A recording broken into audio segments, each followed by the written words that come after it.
Hello, guys and gals, and welcome. Welcome. Do I have any news yet? No. I'm not trying to trick you. I'm just waiting, just like you guys are.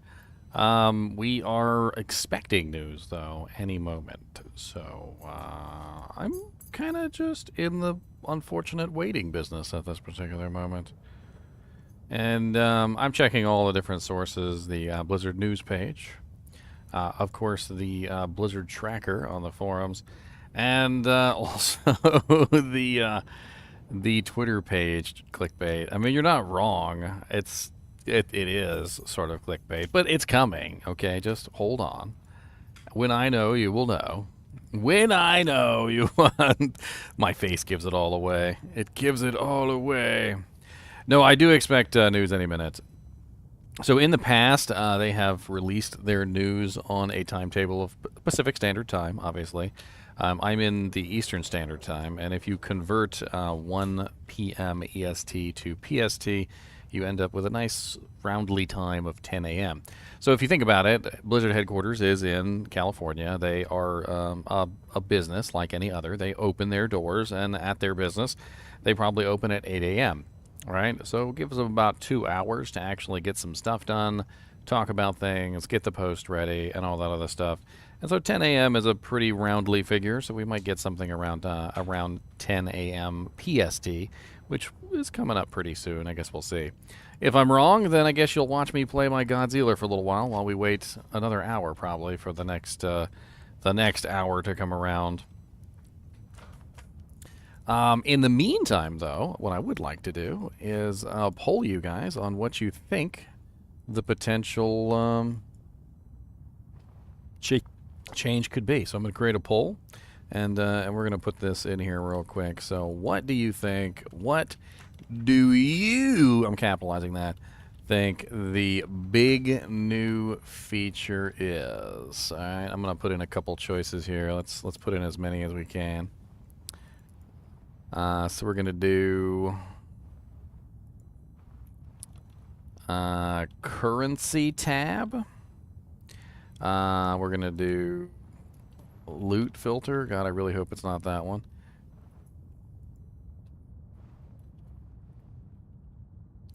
We're going to do, I don't know, let's do guild hall / clan system. Stackable runes / gems. I can't really fit more than 4 options, so good luck with those.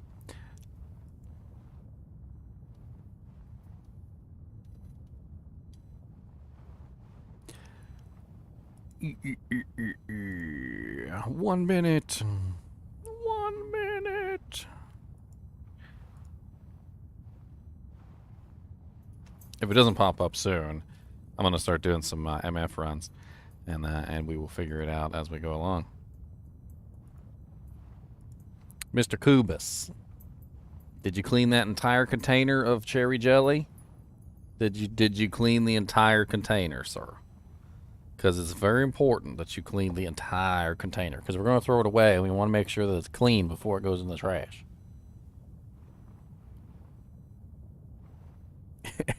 I was looking at Cody today, and I noticed he's got a black nose, okay?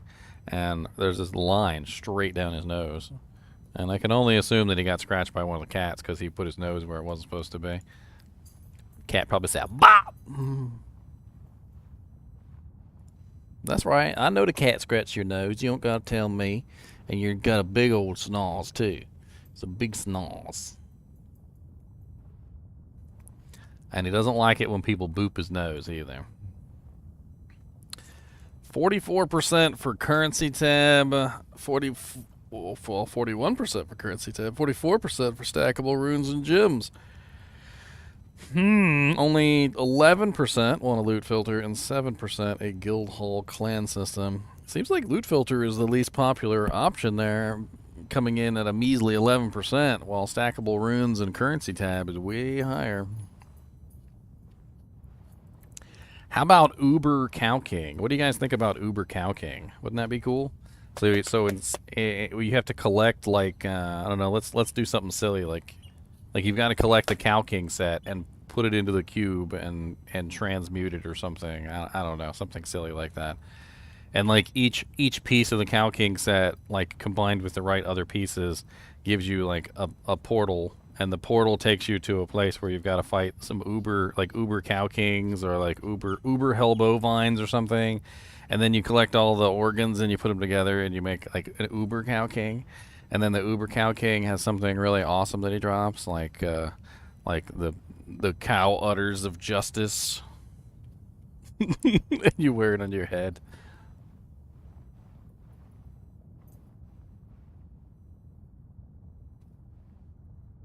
The Cow Queen set. I like that, Mandarin Tang. I am stealing that from you, sir. I like that. We're fixing to find out today, OMG. That is what the goal of today's video is they're going to be giving us information today, so we're going to find out today. I have all the tabs open. I'm refreshing them constantly. If you guys want to refresh with me, you're more than welcome. This is the Blizzard Tracker. So basically what I'm doing here is I'm refreshing the Blizzard Tracker for any type of blue post, which is by a community manager or developer. Then I'm also refreshing the news page, which is where they like to post their articles. So that's where the last one was posted for 2.4.3. And then also they love to post things on their Twitter page here, so I also am refreshing their Twitter page. And then for good measure, I also have Pez Radar's Reddit page open. If you guys don't know, Pez Radar, who is the community manager, also has a Reddit page. So I like to check his page and see if he's posted anything new for Diablo. I mean, we're basically looking for an official post today, but you know, yeah. No official posts yet, from what I can see. Season 2 should be coming right after PTR, Morbius. Looks like we're gonna get PTR first, so we're gonna get a look-see basically at everything that's gonna change first before we actually get into the ladder, which is good, because I'm assuming there's gonna be new rune words. That is something that they pretty much said was going to be coming each season, was new rune words.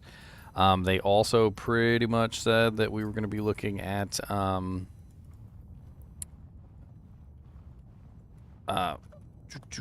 changes every season, so we've got the changes coming too. So we're going to find out what this new feature is. We're going to find out what the new rune words are, and we're probably also going to find out, you know, when the PTR is gonna take place. I hope all of the above, honestly. I'd like to hear everything. Sad trombone sound when Duriel dies? That sounds pretty epic, though.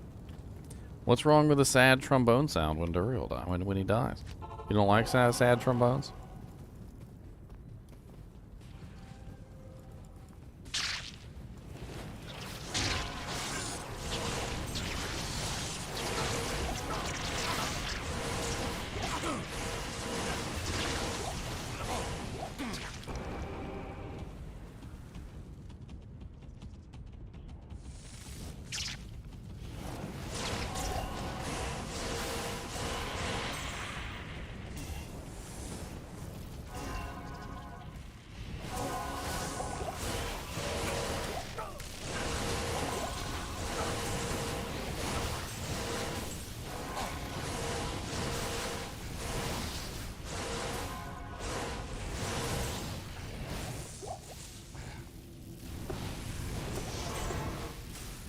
I just realized I'm missing my Annie.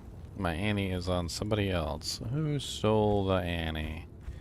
Who stole my Annie? Who stole my... Pretty sure it's her. Who stole my... You bastard, give it back. Give it back to me.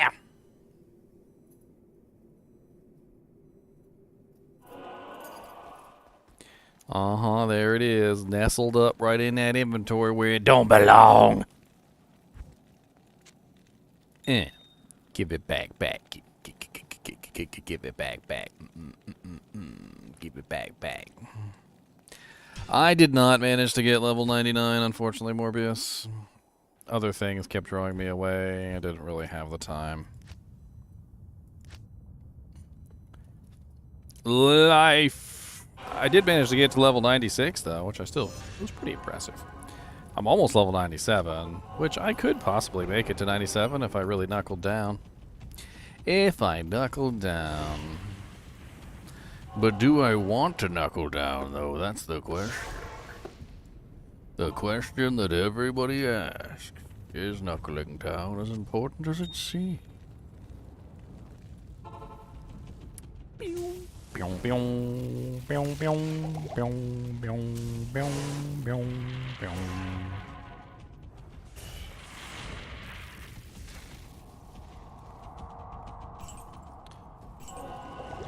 Do you think all the ladder stuff only season will be moved to single player and non-ladder? That was a question that we had. It was originally posed when ladder first started. Is basically, are the ladder seasons going to be the same as they were in Diablo 2 Lord of Destruction, or are they going to be slightly modified, meaning that like you could play with the new ladder rune words from the previous ladder on the non-ladder? And some people had said that they swore up and down that that's what Blizzard had said, that Blizzard had basically told them that after ladder they were going to allow people to make those rune words in non-ladder for the next season or whatever. But I never heard anything like that, and I couldn't find any kind of confirmation on that either, so.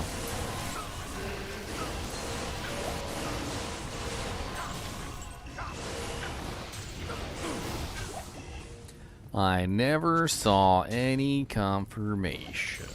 But I guess we're going to find out now, won't we? My advice to everyone has been don't assume that that's going to be the case, because then you might miss out on making those ladder rune words for your offline characters. Instead, you know, just pretend that you're only going to be able to make them in ladder, make them, and prepare them for your non-ladder characters.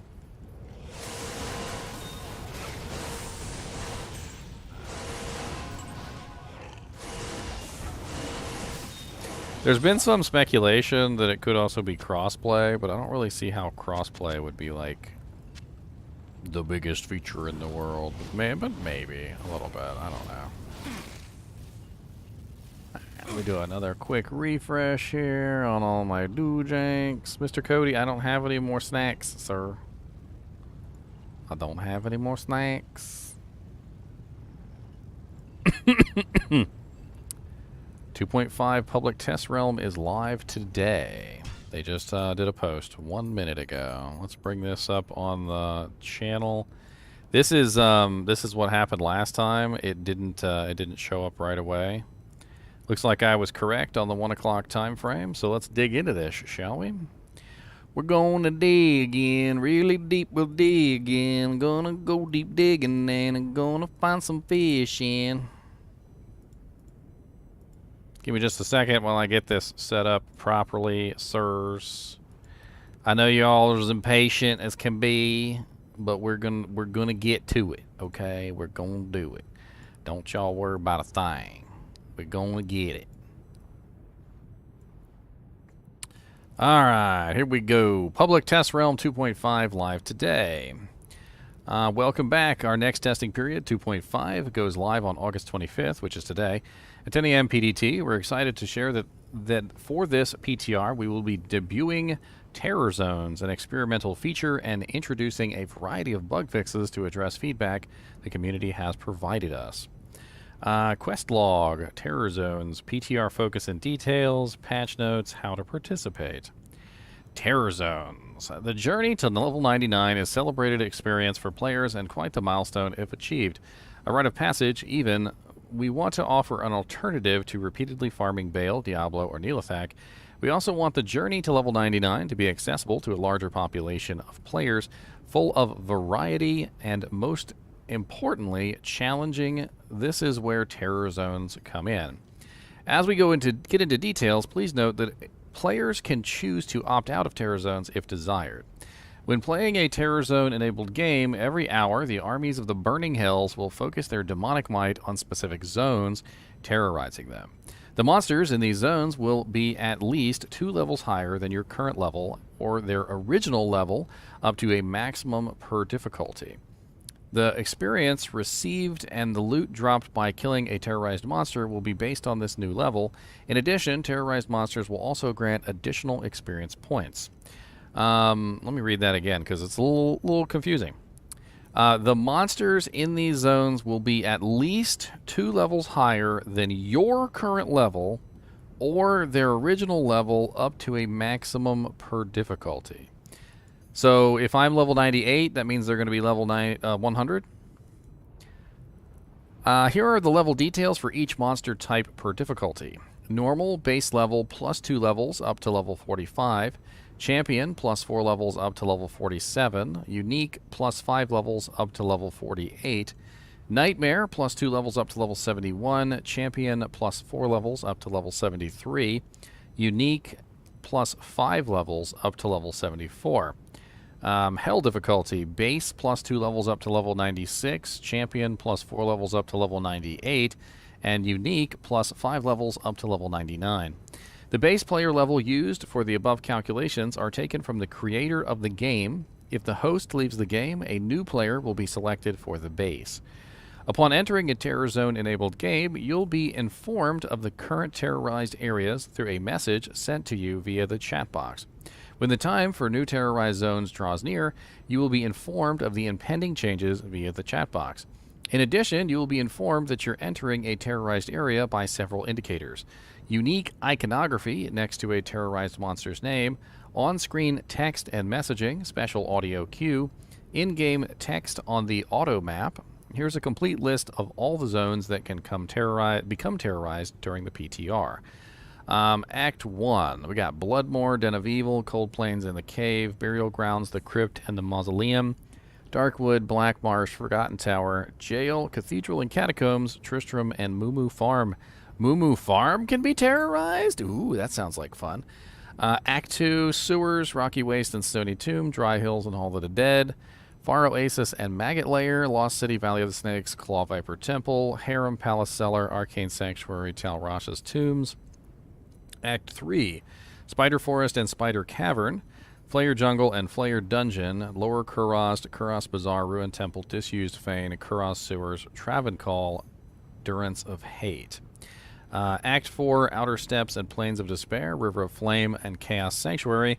Act 5. Bloody Foothills, Frigid Highlands, Glacial Trail, Crystalline Passage and Frozen River, Ariat Plateau, Neelithak's Temple, Halls of Anguish, Halls of Pain and Halls of Vaught, Ancient's Way and Icy Cellar, Worldstone Keep, Throne of Destruction, and the Worldstone Chamber. Please note that during the duration of PTR, changes to behaviors of terror zones may occur based on learnings from testing and player feedback. PTR focus on details. To support player testing and content exploring, we'll be providing character templates in a variety of popular builds at varying levels. As PTR progresses, please be aware that there may be periodic maintenance outages or updates based on player feedback. Any changes implemented during this PTR period to terror zones or other gameplay aspects are not set in stone. We are testing terror zones as a new experimental feature with the express desire to inject additional fun into Diablo II Resurrected. To ensure terror zones provide an experience that best serves our players, we will need your assistance and urge you to provide any feedback you may have. There will be an in-game survey located on Diablo II Resurrected main screen where you can provide feedback about terror zones. Alternatively, you can leave your feedback in the PTR feedback forum. If you discover any bugs, please report them in the PTR bug report forum. Gameplay and quality of life changes. Added additional warning text to the mercenary confirmation prompt if your previous mercenary still has items equipped. Damage value for the Paladin's Thorns aura is now present on the character menu. Dead finger mages now reset correctly to the original state when revived by necromancers. Fixed an issue where casting delays could desync at very high speed ping. Fixed an issue where monster unique mods were triggering from another unique's mod trigger. For example, monsters that were both lightning and fire chained created an explosion every time they were put into a hit recovery. repeatedly hit by Warcry. So a lightning enchanted monster that was standing next to a fire enchanted monster was exploding with every single hit instead of emitting lightning. Amazing. Fixed a rare issue where items' names on the ground would erratically flicker and shift while pathing around them. Fixed an issue where players and monsters were able to walk through doors that visually looked closed. That's been an issue for forever. Fixed an issue where certain rune words could not be repaired in the same game session they were created. I've had that happen before. Fixed an issue where loading a character on console that was created on PC was causing a texture and lighting issues on the console. Fixed an issue that would occur when binding a skill to a multi-key binding, Control plus X or Alt plus X. The action bound to the first key became unbound from that key. Fixed an issue where the game name and password were not properly updating and displaying in-game when toggling the setting for showing. Fixed an issue where updates to stats, skills, or quests were displaying when no updates were available. Fixed an issue where hardcore characters' names were not displaying in red text on the character list. Fixed an issue with Legacy Graphics Gamble refresh icon containing graphical artifacts and corruption. Fixed an issue where single and dual wielding basic attacks with claw weapons could have inconsistent attack speeds. Fixed an issue where flags associated with previous characters, ladder, hardcore, and classic would persist for newly created characters in Legacy Graphics character selection screen. Fixed an issue where the buy button legend in the vendor window would not display on the first weapons tab. Fixed an issue where the VFX were causing graphical corruption when fighting Uber Diablo. Fixed an issue where iron golems could lose the aura granted by the item they were created with when the golem was frozen. Chosen game settings now persist in the lobby and creation and filtering rather than being reset. Fixed an issue where iron golems in previous game would disappear instead of teleporting to you. Hopefully that is as good as it sounds, because the iron golem disappearing was a pretty big issue, especially if you had made him out of something like an infinity or, something ridiculously important or valuable. Fixed an issue where performing a weapon swap during a trade would sometimes freeze the game. Fixed an issue where visual effects granted by set bonuses would sometimes toggle and on and off. Fixed an issue where environmental green space VFX were not playing. Fixed an issue where iron golems summoned through a charge of skill granted by Metal Grid would disappear when performing an inventory update. Interesting. Fixed an issue where iron golems created by charge skills would not save between games. Ooh, are you kidding me? Are you kidding? Metal Grid now works in between games? What? I think Metal Grid might just actually have gone up quite a few notches on the unique tier list there. Fixed an issue where players on console or controller would sometimes get red flash indicator for health loss while performing an inventory update. Fixed an issue where the Herodic Cube could not be quick dropped if there were items in it when the player on console or with a controller.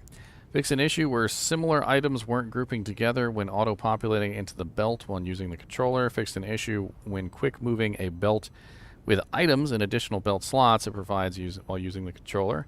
Fixed an issue when sometimes you couldn't quick equip an item that has its requirement met by another equipped item. Fixed an issue where an item with requirement reductions would sometimes still show as requirements not met when equipped on a mercenary. Fixed a desync with mana values when the consumption and regeneration of mana happened in a short frame window. Fixed an issue where quick cast would sometimes restore the previous skill to the wrong mouse button. I had that happen quite a few times, and it almost got me killed, by the way. Almost got me killed. Act 5 dual-wielding mercenaries now accurately animate 2 attack swings instead of 1. Fixed an issue where there were no corresponding suicide minion versions of the 3 guest minion variants. These guest minions will no longer visually transform into a skeleton and continuously stack explosion damage when whipped by Neelathak or an Overseer. Fixed an issue where Fist of the Heavens could unintentionally be used when it was bound on a controller or assigned to a left-click mouse and keyboard. Fixed an issue where pets summoned by chance to cast skill on items would disappear after performing an inventory update. It looks like they might have actually addressed a lot of the issues with the item summoned summons, like the Valkyrie, the Metal Grid, maybe even the Blood Golem and stuff like that. There are definitely some issues that had always revolved around these particular skills, and it looks like they really focused on them. Fixed an issue where ravens summoned by charged skills would disappear after a few seconds. This is also a very big one. One particular rune word that I can think of off the top of my head has ravens on it at a very high level that you can utilize, but they don't stay. They just immediately disappear. I talked about that in one of my my videos recently. Necromancer, difficulty penalties for life drain now apply to the Blood Golem's attacks. Fixed an issue where the Blood Golem was not correctly stealing life from a PvP opponent. Localization, updated gender pronoun strings, added a prefix for online Uber Diablo messages received in offline games, added localization translation for automap tooltip, fixed an issue where maximum gold in-game text for Polish, Russian, Mexican, Spanish, Portuguese language were exceeding their bounds in the UI, fixed a variety of equipped skill names that were exceeding their bounds in the UI for Russian and Polish languages, removed unnecessary spacing between tabs on PC in the quest log, waypoints, and player UI screens when playing with a controller while using the large font option, changed the date formatting for Japan to be displayed in year, month, day, fixed the typo in Japanese translations, PC-specific fixes. Added a functionality to revoke undo friend rejection. Fixed an issue where /friendslist command was being truncated after 256 characters. Removed the ability to bind the print screen key. Why would you bind the print screen key? Fixed an issue where if the player opened chat after dying with legacy graphics active, all controls stop functioning. Fixed an issue if a linked item in chat exceeded one line, the item was unable to be selected and shown.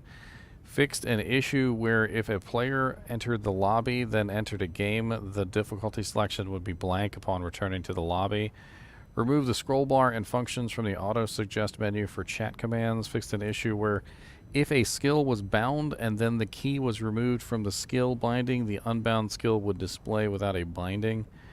Improved the scrolling on the ladder season, ladder type, and class dropdown in the ladder tab in the online lobby. Fixed the tooltip that incorrectly showed game name and password to correctly state show game here. Fixed an issue where the latency indicator visual in lobby was off-center. Fixed an issue where player activates controller mode while in lobby, the latency indicator visually would disappear. Skills can now always be set to left or right slots, regardless of if you meet the requirements to use them. Why does that sound bigger than it really is? Skills can now always be set to the left or right slots, regardless of if you meet the requirements to use them. Fixed an issue where rings were always quick equipped to the right-hand slot, even if the left-hand slot was open. Can now quick equip and quick unequip items to and from their character and mercenary. You could never do that to the merc. That's actually really nice. I like that. That's a very nice little quality of life feature. So we should be able to shift click items to the mercenary now. Fixed an issue where dragging an item onto a mercenary's portrait was not swapping their currently equipped item. Text-to-speech now uses voice installed on Windows. A bunch of text-to-speech options. Stability fixed a crash on PC that occurred when resizing the client window while in the lobby. Improved game enjoy and create backend requests for smoother player experience. Various game stability improvements. How to participate. To participate in the public test, you must have Diablo 2 Resurrected game license attached to a Battle.net account in good standing, one that has not been suspended or banned. In addition, you will need to also download and install the Blizzard desktop app, which of course you should already have if you're playing Diablo. And then you have to select PTR from the list. So I'm going to show you guys how to do that real quick before we get started. So I don't know if you guys have ever actually tried to install PTR before, but I'm obviously going to have to get it updated because I still have the old PTR installed. So I'm going to bring this up on the screen for you guys so you guys can see the PTR window. And we're going to get this jank installed right meow. We're going to get this installed right meow, guys. Right meow. Right meow. All right, so here's what you got to do. It's really easy, okay? You go to your Diablo 2 page where you would normally click play. Don't click play. Click right here on this little drop-down arrow. All right, this little drop-down arrow right here, and you're going to select Public Test Realm. And then you're going to hit the play button. And if it's downloaded and updated, you won't have to do anything. And if it's not updated, well, then guess what? You're going to have to wait for it to update. That's how it works. Ooh, that's... You could tell it's PTR because all my settings have been reset.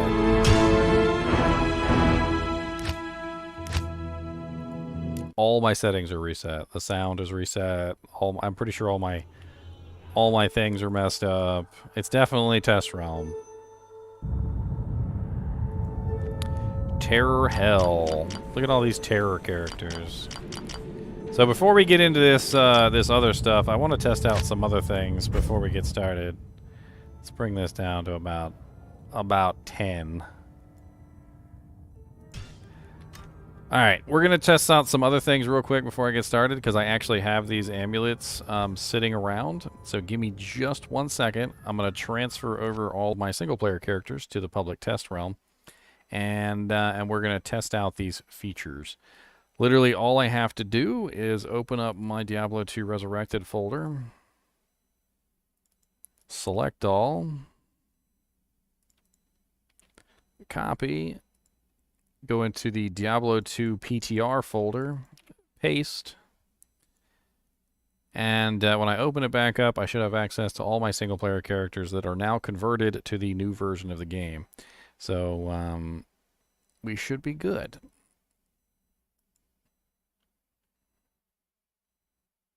And you know what? I'm going to copy my settings.json file as well. Please, so I don't have to reset all my settings. Where's my settings.json file?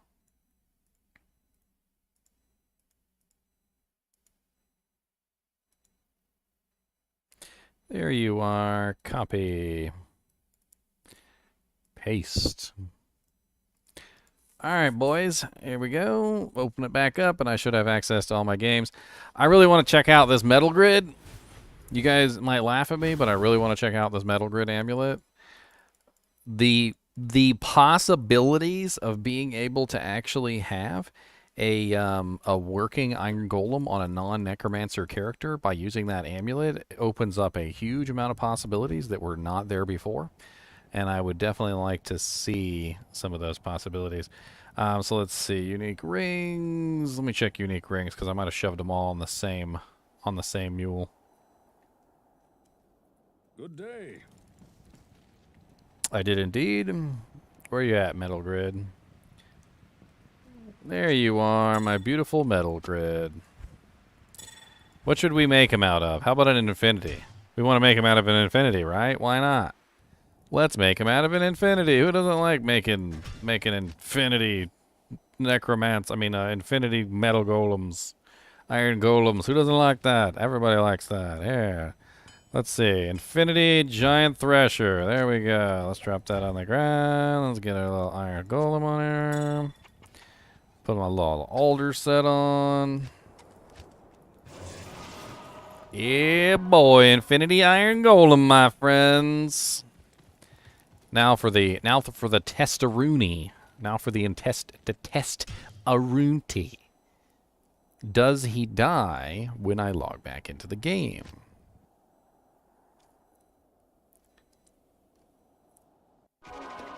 He's still there, just as they said.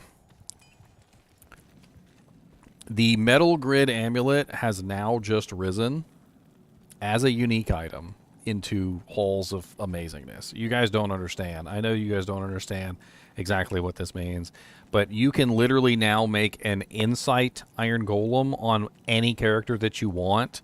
So if you just wanted to throw this on any character so that you could have an Insight Iron Golem, and then you could also run whatever mercenary you wanted instead of running an Insight mercenary, you now have the ability to run basically whatever you want. And Insight's not even that expensive, so it's actually pretty darn sweet. He's level 22 with the Metal Grid Amulet. Level 22 is pretty high. You might still have to beef him up with like some maybe like some shouts, or you know, like, I don't know, whatever aura your mercenary is running or whatever aura you have on. But quite honestly, this now has become one of the like best amulets in the game, as far as I'm concerned. Because as soon as they fixed this bug, they basically enabled like every single character to be able to have his own little iron golem. Granted, it's not going to be as good as the Necromancer's Iron Golem because he doesn't. You're not going to have Golem Mastery. You're also not going to have the other effects. I'm assuming that if you take off your Ami, that he dies. I would definitely assume that. So let's test it real quick. So yes, as soon as you take it off, he dies. But that's no different than if your Necromancer dies. So the only reason that you should ever be taken off that amulet is if you're dead. That's basically it. So if you die, then your golem is going to die with you. I think I can't remember if I still have my metal grid. That's so sad. How much do the charges cost to repair too? Let's take a look at that real quick. Hi there. So we're looking at 25k per charge, which isn't even really that bad. It's not bad at all. Yes, I'm currently on PTR. PTR is live. PTR is up, boys! PTR is up! I need my cow. I need my excitement cow. Alright, what do we want to test next? They also had some other fixes with the Valkyrie. Apparently the Valkyrie is fixed, but I don't think we really need to test that. I think testing the Iron Golem has really shown us that the Iron Golem is fixed. My Necromancer might be using an Iron Golem these days. We definitely want to test out this whole Doom Zone thing. The Doomed Zones. I guess we could go online, or we could... let's see. I'm trying to think if I have any character I'd rather test than one of the online versions. But, I don't know. Let's just go with some of these online version ones they have. What do they got? They got Hell Smite, Hell Jav, Hell Wind Druid. Let's check out their Hell Javazon. Terror time. Terror zones enabled.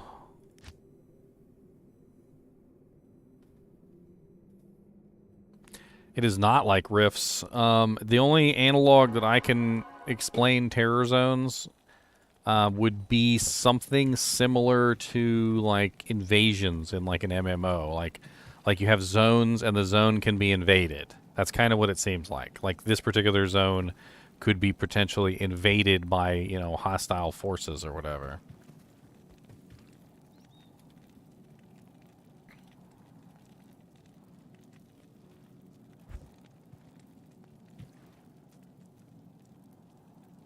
We do have a list of all the areas that the invasions can potentially happen in. There's a lot of them. Apparently one is going on at the jail. According to my boy here.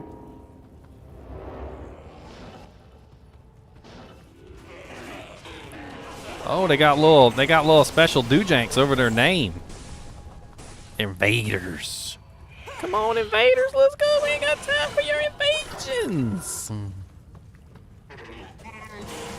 So all the monsters in this zone are higher level, much higher level. We're level 95, so that means these monsters are, what did they say? +5? It was anywhere between base +2 to base to unique +5. So, so quite a large number of differences depending on the level or the type of the monster, the quality of the monster, basically. So we're looking at 96 to 99 because I'm level 95. So 97 to 100. Sorry, because I'm level 95. I can't carry anymore. But it also says that it's capped. It does say that it's capped. So this is the chart right here. So it's capped at 96 for base level monsters. It's capped at 98 for champions and capped at 99 for the unique monsters. So it can't go any higher than that. But it can go lower, apparently, if you're a lower level character. And it also apparently is based off the person who made the game. So I'm not sure exactly who made the game because we got a lot of different level people here. So we've got a 95, a 70, an 85, and a 57. So we've got multiple different levels So I'm not exactly sure. Oh, never mind. Never mind. Because up here in the corner, we have a level. Check this out right here. Right here it says Game Terror Time, Jail Level 1, Terrorized 96. So we are at 96 on the terrorization. The terrorization.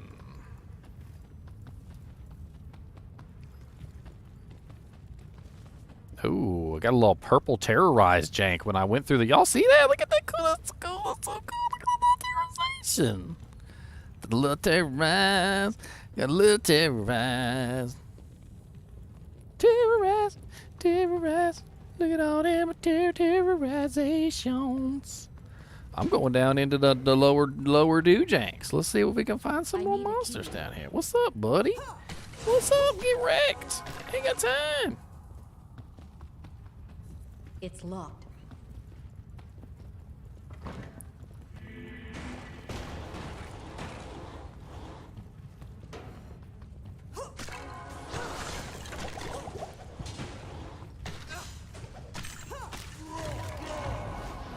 These guys hit hard. What are my resistances? I ain't got cap res. I ain't even checked to see what this girl's running. She's running a Griffin's Eye, a Fortitude, a Spirit, a Eth Titan's Revenge, not upgraded, Laying of Hands, a random rare ring with some decent effects, I guess-ish. T-Gods, Ravenfrost. She's running War Travelers. She's got a bunch of random, like, charms. She's also got some T-Strokes in her inventory. She does have a torch and an Annie.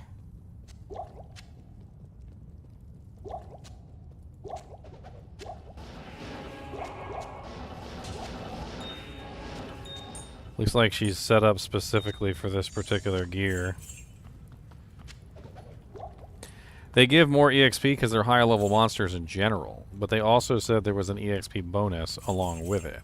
So not just, you know, one thing, but multiple.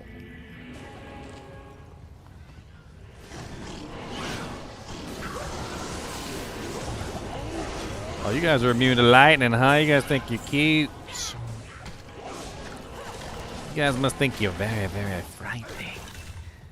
So if this happens in the cow level, that means that the cows will be really high level. So if you have a P8 cows made by a level 90, I want to say level 94 person, then they're going to be level 96 base cows. And cows are only level 81. So cows are gonna bump up quite a bit in the XP. Now, granted, you won't be able to get it every single time because apparently these are events, and these events occur randomly every hour. So you don't necessarily know which zone is going to be terrorized.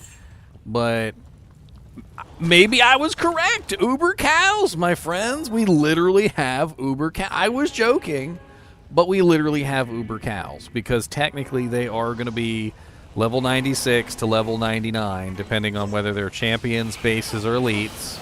And I'm assuming that also includes the Cow King.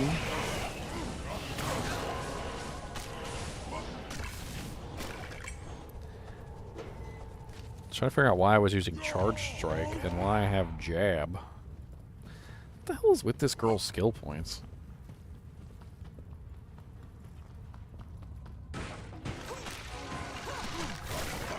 I am overburdened.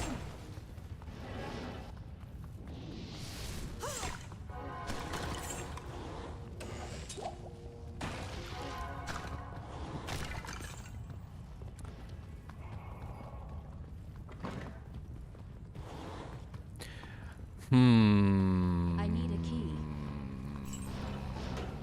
This is pretty crazy. This is actually pretty crazy. I'm actually pretty excited about this. So it looks like none of us were correct. None of us were correct at all on what was coming. But guess what? Doesn't matter. I like these terror zones. This is a good idea in my opinion. It doesn't necessarily add anything like ridiculously new to the game that changes the way that things work so much, as what it does do is it gives basically something new to chase. It's exactly what they said. Like, yes, you could do Bale runs, Diablo runs, and Neolithek runs till your eyes bleed, or you can chase the new terror zones, and you can level up and have fun with the new terror zones instead, so that you're not, you know, like, forced essentially to bleed your eyes on the same exact content for 17,000 years. And it doesn't seem like it adds anything like specifically amazing, but I really, really like it, and I'm gonna let you guys know why I really, really like it. Okay, the reason why I really, really like it is because it's using existing content, and the existing content is made in such a way that it allows you to explore existing content. How many times have you guys went back to the jail, for instance? Just as a for instance. How many times have you gone back to the jail and be like, I'm going to farm the jail? Nobody. Nobody goes back and farms the jail. But guess what? If there's a terror event in the jail, you're going back to the jail, buddy. You're going back to jail. I mean, you know, do not pass go. Do not collect $200. Do not go directly to jail. Do not say hello to your wife. Post bail.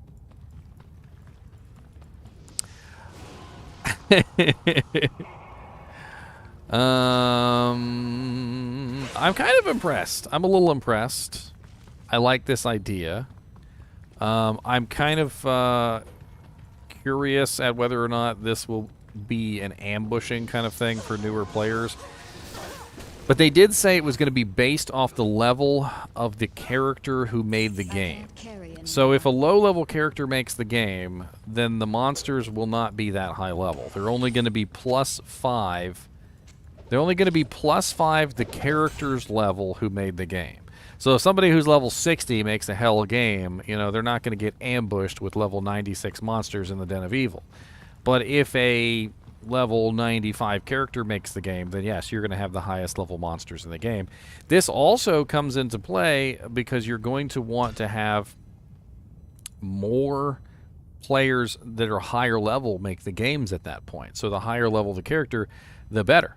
You know, you want these characters to be like ridiculously high level so that you can get the, you know, you can get the highest level monsters possible for EXP reasons. Corrupted Tremors strike the jail. So it popped up on the screen and it said Corrupted Tremors strike the jail. And then that lets us know that we need to go to the jail. This is another reason why now you're going to need all the waypoints.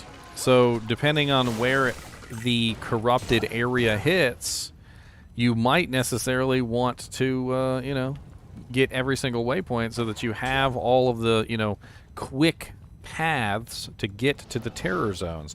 This is actually really cool. It's very cool, actually.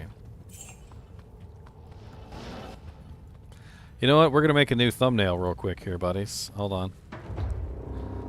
Alright, so that's going to be the new thumbnail right there. Give me a second, and we're going to close these out.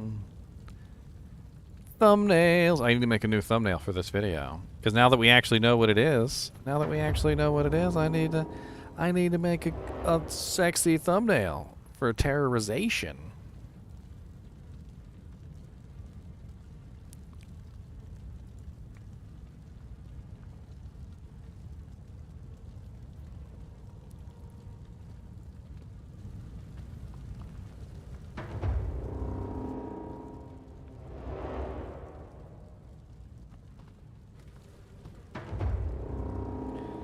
Terorrized. 1080p, please.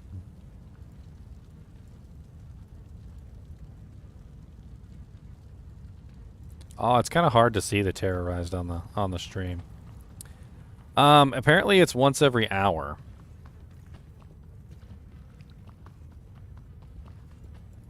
You're very correct, Bob Newkirk.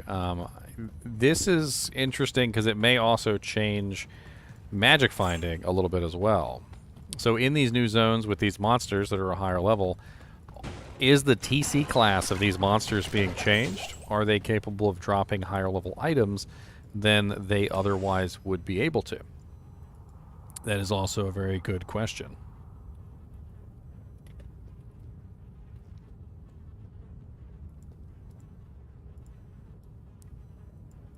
I was thinking about that too. Like, does this necessarily make these monsters higher level monsters so that we could potentially farm better gear from them?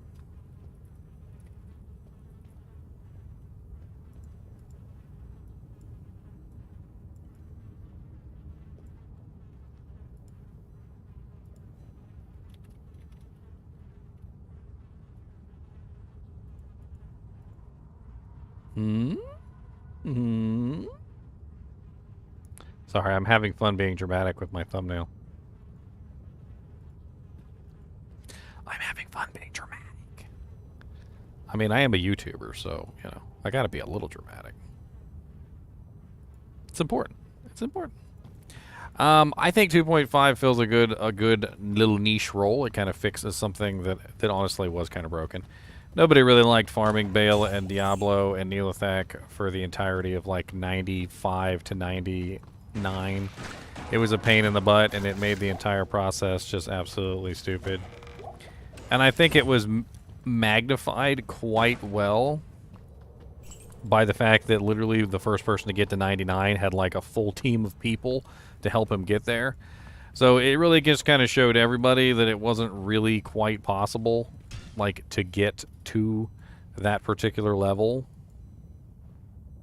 like, on your own, so to speak. Let's create a new one. GGM_terror. You guys are more than welcome to come join me. Terrorize. Yes, please, terrorize. Terrorize me, Cap'n! Terrorize me, Cap'n!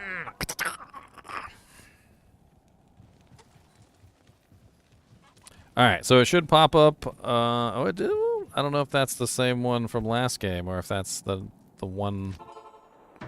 Oh, okay. So I guess it just starts with the jail every time in public test realm.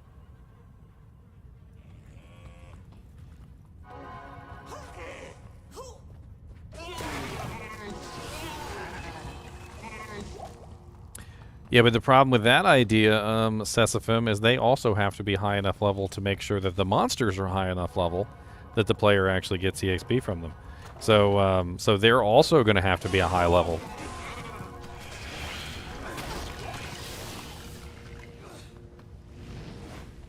Of course, they had to give me like one of the most overpowered characters in the game, basically. Freaking infinity spear on my merc and everything.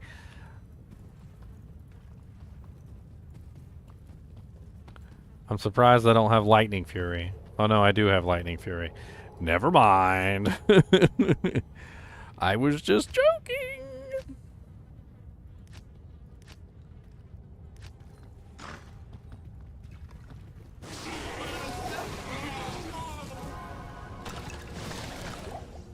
Vam braces. Have they said whether this will work on single player? I haven't heard anything really, one way or the other.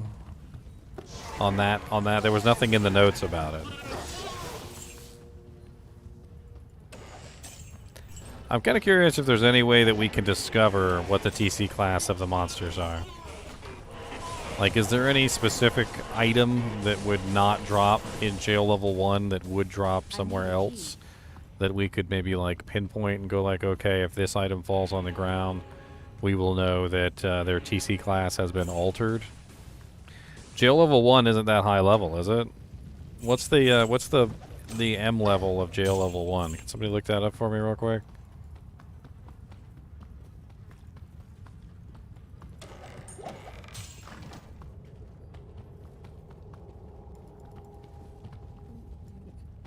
So any high base works. So if we find any base that's a high TC class, like a Corona,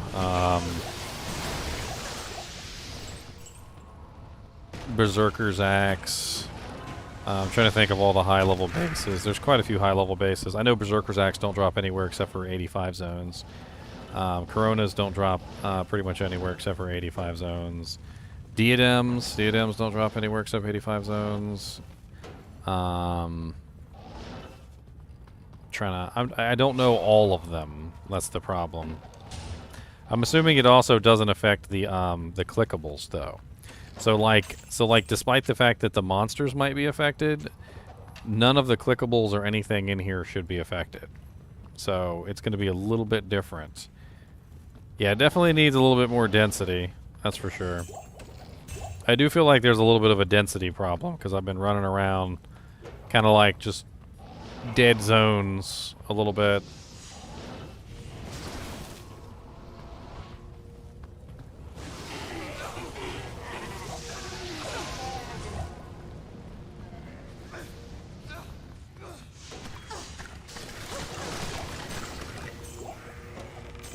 Interesting. Terrorized. Come get terrorized, my friends.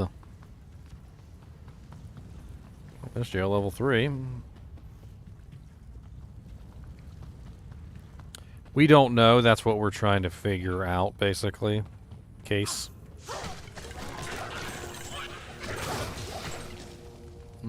Scissors Quab. Isn't that one of the higher level scissors? What's the TC class on the Scissors Quab?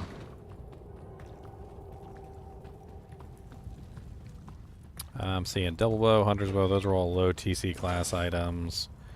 Cryptic Sword.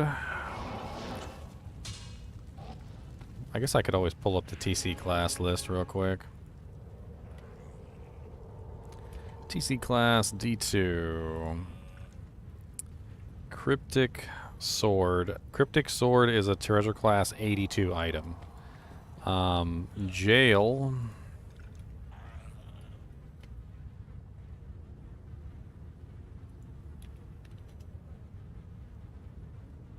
Let's see here. A level.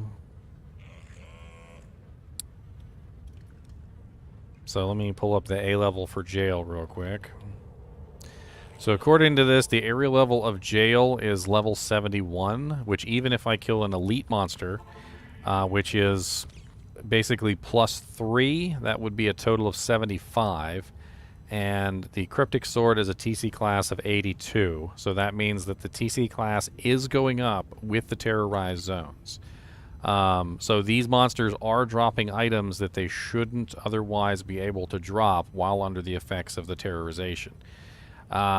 We can do a little bit more exploring on this. I'll keep these open in case we find any other items. What level is the Scissors Quab? I can't see. Scissors... No, Scissors Quab is level 54, so that one is not correct. But we did find a Cryptic Sword, and I was pretty sure that that was one of them.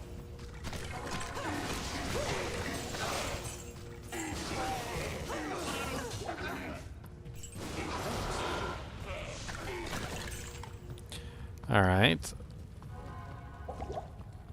It's locked. But I'm assuming the chests, the clickables, none of that stuff has gotten the TC class increased. So only the monsters. So when you're doing these terrorized low-level zones, you're probably not going to do a whole lot of chest clicking. Unless you're looking for lower runes. I mean, there's still some pretty good runes that can drop here. But it's not going to be like the same ones that drop in like Chaos Sanctuary, for instance, or Cow level. Cow level's level 81, whereas this is level 71. So there's quite a few runes that can't drop here. Zod can't drop here. I don't think Cham can drop here. I'm pretty sure John Burr can't drop here either, although I'm not 100% on that because those are pretty close.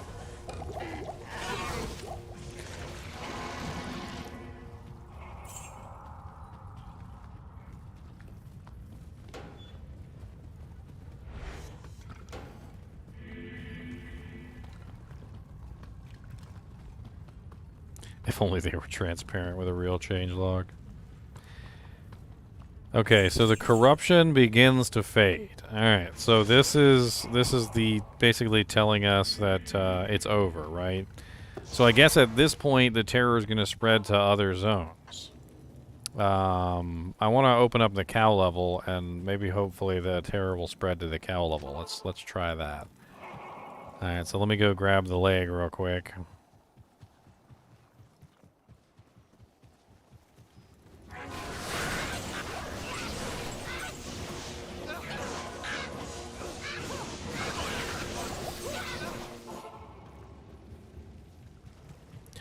I think terror cows is probably going to be one of the most fun things of this entire thing. Just the terror cows. The Uber cows, basically.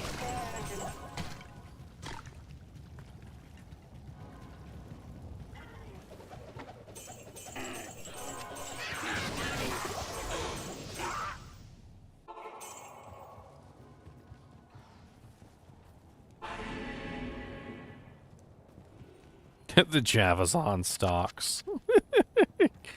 You guys are silly. The Javazon stocks.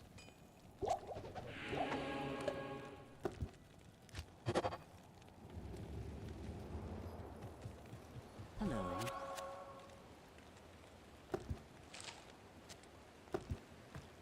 So I'm assuming if you go into a zone that's not corrupted, the cows just look like regular cows. Okay.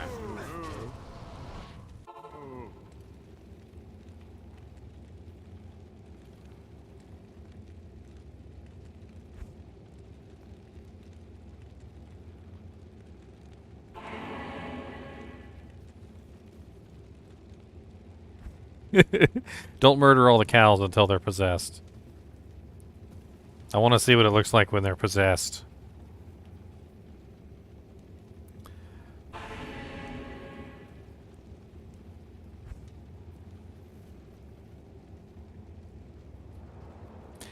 Oh, maybe I misinterpret it. Maybe it's not once an hour. It changes every hour. Did I misread it? Let me go back to the article real quick. Give me just a second. We're gonna go back to the article. It says when playing a terror zone enabled game, every hour the armors of burning hells will focus their demonic might on specific zones, terrorizing them. So does that mean that it's just changing different zones every hour? So right now it's the hour of the jail level 1, and then next hour it's the hour of, you know, like the cow level, or next hour it's the hour of the Worldstone Keep or whatever. So it's just no matter what game you make, that's the hour of that particular zone. That's actually really cool. So like if you log in and it's the cow level hour, you're going to be like, I'm sorry, honey, I can't have sex with you right now. The cow level has been terrorized, okay? We can do it in an hour when it's over. And you're just constantly making new games, and you're just and you're doing the terrorized cow level for literally the whole hour. And then finally when it's over, you're like, all right, I have time for you now, honey. And then she punches you in the face, you know? She's like, put a game over me, will ya?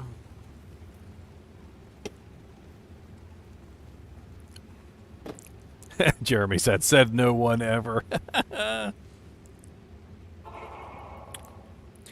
We got a lot of changes, Rico. If you missed the changes, I actually read them all off a little ways back if you want to rewind. Be kind, rewind. If you don't want my personal spin on everything, there's the article if you want to look it up for yourself. A lot of changes, a lot of good changes. I'm honestly impressed with both the terror and the what they called minor changes. Somebody was like, oh no, minor changes, that's not going to be anything good. And I'm like, you fool. I was like, don't you understand that their minor changes are often major changes? They just don't understand the grasp of the subject. And they totally don't. Like, they literally fixed Metal Grid, and they called fixing Metal Grid a minor change. Fixing Metal Grid is not a minor change. Fixing Metal Grid now enables every single character in the game to have their own personal insight slave, okay? You literally just gave every single person in the game their own personal insight slave if they should particularly want one.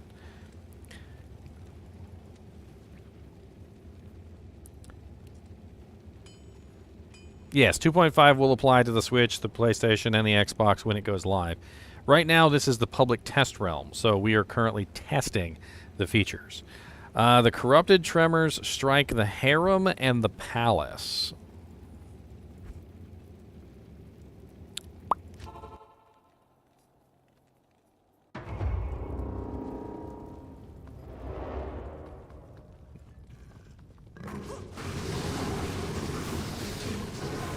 Oh, you some little toughy boys, huh? You some little toughy boys, huh? You little toughy boys. Ow.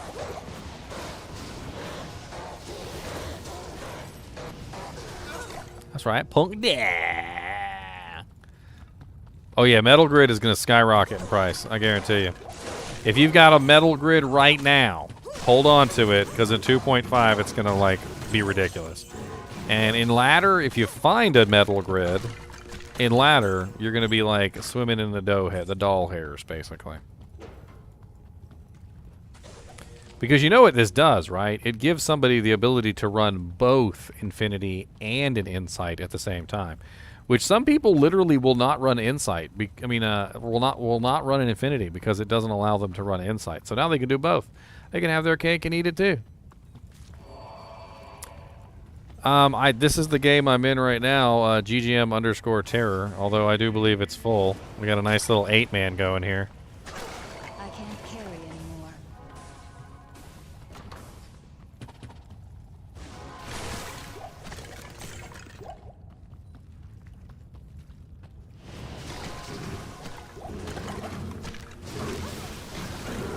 Oh, you little immune to lightning suckers, huh?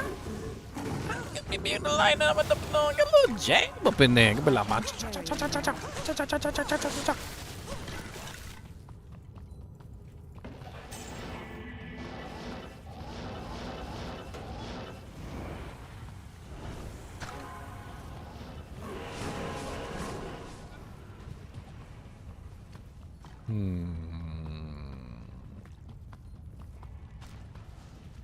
PTR usually lasts 1 week, so I would assume probably next week. Yeah, I would assume next week.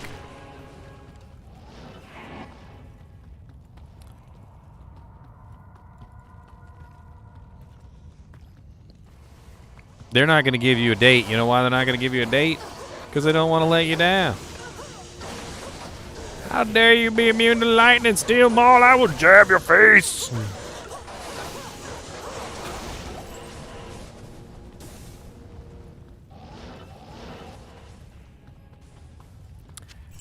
I mean, one thing that I'm noticing is that it's not new enemies, it's just beefed up enemies, which is certainly interesting. But I would like to see like one, maybe if they could add like one like little boss guy to the area, that would be interesting. It doesn't have to be something super special. It could just be like a Uber Iswal or something, or maybe like a Uber Mephisto, or I don't know. It could just like a boss beefed up, like a beefed up version of a single boss, like added to the zone that you could go murder. I think that could be interesting. They're definitely beefed up though. Like you can tell because they hit pretty hard. I almost died a couple times in the jail. Not that this character's not ridiculously over tweaked. They gave us some ridiculous characters to play. I kind of want to try this out on some other characters too, so I might have to go. Actually, no, I'm gonna hop into Discord. I forgot to hop into Discord if anybody's online and wants to chat in the kinship. Yeah, we can talk about the patch notes. Why not? There we go. I'm in Discord now. If anybody wants to yak. Yakety yak, don't talk back. Uber Bishy Bosh? I will take Uber Bishy Bosh. I mean, theoretically, isn't that what we're looking at here? We're looking at essentially Uber versions of every single monster in the game. If it so should happen to strike Cold Plains, you've got Uber Bishy Bosh. If it strikes Stony Field, you've got Uber Rakanishu, you know? If it strikes the Cathedral, you've got an Uber version of Bone Ash. And there's definitely going to be some zones, I think, that are going to be better than others as far as, like, farming concerns, right? Yeah, right. What's up? Found you. You found me. Aha. We're talking about all the terrorized zones. This is cool shit. Yeah, I updated it. I'm in here Which playing. one? Which? Are you in here with me? No, I was watching the old part of the video, Ah. Well, downloading updates. they fixed so much stuff. Freaking metal grids fixed. You can now have like free iron golems and stuff. Apparently, they also fixed the Valkyries that summon from the O-skill Valkyrie items. There's a couple of them. So nice. So they no longer like constantly desummon all the time. So you can have a Valkyrie pet on Amazon. Valkyries are absolutely amazing little tanks. Oh yeah, mine on my Amazon is like ridiculous. That's why I had to take off that armor that cast a Valkyrie because it was too low. Yeah, and I mean, what, peace armor? Peace armor is going to be super sweet now. I think a lot of people might make the peace armor, especially since it has the Valkyrie and the crit. It's got the Valkyrie and the crit. Yeah, it's like level 17 or something. Or it's just low enough that it's not at the level. What are those milestones? 17, 27, something like that? It's 15, and it summons at level 15, unfortunately. It doesn't get the +2 Amazon on the armor. Does it get any other skills? No, because it's a summon. Anything that's like a chance to cast is always cast at the level that it states. The only thing that it can get is synergy bonuses. So if you're an Amazon, it'll get synergy bonuses from your crit, your penetrate, your deadly strike, all that stuff. It does get nice synergy bonuses. It just goes off so fast on striking that it just keeps casting her over and over again. Yes, do it any does. damage. Yes, it does. We're gonna do this again since it seems like it's flipping every hour. Doesn't matter, so we can run this over and over again. So I'm gonna do ggm_terror1. We're gonna make another one. We're gonna go back in and have some more fun. Eventually, I'm assuming it will switch to like cow level or something like that. Any password or nope, never mind. No password. It's just open. I want to get it up to 8 players so that we can get a better idea of the kind of like, you know, hellish conditions there are. Were these purple words in chat used in anything else? Maybe by developers at some point. I actually remember in the 2.4.3 patch notes, there was actually a note that said that they had removed some particular color of a command from the chat window so that people couldn't impersonate developers or something. Maybe this was the color, because it seems like they're using the purple for every single thing. There's a weird little Diablo head up there on top of everybody's. Yeah, because it's being terrorized. Because he's the Lord of Terror, right? So. Which makes sense. I mean, it sounds almost like the perfect way to put level 95 or 99 characters anywhere. Oh, they put some thought into this. They really did. I do feel this isn't farmable. I do you feel can't just like, yeah. I do feel like the density could be better. It does seem like the mob density is very low, and I don't know if that's because of the zones or if it's because of the terrorization or what's going on. But like half the time you're walking around and there's like no monsters.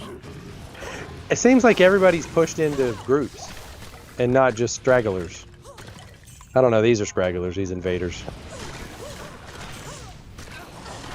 I think like you said, we're too OG to actually get the full experience. OP, I mean. I mean, as far as EXP goes, though, too, I'm level 95. And I recently spent a long time leveling up a character from 95 to 96. And the EXP did not go up fast, let me tell you. It was very slow. I took a long time, and I finally hit 96, and I swear it felt like an entire week of grinding. Look at my little tiny EXP bar down there. I haven't even really been streaming that long, and my EXP bar is already at a quarter. This could potentially fix the whole grind from 95 to 99 and make it a little bit more enjoyable and less ridiculously mind-bogglingly stressful. The one they broke when they got rid of cows as the end game. Well, not only did they get rid of cows, they also put a bunch of penalties in for EXP from 95 to 98, like ridiculous penalties. You only actually get like a fraction of the EXP that you actually deserve, like from when you get to like level 95.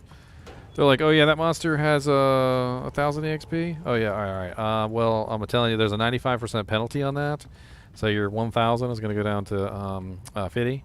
All right, and then we also have a 0.25 multiplier on there, so that 50 is going to go down to like 10.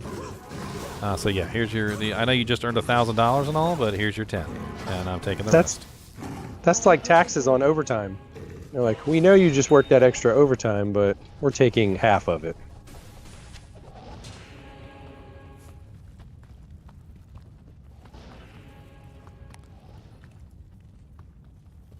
I mean, when I started, did I have no EXP? Because I wasn't even paying attention. Like, am I... Like, no, I had a little snippet when I started my character. It's like everybody has a third of a bar, no, quarter of a bar, maybe. Because I want to make sure. I want to be fair. Like, if somebody could go back to, like, the first time I logged in, like, with the Amazon and take a look at the EXP bar and see kind of, like, what it was looking at when I first started. That way I'll know. I don't think these characters are generated with 0 EXP. I think they're at level 95 and then they have just a little bit. I don't know. It looks like somebody created them. Like, they look like they're hero edited, and they probably used my item pack too. They probably used my item pack. So I need to like add in a signature item and be like, here's my signature item. Their Mara's is not perfect, so I'm actually kind of curious whether they did add in use an item pack. Most of the items in my item pack are actually perfect. Not to be a snob or anything, but they usually are, unless I specifically made them non-perfect. Well, maybe they just randomly generated the items. Could be. Oh, we got slash command. Terror. Oh yeah. Slash terrorized is a command. It didn't do anything though. Oh, it does. It puts up the area that's currently being terrorized. So it says corrupted tremors strike the harem and the palace. There you go. Oh, that's cool. So we got a little command that we can type in now to figure out where the new zones are. My Zon's EXP doubled. Okay. I mean, mine's definitely going up. It's just, you know, eking its way there. Yeah, but level 95, you gotta think. Like, did you watch me like try and level up my level 95 paladin at all? Like, it was like nothing. Yeah. It was like I would literally do like 6 or 7 bail runs, and I'd get like no EXP. We gotta go backwards from the palace. Aren't there a level of harem level too? Looks like we just about it's harem level 1, 2. And then Palace level 1, 2, and 3. I went to Waypoint, so I didn't go backwards. I don't know if anybody else went that way. Yeah, we're at level 3 right now. I think it's pretty much clear. Let's remake number 2. Until the hour switches, we won't get to test out a new zone. So we're basically just gonna have to sit here all day and test out new zones every single time the hour flops, and we'll have fun checking out things. Hopefully, we'll get to check out the cow level at some point. I think that'll be absolutely amazing. It seems forcefully better because with all the 85 zones, there was just so many places you could go to. Where this is like, you get to go to this zone. That's where you get to go. And there's so many people in here today. 265 people. I'm going to give away some memberships to my channel, you guys. Give me just a second. I do believe it prioritizes older members, so if you're a brand new member, you know, don't be too sad you didn't get a do-jank. You were playing Raft, and we were on the last video, and you were at the vending machines, and you just kept like shopping, and I was like, he didn't say do-jank. I was like, he hadn't said do-jank yet. Do-jank. It's a good word. What's wrong with do-jank? Like one day you didn't say potato, you just kept saying potato, and I was like, all right, I bet you $5. He's not going to say potato for 10 minutes. Playing drinking games on your. That's what some people say that sometimes. They're like, you got to drink every time he says this is interesting, and I'm like, don't do that. You're gonna die. You're gonna die. You're gonna die. That's not. Don't do that. Don't die. This is gonna be a good boost for people when they're just like leveling up characters, like just playing regular. Oh yeah, I mean you can totally hit this zone first and then just go about your business, right? Or you could, or you could farm these zones. Like this is a new farmable thing, so it refreshes every single time the game is created. So you're gonna have a lot of people creating new games, refreshing this zone.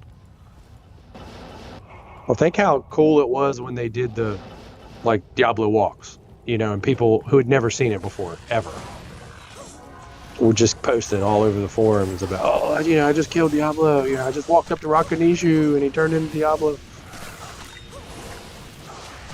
It's new.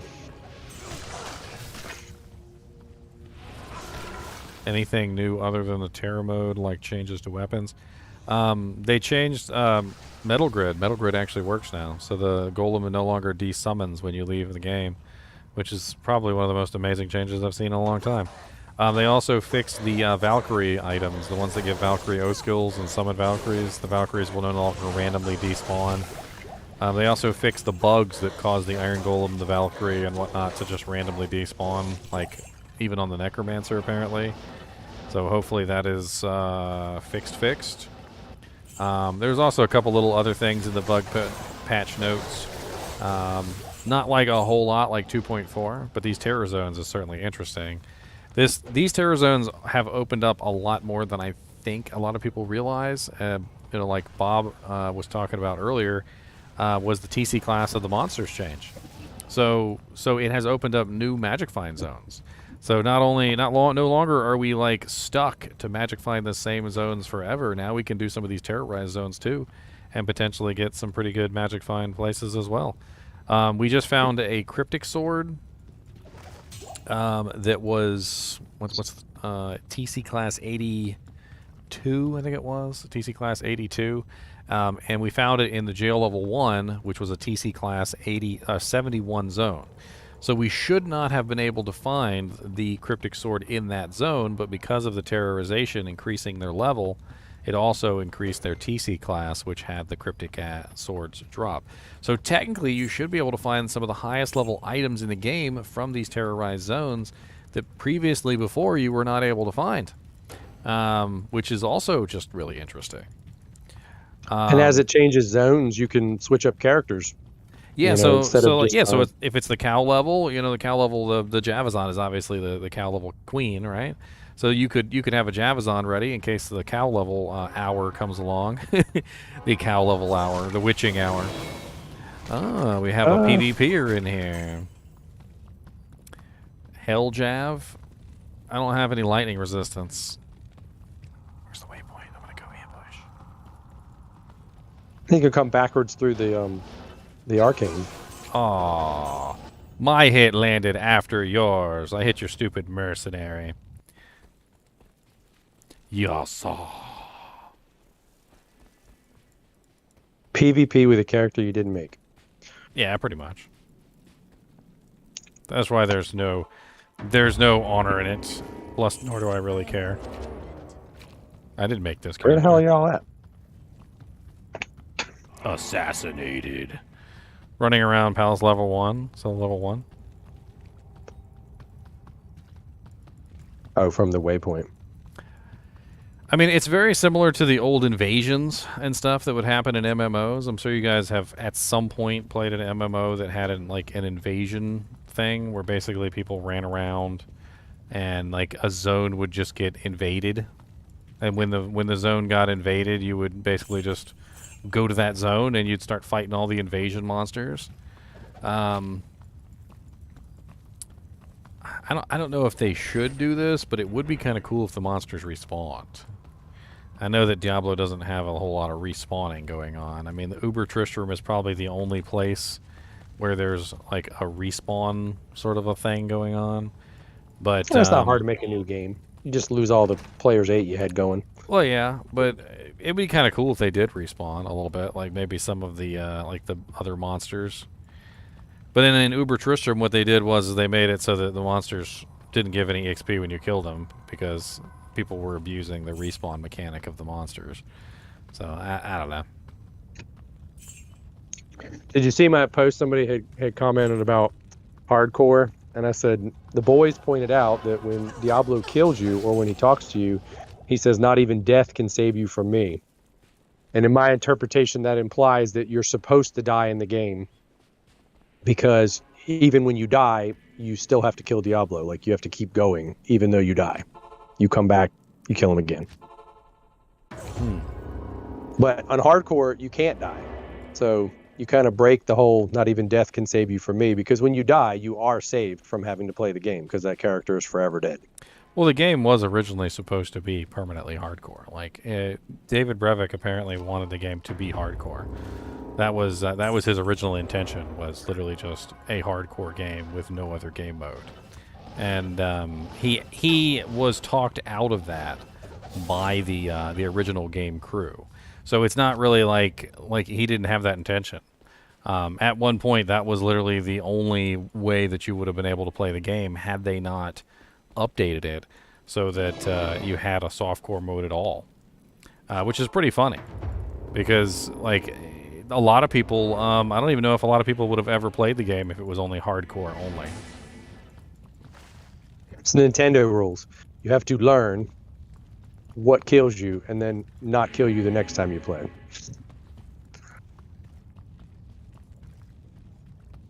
Didn't you say you didn't like those horror games where it's like there's no way to figure out how to go forward without dying repeatedly? I mean, it's just a bad mechanic. I don't say I necessarily hate them or anything, but when a game forces you to die to learn the mechanics, it kind of like makes it seem like the game is more difficult than it necessarily is. And it's not even just like, I'm not really sure how to put it.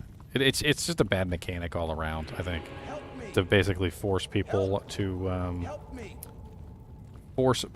die to learn mechanics. Didn't I kill him? Somebody cuss word at me and said noob. Like, I didn't even make this character. This character was created for me. Yeah, it's just a character that was created for me. Meanwhile, that person has created that character. So he has an Enigma on which the character doesn't come with. So he basically took the Enigma off of another player so that he could go run around. Yeah, I was going to kill me. He set his character up for PvP. He already set his character up for PvP by stripping every single piece of equipment off of the other characters that was PvP related in any way. You know, resurrect my merc. I'm sure this dude has a whole bunch of level 1 hardcore ears. Who goes there? I'm not even worried about it at all. It's not even like I'm not even talking about it because there's no point in it. He's literally running around on a test server killing people that didn't make characters with a character that he didn't make. There's no reason to even discuss it. Well, he just killed me naked. That's why. That's what I'm saying. Like, running to my body, I got killed naked. You really think that has any bearing on it? He's literally killing people that are just running around checking out the game. He doesn't care if you're naked. He's already exploiting the fact that you're not paying attention. Of course he's going to exploit the fact that you're naked. If you were a baby, he would steal candy directly from your hand and then smack you in the face. I played like some Call of Duty game with Amanda's brother one time, and she's like, "Yeah, come on, play." He kept trying to get us to play. He literally climbed up into a building, like as far up in the building as he possibly could, hiding away somewhere, and then just laughed as he sniped us over and over and over and over and over again. And I'm like, we can't even like walk out the door, dude. We've never even played this game before. There was a Elden Ring guy who literally set up his character in some like completely impossible place to get to, and then he set up the PvP so people could like invade his world, and they couldn't even find him. Like, he was just like on top of a tower somewhere, like hiding around a corner, like mimicked as a candle or something, and like the chances of anyone finding him were like slim to none, like at all. And so literally he was just like just exploiting the ever-living crap out of the location. It's those times when you play with people and you're just like, really? Like, after the 15th time of somebody actually killed him, though. There's a weapon in Elden Ring. It's like a big cannon. It has like a big explosive radius, and they just started firing it all over the place until they got a hit. And then once they found him, they just started like just lighting him up with this cannon, because the cannon is an indirect fire method. Like, it's not a direct weapon. It's a weapon that literally just goes like, and Yeah. So he was able to like Water. fire into places that he wouldn't otherwise necessarily be able to get to or even see. Spammed him till he was dead.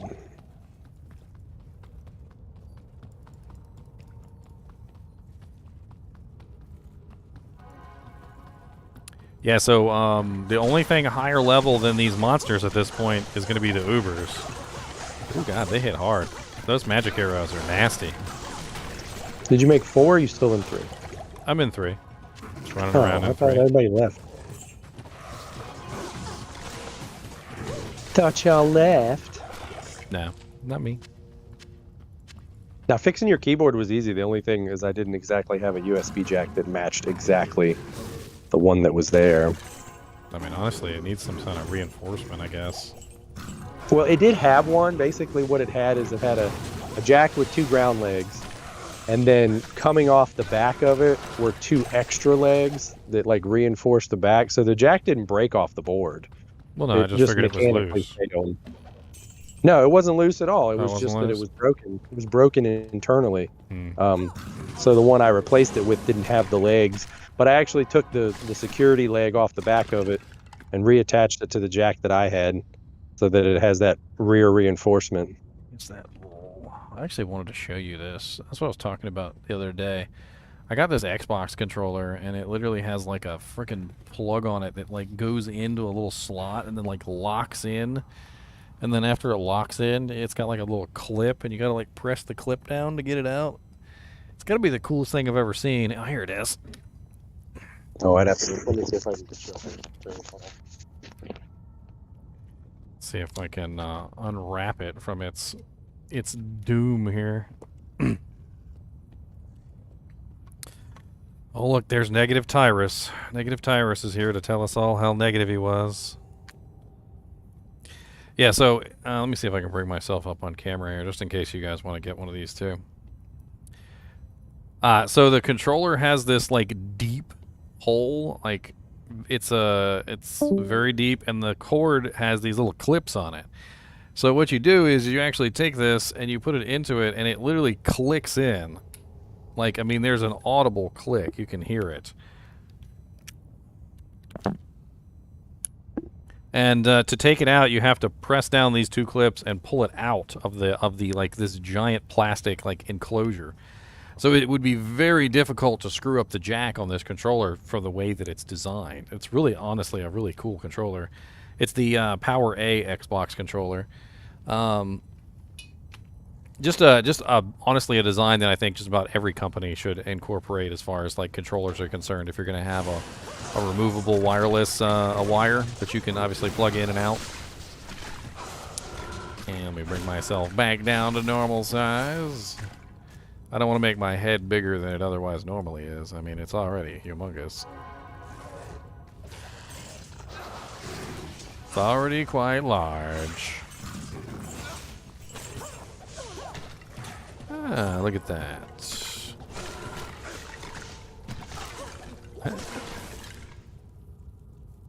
So who got the memberships? I didn't see. I did not see.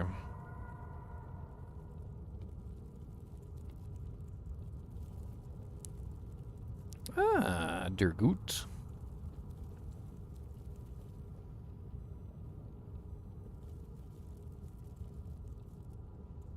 Der von dem dein Mutter spricht. I don't even know what that says. I might have just said a cuss word. And Prem. Congratulations. I want to see a new zone. This zone's kind of small. But I guess we gotta wait every hour to see the next zone.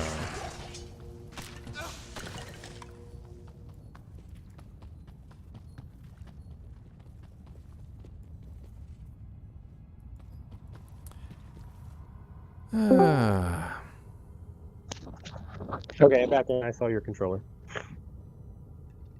Oh, yeah. And it's pretty cool. It's just the way that it's designed, like, it works a hell of a lot better than I think just about any other controller design works. Honestly, any device with a detachable cord should probably have that. It's not even that difficult. Like, it's literally just a regular jack with, like, a specialized, like, keyed hole that you put the thing into, so either a rectangle or a triangle or something, and then it has little clips, so you have to press the clips to remove it. What I always pick on people and tell them, as I said, the jacks on most devices are rated for insertion and removal. So as soon as you try to use them corded, you know, with like pressure being put on the cord, that's when it gets messed up. Well, the cool thing is with this one, like that's the thing, is it's designed for that. Like it's designed to be used while you have it corded. Yeah, it's like the first one ever. Which is crazy, considering, you know, the amount of corded devices that we have. All right, this one's pretty much done. I'm going to move on to number 4. Well, that's sometimes why stuff can't be used while it's charging. Some devices are actually designed that way.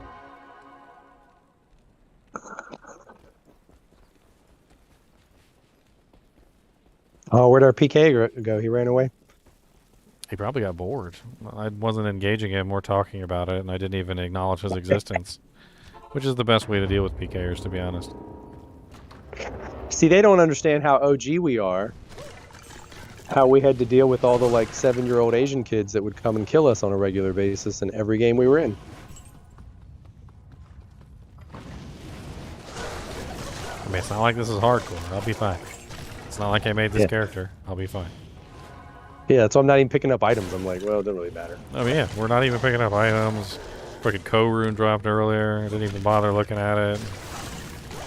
Like, the dude who found it didn't even pick it up. Yeah, that would kind of suck. That you'd be like, oh, it's a jaw in PTR. Oh, great. Oh, it's a jaw rune. Oh, exactly what I always wanted. It's like you win the lottery in your dream or something. Hey, that's a good thought there, Scott. What about item finds? I'm assuming you can item find these monsters and get more stuff out of them, right? And they're high-level monsters, so they could be TC class, whatever. You could do these zones, right? Have a barb running along behind you, herking all the corpses. Well, the bigger question is do the corpse retain their level after the zone stops? So can you run into a cow level after the cow zone's over and hork all the bodies and then still be accelerated? Well, the bodies don't last very long. Like I've sent out like stuff before and told people to come, like, hey, you know, I got a bunch of bodies here, come check it out. And then like half the time, like the bodies are gone before they get back. Huh. I'm kind of curious with what this circlet has on it. Since this is a high-level zone, that circlet could potentially be a high-level circlet. They didn't give us any ID scrolls. Nah, because we don't need to identify anything. All right, +2 Sork, 8 Strength, 5 DR. So yeah, it's +2 Sork indicates that it's a higher level zone. That's 67, right? Or is it? Well, the level requirement's not so much important as the as like that modifier can only spawn in certain, like, from certain monsters.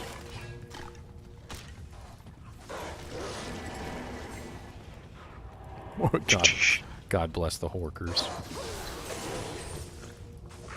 Yeah, I can't see your stream. Your chat. My chat? Yeah, no, because I can't mute it on my phone, so then I'd hear you both ways. Yeah, that's not good.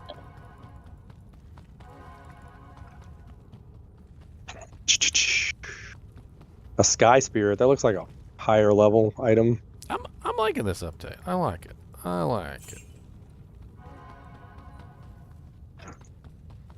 I was going down the list. You named your alpaca, or is it a llama? Yeah, my alpaca from, my llama from Raft. Yeah, his name is Mr. Llama LC. So we typed in like some video, and it comes up with a bunch of different ones, and it was like your video for the rune words has more views than where to find high level runes has more views than Mr. Llama's. But then like the other dude, his is like 300,000 views or something. Well, but you've got like 85K, and he only has like 73K on a similar video. It's it's weird. YouTube does their algorithm thing. I just follow along behind. Some of my Dude, some of almost- my videos only have like 500 or 600, like, and some of them have, I have some of them that are up above 100,000. My perfect gem Yeah. video, for some reason, I don't know why that one is so popular. Everybody loves my perfect gem video, even though I messed up in it and I didn't do the perfect skull thing right. I messed up. Oh, I didn't notice. Of course, now we'll have like the 4,000 posts of people. What does terrorized mean? What does terrorized mean?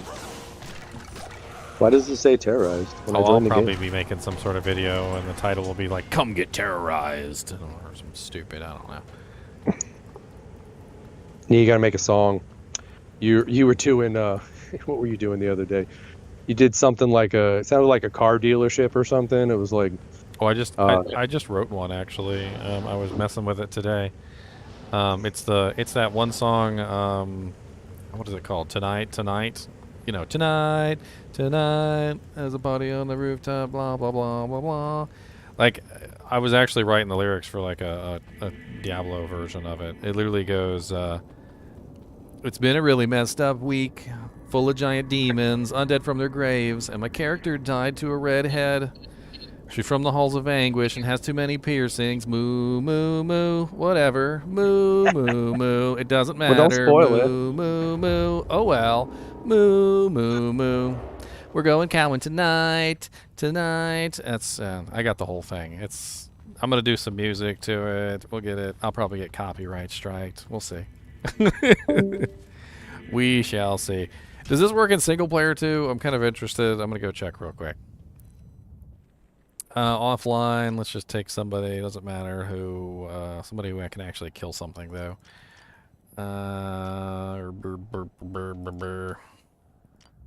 Prakazan, let's go Prakazan.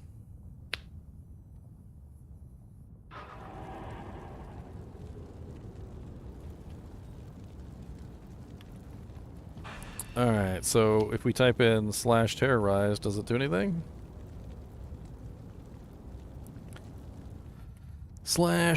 /terrorized. Corrupt tremors strike the harem and the palace. So it's still the same.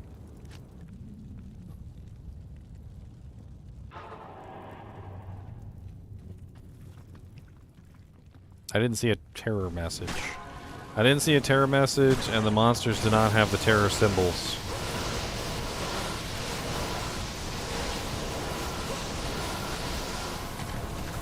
So as of right now, it is not on single player. Interesting.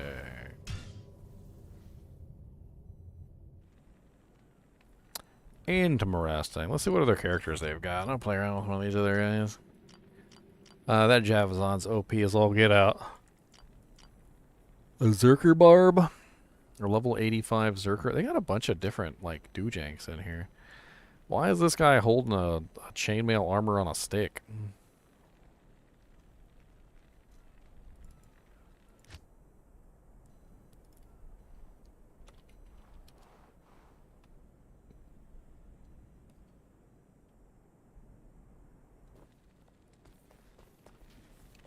I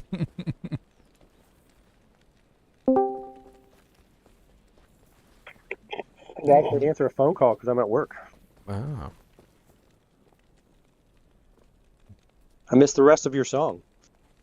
Oh, well, I didn't complete it. Like, I'm not going to sing the whole thing on stream. You guys got to watch my video on that.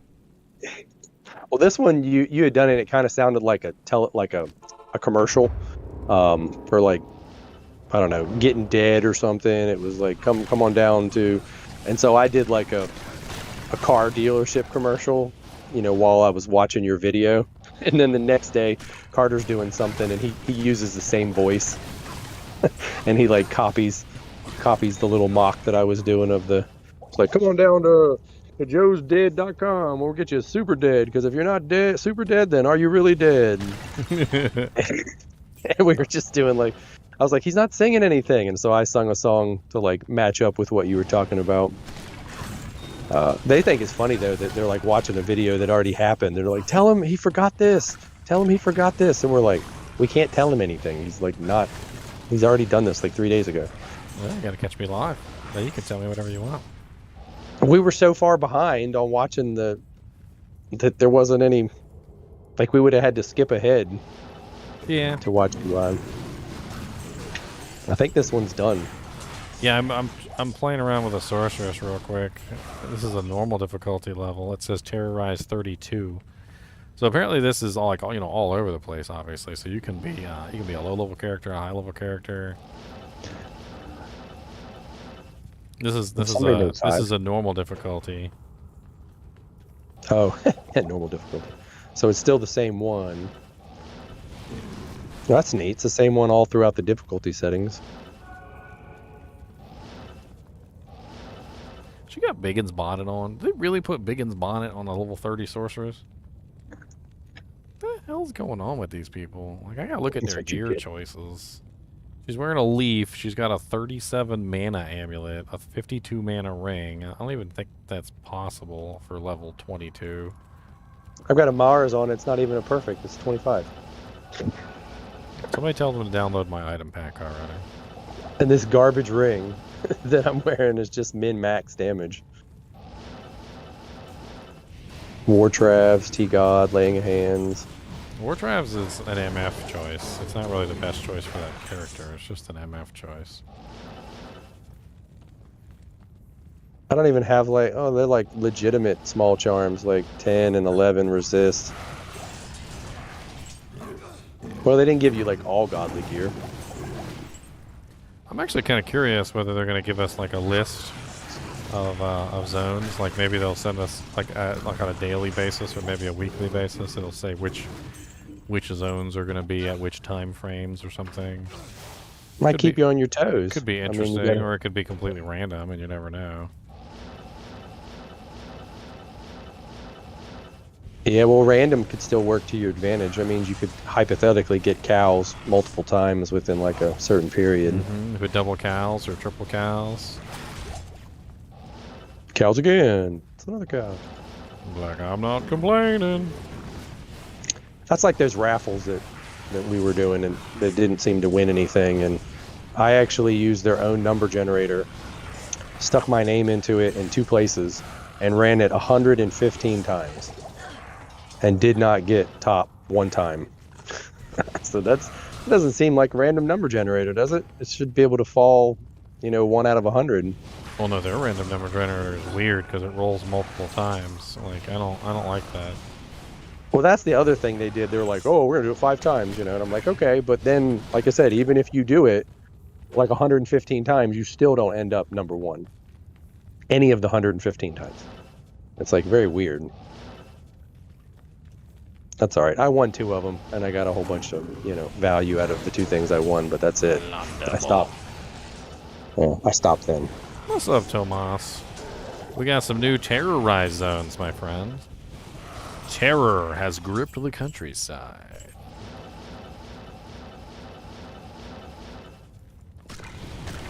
What were we watching you play the other night? And like all the comments were about Diablo. I think it was Raft. It was like the last episode of Raft. Oh yeah, I get tons of Diablo comments while I'm playing non-Diablo games. Oh, they weren't even talking to you though. They were just talking to each other. Yep. Like in your chat. Well, that's good. They got a little community going. Yeah, they're like, well, Daniel's on, but he's not playing Diablo, so we're gonna watch him play Raft and then talk about Diablo. Yes. They gotta get their fix somehow. That's all right. Alright, so level 30 is interesting. Let's go check out some of these other characters. They gave us a nice little bevy of characters. Let's see what we got. A level 58 Hammerdin. Looks like he's capable of Nightmare and Hell. Why does this sorceress have a armor on the end of her staff? What the hell is that? Good day. It's a bug. I think it was a bug. So I can't go to the zone because I'm not high enough level. But I created the game, so technically that area should be really low level, I guess. Oh, we don't have catacombs. Let's see what other characters they got. Good job, Daniel. Way to mess that. Oh, they give you a respect. Hell Hydra. I'm showing 57. Who's level 57 and hasn't got out of Act 1? What the hell? 57 in hell? That's about Act 1. Oh, well, I guess I'm used to people who rush a whole lot.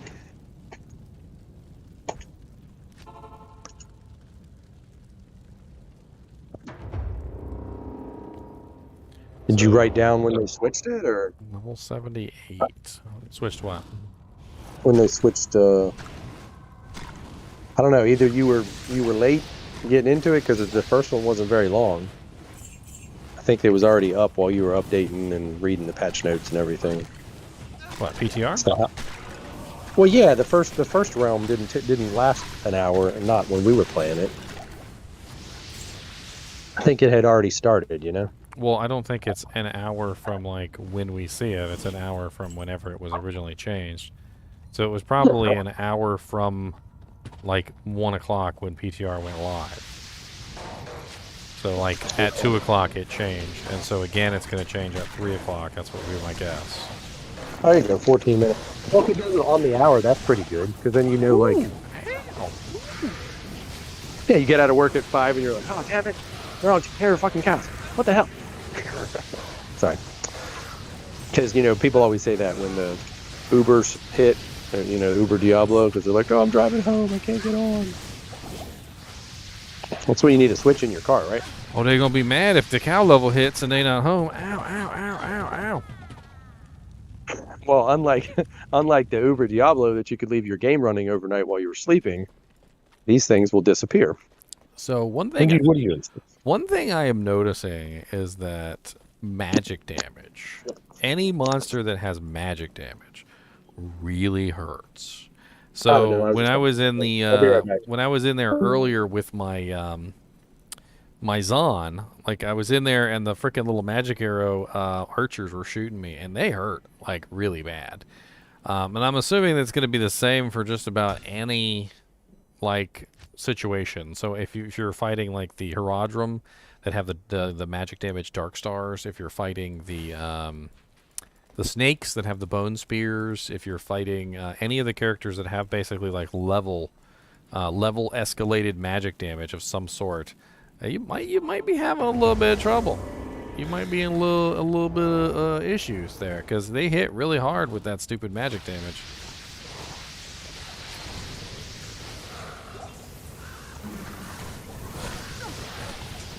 Right there. There they are. Ow, ow, ow.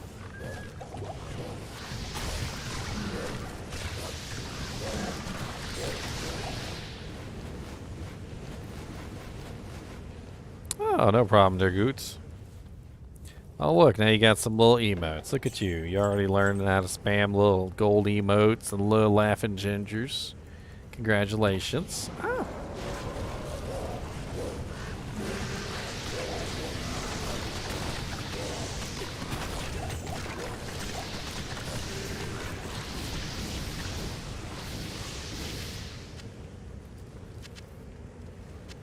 Little laughing gingers.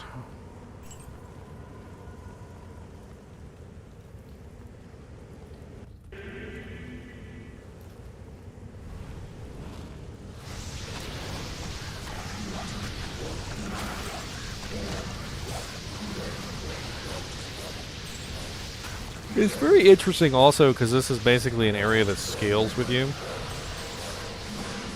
Where's Mr. NiNi? Does he not want to be terrorized? Cody is with me today, so as long as Cody is up here, I can't bring Mr. NiNi up here. Maybe when my girl gets home from work, I can let Cody go downstairs and I can grab Mr. NiNi, but we'll see. The Aki on the ground? I'm probably using I'm using towels. Where's the Aki? I don't see no Aki. Not like it really matters anyway, since this is PTR. Oops. That was smart of me.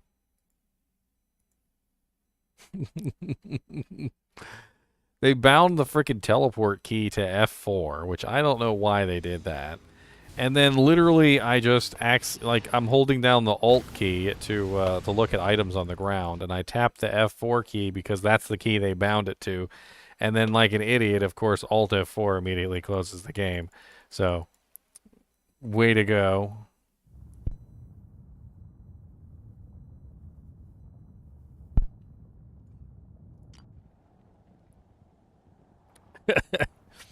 Nice light-plated armor at the top of that staff. Beautiful. Hell Zerker.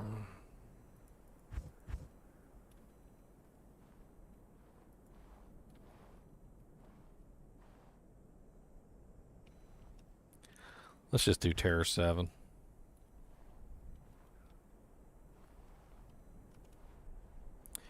Bink, bink. Press Alt F4 for free stuff. Yes, excellent, absolutely. Alt F4 for free stuff. That's how it works.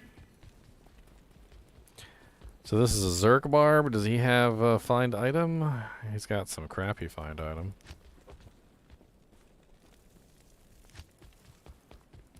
He's only level 85 though. Which means we're looking at a level 87 Terorrized zone.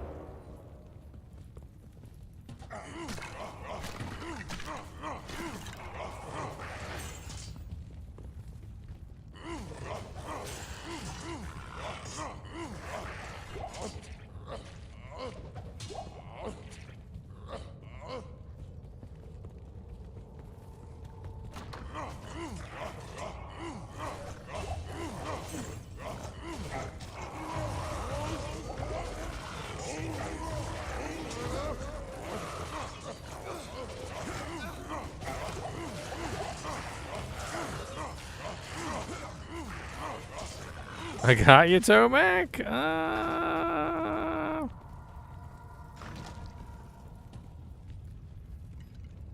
Can't believe that worked on anybody. It's been so long since that trick actually worked on anybody.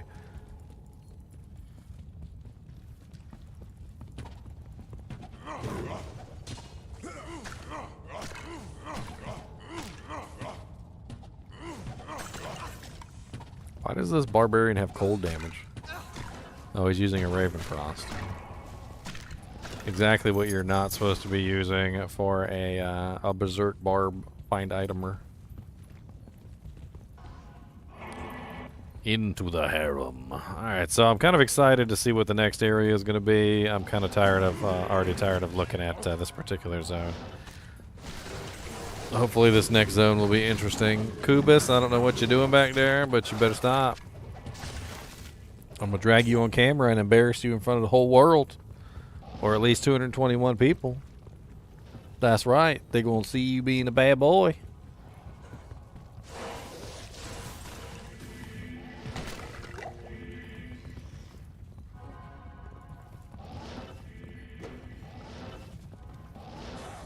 Why are you licking me? Why are you licking me? Weirdo. He just starts licking random stuff, too. He doesn't even care. Starts licking a couch, or licking your pants, or licking a door, or licking a window. Like, he just licks things. I don't know why he always has to lick everything. Including me.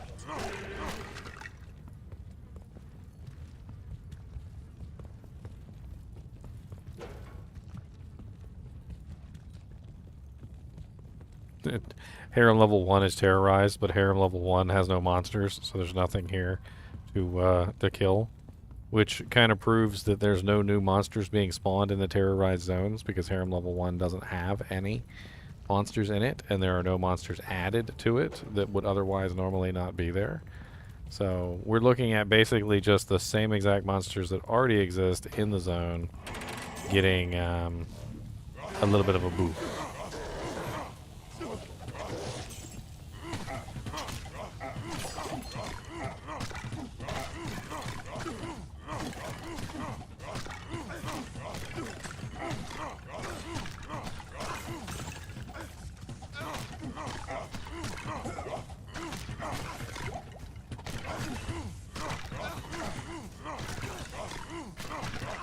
I using? Grief? A 393 grief?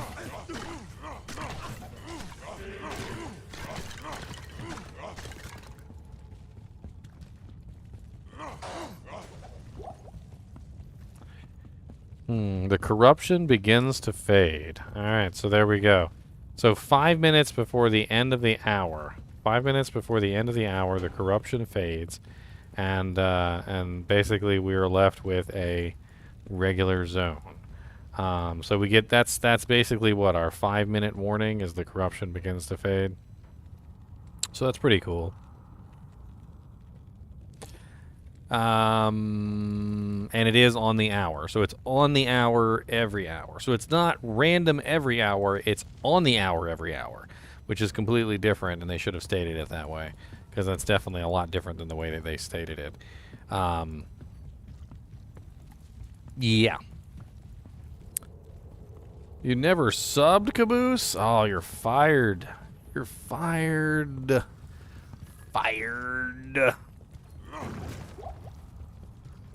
Yeah, but if you guys, you know, like, I hate to be this kind of a YouTuber because I usually don't even say anything, but Caboose brought it up, so blame Caboose. If you guys haven't subscribed, like, subscribe, guys. It really helps me out. Like, those subscription numbers, they make a big difference. The thumbs up, that makes a big difference. And, you know, helps push me to make more content, an endless sea of content for you guys to wade through. At this point, I'm pretty sure I have so many videos for you guys to watch that even if you sat down and watched them, like, right now, and you didn't stop for, like, the next, like, year, you might not be through them all. I'm not exactly sure. I think I actually, like, calculated it out one day, and it was a pretty large amount of content. I was kind of impressed that I had even the patience to do that much work, but I guess it's, you know, it's like chainmail, you know, one link at a time.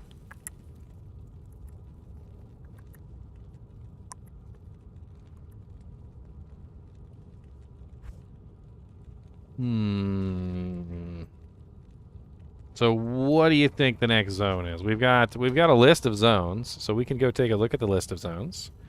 Let's go see what we're looking at as far as zones are concerned. So in Act 1, it can be Bloodmoor, Cold Plains, Burial Grounds, Darkwood, Black Marsh, Forgotten Tower, Jail, Cathedral, Tristram, Moo Moo Farm. So definitely we want Moo Moo Farm. That would be nice.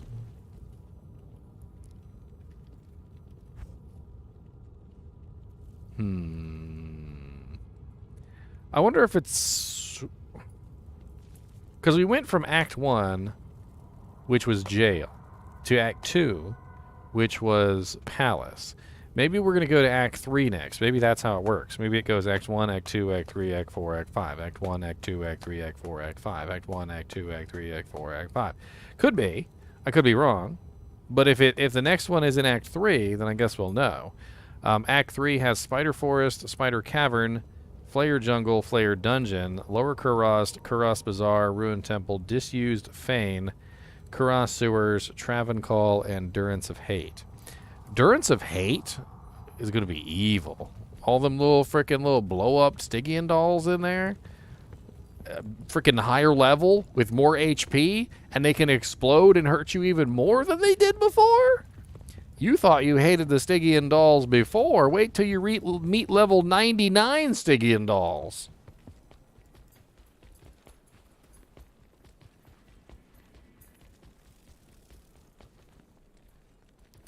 Wait until you meet level 99 Stygian dolls, sirs. You just wait. The corruption has all but dissipated. So at 2:59, we got a corruption has all but dissipated message. So we are probably looking at another message, I'm assuming at 3 or like 3:01.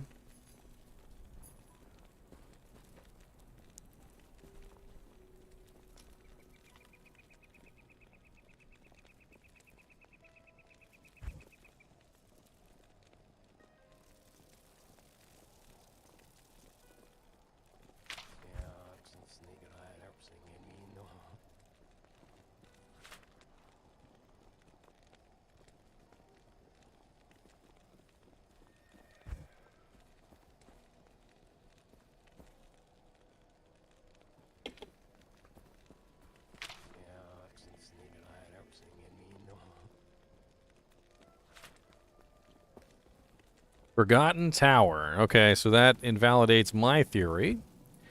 That invalidates my theory that it's a, you know, an act by act. So we went back to Act 1 from Act 2.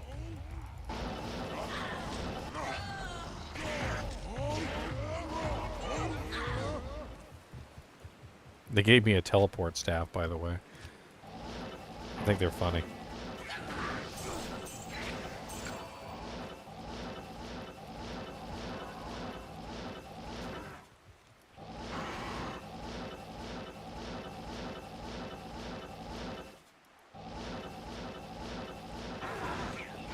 Where the hell is the tower at? Oh, there it is.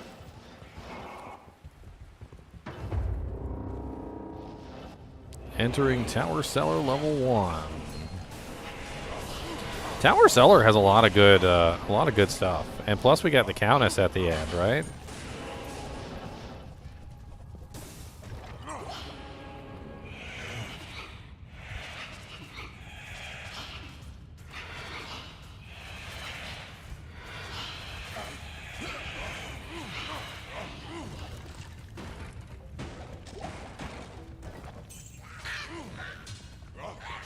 Oh no, you come back here, you little devil can.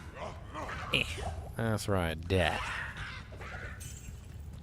I'm assuming that all the ghosts in here, yes, could drop a Zod rune, because 81 is the minimum level for a Zod. So that means that the ghosts in Countess's little area are going to be worth pretty penny. Pretty penny.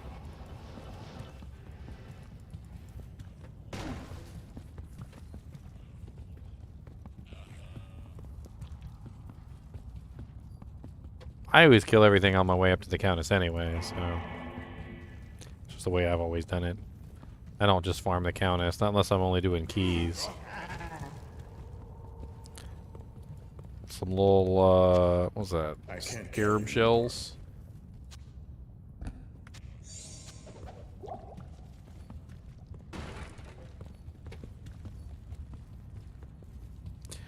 I wonder, does the Countess's level go up too? I'm sure the Countess would go up to like level 99, right? Does that mean the Countess can drop Zod runes now too? If the Countess's level has increased, it could potentially mean that the Countess could drop higher level runes than otherwise she was capable of before.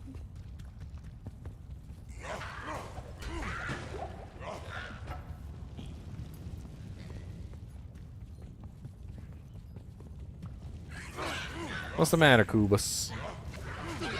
What's the matter, buddy?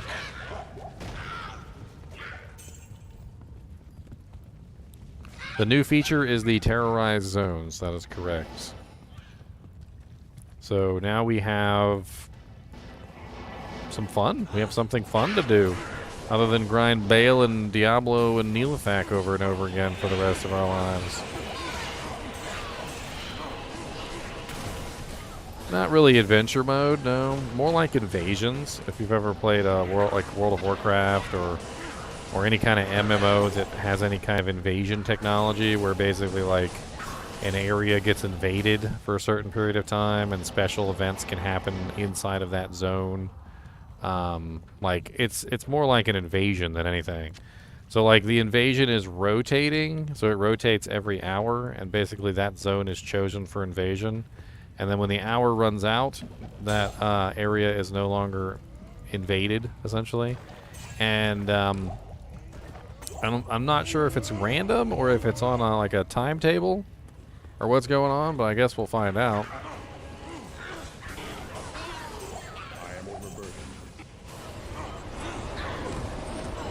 We got an F rune and a Nef rune, boys.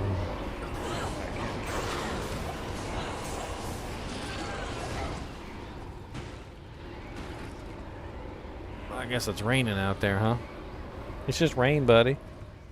There's no monsters. It's just rain and wind. I can't carry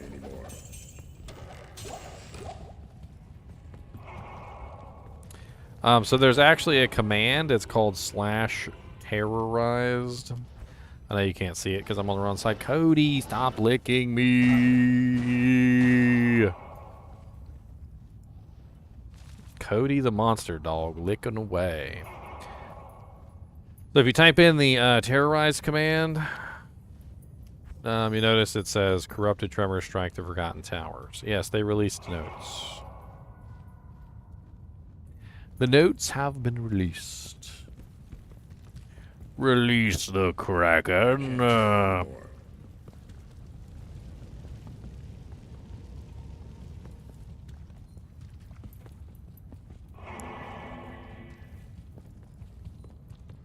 Why are you licking the wall? I'm telling you, he licks random things. I don't know why he licks everything. He's literally just over there licking the wall. There's nothing even on the wall over there. He's just licking the wall. Cody, don't lick walls. I don't know who needs to tell you that, but I'm telling you right now. Why? Don't stop it. Just don't do that.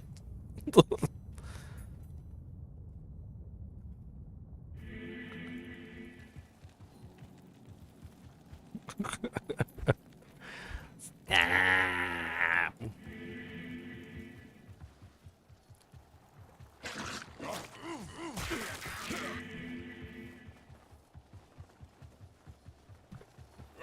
He's like, don't tell me what to do.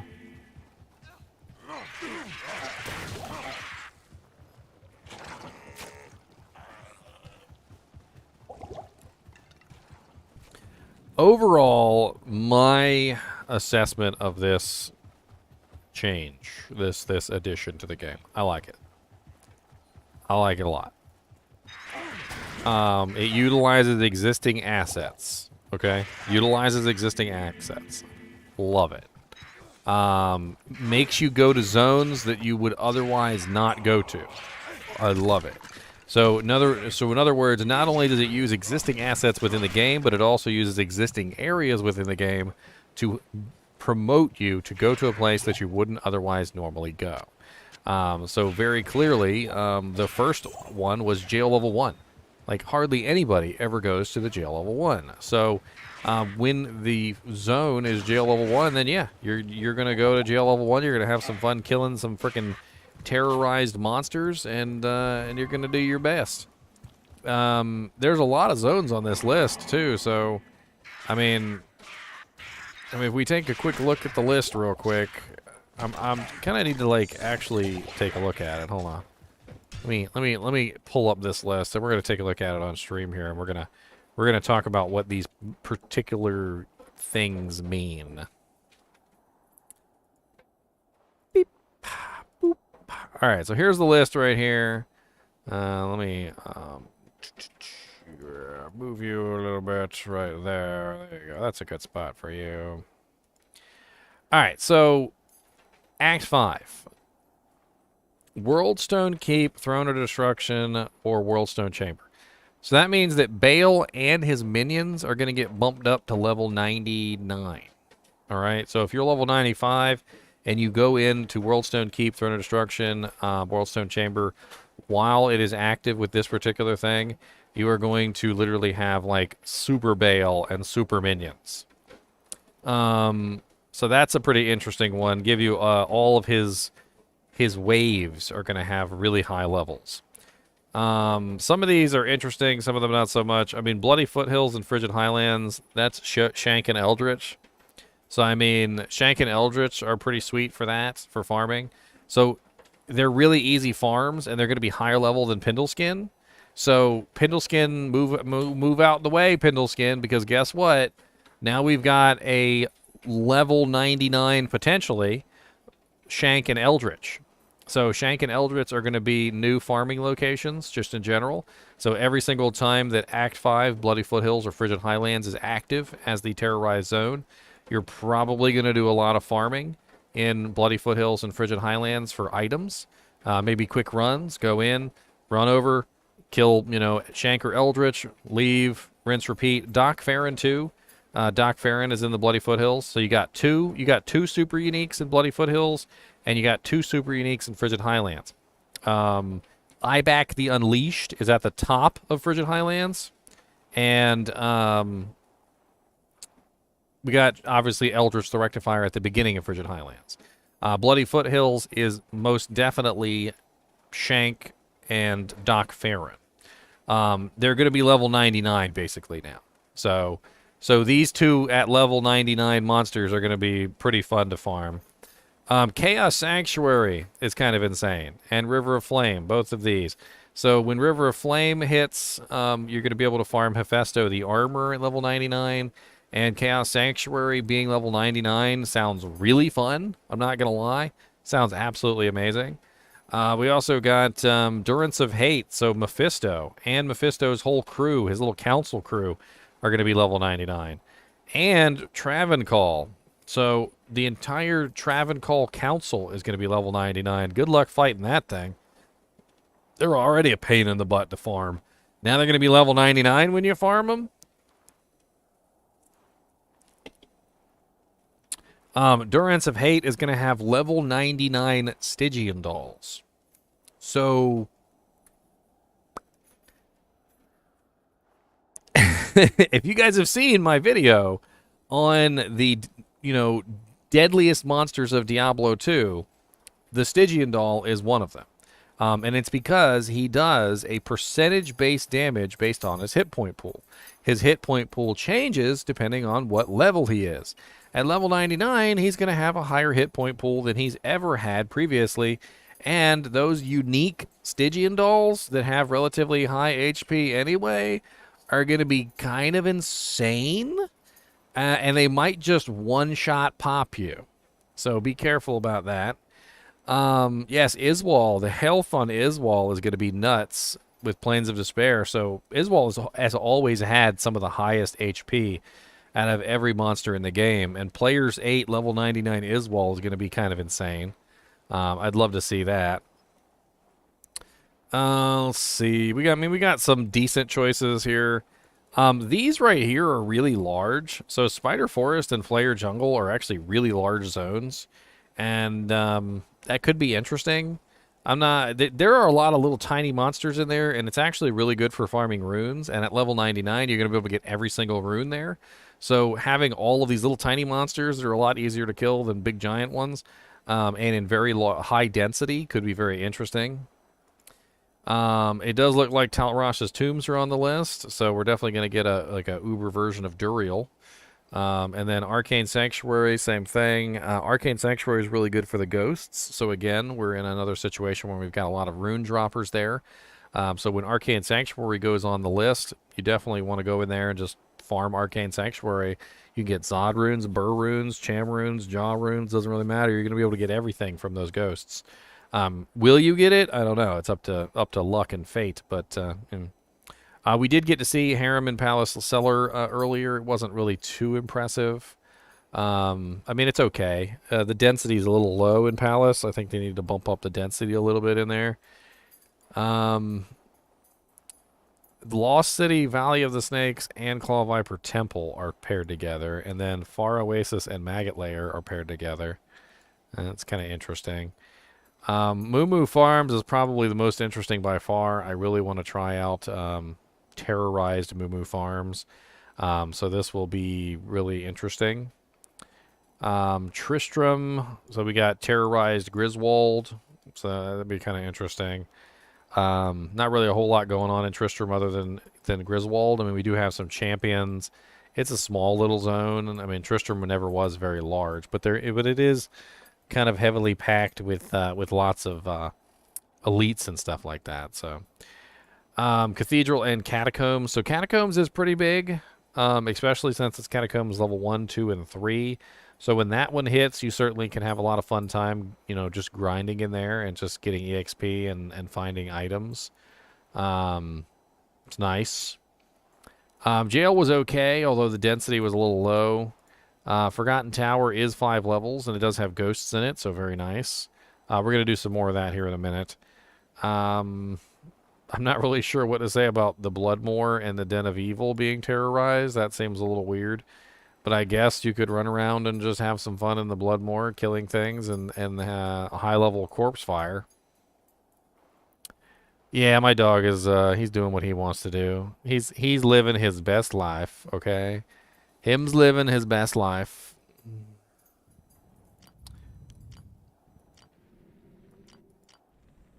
Are we gonna summon a necromancer? What did they put on our summon necromancer? I'm curious.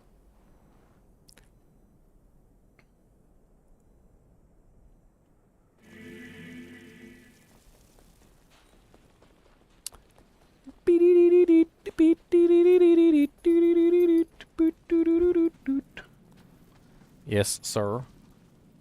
Would you like to say hello to everybody since you want to photobomb the camera every 5 minutes? No, come up here with your little snoot. That's your little snoot. Here, let me move the tip jar out of the way so they can see your little snoot.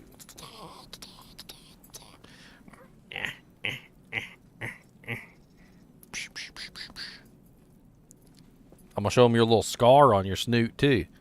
Because you got messing with the cats and they give you a slice. They gave you one of them slice and dices. One of them little slice and dices. They say, "Wee." He's thinking about it. He's like, I don't like them cats. Them cats are mean to me. It's like, don't.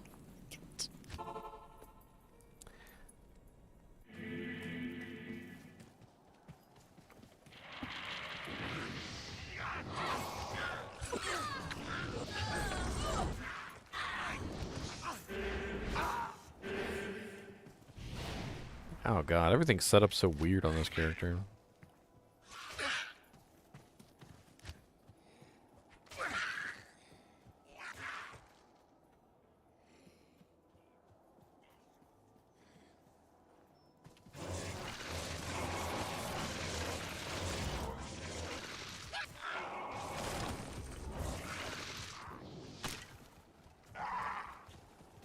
No problem, Josh.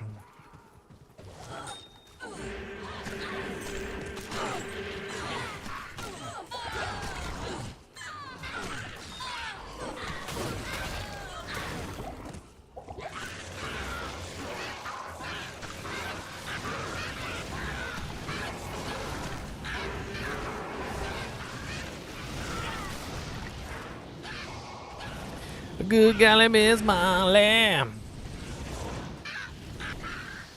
Alright, let's go find this tower cellar level 1.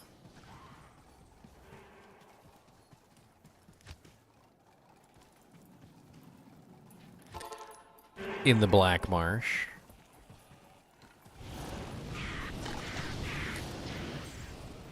If they lock, I wonder if they're going to lock this behind ladder. Are they going to lock this behind ladder, or is this going to be for everyone? Ladder and non-ladder. I mean, this is a really fun game mechanic. And while I can certainly see why they might want to lock it behind ladder only, I kind of feel like they shouldn't. Because I don't think this really takes away from ladder. If non-ladder has it also, you know what I mean?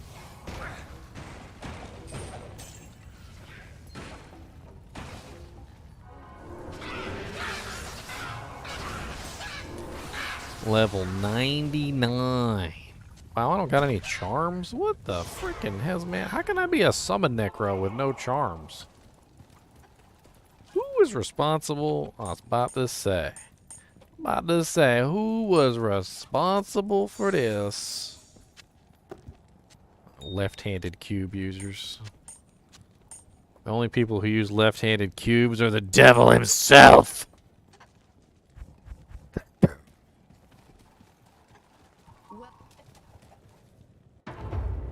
Terorrized. That's the feature. Terorrized. What's up, Durflow? We got full patch notes right here if you want to take a look at them. I've already gone over them. If you wanna rewind, I went over all the patch notes at the beginning of the video.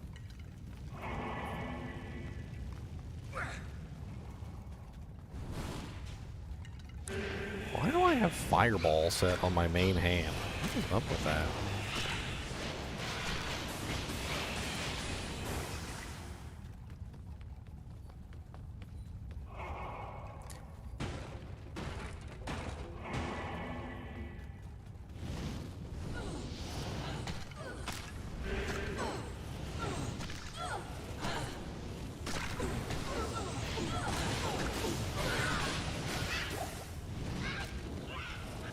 I really like this new feature. I do indeed.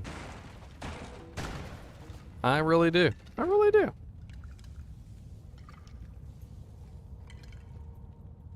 You just blow in your dog's face when he wants to lick you? I'm not really sure that's going to work on my dog. He's a very big dog.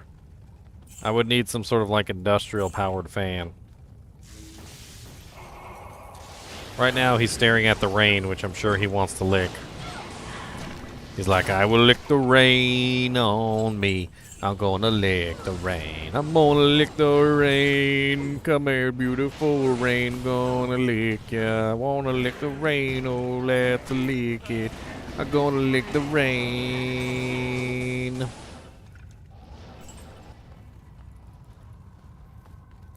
He does the cutest stuff. I mean, like he comes over and he puts his whole face, like, you know, he sits his face down like this on top of me, right, and just kind of like rests it there, and it's very cute. And until he starts licking me, like, it's usually fine. Then he starts licking me, and I'm like, stop.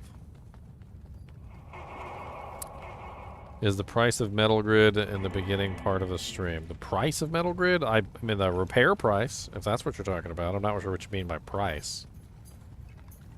Metal Grid price is going to be something that fluctuates wildly with various things within the game. Its rarity, whether people want it or not. Honestly, Metal Grid is probably going to be a very sexy item coming forward. I think a lot of people are going to want some little iron golem, or iron golemlings. I can see barbarians.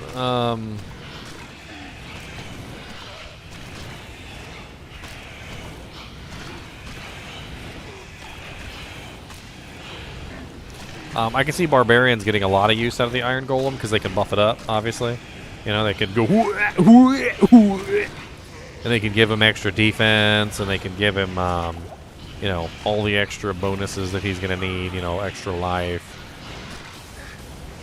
So I can definitely see the barbarian having some fun with that.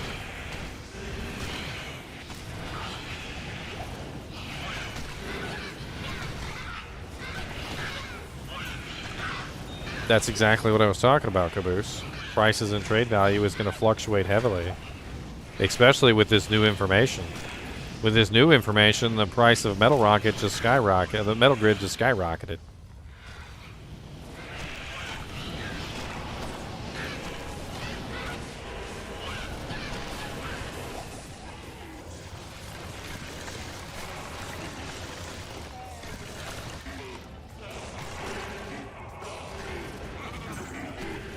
Don't you touch my cow. He likes to tear up everything in the house. Caught him eyeballing my cow. Don't you touch my cow. That's my cow. Don't you touch my cow. You got your own toys to tear up. You don't got to tear up mine.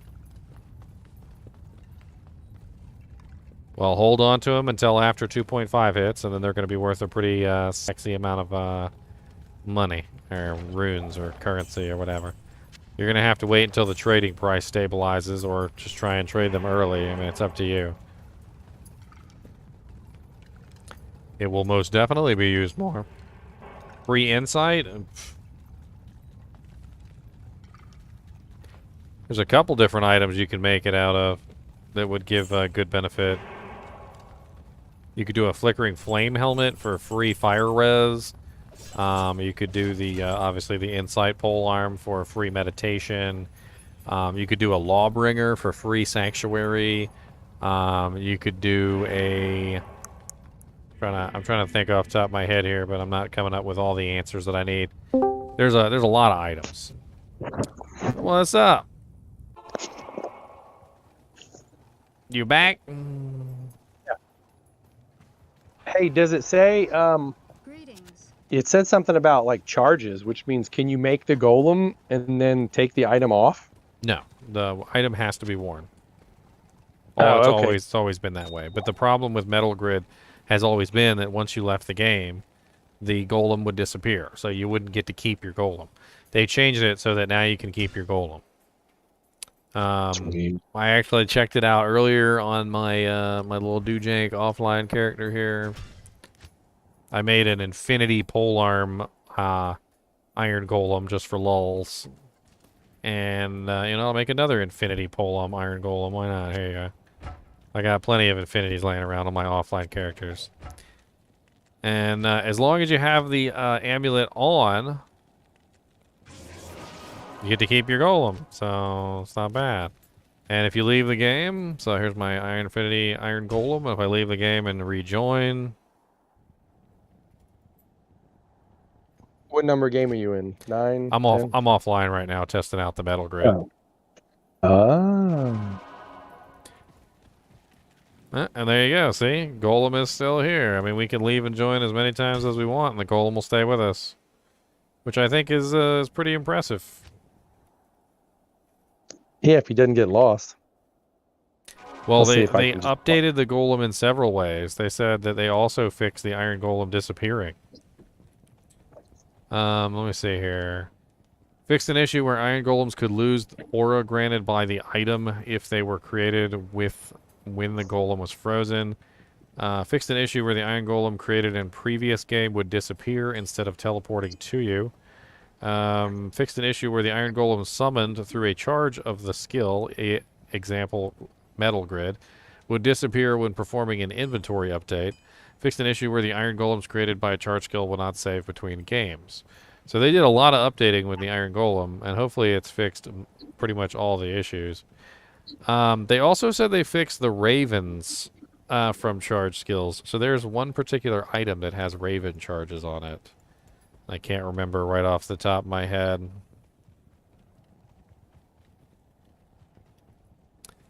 Though I know where to find out.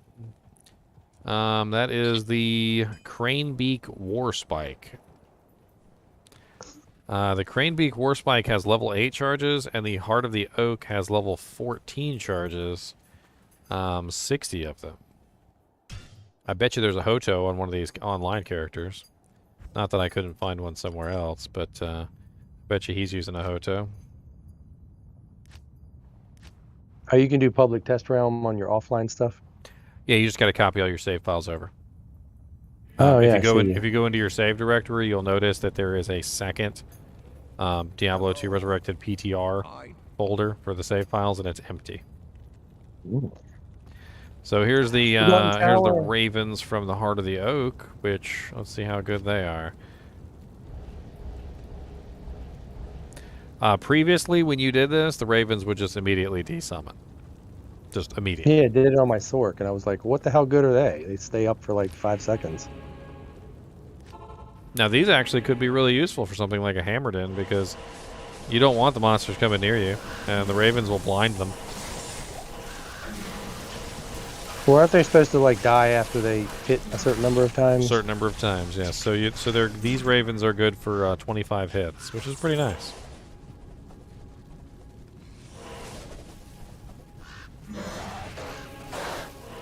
I hate the person who set the hotkeys up for these characters. I feel like they must be left-handed. Well, didn't they just say that now you can use a skill on either mouse button, which you couldn't do before? I doubt that's what they meant. Oh, what did they mean?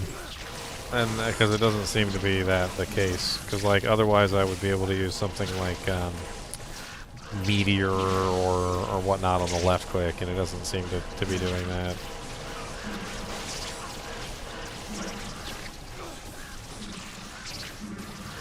I mean, my ravens are still alive.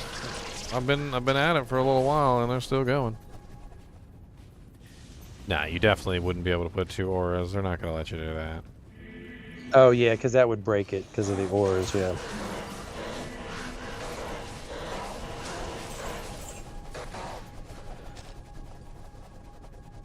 What's this dude talking about? Curious about what they mean. They let the kids set up the hotkeys. Pretty much.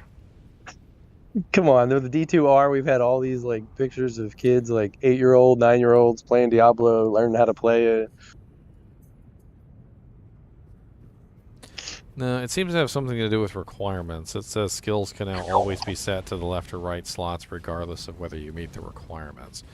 So it has something to do with the fact that, like, if you try and bind a key to it and you don't necessarily have the requirements for it, it must have been denying you the ability to set it.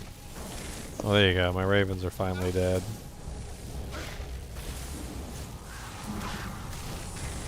I swear they watch my videos, because I literally did the crane beak video just like a little while ago, like maybe about, I want to say about 2 weeks ago, or maybe about 3 weeks ago, and they literally like...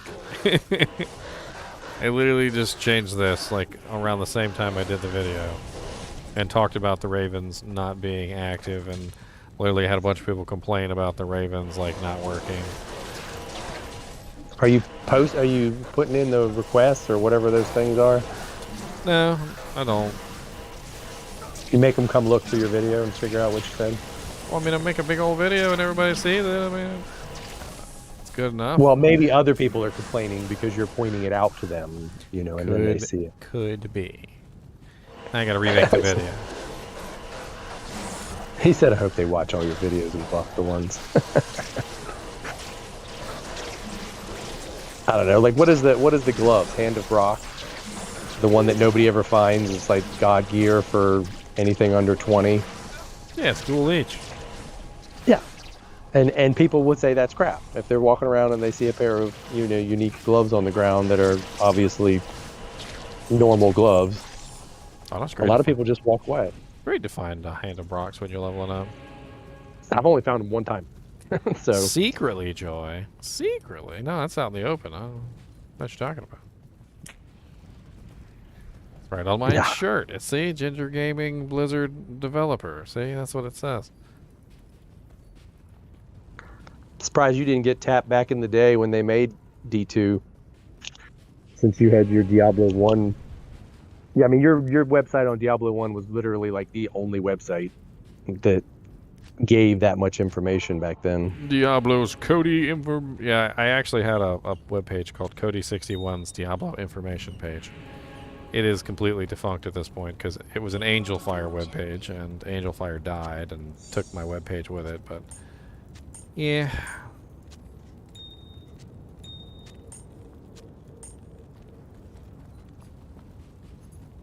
Honestly, the terror zones are pretty cool. I'm playing around with them on multiple characters, just kind of having fun with it. I mean, you don't necessarily even have to play them. That's the interesting thing. So it's just one little zone. You can apparently toggle them on and off. So if I toggle them on and off here, you don't have to play them. I wonder if there's like an option in here. Right there, Terorrized. To enable them for like a single player game or something.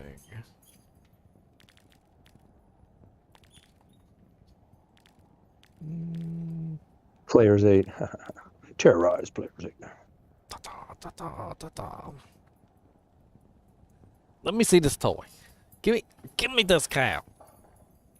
Well, it'll be a lot more fun when we actually can keep the items that we find and the experience that we gain. Oh, of course. Right now, we're just testing. We're having fun playing around with things. I wonder what kind of changes they're going to make, though, because they were pretty clear about, like, going after these feedbacks. Ooh, sorry. Feedbacks on this zones. Like, they want our feedback. I think the first thing I would definitely say to them is the monster density is a little light. I don't know what's going on with the monster density, but it seems lighter even than normal. I think they need to up the monster density a little bit. I don't know exactly what the numbers are on that, but like normal monster density seems to be more dense than the terrorized zone monster density. So a little strange that they went with a density lower than what like you normally have in a zone. Yeah, we want monsters continuously coming and trying to kill us. That's what right. terror should be. So yeah, repeated I want to walk into the zone and fear for my life. Like that's a volcano come up in the middle and just start shooting out monsters, and you're just like, I want to fear for my ever loving life. And some kind of boss monster in there could be interesting too. Just like, what do they give her, a mist? She got a mist. Spawning the monsters. Oh, she's got a piece. Okay, she's got a piece. We can test out peace with her. I'll put that All right, let's grab a Valkyrie, shall we? Take me a minute to get the Valkyrie to spawn. Oh, is it? Can you get double Valkyries? No, she can't spawn a Valkyrie, can she? No, she can't spawn one.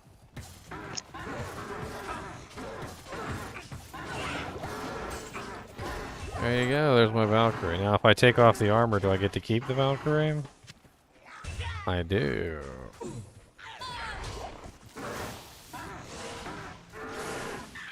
Except your girl died. Yeah, I noticed. And that's why I said about Metal Grid. Couldn't you keep the... No, I checked it already.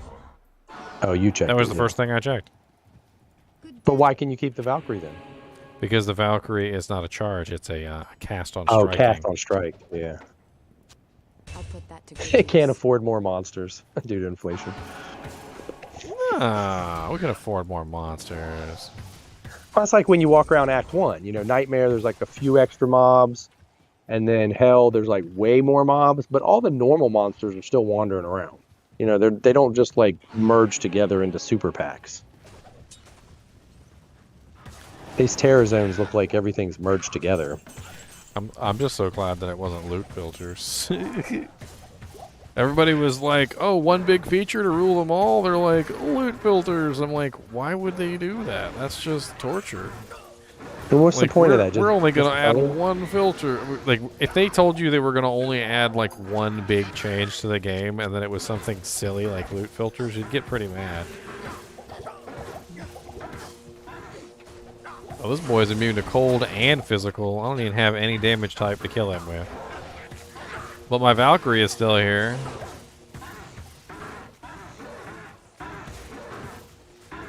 A green monster and a red monster? It's crazy. Literally cannot kill this guy. Literally invincible. He's literally Well, she cold should- enchanted, lightning enchanted, stone skin, immune to physical, and immune to cold.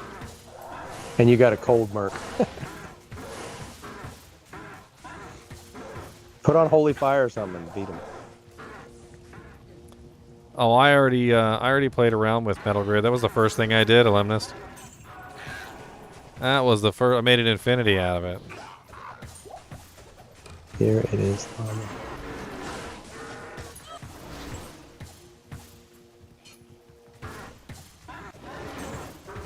Now, the main problems that we got to deal with is that he's a level 22 Iron Golem with no buffs. So he doesn't have any resistances. He doesn't have any HP increase. I'm kind of curious exactly, like, how much HP and stuff he has. Like, let me go grab No my... Golem Mastery. Yeah, no Golem Mastery. Let's check on the Necromancer, because we can look at those stats really easily by going to the Summon Necro.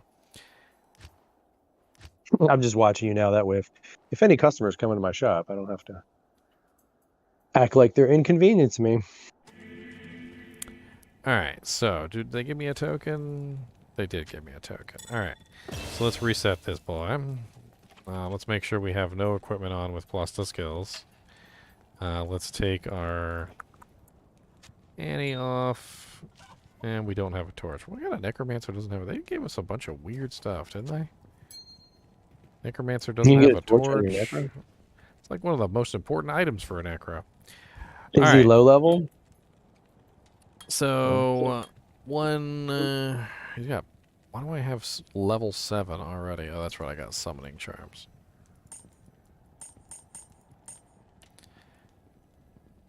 Still have +2 from the necklace.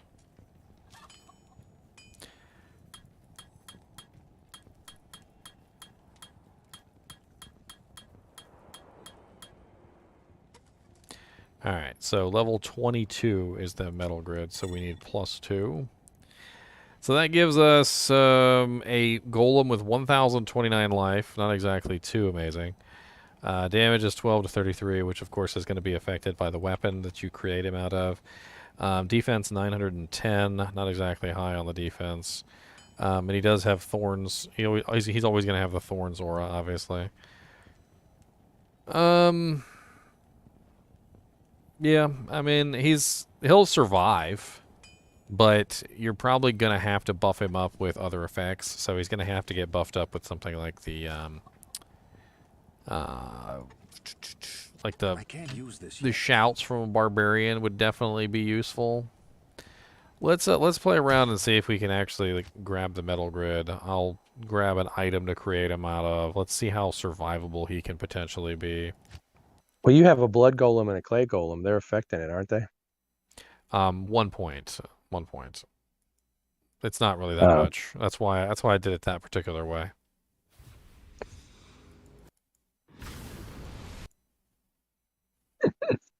The bald cap barb with the shako.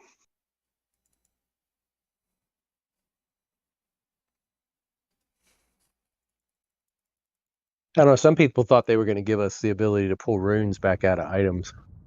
Nah, once the rune's gone, it's gone.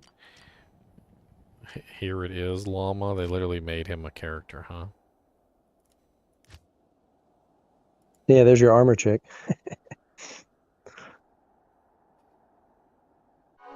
I mean, why can't you put armor on the end of your staff and beat people with it? I mean, that's what Enigma's for, right?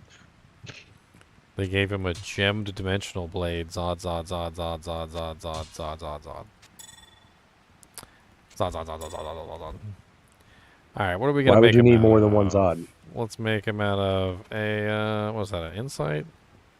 That's what we're talking about making out of him, right? We're talking about making him out of an insight. Because you're probably not going to waste a infinity on an iron golem that could potentially die. So let's grab the insight polearm. Got that Mando regeneration. Let's go grab our Zerker barb. And, where are you at? Hill Zerk. Oh, does he have a metal grid on? No, I grabbed it from the other guy. There's a new character. If you relaunch the game, they made it specifically for llama. It's got the metal grid on it. I don't know why they didn't include the metal grid, and this just goes to prove that they don't know exactly what they're doing when it comes to this kind of stuff. They made the changes to metal grid, and they didn't really realize that metal grid was going to be a big change. It's like they didn't even realize. They didn't give it to anybody. They're like, oh yeah, we fixed metal grid. Bye. Well, they must be watching him if they turn around and put his name on it. He probably sent him a freaking tweet and was like, "What are you doing, you twats?" All right, here we go. Insight Thresher. Alright, we can't take off the amulet, which is fine. I mean, it's a pretty nice little melee amulet. It does have a massive amount of attack rating, defense, and resistances. It's not a terrible amulet, even, you know, sans the golem. So, I think we'll be alright. Let's see here. Concentrate. We definitely don't need the insight on our merc anymore. We could get him a different weapon. Let's go grab him a different weapon from somebody else, just to be fair. Because obviously you're not going to run the Iron Golem by himself. He's gonna have a merc accoutrement. Where's that Zon at? The Zon had an infinity.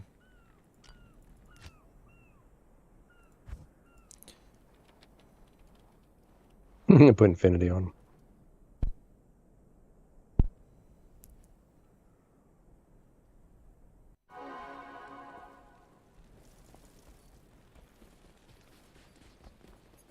I just did test Ravens, Ryan, earlier.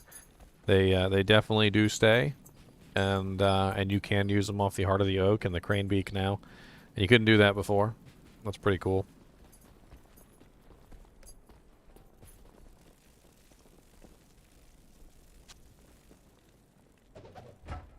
Remember back in the day when like every patch was so that they could fix the CD cheat hacks that people would use?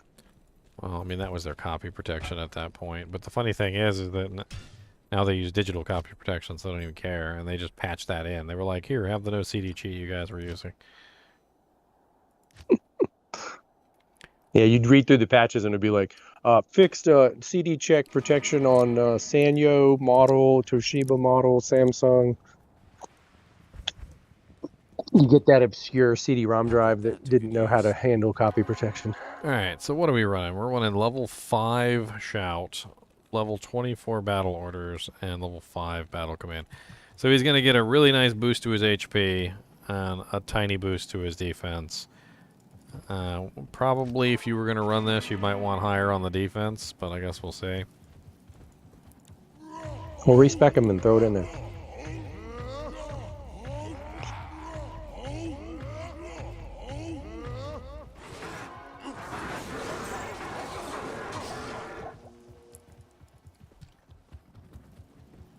Come on, Iron Golem, let's go, buddy. We ain't got time.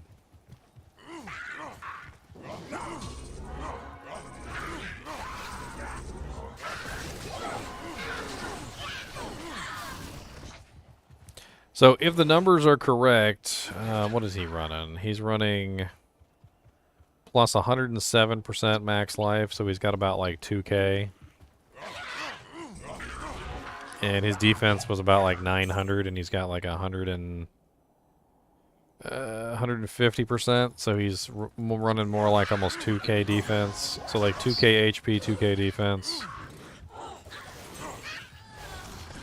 Can you click on him? Like, can you click on his picture? It doesn't give you anything, does it? I don't think so. Yeah. We need to send that to developers. Because if you don't have him, you should be able to see like what he's got going on. Nah, you could never see the stats on him. They always made it mysterious.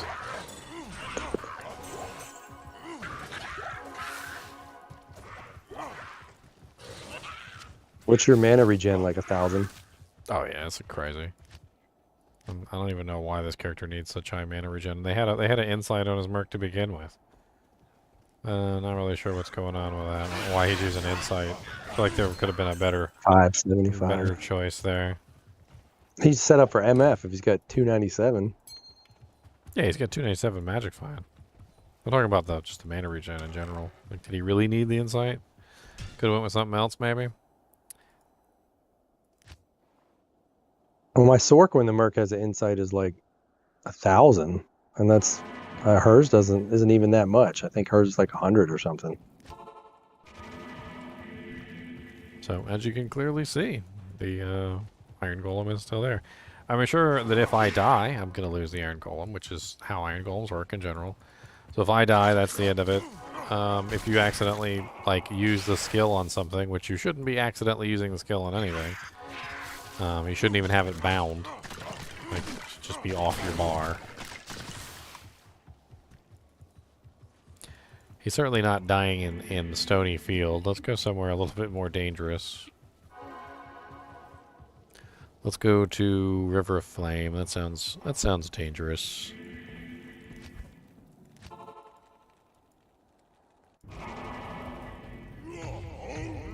Or let him tank Pendle. Let him tank Pendle? Pendle will kick his butt. Pendle kicks my butt. Yeah, but he's got thorns. Every time somebody runs into him, it shouldn't hurt him.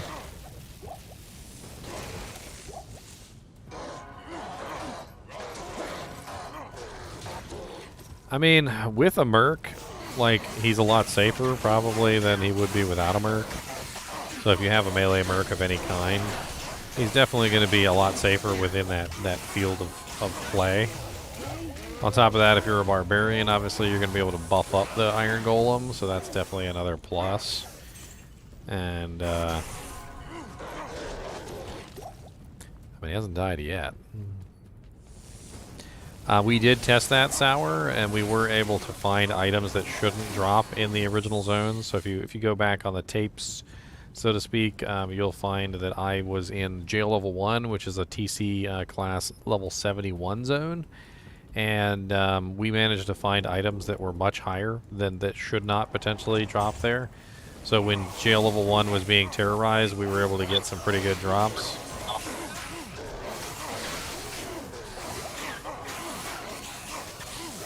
The question is technicality. Yes, if your level is high enough, then you should get 99 drops. But it's based on the level. Yeah, you have to actually be high enough level to get the drops. So they're not gonna. They are based on your level plus 2, 3, and 5. I think is what it was. 2, 3, and 5. Make sure I got that right. 2, 4, and 5. So 2 for base monsters, 4 for champions, and 5 for uniques. So if you fight a unique monster in the Terrorized zone, he'll be 5 levels higher than you. So to get that level 99, you have to be at least level 94. It does cap at level 99 for uniques.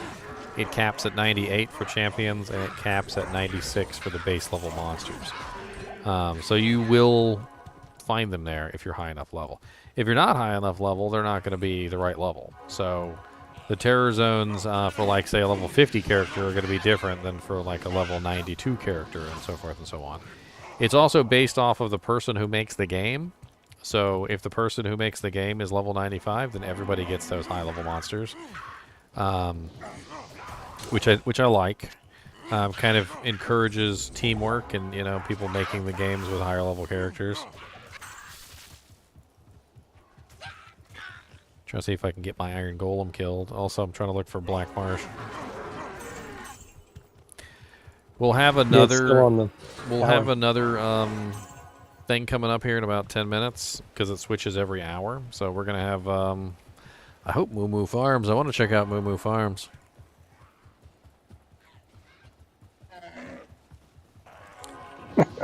Terrorized cows. They need to have, like, blood coming out of them. Look like they have rabies and shit.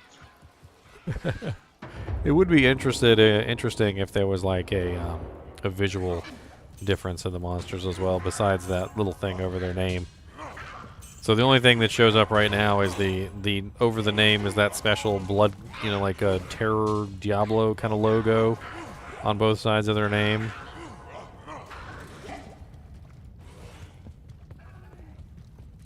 Yeah, you're more than welcome to join my game. I'm just in game Terrorized. Game name is always up in the top right-hand corner, by the way. Over there. Over there. I don't keep you guys out. Come PK me.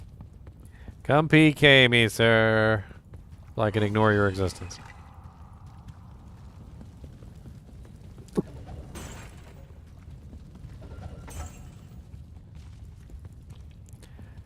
The highest TC is 87. I mean, technically, I guess. Bale is higher level than that. I mean, it's M level, TC, A level, all sorts of interesting things going on. I don't know if the A level has been increased. The area level might not have been increased. So these, like, drops that come from this stuff, we might have to try, like, a really low level area if they end up coming up with one. And just click on the things and see if anything high level comes from, like, the barrels and whatnot. If it's modifying the A level, then the barrels and all the clickables should potentially have higher drops as well. But if it's modifying the M level only, the monster level, then I guess we'll find that out as well. Right now we know for a fact that the M level has increased. But if the A level is also increased, I guess we're going to find that out too. Do any of the terror zones coincide with the new 85 zones? I think it was like all of them, wasn't it? Like, not particular. Stony Tomb, Rocky Waste and Stony Tomb, yeah. Sewers in Act 2, no, that's not one of them. The Ruined Temple and the Disused Fane. Crystalline Passions, Frozen River, Glacial Trail, Ancient's Way. Some of them. Not all of them, but some of them. well, those will be the roulette, you know, when it hits a double. A terrorized 85 zone.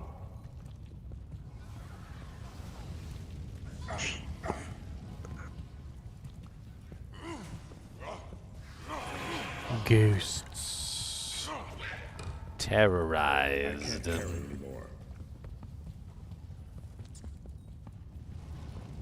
What do you mean you can't carry anymore?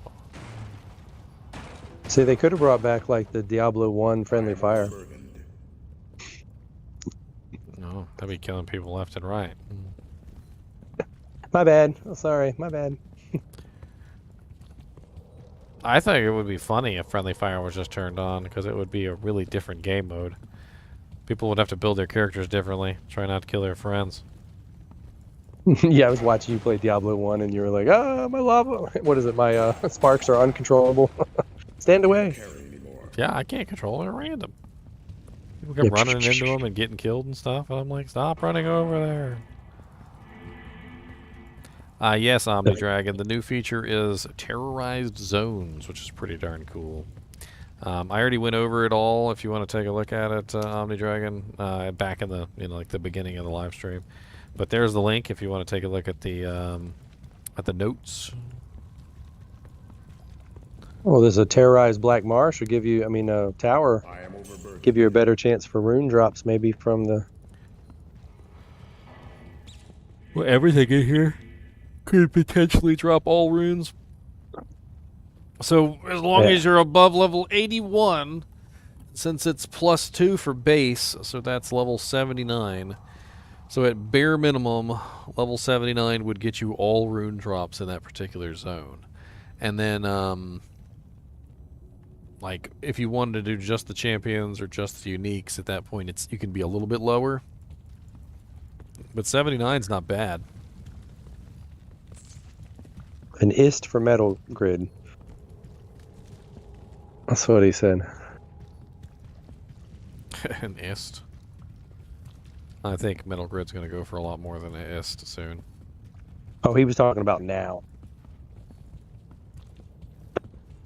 I mean, The basis comparison. If you want to get a Metal Grid right now, like in 2.4, while it's still relatively not as worth, holding on to, then grab it. Like, this is now is the time to strike, because it's only going to go up in value from this point. By tomorrow. As people start to learn more and more that Metal Grid has been fixed, they're all going to be like, hey, I want my Metal Grid back that I loaned you like 7 years ago. Once you make a video on Metal Grid, then they're going to know. I probably will. I'm probably going to make a video like very soon that's just going to say like, Metal Grid has been fixed. Free iron golems for all. Or you just chop up some of the stream to pull out the ravens and the... It's too much work. Turn one video into 7. Just kidding.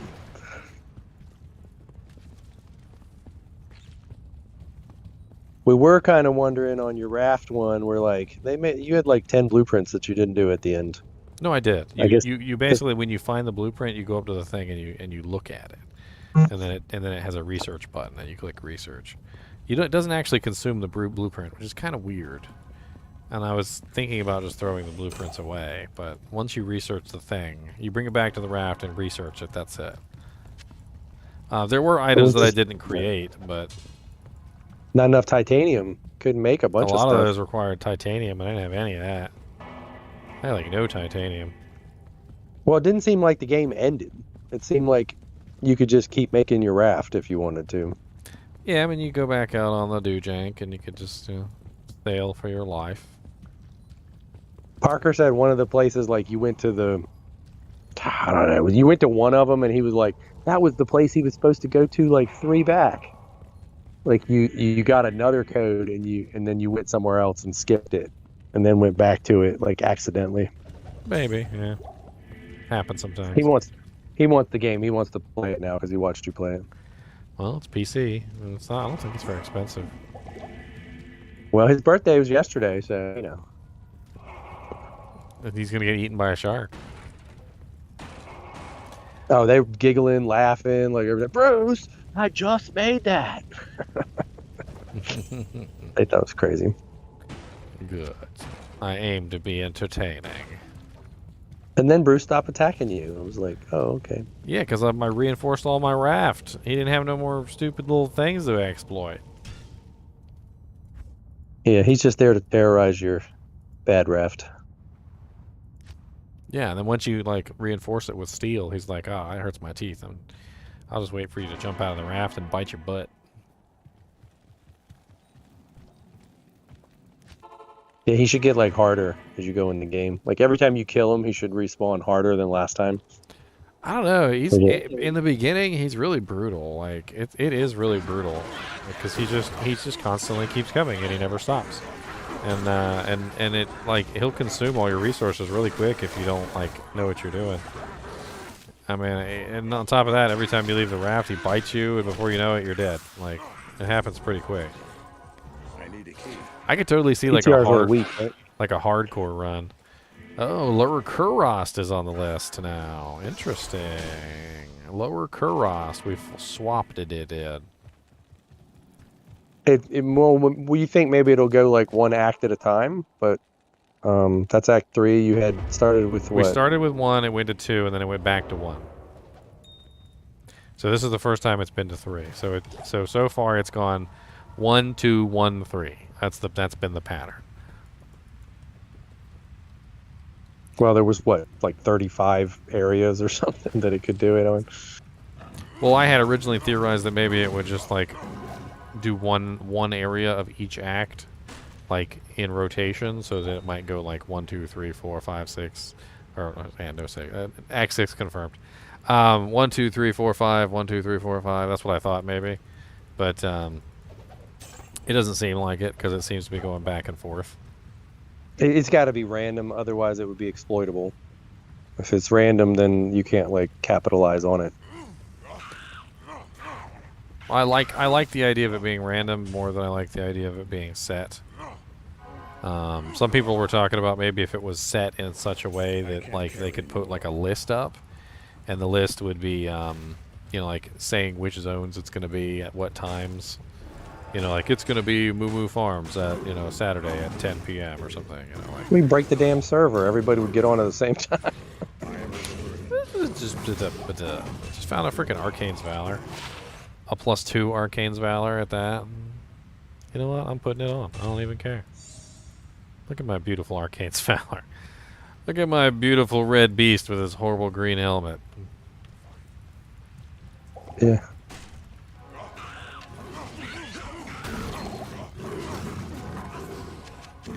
Better than your Skulder's Eyrie set up for Magic Find.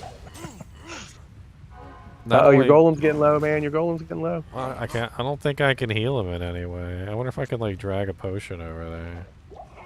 Does he heal by himself? So I'm assuming at this point I would probably have to go back to town, right?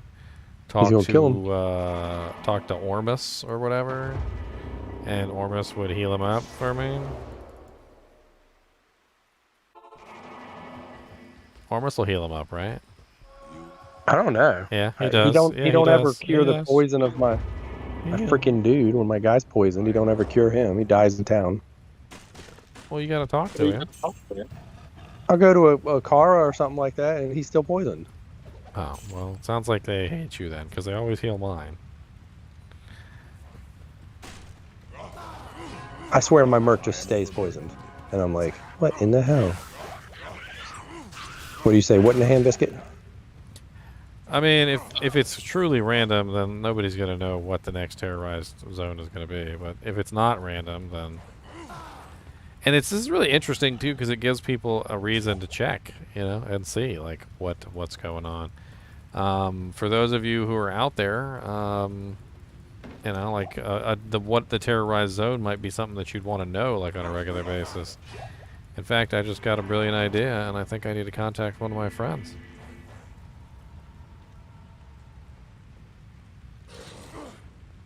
Put it on the forum or something?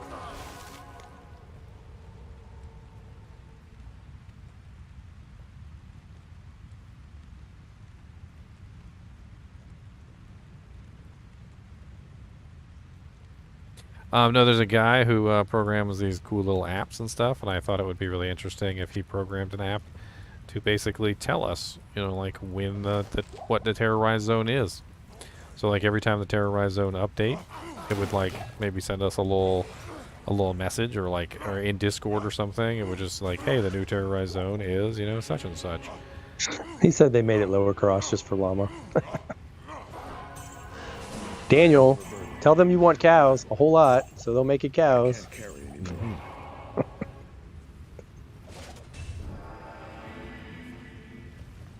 Cows is the one I think most people are interested in. People are interested in lower cross.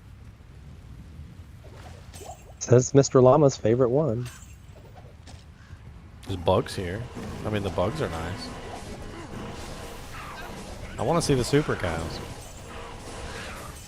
Yeah, I with want fangs and to blood. see, yes, the super cows with fangs and blood and super cow king.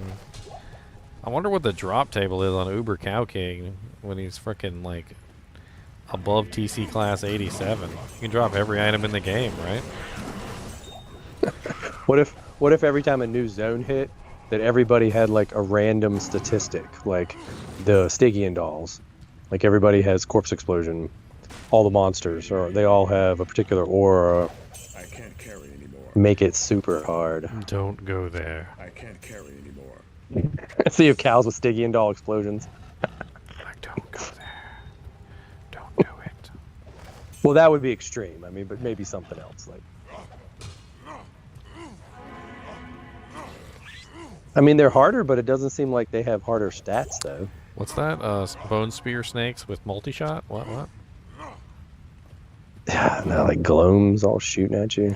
Multi-shotted gloams? What? What'd Tanner say? More it looked like the density of the monsters has been like kind of nerfed in some of the areas.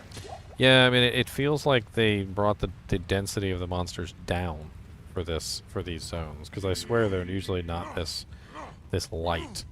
It's almost like the terrorized zones have higher level monsters, but then at the same time, the density has been decreased.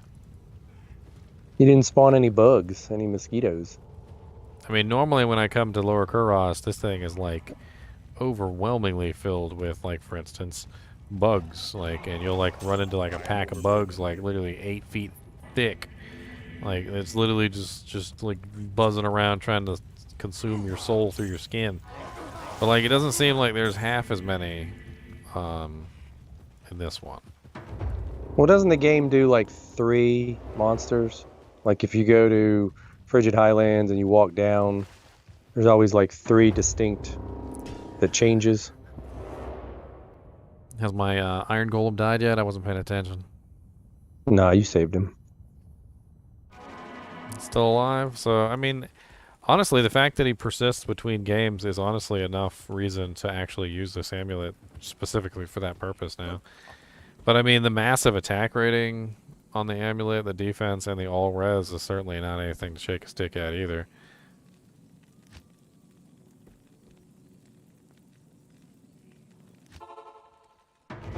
There's melee characters that have AoE effects.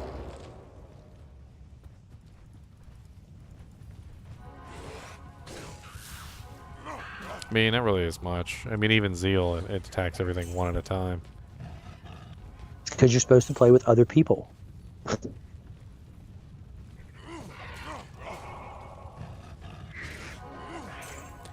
Whirlwind actually attacks things one at a time too, believe it or not. It just kind of looks like he's attacking like a Tasmania devil, but in reality he's just swinging his sword really fast. Yeah, everybody just stands still and waits to get hit in the face. Yeah. Stay right there, I'm coming. I'll be right there. I don't know. They definitely need to bump up the player density or the monster density. Like, I know I'm sounding like a broken record at this point, but like there's times where I'm walking along and there's like no monsters like at all. Like it's almost like empty. And then occasionally I'll find like a little tiny pack of monsters and it's like, okay. I mean, like right here, like no monsters inside this building. No monsters inside this building. No monsters in this one. We got a couple little doom apes. Well, you're not even hitting like a lot of champion packs. No, it honestly seems like the champion packs are diminished too. There we go. We got some some lurkers. Well, what did you roll? You rolled the doom apes, the lurkers, and the birds on this one. Mm-hmm. Yeah, because you can get no mosquitoes. It just doesn't roll them. Yes, this is PTR ecoms. We're on PTR right now. Like the damn fire archers. Fire archers and the spear chuckers got to be like the worst ones to get on the same roll.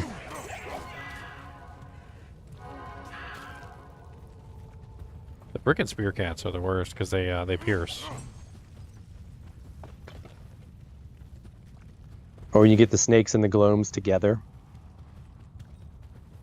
I'm in a state of shock because I'm having fun playing Diablo and I'm terrorized. That's what I am, Chicho. I can't carry I am anymore. terrorized, Chicho. I've been terrorized. PTR is PC only, yes, as far as I know. We're excited to actually use this in the real game.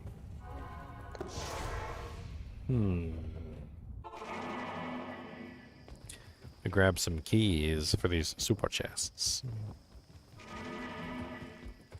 Oh yeah, you got to test it in like normal or something and see if the Actually, you know what? chests. I just realized that. Treasure class. Arcane's Valor. Oh yeah, yeah, it was that high enough because you found it in Lower Crash, which is Act 3. So, Arcane's Valor is... Why is it not showing on my... Oh, there we go. PC class 78. And Lower Kurost is 80. So, yes. Okay, so that actually does drop there then. So you can get an Arcane's Valor in Lower Kurost.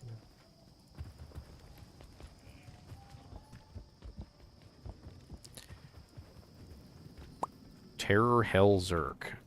They named all the characters Terror X. Terror this, Terror that. Terror your mom. Terror your dad. Terror your And then it greasy, has greasy granny. Adjunct with your regular name behind it too. I am overburdened.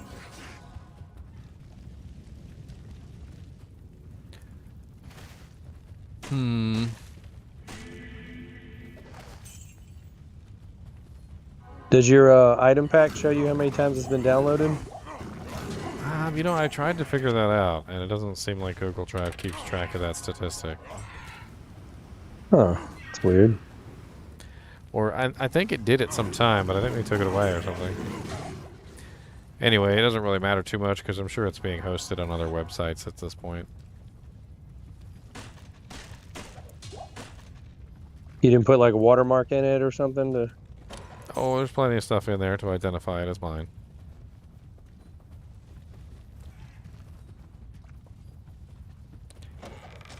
It's filled to the brim.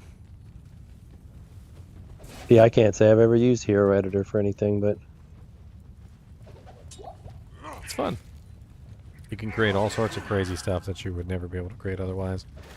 And on top of that, that's great. it works very good to restore a character. So I had a guy the other day, he contacted me and he's like, you know, I had a glitch and all of a sudden my character was corrupted and I couldn't load my single player save file anymore.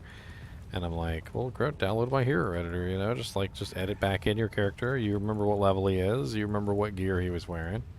You know, just put him back to how he was and just move on. And use it to restore your shame. I am overburdened. Well, I guess you couldn't monetize the pack because it's Blizzard property. A tracking link?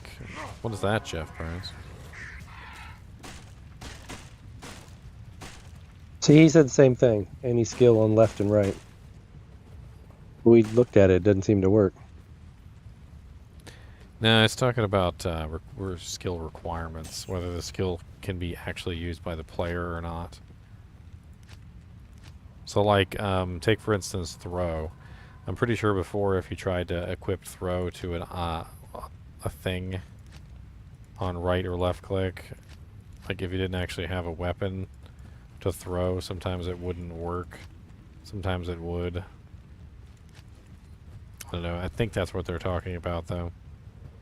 Oh, it kicks off when I die on my Zon. It takes off like one of my skills because you can't use it because you don't have the item.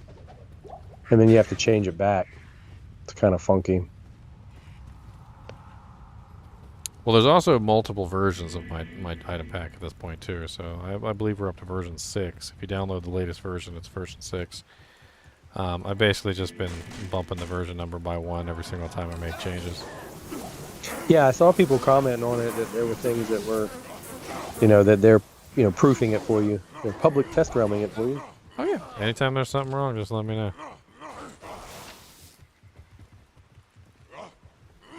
Yeah, it's always tell people when they pick their computer up. I said, you're going to test it more than me. Tell me if it's broken. Let me know what explodes. Yeah. Did it explode? It exploded? Okay. I was expecting it to explode, but I wasn't sure, so I wanted to make sure that it was going to explode. Like that laptop that we saw the other day. Like, holy crap. Was it Riker on his Twitter page? He shared this image of a laptop. He was like, my friend told me that he wants to get a new laptop because his laptop has something wrong with it. And he was like, and he sent me a picture of his laptop. And I'm like, I saw it. And I'm like, I knew it immediately. Like, I knew immediately what was wrong when I saw the picture. Let me download the picture and show it to you guys real quick, just for lulz. Because it is a hilarious picture. He said your Google Analytics should show you how many times it's downloaded. Google Analytics? Yeah, that's what he said. I had a MacBook Pro 13-inch, and it was distorted. Like, you could tell the whole entire case was warped, but it's metal, and it's screwed shut. So as I'm taking each screw out, the whole laptop is like jumping off the table. I mean, the battery was like huge, humongous pillows. Like, this is a battery that has basically gone bad, and it is inflating, essentially. It's turning into a balloon. And the reason why it turns into a balloon is because, well, they're really well sealed. If you guys are unaware of this, batteries have something called lithium inside of them, and lithium reacts very, very violently with like oxygen. It doesn't do very well when it comes into contact with large amounts of oxygen. So what happens is the battery starts to go bad. It starts to inflate, and as long as the seal doesn't break, you're still safe. But it's like a balloon. You can only blow up a balloon so far before the balloon pops, and popping literally means oxygen gets in, and when oxygen gets in, the lithium literally explodes, and it's not a good explosion. And so Riker was like, dude, that laptop is literally about to explode. You might want to just chuck that out the window because it's a live grenade. Well, the only thing containing the battery is the casing of the laptop, and that's the only thing stopping it from getting bigger. I had an iPhone that just kept getting bigger and bigger. Like, every time I looked at it, it was bigger. Well, and then that's eventually the thing, I took it apart. Eventually the casing will crack, though. Eventually the battery's casing will crack, and that's the point where it lights on fire. Yeah. Oh, they get bigger. Once you take, like, the casing, the screws off of that laptop, the battery will just keep expanding because it doesn't have anything to hold it down anymore. But I've yet to see one blow up so far. Well, remember, they had an issue with those, the Dell laptops, remember? They all had, like, the exploding batteries, and that's an Alienware. Alienware got bought out by Dell a while back. That could potentially be one of those nice exploding batteries from Dell. Well, it was Sony's batteries across the board, and it had something to do with the size of the particulate inside. And was causing it. Well, I know there was a defect. There was a lawsuit. There was a whole bunch of other things. Dell had some blown up back in, like, the mid '90s, like, straight up just, like, melting people's laps off.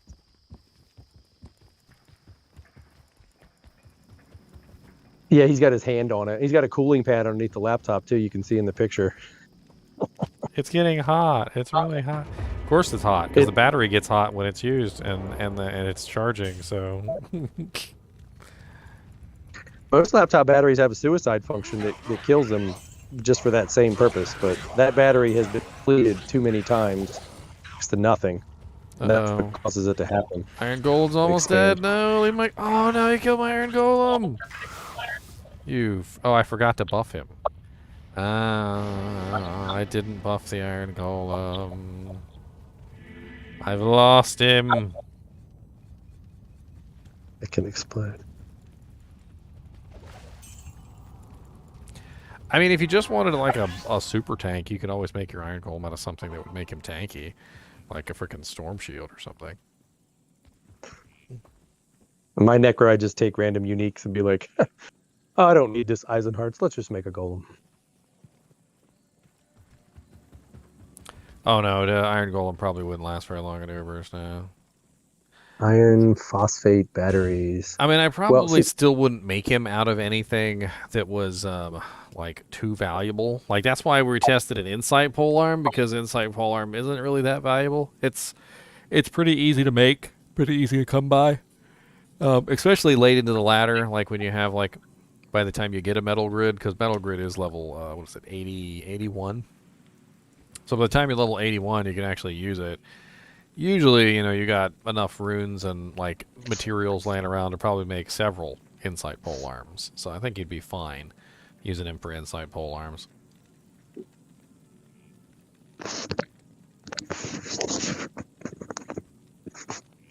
think when the batteries blow up, I think it's because they still have current running through them.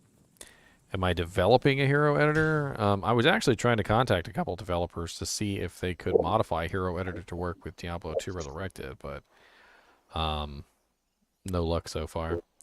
I don't even know what programming language it's in. If somebody knows what programming language hero editor was written in, that would probably help me out a ton, because then I could focus on people who are familiar with that programming language.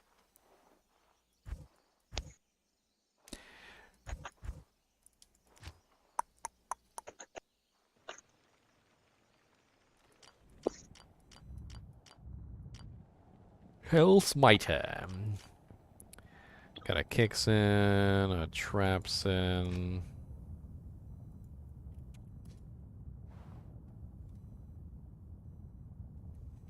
I don't really think it would be that complicated, to be honest. The save files haven't really changed all that much between Diablo 2 and Diablo 2 Resurrected.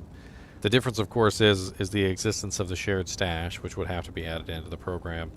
The stash size has increased, which also would need to be added into the program. But for the most part, like, there's not a whole lot of changes besides the stash and the stash size. So, I don't know.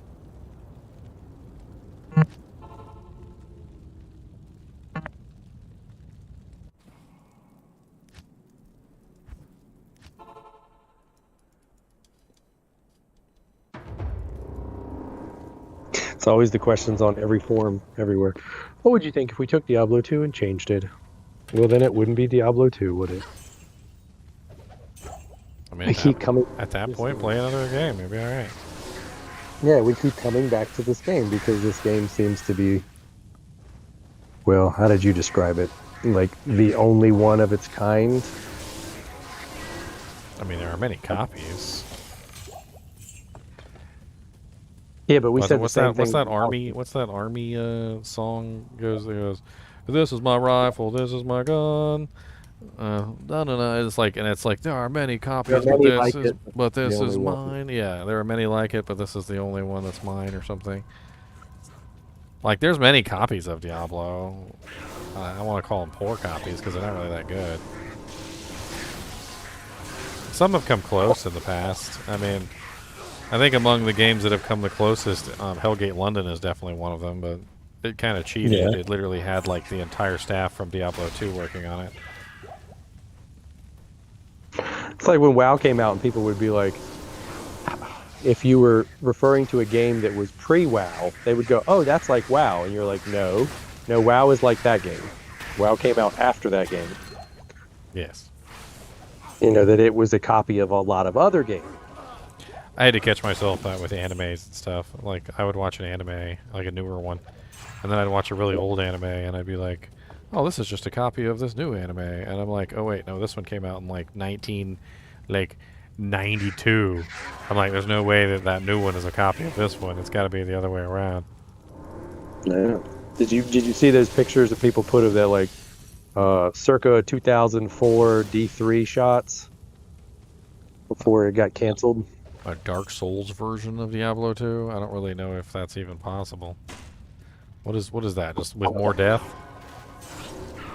The monsters kill you. The monsters kill you more often. Take away a bunch of the waypoints. Make it harder. Just take all the waypoints away and just make the monsters like do way more damage so they one-shot you all the time. I don't know. They could probably take Diablo 2 and convert it into a Dark Souls game. don't think it would be Diablo 2 anymore, but it would be Diablo 2. It would be a Dark Souls game with Diablo 2 items. Inspired by.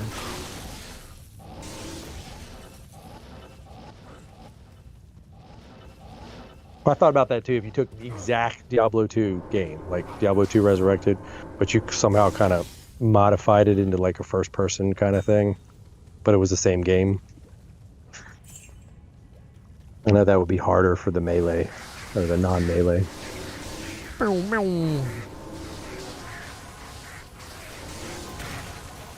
Yeah, D1.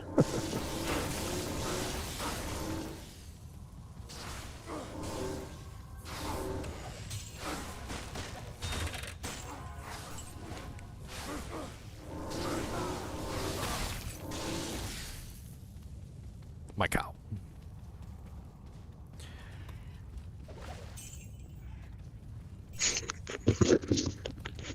Well, on the hour changes seem to work better with the whole time zones. And I guess you'll know that there'll be a new terror zone every hour. Yeah. Top of the hour.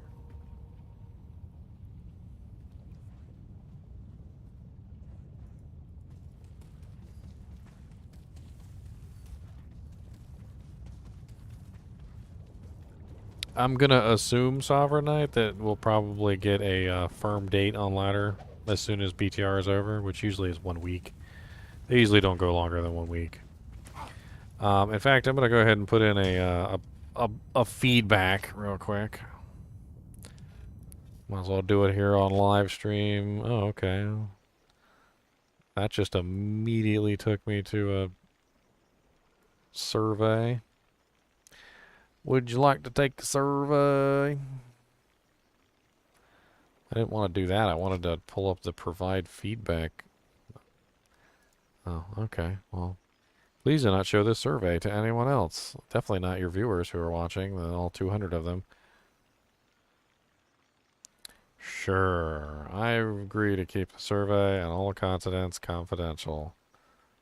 Or was I able to play the Terror Zone feature? Yes. Every hour, a new part of Sanctuary becomes a Terror Zone. The zone and all the monsters spawned within it scale up to your level to a max of Bale's level at that difficulty. This means that the loot, XP, and difficulty of monsters are also scaled up.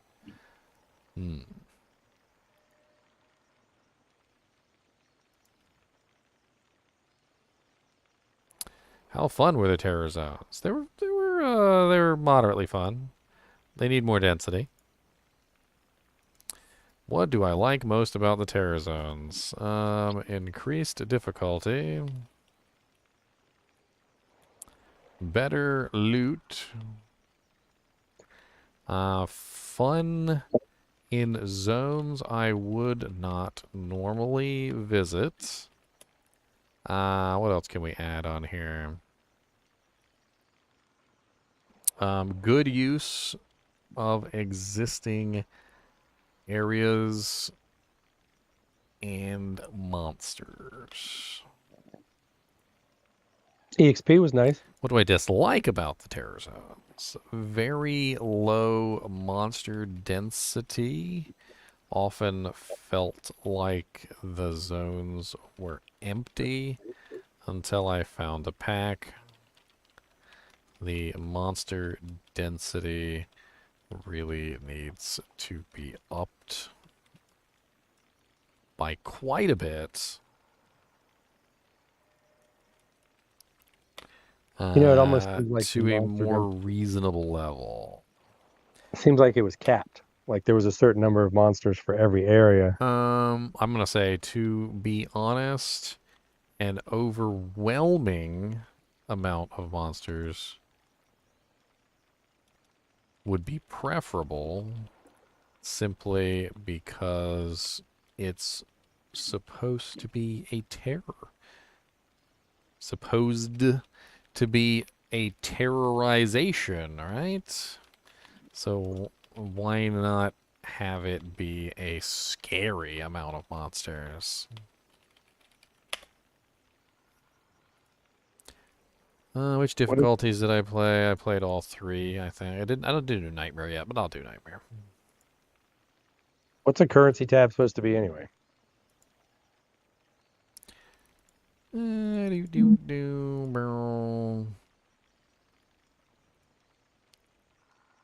you have any feedback on the classes you played during PTR? I mean, there's really not much change to the classes. Was there any change to the classes, or are they talking about like what the pre-made characters or whatever?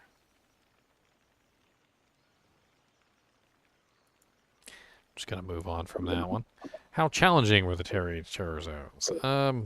Honestly, they weren't challenging enough. Slightly challenging. I want to say it's just slightly challenging. It's really a monster density issue. I'm definitely gonna say slightly too easy. How do the rewards from the terror zones compare to your typical experience? Slightly better, obviously, on XP and loot. Or actually, XP is much better. Loot slightly better.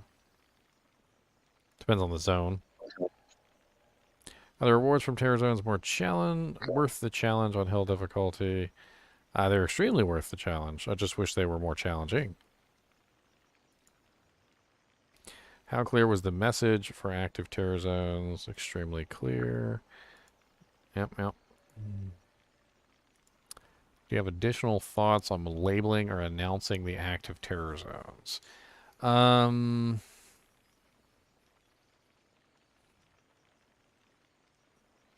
they've kind of nailed it. I don't know. Did they have anything like in the lobby when the terror zones switched?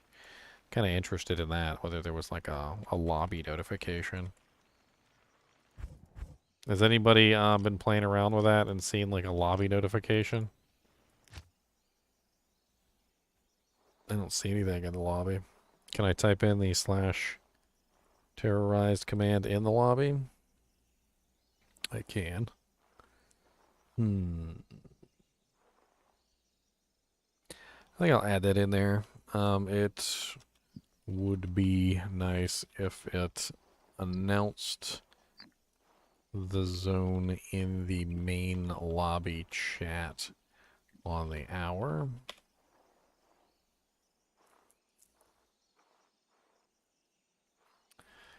What's up, Bob? How did the length, 60 minutes, that a terror zone was active feel? It was just right, I think. I think it was long enough that you get a good farm on, but not too long that it feels like, it's boring. Because you don't want to be stuck farming the same zone, like, all day long. And 60 minutes, or rather an hour. Actually, it was more like 59. Seems like a pretty decent time frame.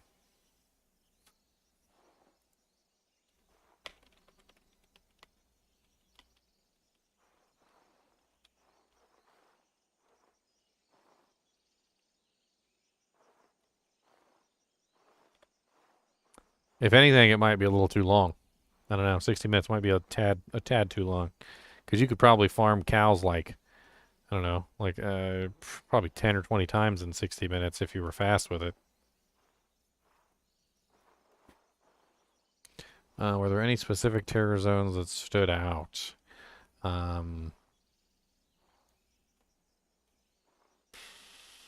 Positive or negative? I mean, I don't really think, no. It was not positive or negative, really.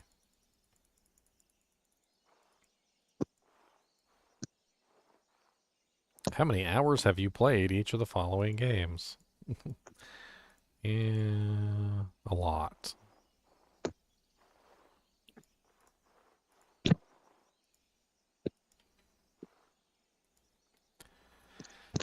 Do I have any final thoughts? I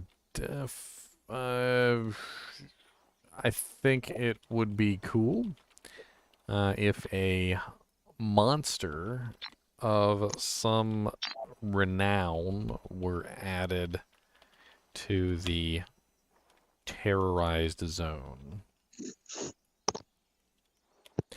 So basically what I'm thinking about here is like, if they could just spawn like one like powerful monster in that zone, it would be really interesting. It doesn't have to be anything special. It could be random. It could be like Iswal or Andariel or or Duriel. Like, it could be a bunch of different monsters.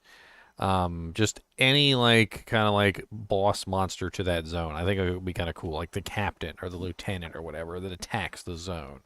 Like, I think it would be cool to add them in there. Yeah, when you find them, they keep making more monsters until you kill them. Yeah, and maybe they have like a little army that spawns them around them or something. Maybe like you don't get any EXP for killing the monsters that are around them, but you get EXP for killing them. That could be interesting. Um,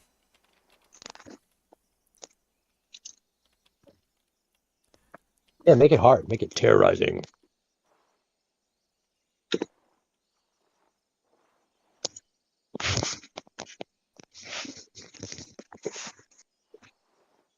I like how it tells you though, so you know when you're just like newbie running around jail level 1 and normal, and all of a sudden all the monsters get jacked up.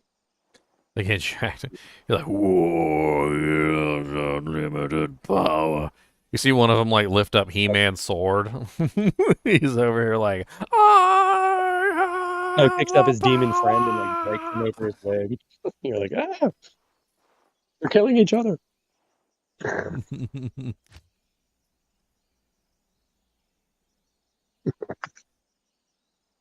All right, I'm gonna leave you to your stream. I can go eat something. All right.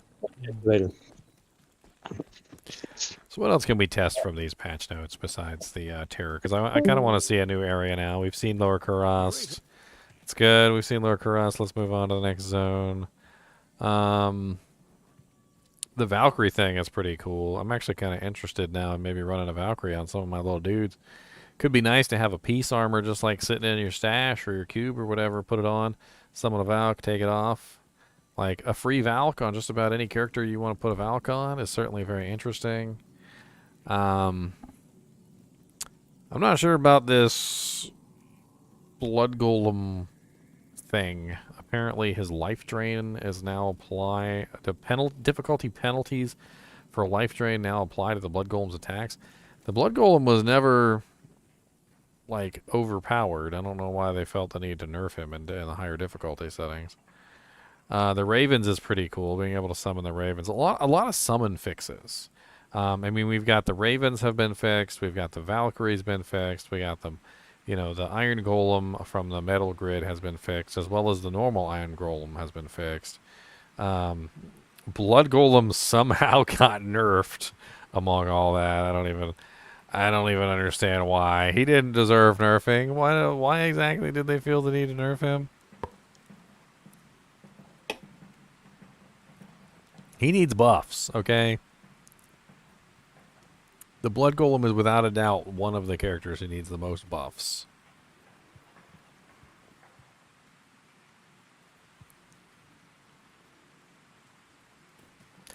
Is that there's no bug report button down here? There's no bug report done. Let me check the forums real quick and see if anybody has posted anything about this low monster density issue. I'm actually kind of curious whether there's any low monster density talk down here.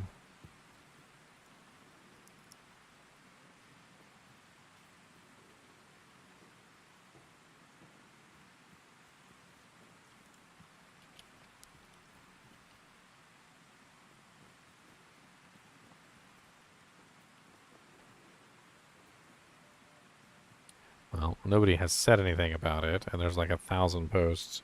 But let me go ahead and chime in my 2 bits here at the bottom. The monster density in the terrorized zones seems really low, to the point where I often don't see any monsters for quite some time. I feel like the monster density in these zones needs to be upped to terrorizing levels. Are you dropping runes around me, sir? Quit it. Quit dropping runes. I'm gonna drop a pair of Alder's boots in your face.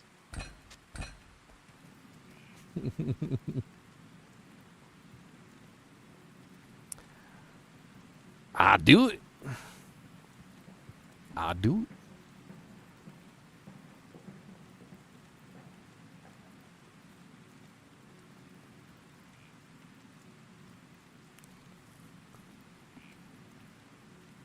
I should rename the title of this video, Come Get Terrorized.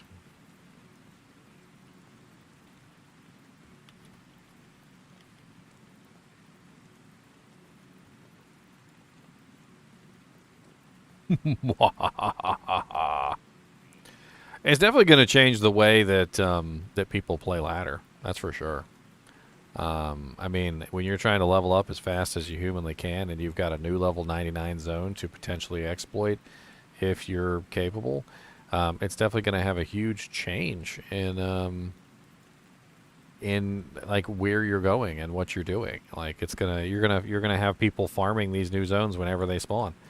I'm really interested to see what the next zone is. I mean, that would be nice. I'm going to go ahead and create number 5. I'm going to farm this lower Kurast one more time before we get the next zone.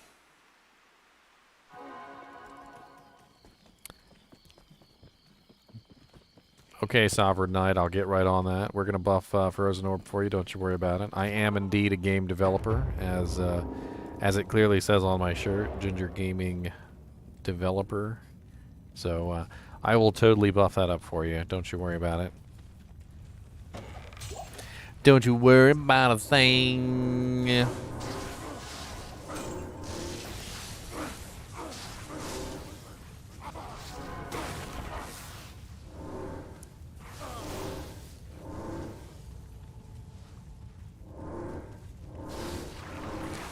How dare you guys be immune to lightning? I will throw fire potions at your face.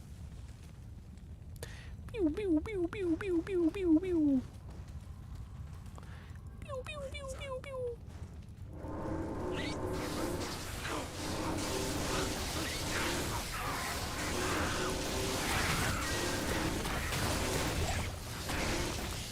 I mean, it seems like terror zones were specifically engineered to not interfere with the main game.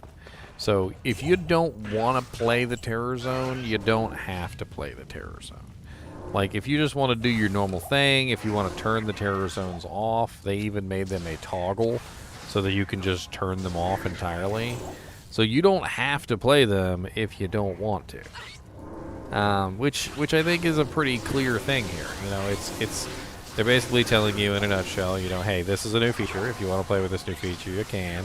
We know you guys don't like new things, and you're afraid of new ideas. So, you know, we wanted to make sure that you weren't forced into this or anything. It's like when you buy your dad a new car or a new phone or something, but you keep his old phone just in case he hates the new phone, and you give him back his old phone or his old car. Like, I hate this new thing. I wish I had my old car back. Well, guess what, Dad? I didn't even sell it. It's right here. Take your stupid old car back. Nobody cares.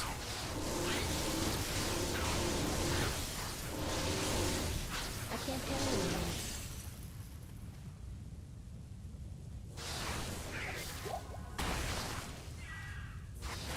Whatever. I mean, 2.5 is going to go down as a really nice update, in my opinion. It's added new content to the game. In a way that doesn't invalidate the old content and also allows players to have fun with it.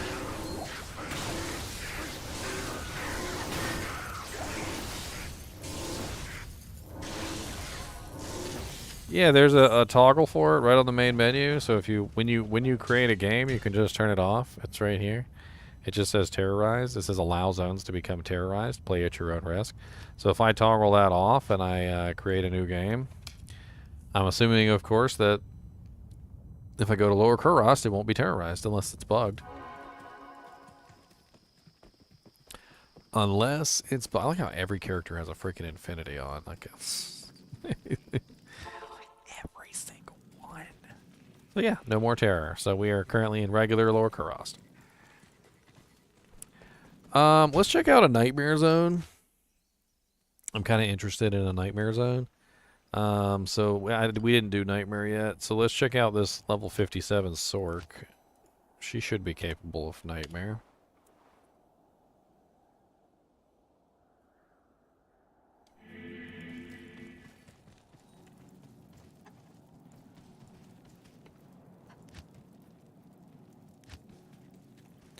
Terror spreads across Sanctuary. Somebody's trying to get some Uber Diablo running. Uber D, D, D, it's a Uber D. Uber Diablo, it's a Diablo.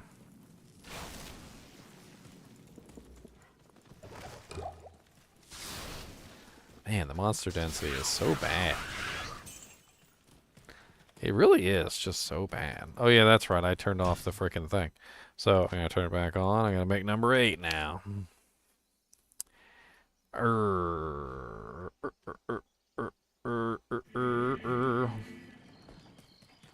We're not on ladder right now, but that doesn't necessarily mean anything.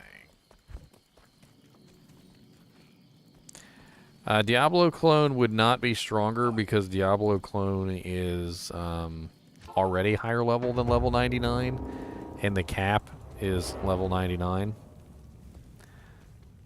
Diablo has invaded Sanctuary. I'm not in the hell game, so I can't go kill him. I could always go steal somebody else's.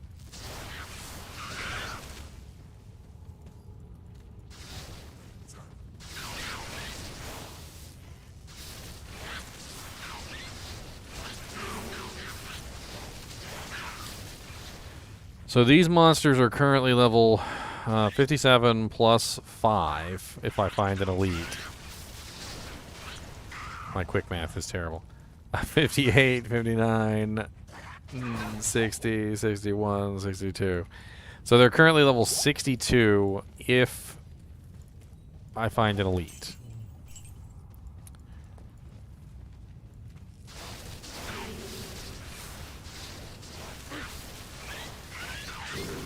Like Grief Caller here.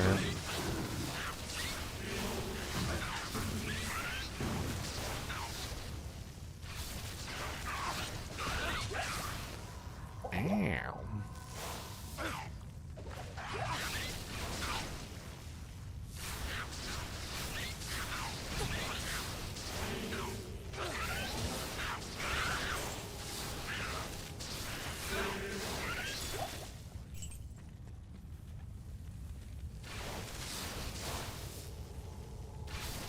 I have no idea how they set up this character.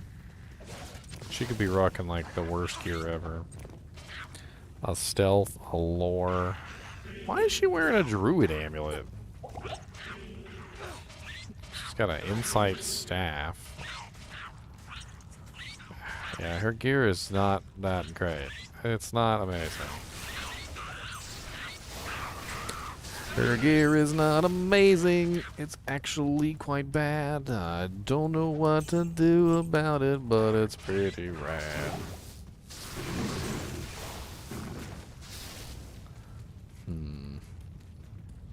A freaking druid ammy on a sorceress. Who's the one that thought that up?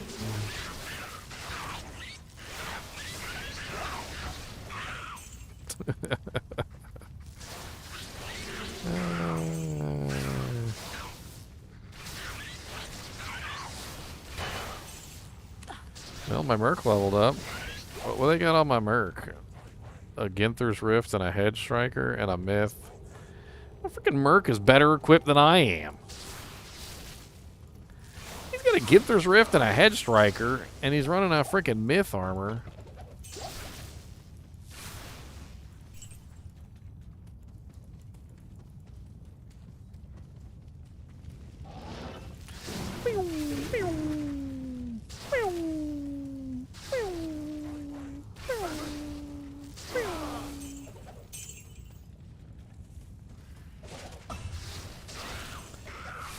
Yeah, it needs to be more challenging. Very much so more challenging. The level bump by itself is not enough. The monster density also needs to be increased. I know I've said that about 1,000 times. And I'd also like to see a boss monster in here. A boss monster would be great. Like some just, I don't, it doesn't matter what it is. It could be Iswal, could be Andariel, it could be Diablo, it could be Bale. Could be freaking one of the super uniques all tanked up or something. Put one of the Ubers in here. Put one of Uber Diablo, Uber Iswal, Uber freaking Duriel or Lilith. Why not? Throw those in there too. That'd be fun. Like just give us like something that's a little bit more challenging than just monsters that are a little higher level. Alright, so we're about to swap to the newest Dujank. Let's see what we end up with. We're at 450. So in about 10 minutes we're going to go to the next area. We'll see what we end up with now.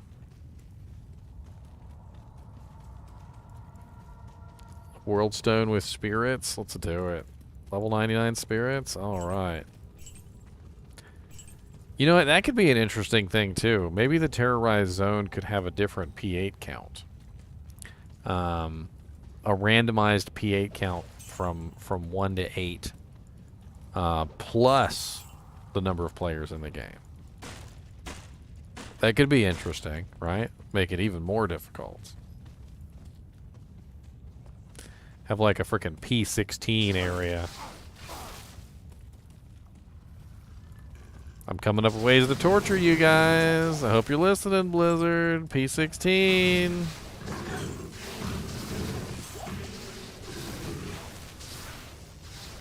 Who doesn't like a little P16 play? P16 Bale, what?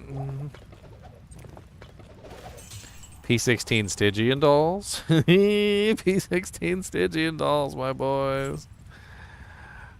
Alright, well, I mean, Nightmare's fun, but let's go back to Hell difficulty. Normal difficulty was fun, too. What other characters do we got? Wind Druid? Let's test him out.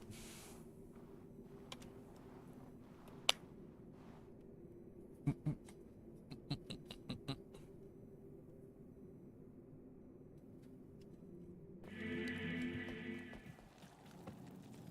got some little wolvies? We got some little wolvies.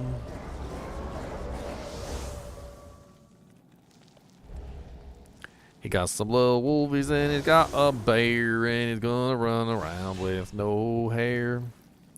He got some little wolvies and he's got a bear.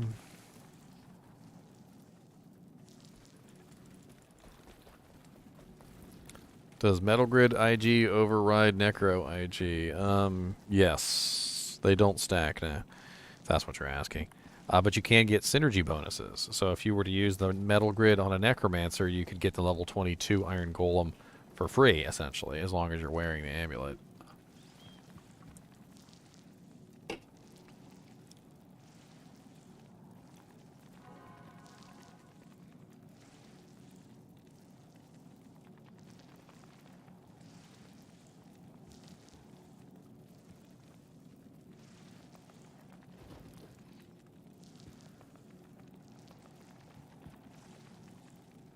My beautiful lady sent me a message. I gotta say hi.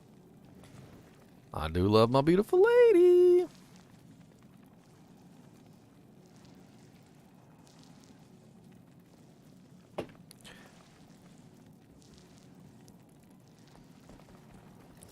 Alright, we got 7 minutes until the next zone. I guess let's go play around in Lower Kuras for a little bit.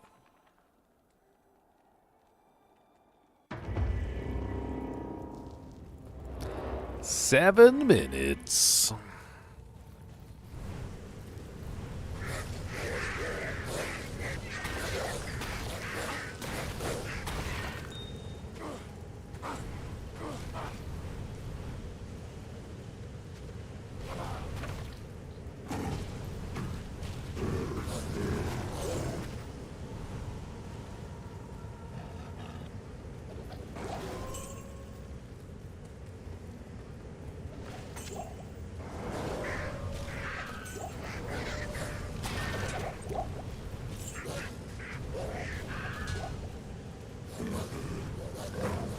Yeah, it'll be a different cast entirely. So when you cast a charged skill, it's not the same skill.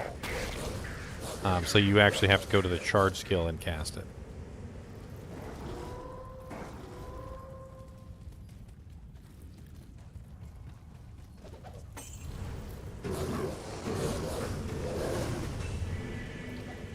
Nice little setup, Wind Druid. He's not bad. He doesn't have any skillers or anything, but he's alright. Well, he's got one skiller. Oh, two skillers, sorry.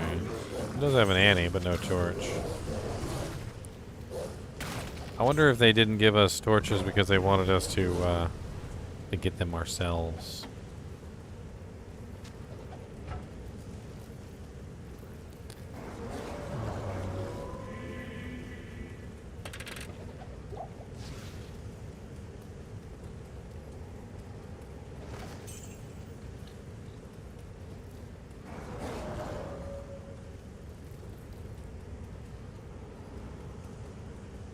Do I got a Sorkami?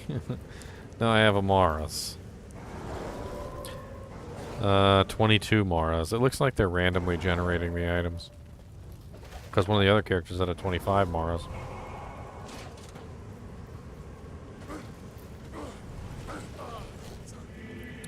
That is correct, Anima. You could run a level 22 Iron Golem maxed out with Golem Mastery and maybe even another Golem to beef it up a little bit further. And you could get a pretty sick Metal Grid Iron Golem from it.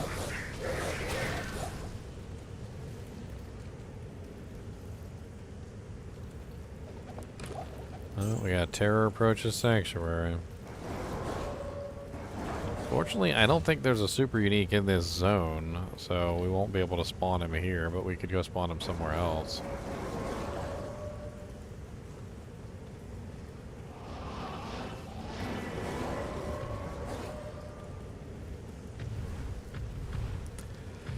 Oh yeah, what's on my swap? Staff of Teleport. They didn't give everybody enigmas this time? What? Look at them learning something. That literally not everybody has an enigma in Diablo 2. It's actually quite a rare item, although they didn't really learn with infinities. Like every character has an infinity just about.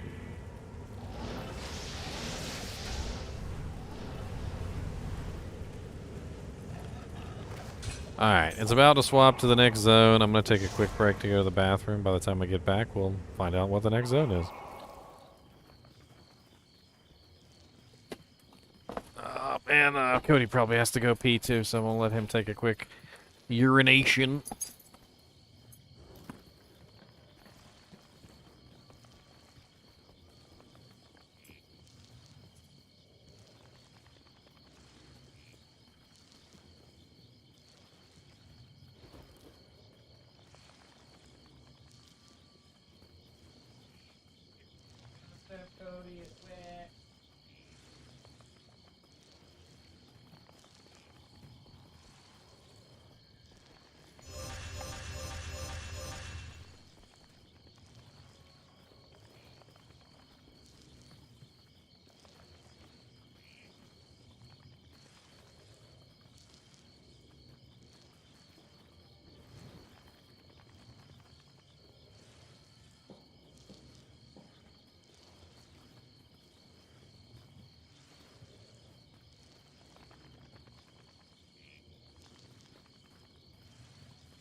Where your Kubus? You brought him some treats? Well, he's downstairs now with you.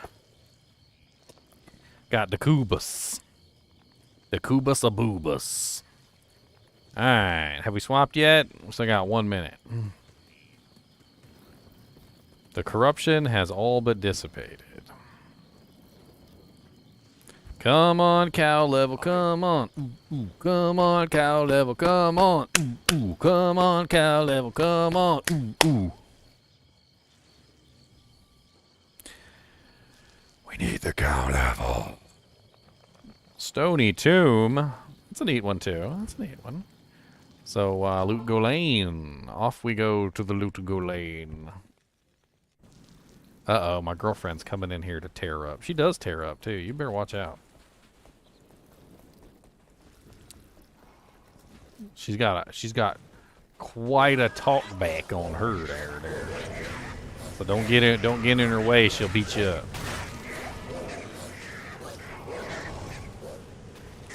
Oh, look, right here. There it is. Stony Tomb, burning dead mages. Got the Betalises. That's right. Cow level or bust, Ryan. Cow level or bust.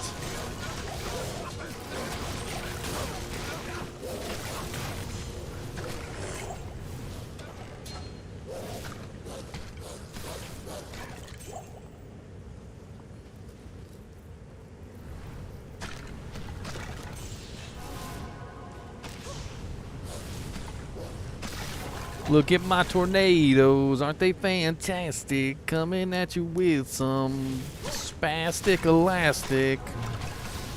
All my little nados, everywhere we shoot.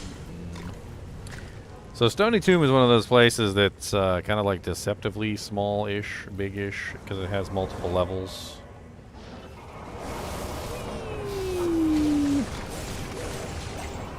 Oh, we got a Fist of the Heavens Paladin.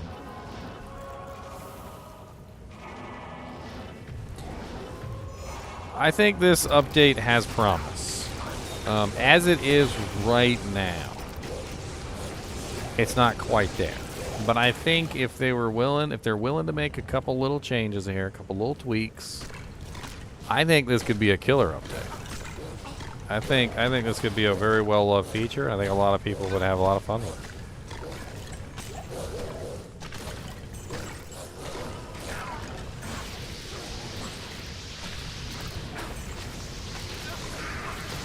Don't you tell me the odds, Joy.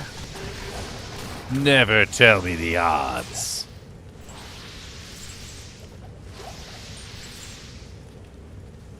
Never tell me the odds.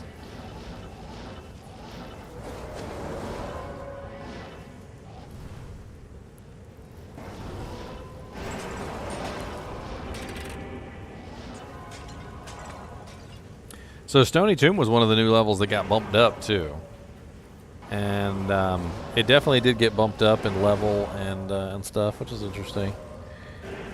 Stony Tomb is a little small, even with the second level. It's still a little small. Sometimes it does spawn bigger though. Stony Tomb 1.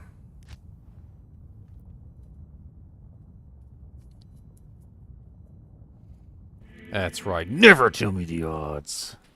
Never. That's Ginger Solo, sir. Ginger Solo. I gotta summon my whole army again.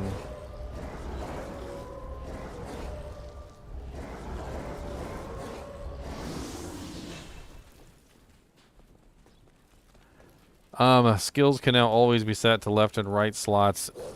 Is not what you think it is. It doesn't work that way. Like for instance, Tornado or Hurricane right here is a right-click only skill, and it still is only a right-click only skill, as you can see. And it's misinterpreted.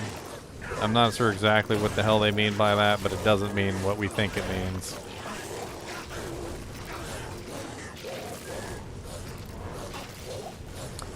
It does not mean what we think it means. You keep using that word. I do not think you know what that word means.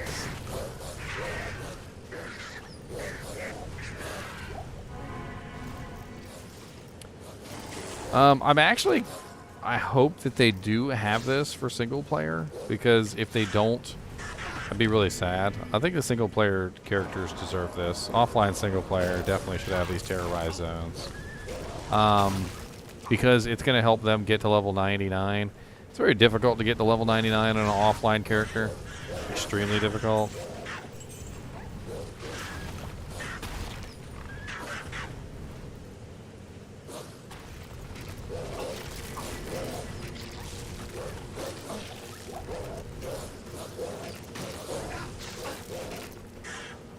Get away from me, you stupid little spear cats. Ah.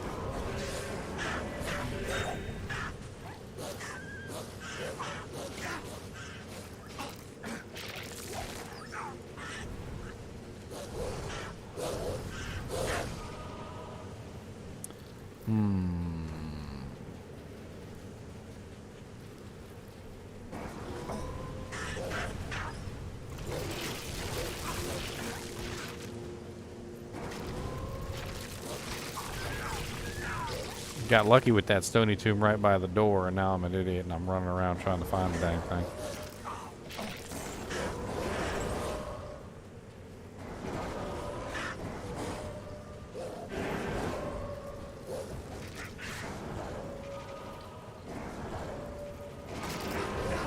Got a stony tomb now, coming at you, ooh, yow.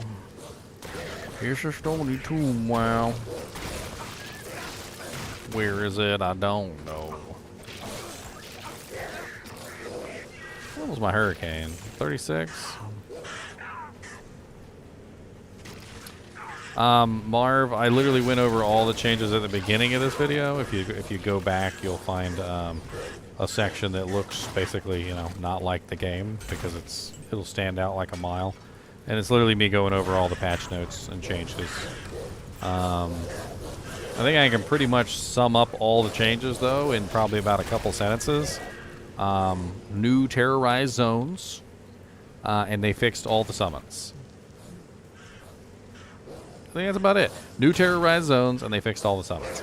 So, and that includes Metal Grid, Iron Golem, the Blood Golem, the Valkyrie, Valkyrie from O skills, Valkyrie from items, Blood Golem from items, so forth and so on. It seems like they just went out of their way to fix all the charges, including ravens. It's like summonable ravens. Any kind of like summonable creature that could be summoned from even just like Heart of the Oak here. So we got like ravens on the Heart of the Oak. So before, when you summoned ravens from the Heart of the Oak, it didn't work. They would just disappear. But now they don't disappear anymore. Not that this particular character needs to summon ravens from the Heart of the Oak when he has higher level ravens on his actual person.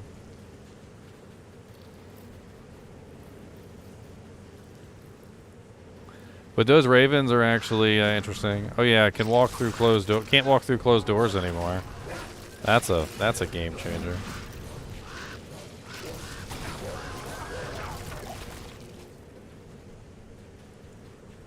No, that was not the focus of this particular patch.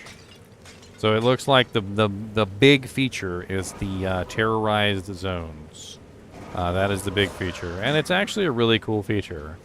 It bumps up the level of all the monsters to your level plus 5, your level plus 4, or your level plus 2, depending on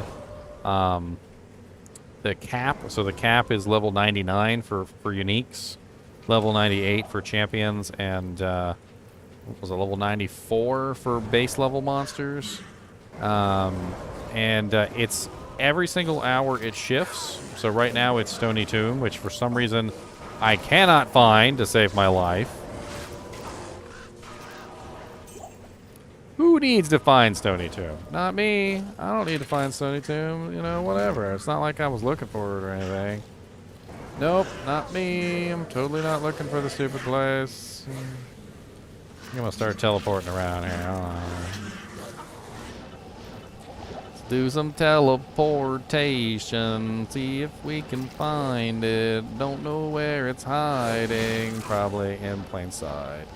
Gonna teleport now, all the way around now. Probably still won't find it, 'cause I suck, yeah. Oh, there it is, alright.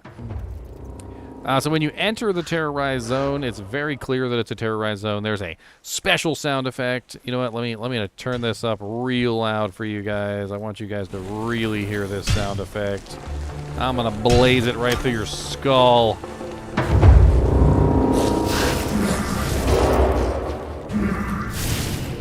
As you can see, a very clear sound effect that you have entered into this particular zone. All right, a very clear sound effect that you're there.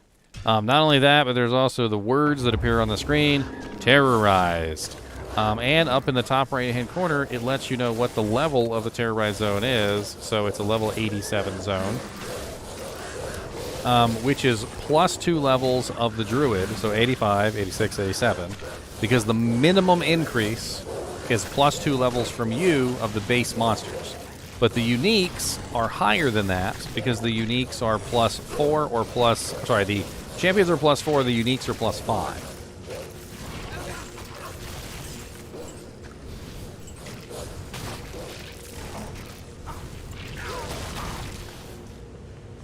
I like it. I love it. I want more of it. Increase the monster density so I can have some more monsters. I need a bunch of monsters trying to kill my face because I want it. I love it. I want some more of it. A big old monster right in the center of it. Monstrous in size and strong as an ox. Give me something cool like a boss monster in here. I'm coughing. I'm dying. I need some wall tear.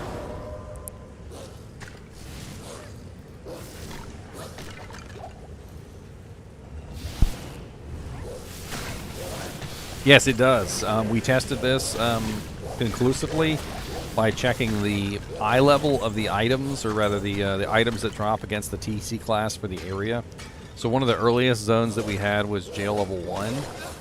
And it definitely did increase the TC class of the monsters, so they were dropping items that they otherwise wouldn't normally be able to drop. Now we don't necessarily know if it increases the items that like chests and clickables drop, so that may not have changed, because we don't really have any word on that, and we're gonna have to test it. So that's why I'm clicking these stupid little urns and stuff, because I want to see if they'll drop me anything that wouldn't necessarily drop in the zone. But the problem with this zone is that this zone is, well, it's already a high-level zone. This one was made level 85 in 2.4. I literally just did explain WoW Day WoW. I literally just did. I went over the entire thing. Sound effects and all. I went over the whole thing. We're in the new Terorrized zone too right now, so we're having fun with these Terorrized monsters. Notice that the Terorrized monsters have special logos on their name. Little Diablo-like skulls to the left and the right of their name. So it's also to indicate that you are in fact in a Terorrized zone. On top of that, we also can turn it off. So earlier I showed you guys you can just simply toggle it off, so you don't even have to participate in these Terorrized zones if you don't want to. I mean, it could be because it's PTR. I don't know. Let me see if anybody responded to my my post on the forums, just out of curiosity.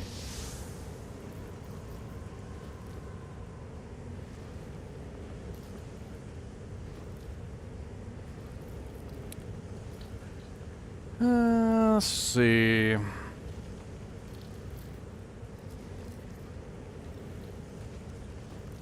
Nah, nobody really said anything. I did get a heart, though. I got a heart. Who hearted my post? Kazersos. Kazersos. I can't even pronounce that. I'm sorry, sir. I cannot pronounce your name.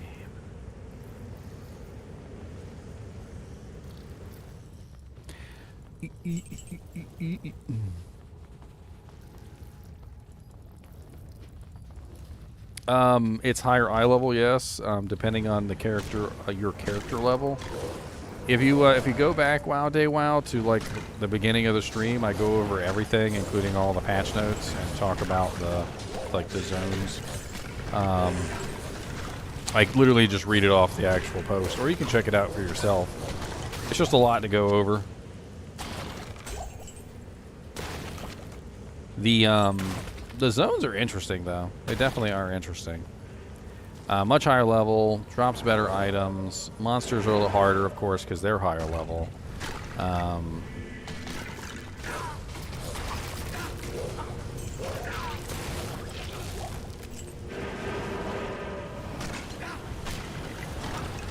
So this guy right here is level 99. He's the same level as Bale. So he's a level 99 monster. And because I'm level 85. So what is that? 87 plus 5. So 88, 89, 90, 91, 92. So level 92. So he was a level 92 monster. I need to be on a level 95 character to get the level 99 version. So I did have they did have a couple level 95 characters in here. They got the Paladin, the Hammerdin. They also had the Source, the Amazon. Where's that Amazon at? We got the Hell Traps.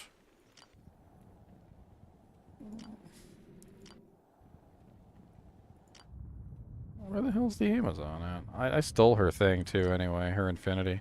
I stole her Infinity, so she doesn't even have her Infinity. I might want to like maybe skip that. I don't know. I Steved it.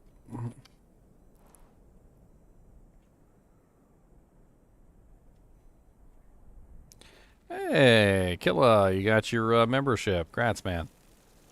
I gave those out a while ago. I guess you just saw it pop up on your screen. Congratulations, sir.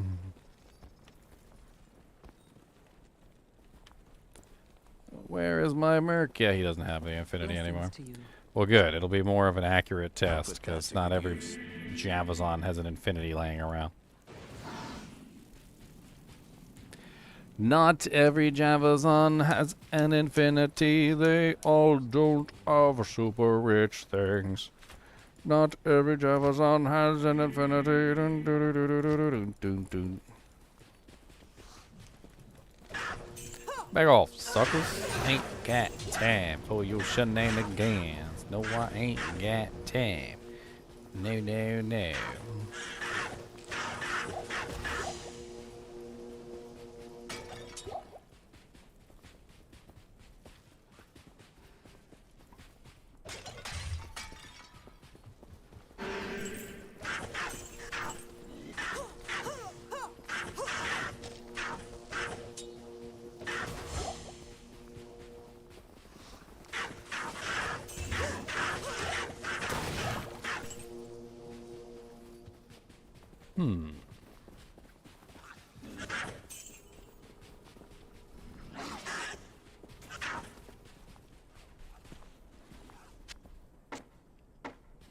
So I could run faster.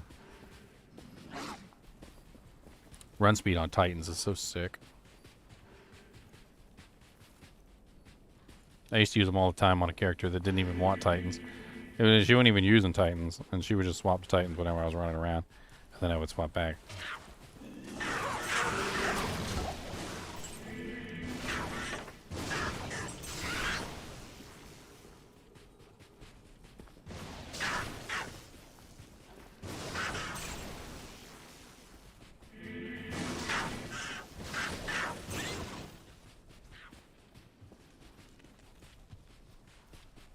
Yes, Larry. The if you cast the metal grid from the Necromancer using the amulet, it will synergize with the effects that the Necromancer has. However, if you take off the amulet, you will lose the Golem, because the Golem is not summoned from the Necromancer, the Golem is summoned from the amulet. So you have to make sure that you're wearing the amulet. So that would be the downside. The downside would be that you would have to wear the amulet.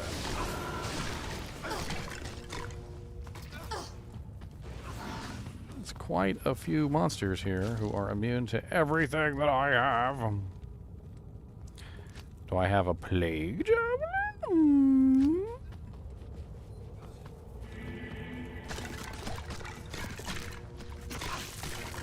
Dang it, I clicked on plague javelin.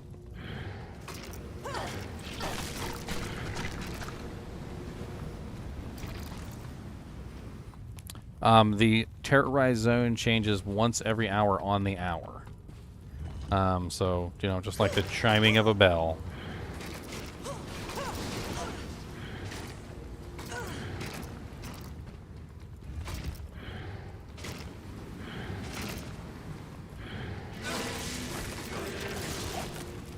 I mean, these monsters got some hit points and they hit hard. A lot of these characters are just extremely well built, and so it kind of obfuscates the real difficulty. I feel like they would have been better off maybe like copying our characters from the live server instead of making these pseudo characters. And there's a reason why I'm saying this is because to get a real idea of the kind of difficulty of these areas, like you need characters that are not like ridiculously broken OP, like a Javazon with perfect gear running a freaking infinity. I mean, you guys know what I mean, right? Yeah, plus it's P1.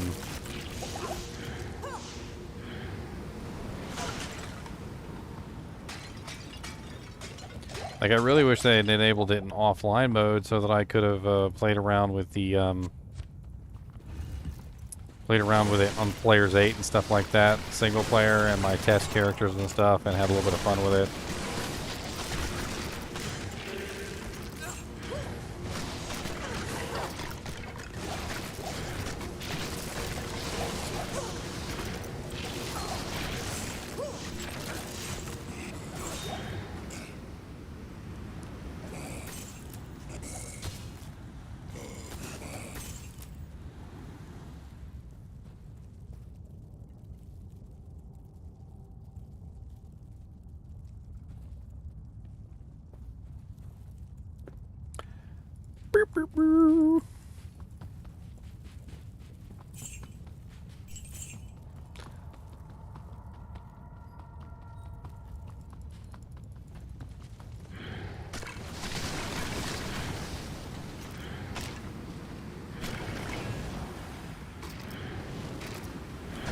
Yeah, you. Hey, none of that.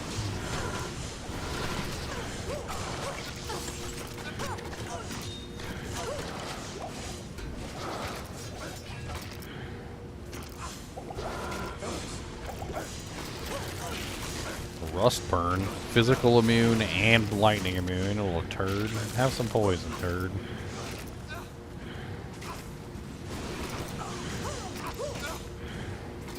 Freaking level 99 monsters. This guy is level 99. This Rust burn the cheap is level 99.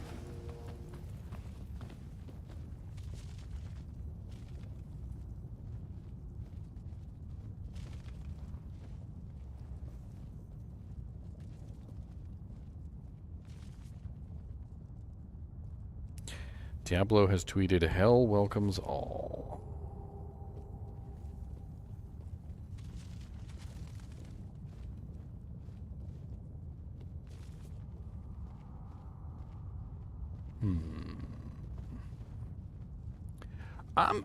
I'm actually gonna give this update a thumbs up. Like, they have, I think, outdone themselves here. This is a good idea. Is a very good idea. I don't see anything wrong with this idea at all. It adds to the game. It does not take away. It utilizes the existing assets in a way that literally does homage to the game, and not, you know, a negative thing. You know, by utilizing the existing areas and the existing monsters, you are creating a very like memorable experience. You're taking like somebody's old car and you're restoring it back to factory new condition and giving it back to them, being like, "Hey, isn't this the car you had when you were like 17 years old?" You're like, "Oh my God, yeah, that's my car. Oh my God, it looks so great. What did you detail the seats? Oh my God, it's amazing." And they're like, they hand you the keys and you start crying. Like, it's kind of like that. Like, it's kind of like they took an old area that maybe wasn't necessarily used. They took the same monsters, they beefed them up a little bit. And you know, it's just kind of really cool. I don't think they could have done this any better, to be honest with you. But I do feel like, number one, they need to increase the monster density, and number two, I would like to see it in single player. Single player, I feel like, is important here. I don't know why it's not available in single player. Like, if I go to single player right now and I try and run it on single player, it doesn't work. So if I grab, I don't know, like Procazon real quick.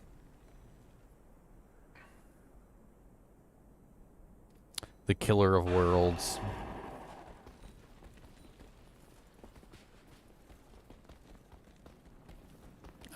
We can't really do anything in here. Like, the terrorized effect isn't on.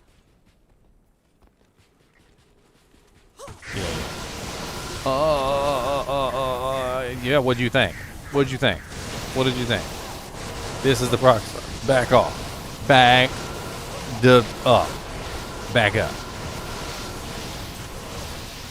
I don't even know why you came. Your best hope is that I run out of arrows. I am overburdened.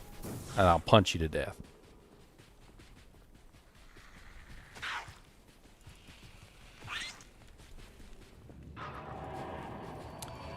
So as you can see, the monsters don't have the names. They don't have the special effect. So single player is unfortunately not beefed up.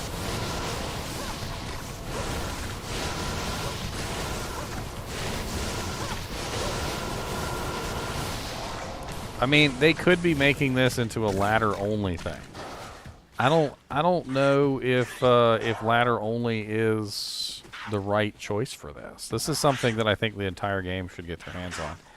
But if they did make this ladder only, it would definitely be a good incentive for other players to come and join ladder, because it's definitely something that's going to make it a lot more fun.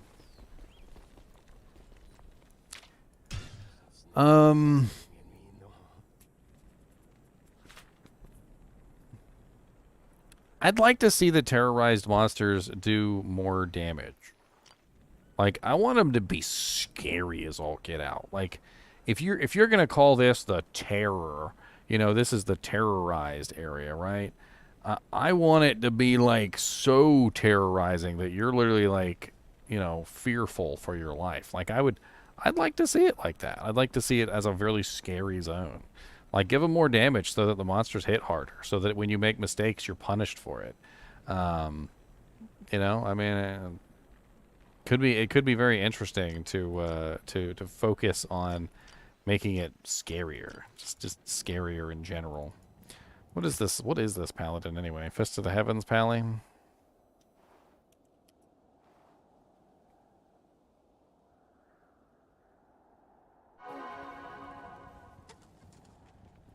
Oh no, I can clearly see that, Michael. The grind to 99 definitely will become easier with this change. But, like, I really feel like they've hit on something here, and they need to just, like, grab it by the tail and hold on. They may not even realize how good of a thing they've hit on here, because, you know, they may be focusing on one particular thing or the other. But,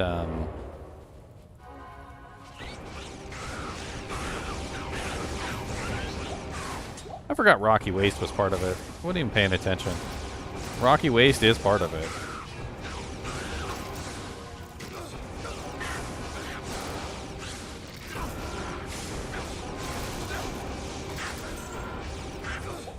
So Rocky Waste and Stony Tomb are linked together. I wasn't even paying attention to that.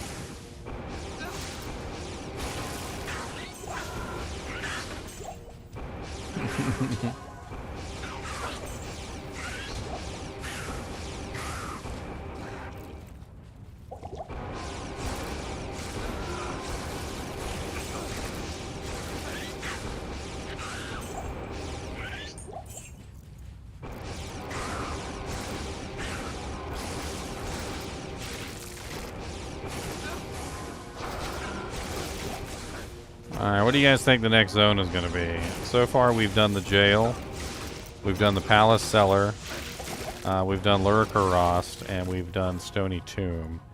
And in about 30 some odd minutes, we're going to have another zone come up. I mean, I'd really like it to be Moo Moo, but I don't know if that's what it's going to be.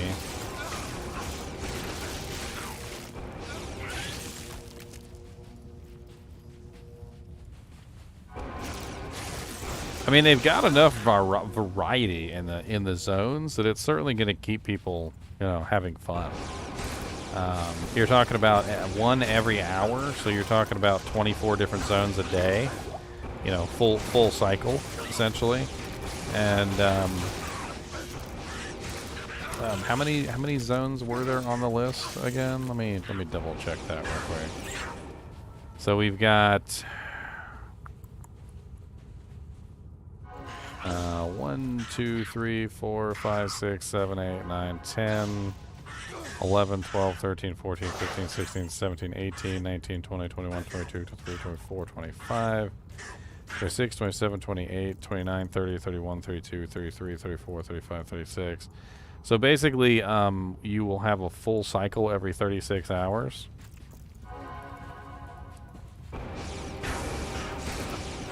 Now that's assuming, of course, that nothing repeats.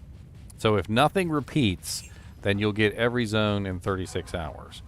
If you are capable of repeats, however, then we won't get all 36 zones in 36 hours. We'll probably have several repeats. I'm not sure. I guess that's something that we're going to have to discover. You know, that's questions. If the developers were here, I would ask them. You know, we'd be like, do they repeat? You know, if it's every hour on the hour, can you get?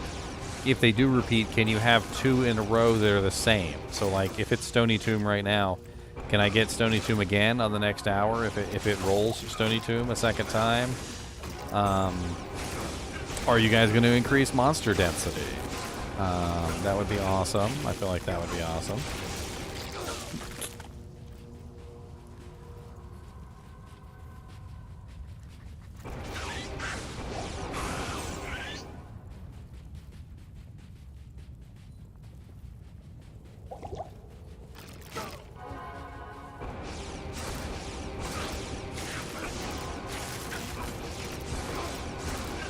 What? Stony Tomb again, boys?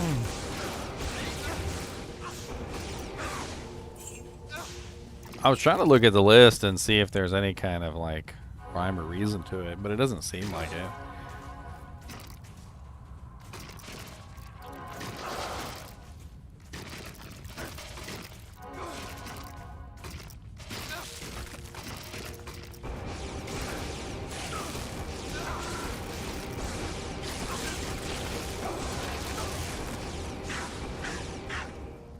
You know, you're right, Game Jinx. It probably would be more difficult for bots. They'd have to build some kind of API to read the messages and know which zone is going to be the hot zone for that particular time period. And as long as there's no schedule, as long as it's really random, I mean, it would be different every hour. So the zones that you would farm in those particular times periods would be different than the zones that you farm in for other time periods. So, like, you could program a bot to just farm one zone over and over again, and he'd be right, you know, once every 36 hours if they don't repeat.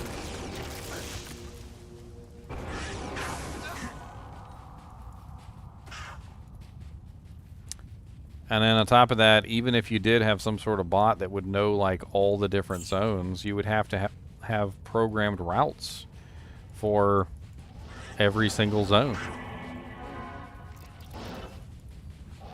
Right?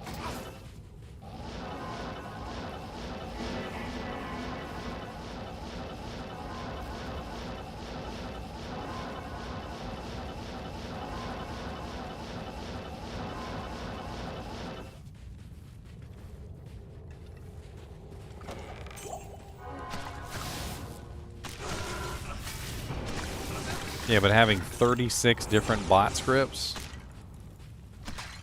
36 different, like, that seems pretty ridiculous. If you're gonna have a bot program with 36 different routes. And how do you program for areas that are random?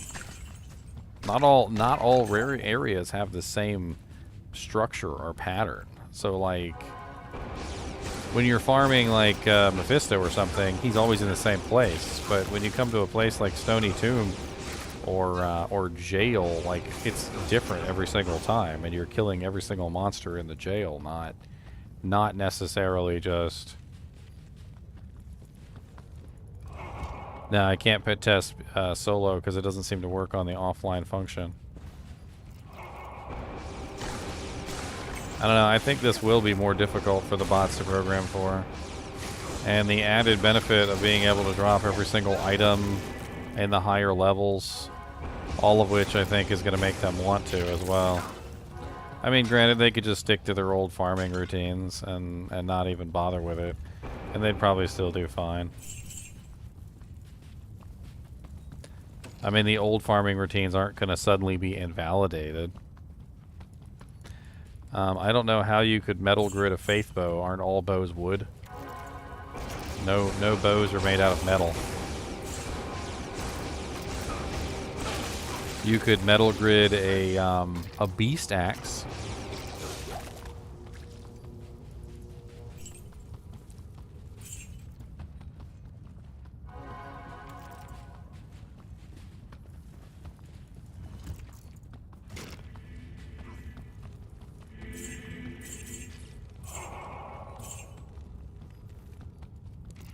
Beast axe is probably cheaper, isn't it? Between the two, isn't the beast cheaper than the faith bow anyway?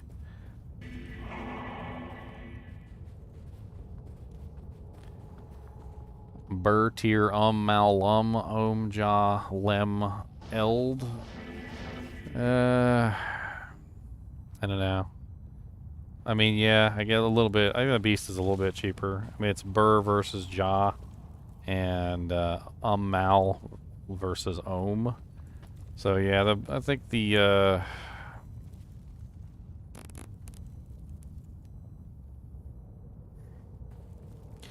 don't know. They're close. They're close.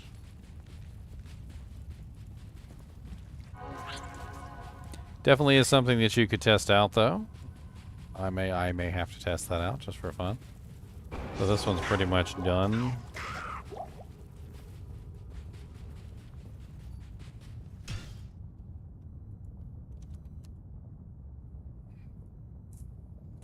I think everybody's a fan of the loot goblins in Diablo 3. Even if you didn't necessarily like Diablo 3, the loot goblins were fun. I think most people enjoyed the loot goblins.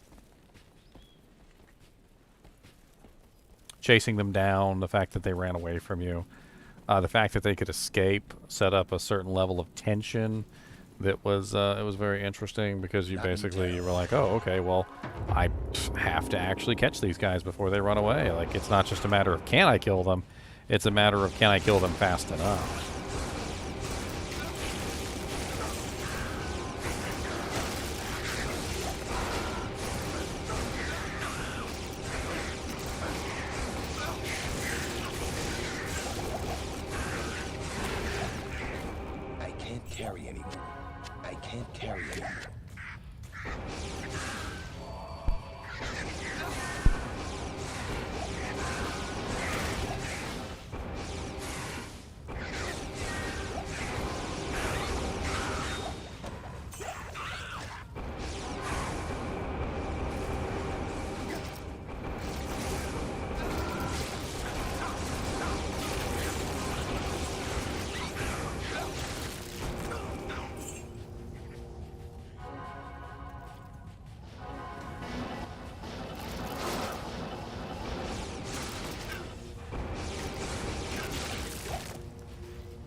Can't carry anymore.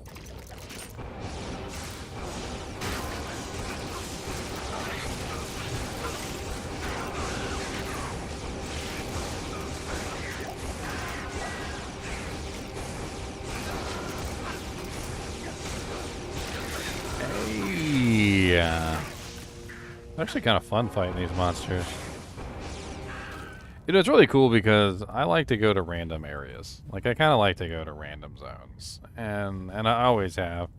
And this is just like a confirmation for me of just like having fun going to random zones and just, you know, just having fun. Like, I like to just go to like places like Rocky Waste to just kill stuff. And now I can go to Rocky Waste and kill stuff, and the monsters here are level 99. And I can do whatever the hell I want to do. Well, I mean, within the hour.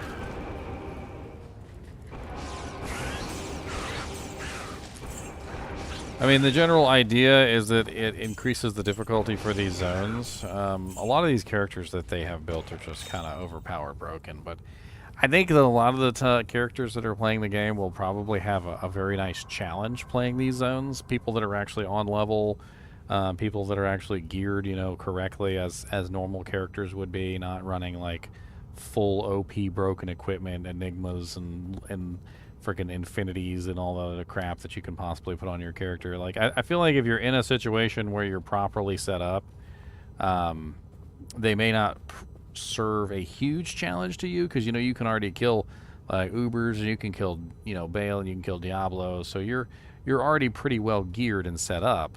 So it's not going to be a huge challenge to those characters that are already like well established and you know, super geared.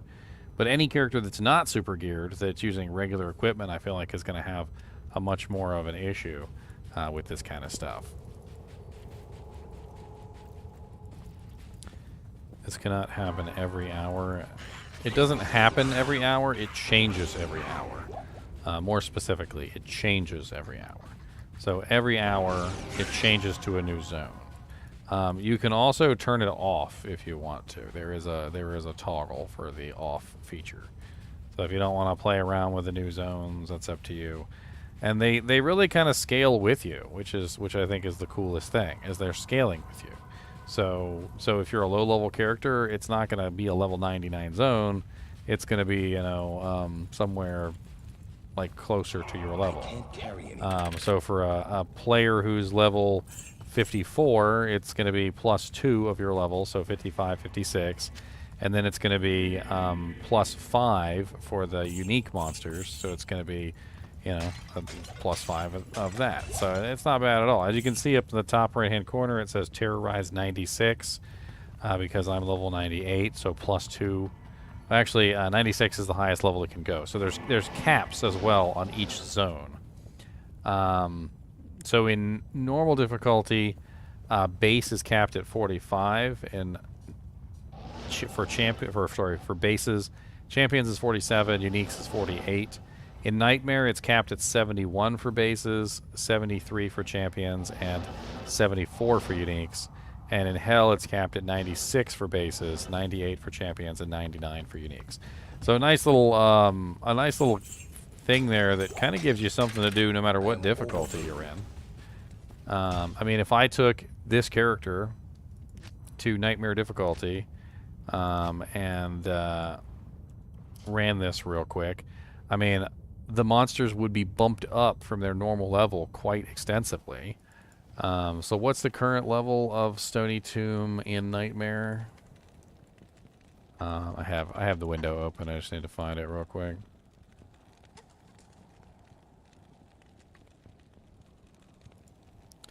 So Stony Tomb in Nightmare is level 44.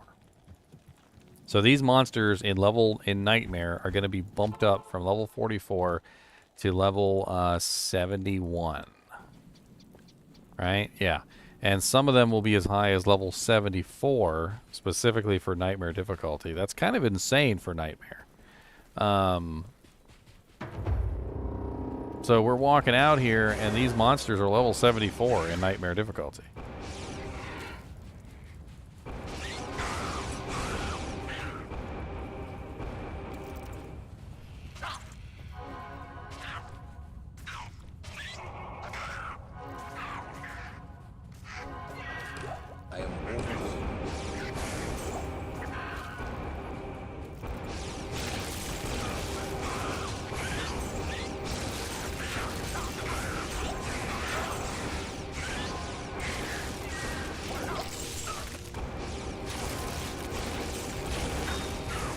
I mean, it is harder because as the level increases of a monster, the monster gets more HP, the monster gets more damage, the monster gets, you know, more attack rating, more defense.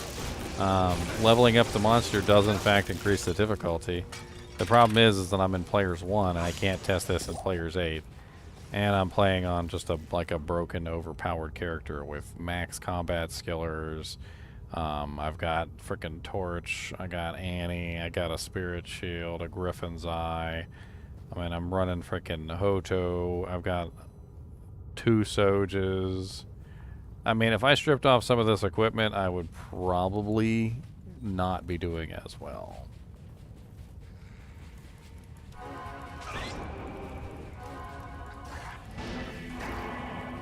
Yes, the race to 99 is going to change drastically.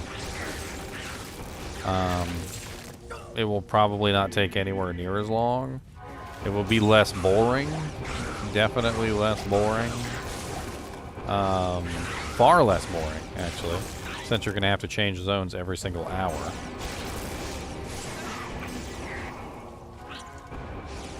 Mr. NiNi, he's downstairs. Mr. NiNi is downstairs. He's asleep.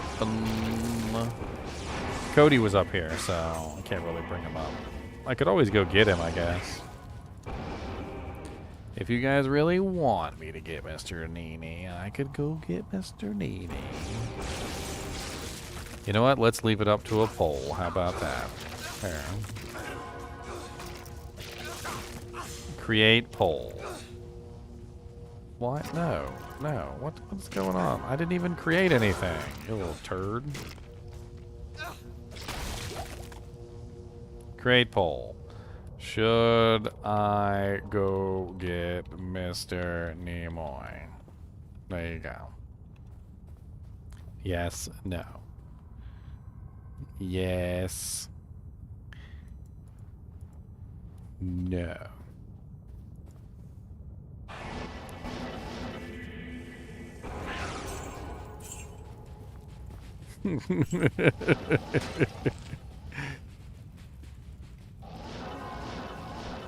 I don't see any votes. I guess we're not getting Mr. Nimoy.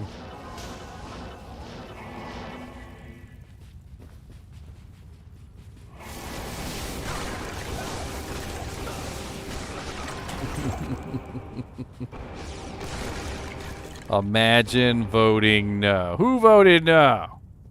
Ooh, somebody voted no. 27% no. Somebody voted no. Oh, guess we're not getting Mr. Nimoy. It's got to be unanimous. It's got to be unanimous. I didn't actually make that rule to beforehand, so it doesn't count. But I like saying it. It sounds awesome. It's got to be unanimous. Like 99.9% yes, 0.1% no.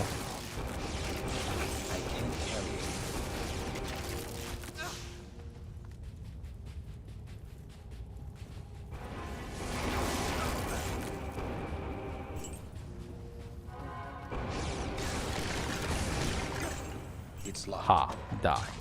You die, and you die, and you... Aw, stupid bugs.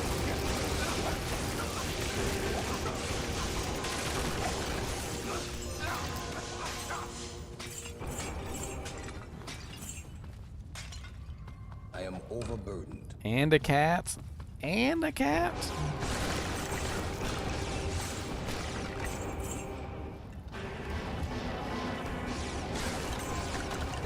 But the cat will eat the chinchilla. I don't want the cat to eat the chinchilla. That would be rude.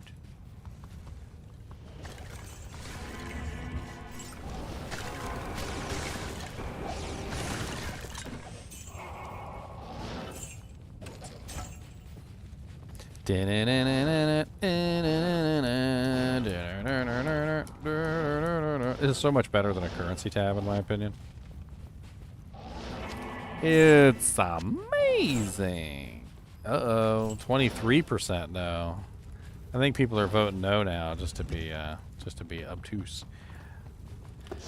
Hey, we got DeBoblo's here. Uber DeBoblo's here. Let's go kill Uber DeBoblo.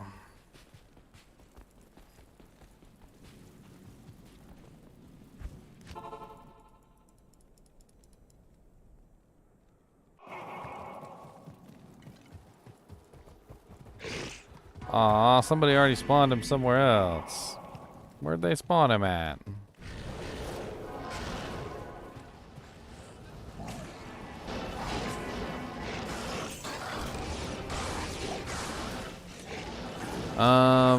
There's not a super unique in Stony Tomb as far as I know. So we couldn't have spawned there. Maybe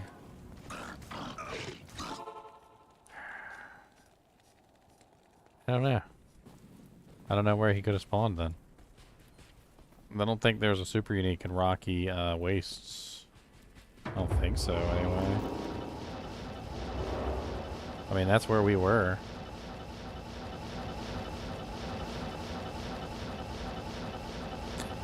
Metal grid is fixed, Kenny. It no longer disappears when you leave the game.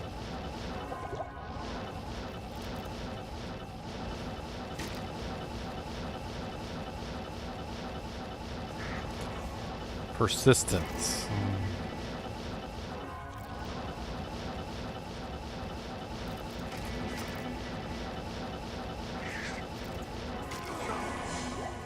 I know they need to do cows. I agree with you. They need to do cows. I'm 100% in agreement of the cows. I mean, yeah, it could be an extra aura. You would definitely not want to use your like good item on it. So I think insight is like makes the most sense. But there are some other options like a sanctuary sword and so forth and so on. All right, well, we're going to get a new area here in about 9 minutes. All right, so let me go grab Mr. Nimoy since it seems to be obviously yes. And I'll be right back.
Insta die from Diablo.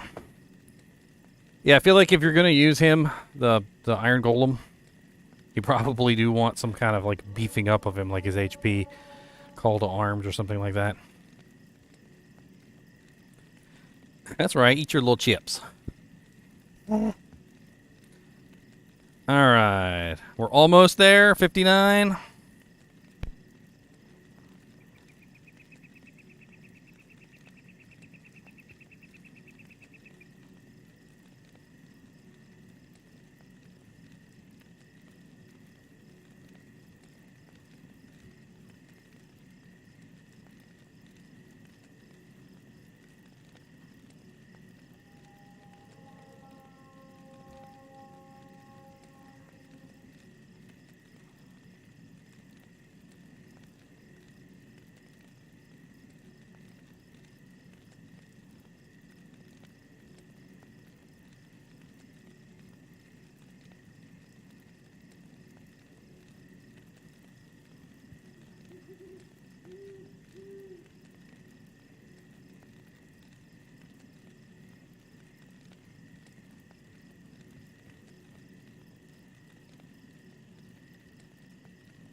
I am eating Nutella. It's delicious. River of Flame, my boys. River of Flame.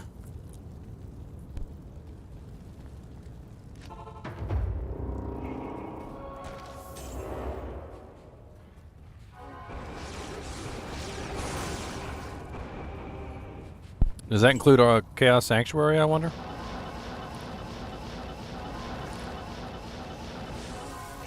It does not include Chaos Sanctuary. So Chaos Sanctuary is separate from the River of Flame. Interesting.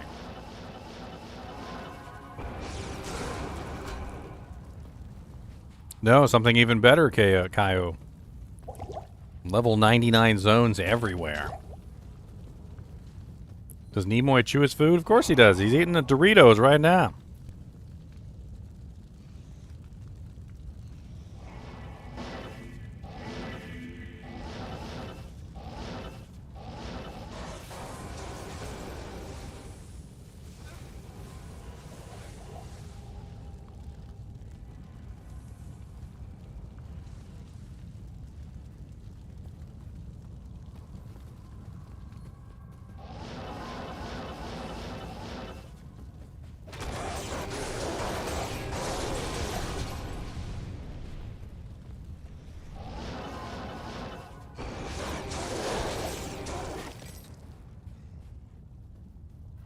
I just had an interesting thought while I was scarfing down my Nutella sandwich.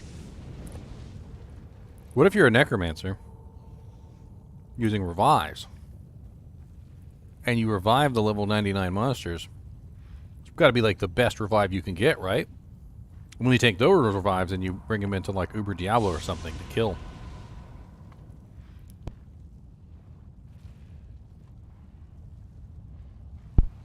Could be the highest level revives that you could ever possibly get, right? I mean, the Urdars made me think of it, right? So if River of Flame is affected by the level 99, you got level 99 Urdars.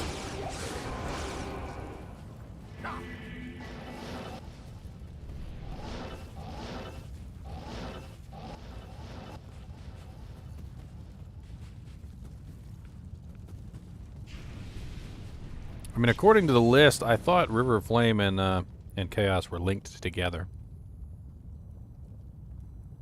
They're not. So on the list, they're not linked together. So River of Flame and Chaos are separate from each other. That's what I was trying to check. I was trying to see if they were connected. So some of these zones are connected together.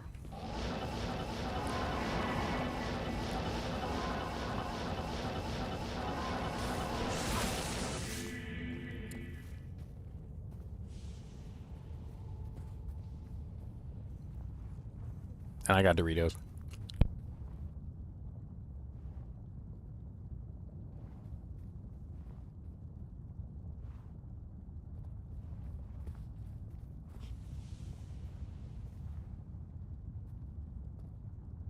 He stole my Dorito.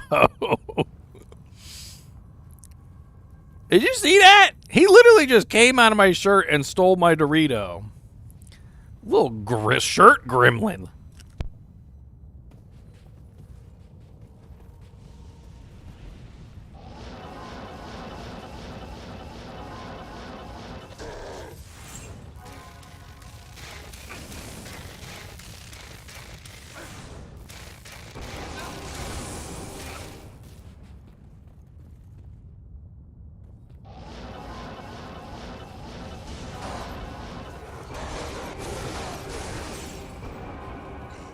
Just a homie trying to survive, huh? He said, look, I gotta steal Doritos to live. Alright? Don't judge me.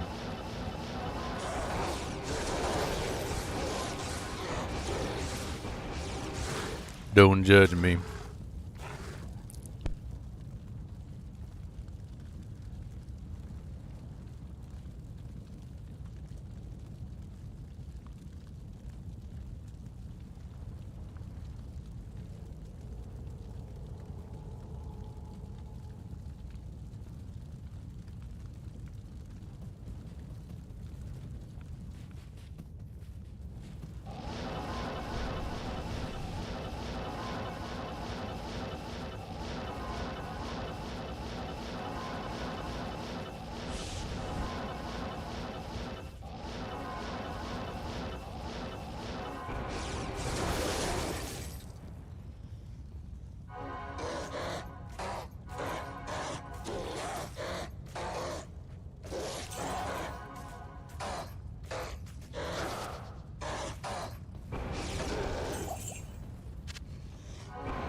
Overburdened. So even though it doesn't include the chaos for the river, this still technically counts as a river.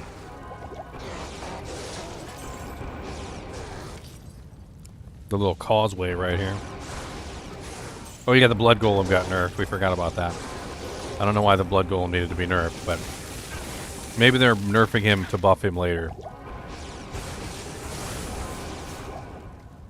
Blood Golem already got nerfed a long time ago. He didn't need a second one. I still can't believe he stole my Dorito.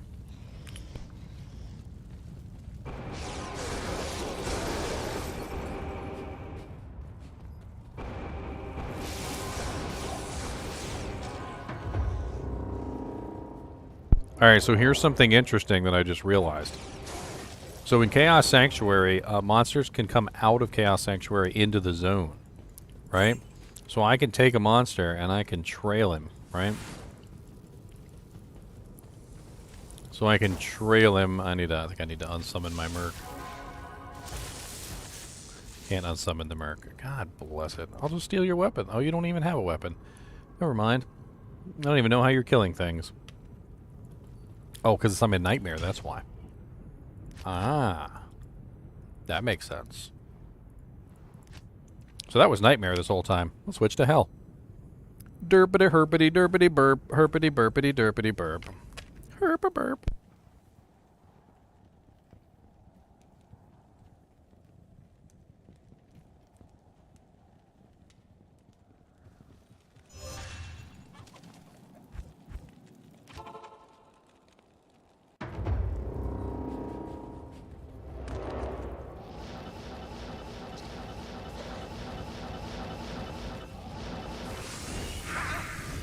Alright, so I noticed this. The monsters that come out into the zone don't convert. So here's a monster right here, Doom Knight, right? Let's get him out all the way into the zone. They don't have the names. They don't have the special names. The monsters over here have the special names. The monsters over here don't have the special names. So interesting. So you can't drag monsters into the zone to be moided. Yes, Chaos will be a terror zone for sure. That was on the list.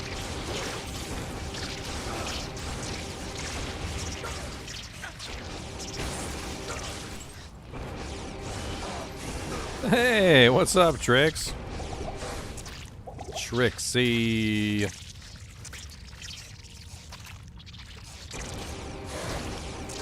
They really got some interesting changes, Trix. I was literally just scarfing down food because I was starving to death, too. She's like, I'm going to make dinner. Can you make me some dinner, too, and mail it over, please, because I am also starving.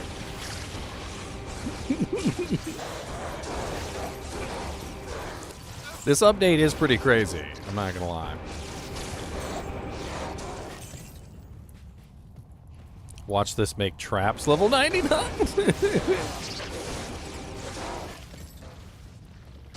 Yeah, like you can totally do the new zones on low-level characters and have lots of fun with it if it rolls. I'm literally starving. I was trying to eat Doritos, but Mr. NiNi over here stole one from right out of my hand. Look, Mr. NiNi, come out here and say hi, you little Dorito thief. And here, get your Dorito out of my shirt. Here, take your Dorito. Little Dorito thief.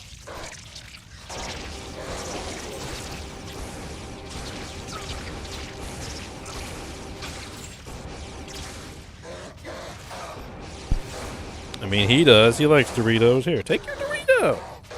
I don't want it. You got your little grubby little Chinchilla hands all over it. I don't want your little grubby little Chinchilla hand Dorito.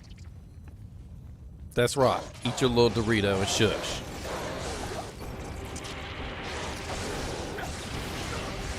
Well, get back in there then. You look, you left crumbs all over me. Look. Crumbs everywhere. Crumbs. Chinchilla crumbs. Alright, have fun, Trix. Trix is a Diablo streamer too. She mainly does Twitch, but she does have a YouTube channel. And she does hardcore a lot. So I don't know if you guys are interested in the hardcore runs, but she does a lot of hardcore runs. Does a lot of hardcore magic finding, stuff like that. I'm not really into hardcore as much, but if you're interested in hardcore, she's a pretty cool one to follow.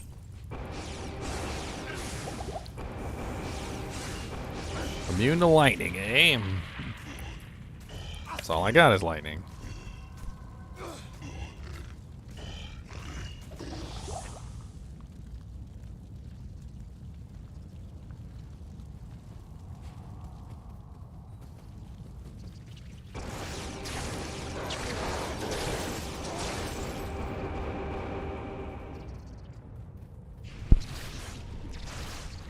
Should I get Mr. Nimoy as a school board exemption? A rhetorical question. I just wanted to make sure that you were interested. Her channel name is Trix Megistus. Here, I'll type it into chat.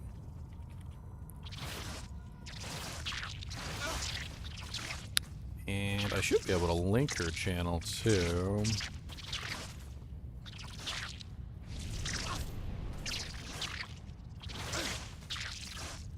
I think so, anyway.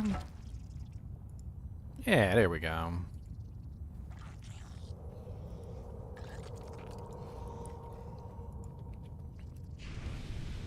That's her Twitch channel.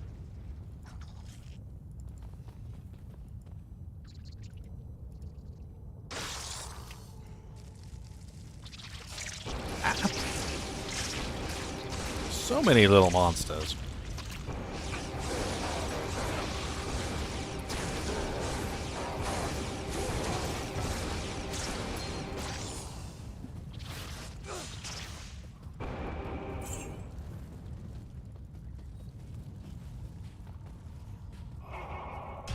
Alright, River Flame is cool, but River Flame was always level I level 85, so I don't know. It's not really like a huge difference, it feels like, for level 85.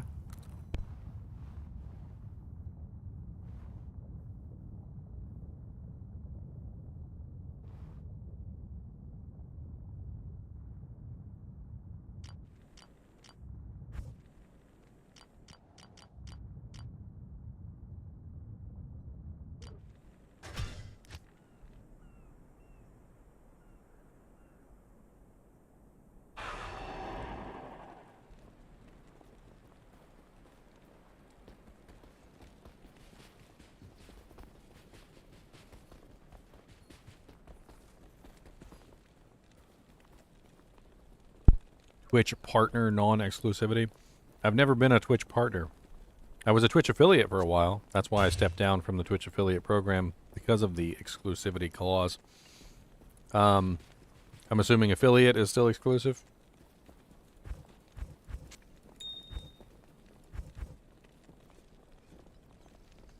I'm trying to see if I even have the right bows for this to do a test with this particular character.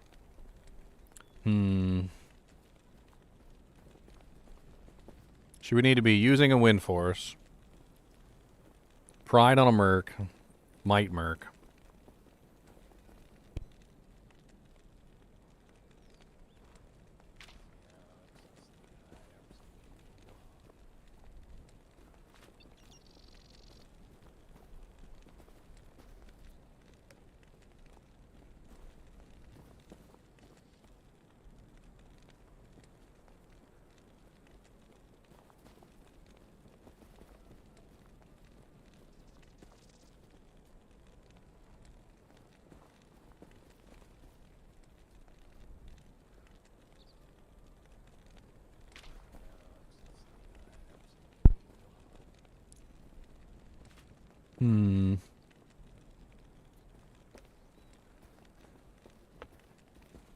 Mr. D, what's going on?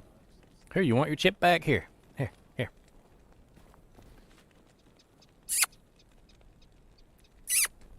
Turn around, you little butt. Take your chip. Stupid little chip thiever.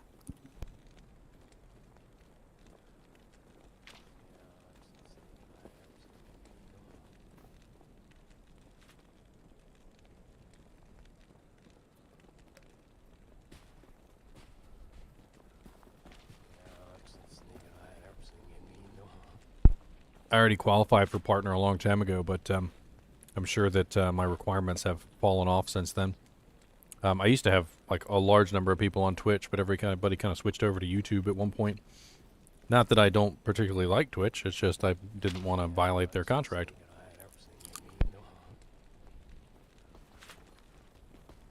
I've heard.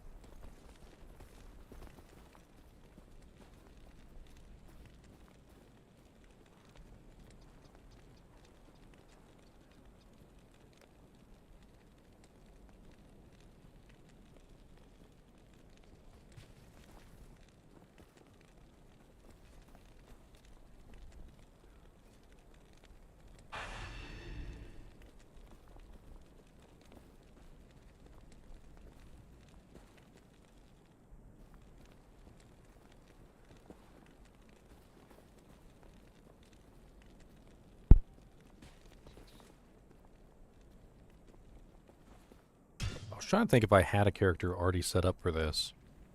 Well, I don't think I do. What bows is the Procazon running?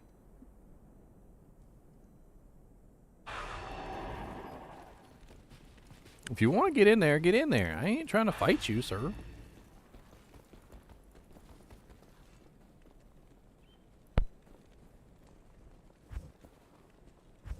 Okay, that's the Procazon. Was I on the wrong one then? Oh, I was here for the metal grid, that's right. Or not the metal grid. What was I here for? I don't even remember.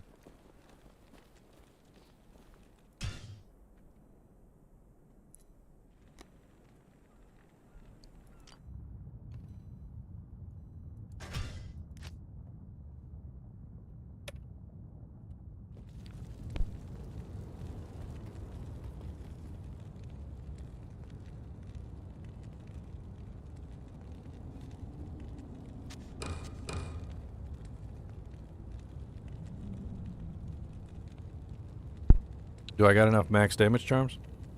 What do you guys think? Is that enough?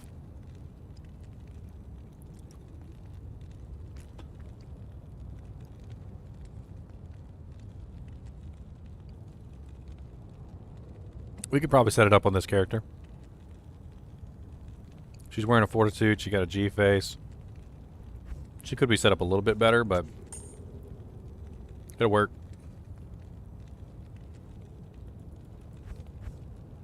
I'm sure I have a beast sitting around somewhere.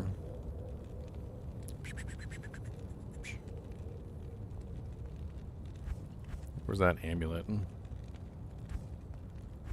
I did put it in the shared stash, didn't I?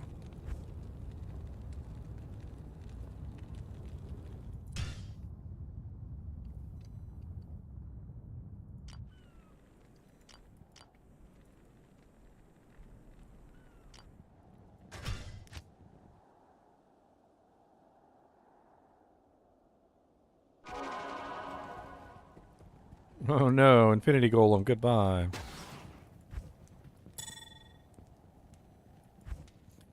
Infinity Golem, goodbye. Alright, now who has a beast? I know somebody has a beast.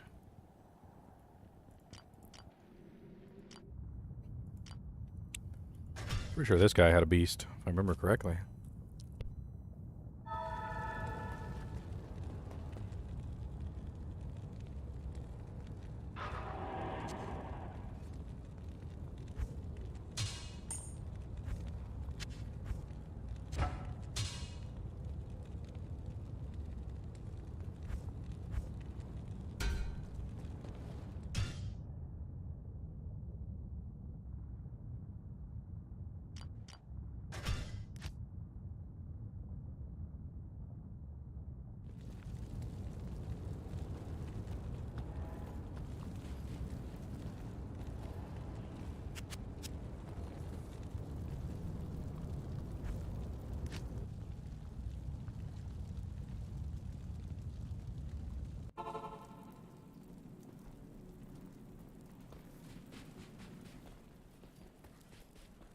Come back this way, have you?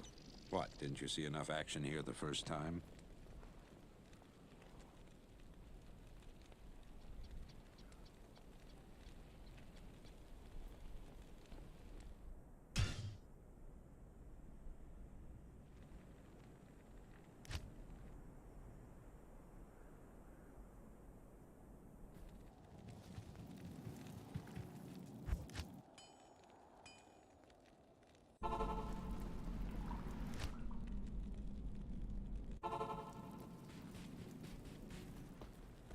Come back this way, have you? What, didn't you see enough action here the first...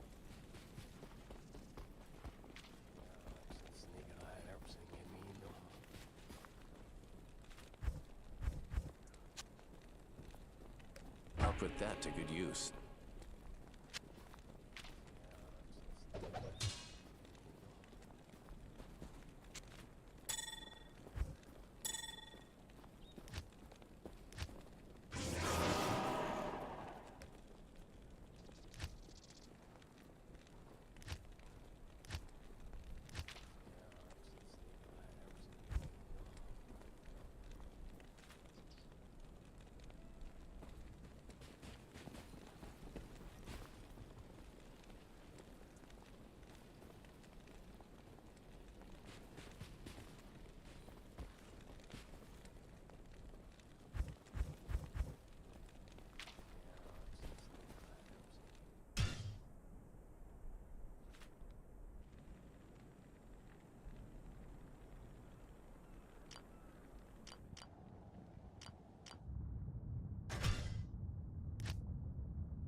Put that to good use.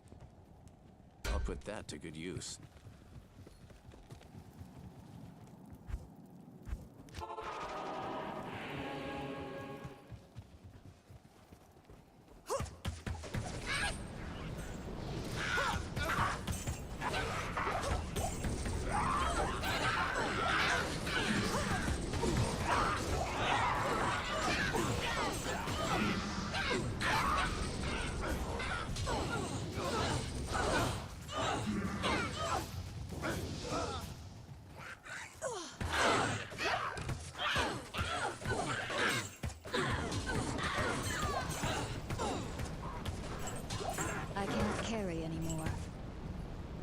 It died in 2 seconds.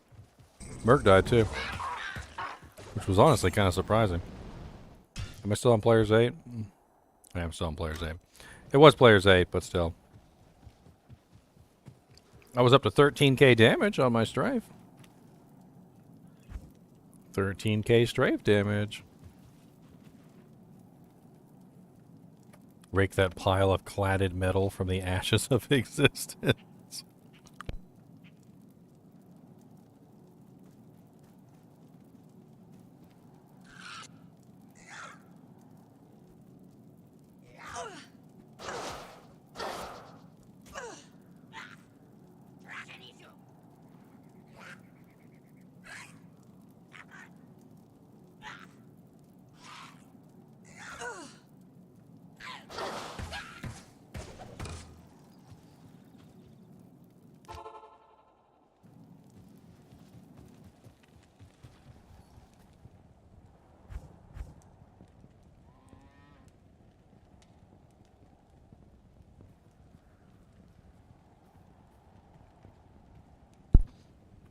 I mean, it's pretty obvious that if you had an iron golem like this, you would have to find some way to beef him up a little bit so he's not so vulnerable. Either A, giving him some type of aura, which would make him stronger. Defiance, salvation, etc. Giving him shouts, like battle shout, battle commands, shout, that would help him get him stronger. Beefing up would definitely be nice. The damage, as you saw, was really high. It was 13k per shot. I mean, theoretically, you could just continue firing. Kill everything before it gets to him. I mean, it was kind of my bad. I was eating chips, but I mean, if all it takes was is for your, for you to be eating chips and distracted for a couple seconds, and then you lose your beast, that's a little scary.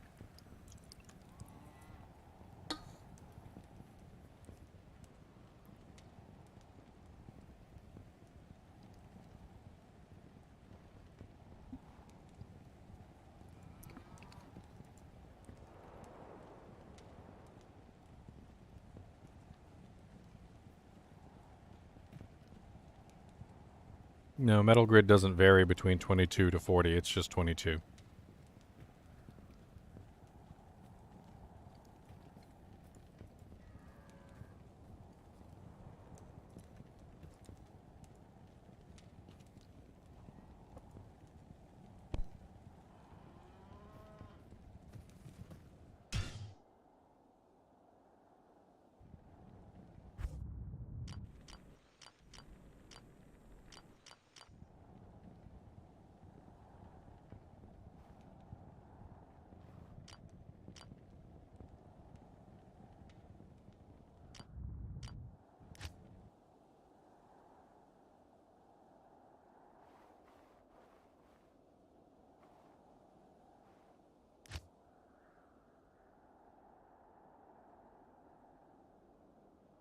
The life of a level 22 golem is basically 1k.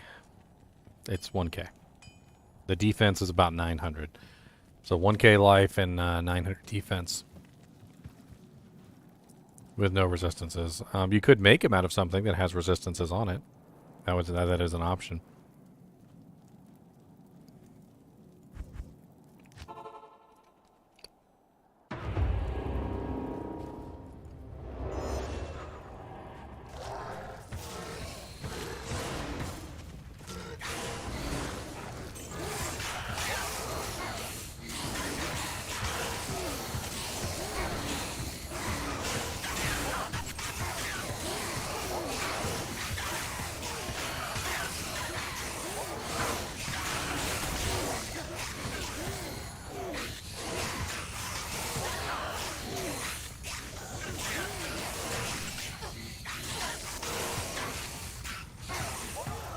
I mean, it's meant to be restrictive. It's not meant to be like the end-all, be-all. If the Iron Golem was invincible, he never died, then yeah, everybody would make an infinity out of him and move on with their day.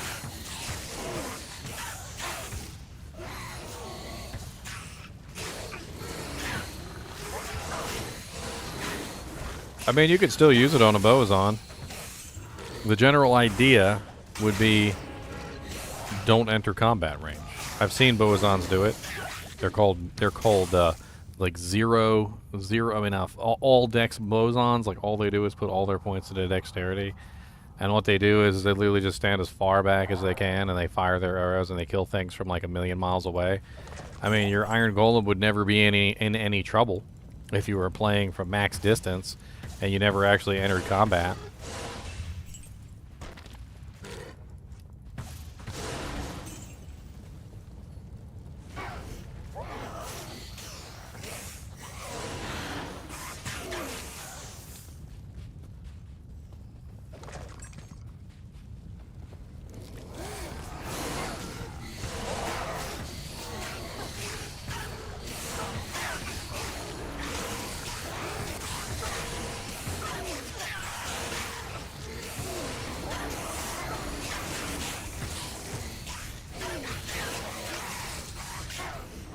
I mean, yes and no. Depends on what kind of boa you are. Freezing Arrowsons burn through some mana like crazy. Wouldn't be bad to have an insight pole arm on a freezing arrow boson. Melee bosons on the other, or sorry, physical damage bosons on the other hand, not as different. They don't really care too much about insight.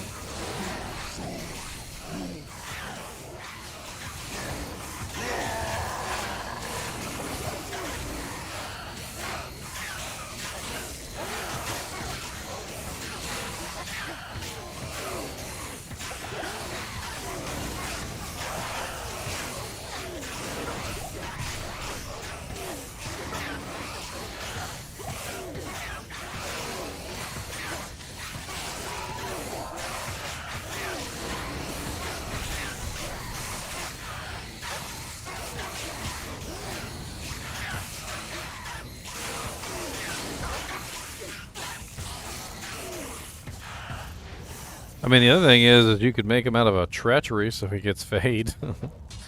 You could make an Iron Golem out of a treachery, or I don't know. There's a couple options, but like he could totally get. You could totally make a tanky Iron Golem. You would just have to make him out of the right items, like really high defense, ethereal stuff, or like a really nice Paladin shield with 45 ult res. Preferably with some side of nice rune word in it. I don't think he can block, so I don't think Sword Guard will do him much good.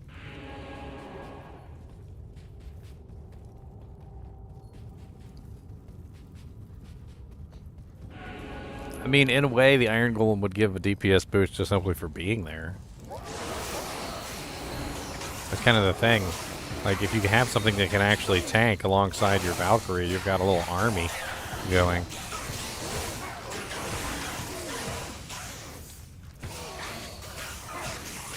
He's not only used for auras, he's also used for tanking. You just don't want him to die.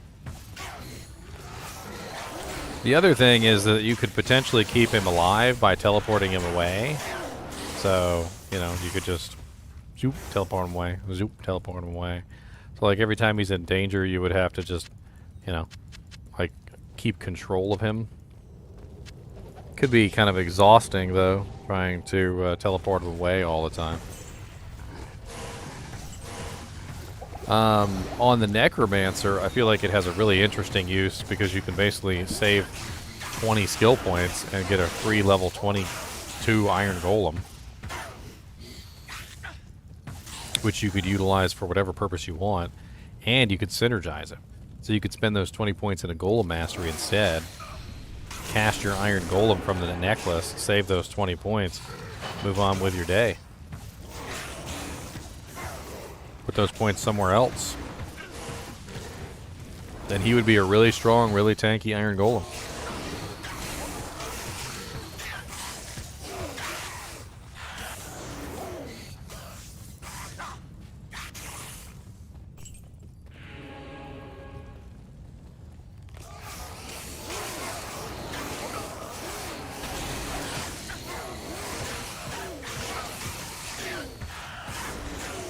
Lacerator or Reaper's Toll for what? Those are like two completely different weapons. One's two-handed, one is one-handed. One is a throwing item, one is a Two-handed scythe. What are we talking about here? What's the implication behind this question?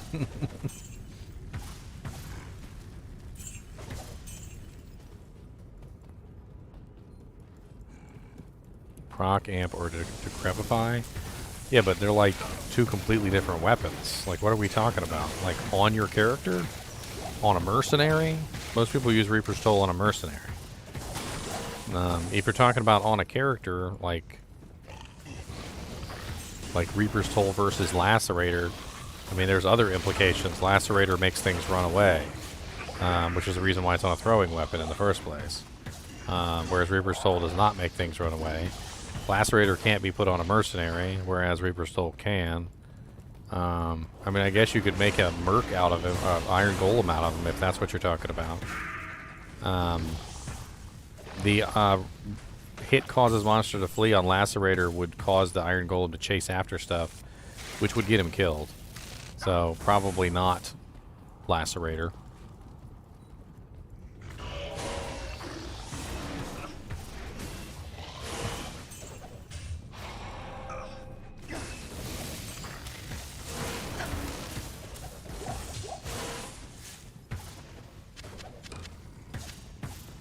Knockback and hit causes monster to flee effects will usually get your Iron Golem killed. I've tested it.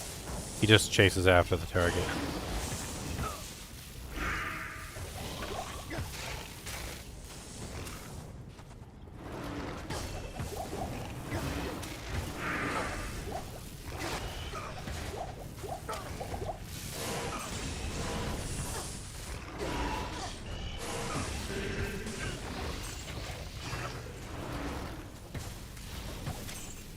Tomb Reaver could be an interesting choice. Tomb Reaver is an exceptionally good weapon that you could turn into a mercenary. Tomb Reaver has, an Iron Golem. Tomb Reaver has good damage. It has all resistances on it. It also has 3 sockets that you could do with what you want. So you could potentially put in more resistances in the form of jewels or things like that.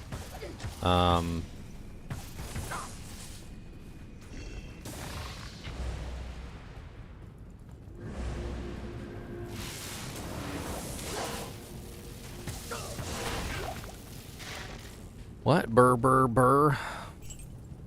Tomb Reaver? That's what I heard. Burr, burr, burr, Tomb Reaver.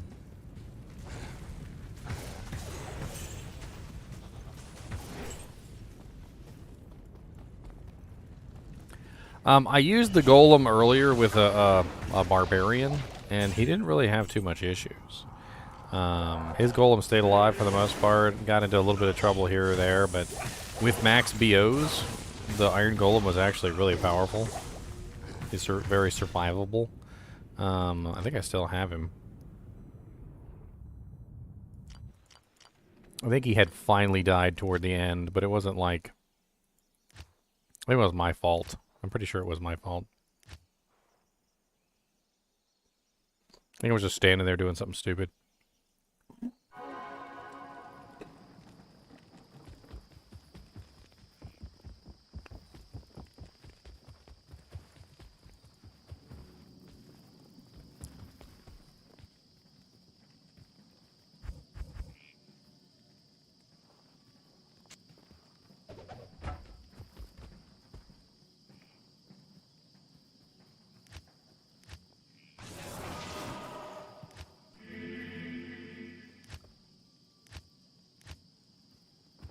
Not here.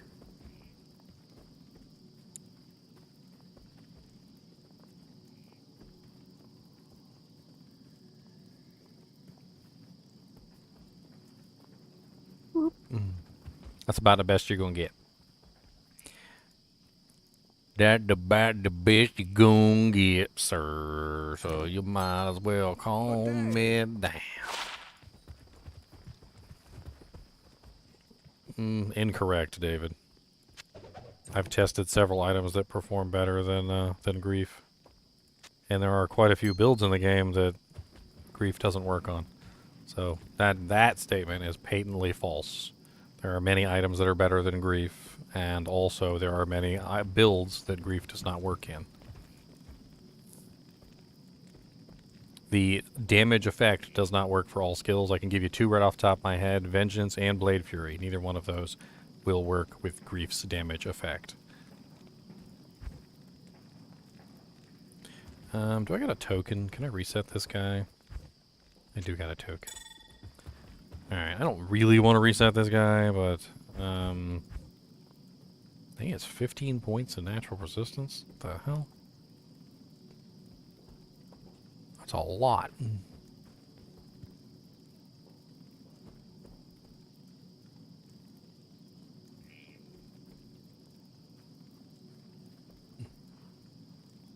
It does work with Smite. Grief does work with Smite.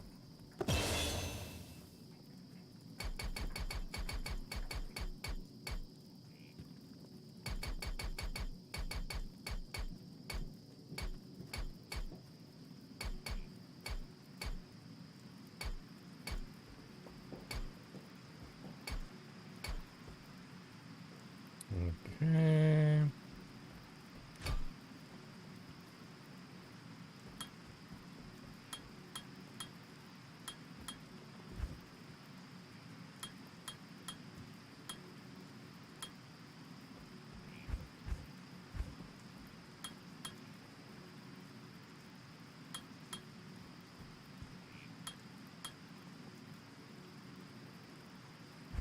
And then, what are the synergies? We got, yeah, we max out battle orders, which is what we did. Then we're going to throw some more points in the Howl for a little bit more damage. Alright, so beefing up this golem, basically.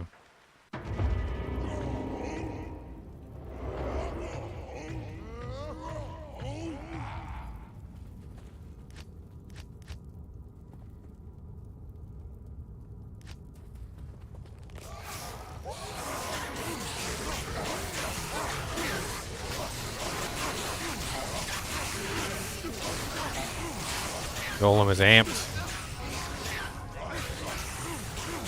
He's taking damage. Thanks. Merc's almost dead. Thanks. I can't carry anymore. I forgot the Merc gets the golem gets frozen. Gotta be frozen would be nice on him.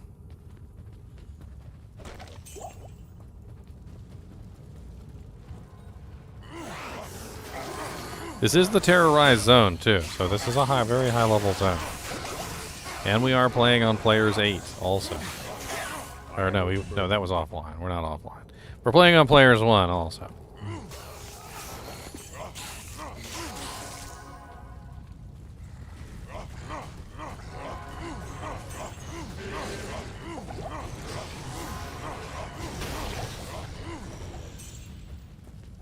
You know what would be fun is cleansing aura on the Merc, but that would cost a Cham rune. Plague. Just make a plague, make him out of a plague sword.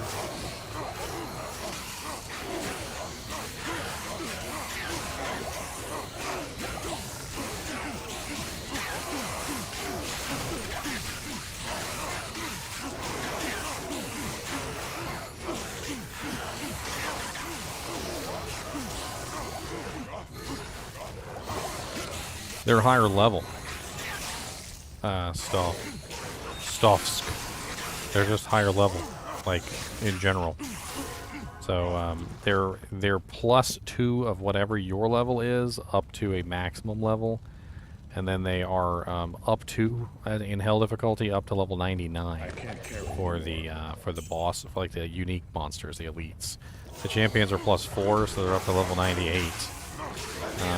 Basically everything in this zone is going to be much higher level, and that comes with it other repercussions. So if you guys are unaware, level doesn't just dictate like how much HP they have and how much defense they have. It also has to do with how hard they are to hit. Level is a modifier in a lot of the formulas in this game, including your to hit.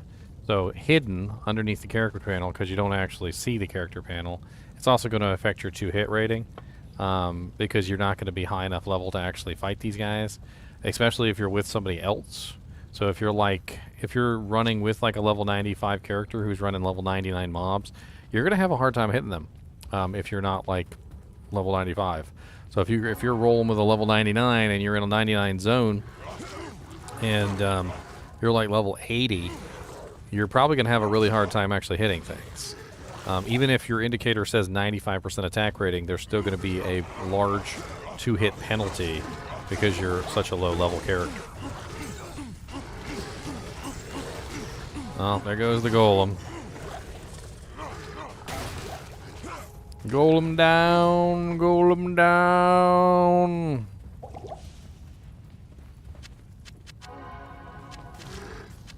I am overburdened.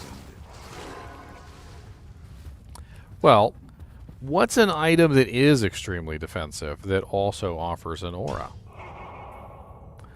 What is an item that's extremely defensive that also offers an aura?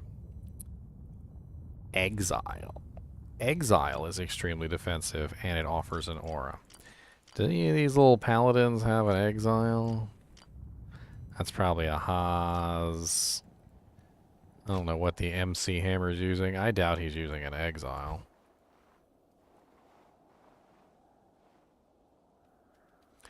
But Exile is extremely defensive, has a Defiance aura on it, has all resistances on it, has all sorts of very nice things, and could potentially make for a very tanky Merc that, or a very tanky Iron Golem that could potentially survive, maybe?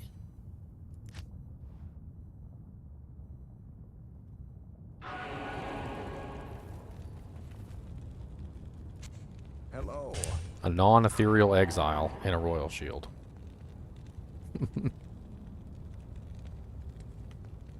Let's try it out, shall we? Did I put it in the right stash? I did indeed.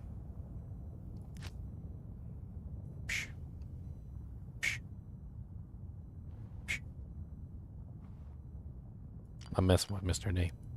Mr. Knee! Why you floating over there, Mr. Knee? Look, you float. Look. Why you floating? How you do that? Magic trick. That's the magic trick, you floating. Look, you see you on the camera, you floating. You want the rest of your chip, sir, that you dropped on the floor? How about the one that you left in my shirt? How about that? Would you like the chip that you left in my shirt? It's all nice and warm. He said no.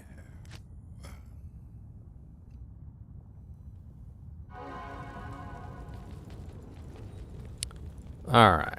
Exile Golem. Good to see you. He's the Exile Golem. Alright, so now he's got Defiance Aura, which should be beefing up his defense very nicely. And then on top of that, I'm going to beef up his defense even more with a 350% shout. So 350% shout, a 110% HP bonus from battle orders, and then he also gets the battle command, which I don't know if that does anything for him whatsoever, but it might. Who knows? And then he also gets life tap if he procs it. So if he procs the life tap, it will help him out. If he doesn't, well, he'll proc life tap for everybody.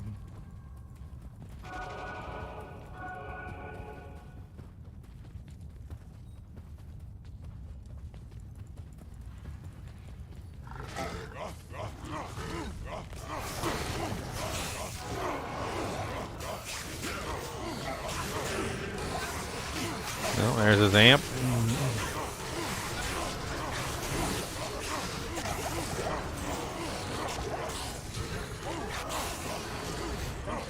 Merc is dying.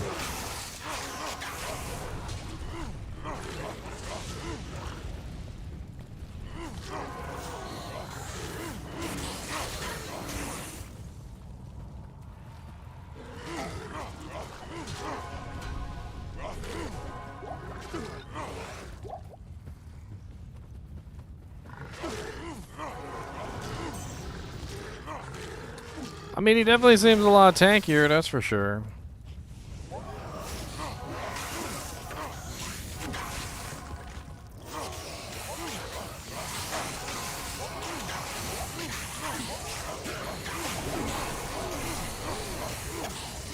We got a Might Aura over here.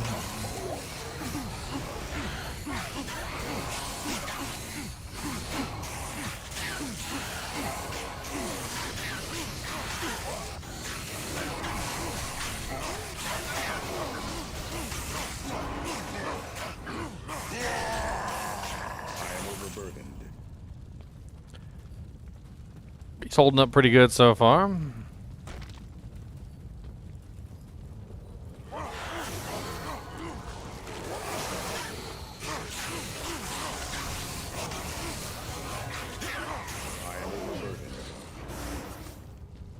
He just procced the life tap there. I don't know if you saw it.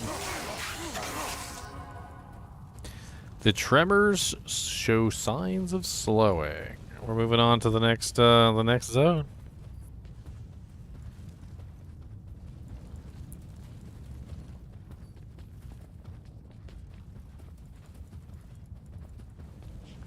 Low-level players will get in the bail runs.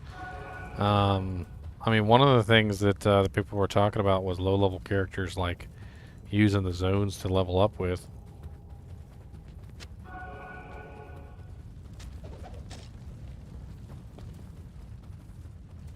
Especially if they're Act 1 zones, you could use low-level characters and level up in those Act 1 zones. Depending on the level of your character, you could totally just run the zone over and over again.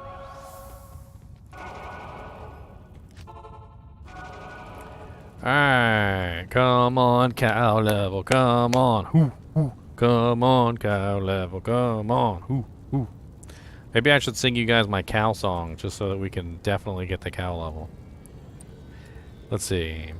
It's been a really, really messed up week, full of giant demons, undead from their graves, and my character died to a redhead. She's from the halls of anguish and has too many piercings. Moo, moo, moo. Whatever. Moo, moo, moo. It doesn't matter. Moo, moo, moo. Oh well. Moo, moo, moo. We're going cowing tonight. Tonight. There's a party with the cow king of the herd tonight. Tonight. And we're magic finding in the moo, moo farm. I don't know if I'll find it, but I'll MF all night for it. It's alright. Alright. Tonight, tonight. I woke up with a strange item. Not sure how I got it. Not a coin in my pocket. And a cow pie on my shoe.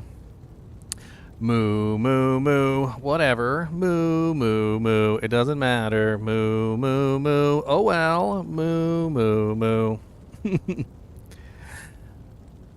There you go. That's pretty much the whole thing anyway. It just kind of repeats from there.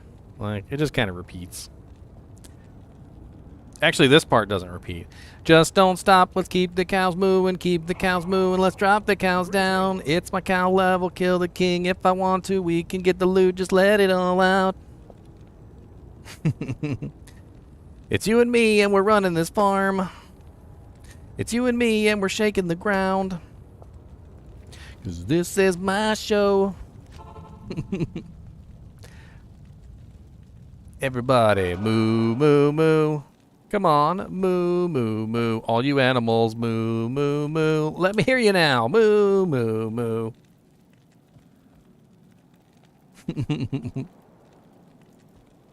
That may or may not be a song later on my channel, so look out for that. I'm gonna produce it and I'm gonna like backup sing it and everything. We're gonna say, and then maybe I'll get copyright striked and banned from YouTube. One way or the other. Moo, moo, moo. Whatever. Moo, moo, moo. Doesn't matter. Moo, moo, moo. Oh well. Moo, moo, moo. We're going mooing tonight. Tonight. We're going down to Stony Field and getting the leg. Tonight. Gonna moo, moo all the way to the bright sunshine. Moo, mooing all day. Yes, moo, moo. I bet you I got that stuck in some of you guys' heads. Y'all gonna be at work later, and y'all gonna be like, moo, moo, moo, whatever, moo, moo, moo, doesn't matter, moo, moo, moo, whatever.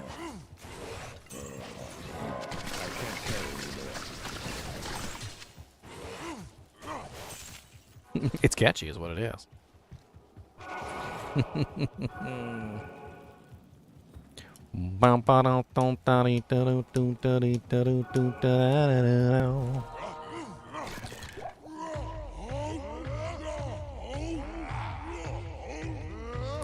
All right. Hopefully we get somewhere good for the next one. I'm kind of interested in seeing the next zone. I really want to see the next zone. Jump, jump, jump, jump, jump, jump. Die and die and die and die and you die.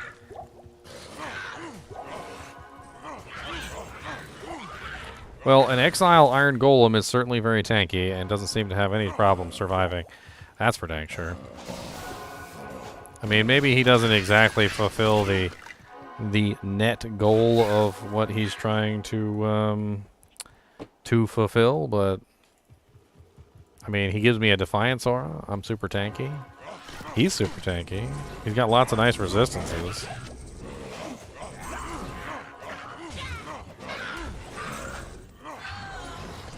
Punk.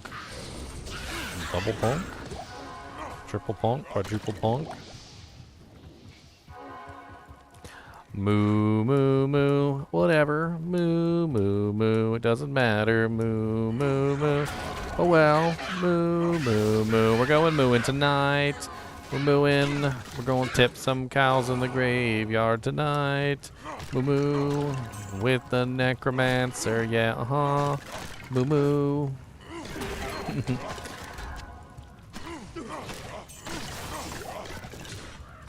It does indeed, Z. It does indeed. I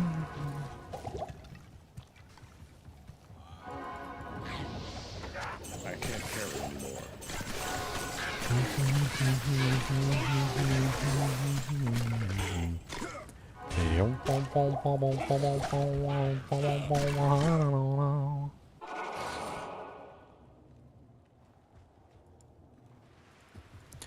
Alright, we got a couple minutes until it swaps, like 4 minutes. We already cleared River of Flame here. Last Wish Golem meta. Last Wish would be a tanky option too. He would have Fade, level 15 Fade, and then he would also get Life Tap, he would get Might. Last Wish would be a pretty sick Iron Golem, I'm not gonna lie. Really sick.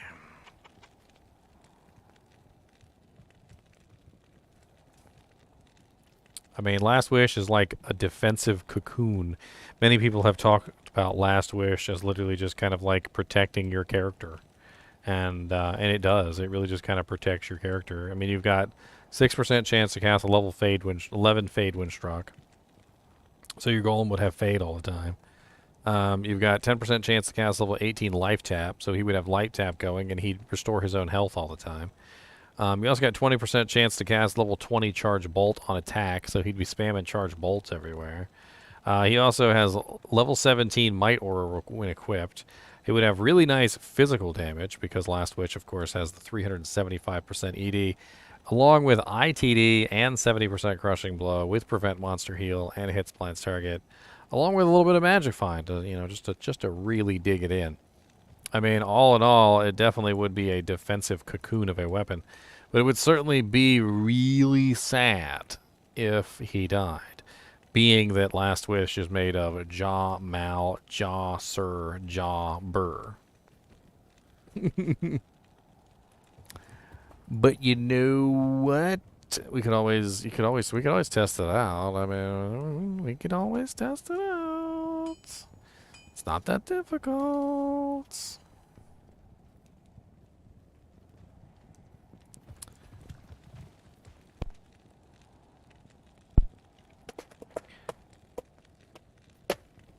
Two minutes until the cow level comes. Mr. NiNi has filled my shirt with crumbs. I cannot feel my legs anymore because I sat for 1,000,000 hours. But it's okay, 'cause Mr. NiNi is so soft. Mr. Knees. Mr. Knees. You gonna deal with them crumbs in there that you left, sir? You can't just be dirtying up the place. Greetings. If you have a Might Golem, you pick any other merc you want. Pick what you want. Blessed Aim, Fanaticism, Mist Bow, Act 2 Girl. I don't know, there's a lot of different options.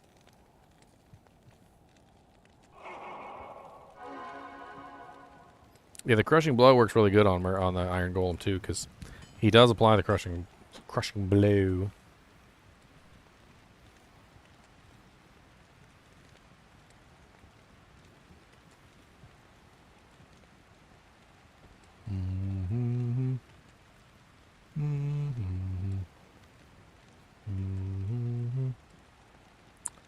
Frigid Highlands.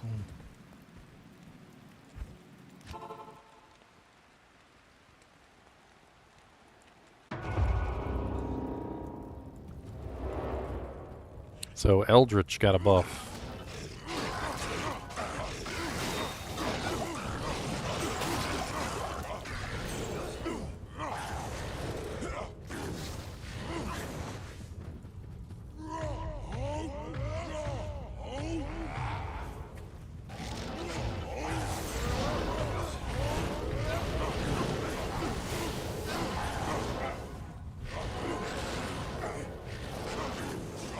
I mean, the alternative idea is you could use the Iron Golem as a free tank, and you could just simply make him out of whatever the hell you wanted.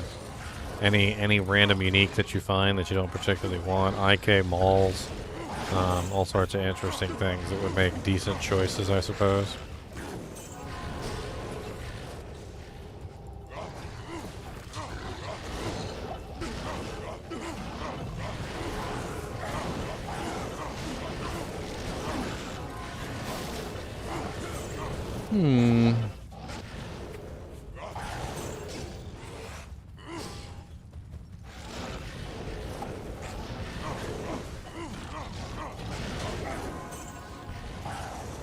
Whoa.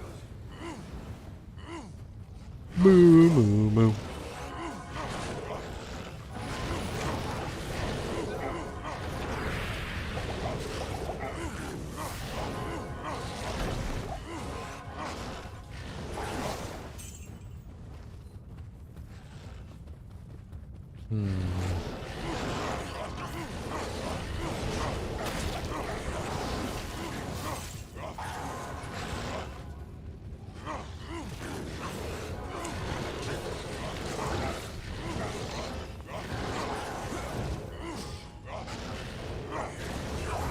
Does the Frigid Highlands include the Abaddon?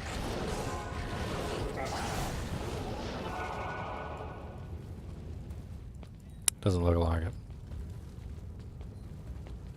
No, it does not include Abaddon.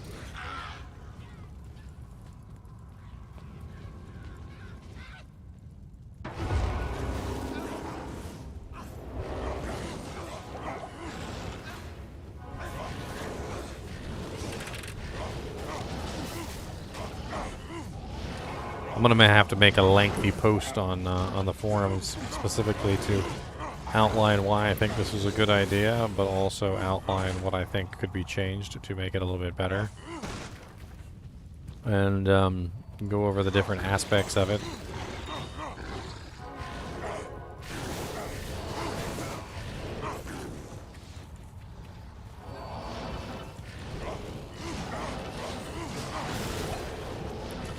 I mean, I really admire what they've done here, because it's an ingenious idea that plays on the original game. It doesn't necessarily change the game. Not really. I mean, unless you consider, like, giving you an alternative to endless bail runs a bad thing. I don't consider that to be a bad thing. I consider that to be a good thing. An alternative to endless bail runs is a good thing. And it's not like you can't still do bail runs. It's not like you can't still do bail runs, but you know, now you have another option. You've got another option. Maybe it's not going to be in a zone that you specifically want to farm. Maybe you do this and bail runs. Maybe you run this real quick, and then somebody teleports to bail, and then you kill bail, and then you rinse repeat. You could maybe do both. Maybe somebody seal pops Diablo. You know, somebody gets it ready. You run the zone, and then once you run the zone, you come back and kill Diablo. Like there's ways that you could do this and the other. I feel like this is a much better way too for people to hit level 99 just in general, because the current method to get to level 99, which I showed pretty distinctly during my ladder run, is very difficult and very arduous, and even for somebody who has nearly an infinite amount of time to put into the game, still is going to have trouble to get there without like a bunch of people helping him out the entire way.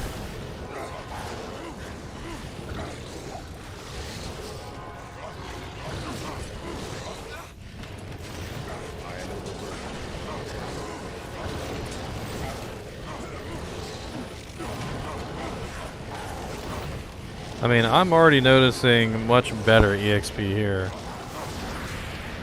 than a lot of the other zones.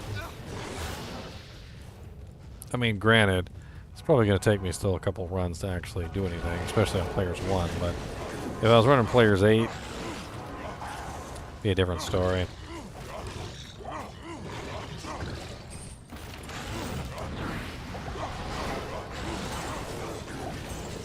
I can't carry it. Currently level 85.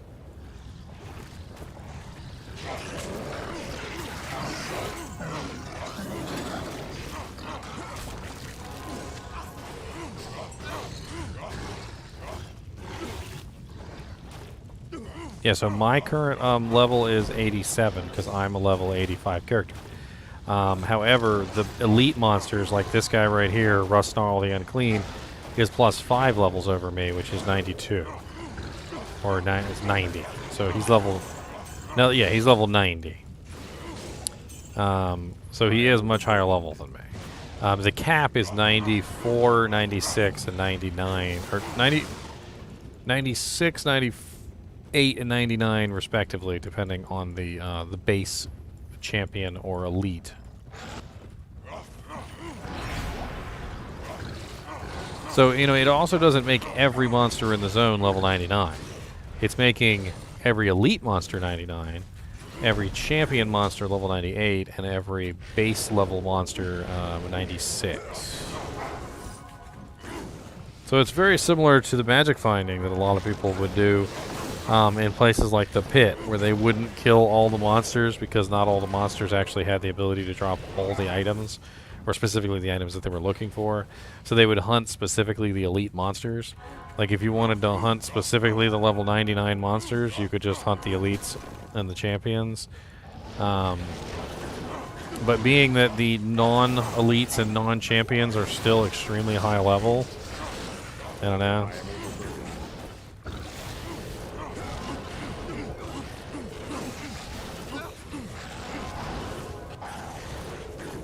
Okay, well, Exile Iron Golem seems to be doing just fine. I mean, he hasn't died yet.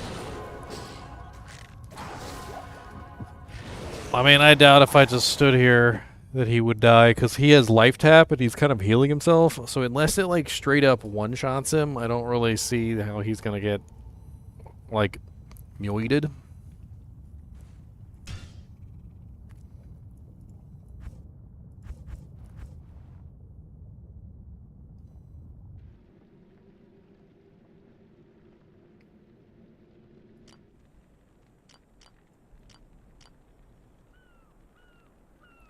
So what is the A level of Frigid Highlands? Frigid Highlands. Highland. Okay, so the area level of Frigid Highlands is level 25 for normal difficulty. So if I take this character right here, this sorceress, and I run her into normal difficulty Frigid Highlands. Frigid Highlands would be, instead of level 25, it would be level 35, so 10 levels higher than it is normally, and 5 level higher than me.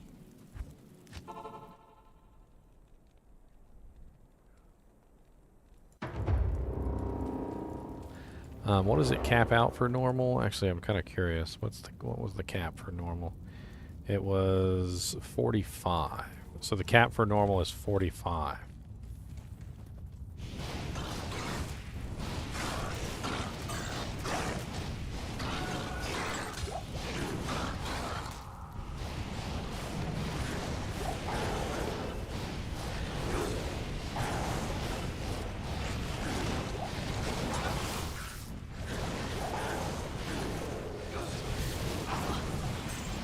God, look at my bar jump. You guys see my bar just jumping? Like, it's not just moving, it's jumping. Like every time I kill a pack of monsters or something like that, the whole thing just jumps up.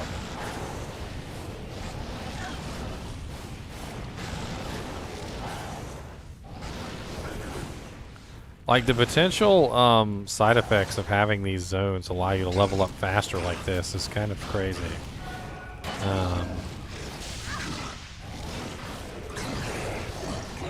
No, there's still an EXP penalty game, Jinx. It's just not... it's not a double penalty. Yeah, you heard me right. Past level 95, you have a double penalty. Not just a single penalty. The addition of the higher level monsters gives you less of a penalty. It ends up being 1 penalty instead of 2.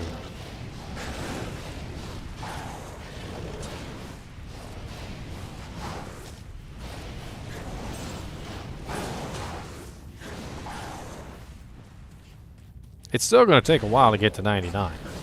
Like, make no mistake, even with this, it's still going to take a long time to get to 99. But it won't be impossible for a solo person to do it. It will be possible. You can get there with this. Whereas you honestly couldn't get there with the other. How often do the terror zones spawn? It's not a spawn, it's a rotation. So every hour on the hour, the terror zone changes, and that zone stays terrorized until the hour is up. So until 7 p.m., which was when the zone changed, it was River of Flame, and at 7 p.m. it changed to Frigid Highlands. So now we're in Frigid Highlands.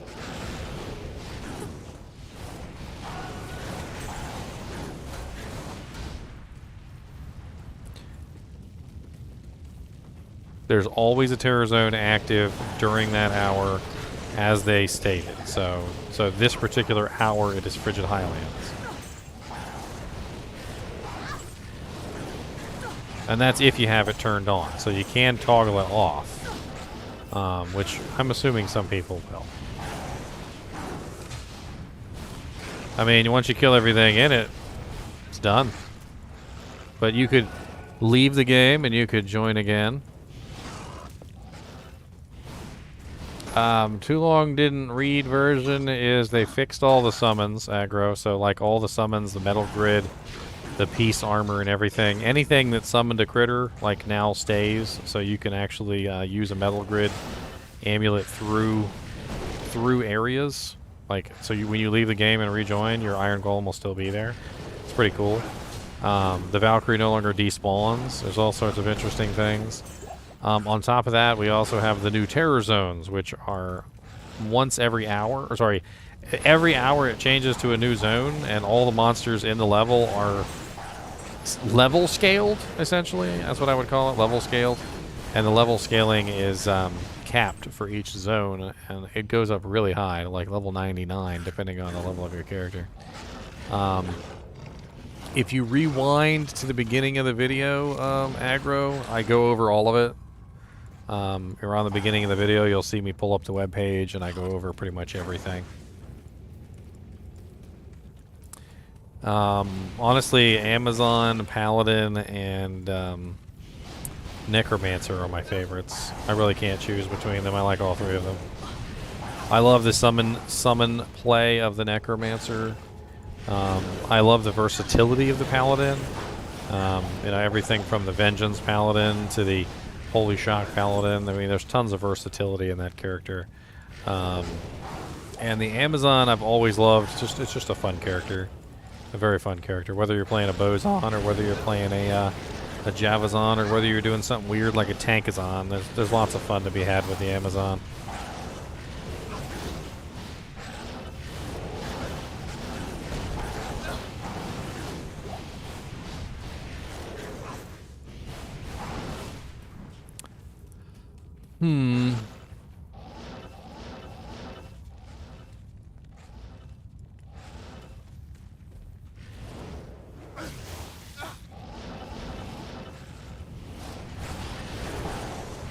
I also tried to drag in monsters from a different zone, and they didn't converge, so...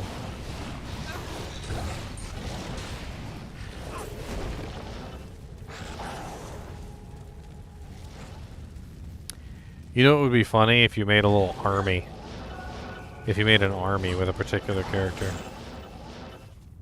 I wonder if you could build an army.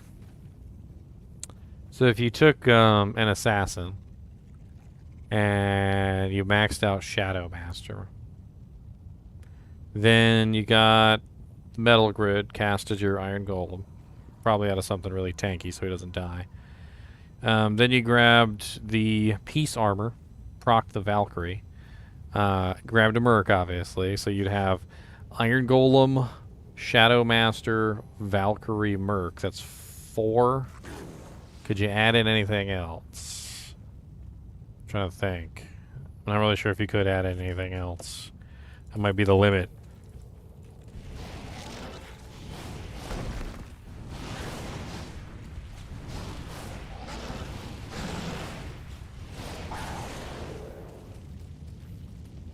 Oh yeah, there's wolves. You can also do the ravens. So a Hoto for ravens.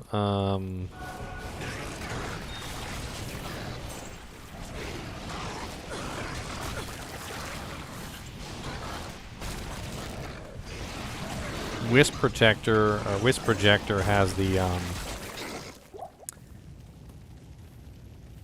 because they fixed it. The Valkyrie has been fixed. The Valkyrie has been fixed. They fixed the Valkyrie. The Valkyrie's been fixed. They fixed the Iron Golem. They fixed the Valkyrie. They fixed the Ravens. They nerfed the Blood Golem for some reason. I don't know why. I really don't know why they decided to nerf the Blood Golem. It does seem a little insane, considering the Blood Golem was never in any way, shape, or form. In any kind of way that I would consider to be broken or OP, and he really did not need a nerf. I don't...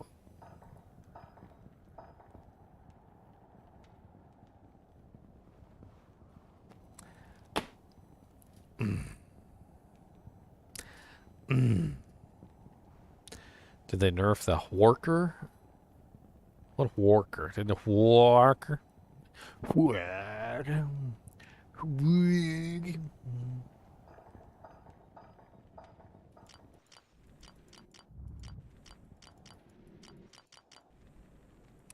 Beep, beep, beep, beep,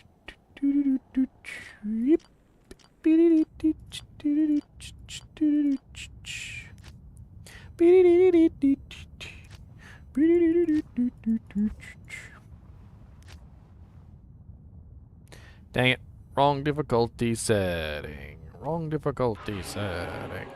The setting of the wrong. It's a wrong difficulty setting.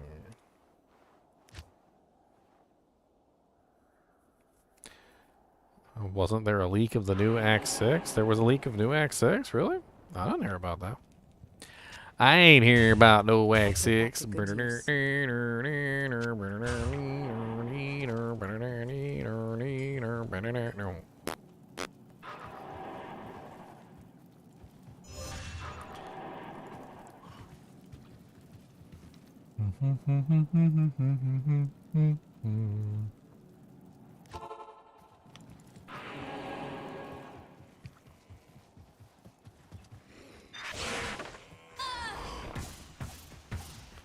Come here, suckers. I got time. I got words to be had with y'all. Come a little closer, zombie. I feel like poking you in the eye. But hey, you don't have one. You fell out on the way to the car. I just need a Valkyrie and I don't care how.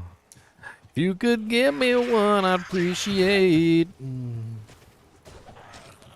I need a little Valkyrie, yeah. Give me a little Valkyrie summon. Oh, perfect. I need a physical. That should do it.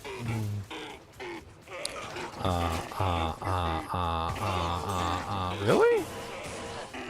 Come on now.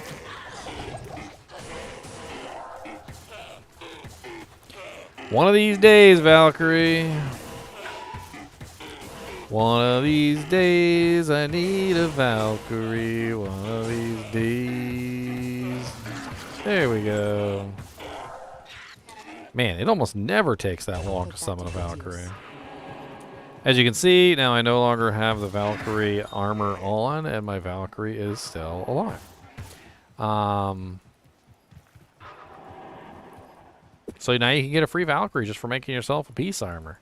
A level 15 Valk at that, which is pretty powerful. And she doesn't disappear, which is probably the coolest part of it all.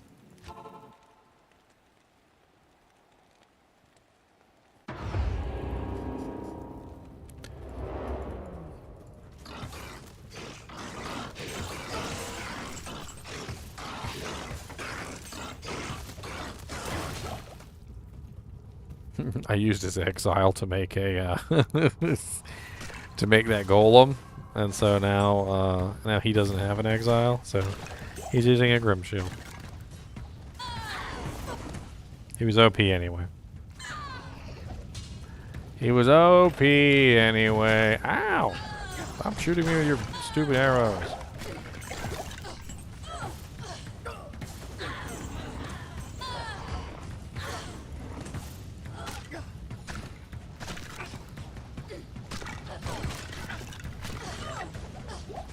Valk and Iron Golem at the same time. I like the way you think. What she does apart dying fast? She's still alive, fam. She's still alive, fam.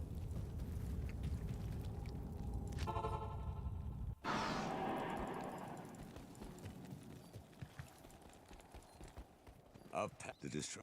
Yes, warrior. I don't know what you talking about, Willis.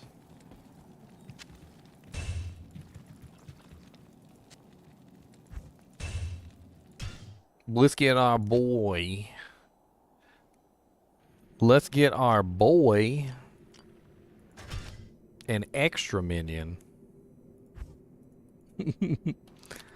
Let's get him an extra minion. He needs 2 minions. Not just one. He don't just need an exile Iron Golem and a Merc. Nah, fam. Our boy needs an exile Iron Golem, a Merc, and a Valkyrie. Okay? That's what our boy needs. Alright, don't be telling me what our boy needs, because I know what he needs. I am the destroy. I'm not sure how the Necromancer might necessarily summon the thing, because you gotta actually hit something to cause it to happen. Like you don't just get it for free.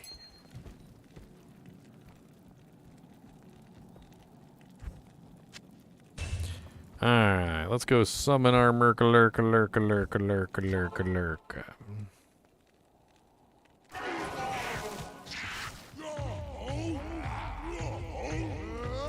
Who needs HP? HP's for fools. I am a fool.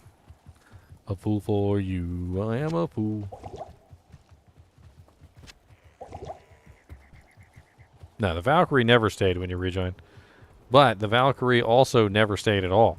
So if you guys know from experience, the Valkyrie would just desummon randomly. The Valkyrie no longer desummons randomly, so...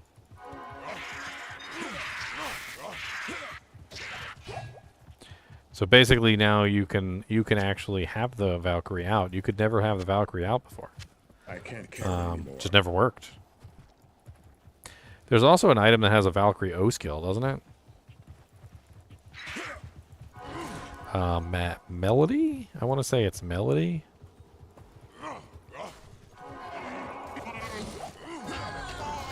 Nah, your Iron Golem is not going to be able to summon Valkyries. That's not how that works. That's not how that works. That is not how that works, sir.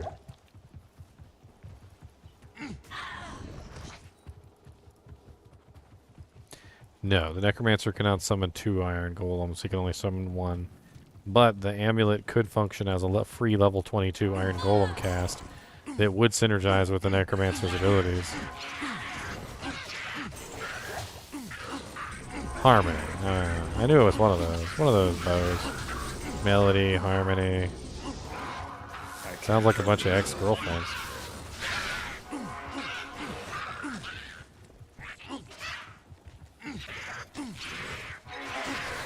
God bless it. I just want to take off my grief and just punch things.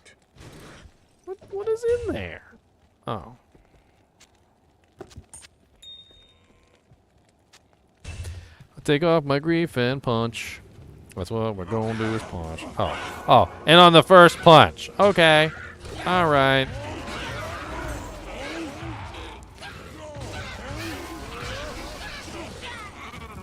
Anyway.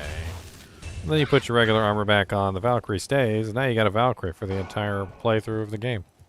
Look at that. Free Valkyrie.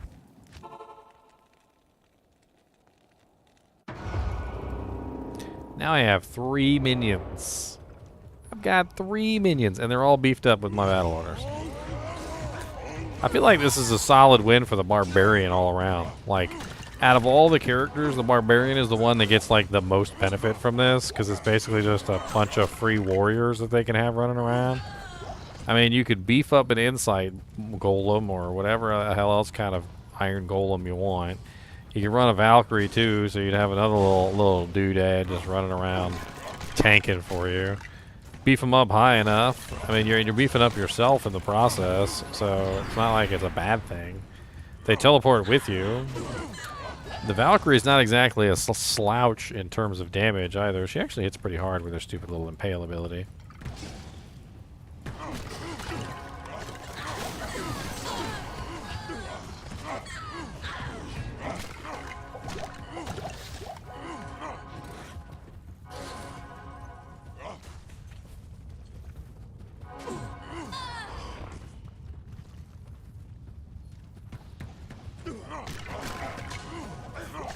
Also, if the Barbarian is wearing any equipment that has auras on it himself, I mean, that would beef up all 3 of them as well. How do I get the Iron Golem to stay in games? It's part of the changes in the patch manual. Welcome to the patch video. This is the patch video. We're talking about the patch. One of the changes was Metal Grid now stays in between games.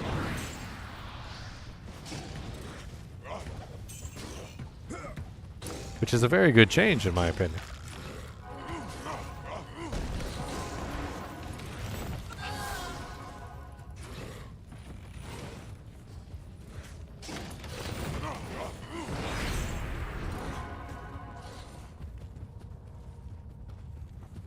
Oh, thank you, Cogens. There's definitely a lot of cool stuff to be going over. I mean, there's tons of areas we haven't even seen yet. It's going to take 36 hours. It's going to take 36 hours to see each area.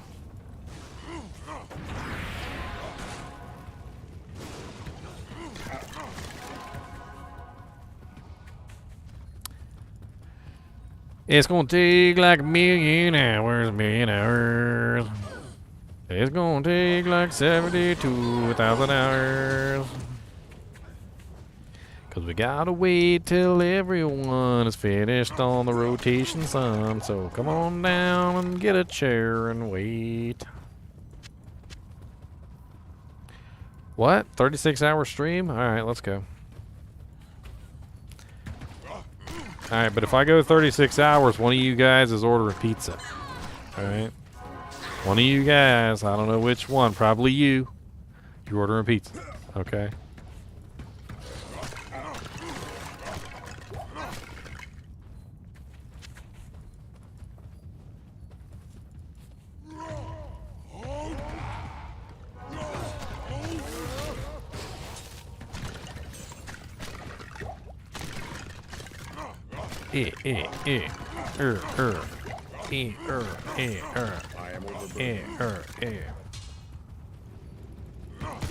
Ow, ow, ow, ow, ow, fire arrows, ow, it hurts, I don't got any defense, ow, 0 defense.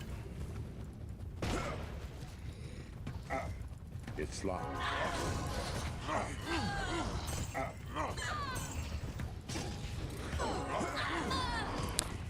Die.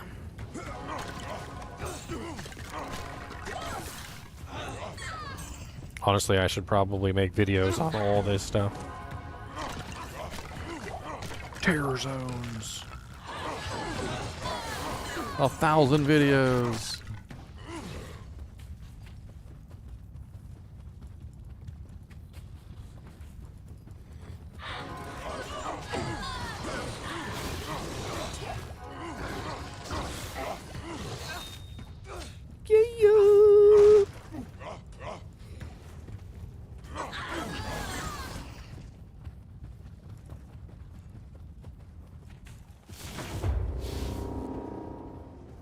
Segment and title.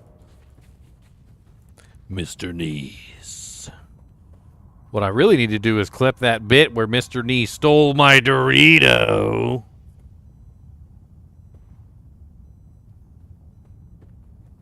Dorito thief. That's right, I'm talking to you. Dorito thief. Stealer of Doritos. Don't think I forgot. He literally snuck out of my shirt and stole my Dorito.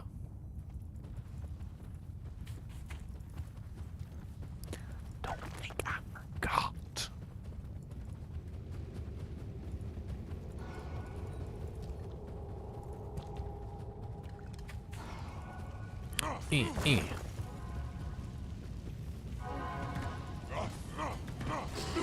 Can't have my Mr. Knees. Cannot have my Mr. Knees, Gyan the Dragon Knight. Get your own Chinchilla. They sell them at the store, and you can get them for doll hairs. But you got to train them and mold them into your body. I mean, honestly, they're pretty cool little dudes. When they're babies, though, they're a little spastastic. I'm not gonna lie. When they're babies, they're a little spastastic.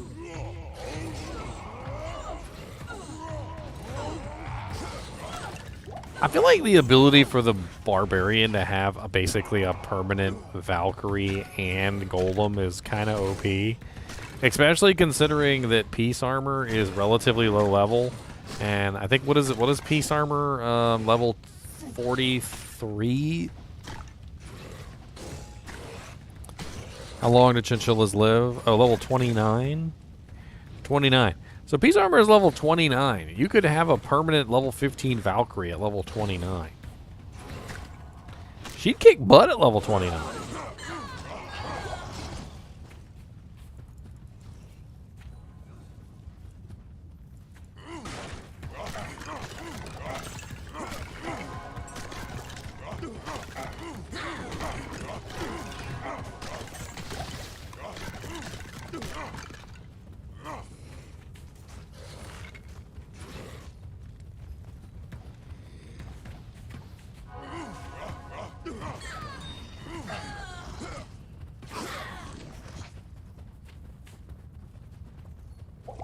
I mean, Valkyries serve their purpose no matter what level they're at. I mean, a level 15 Valkyrie at level 90 still functions very well as a off tank. Separates out the damage from you very nicely, so that when you're in the middle of a group of monsters, you don't have all the monsters hitting you. Instead, you have some monsters hitting you, and some monsters hitting the Valkyrie, and some monsters hitting the Iron Golem. Having an off tank is never a bad thing.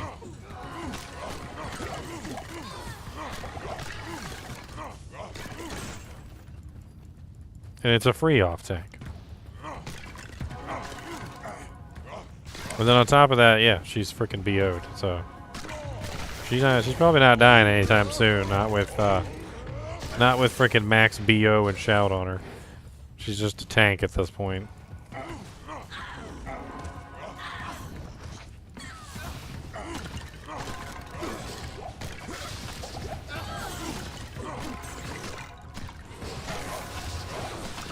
Yes, it does. What's up, one guy?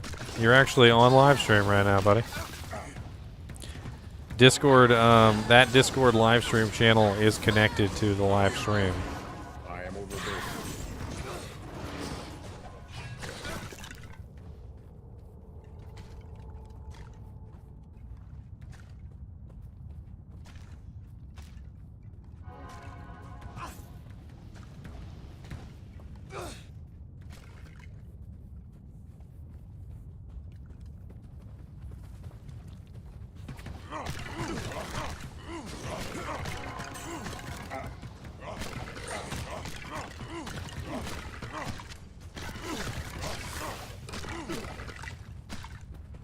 So the terrorized areas are basically random.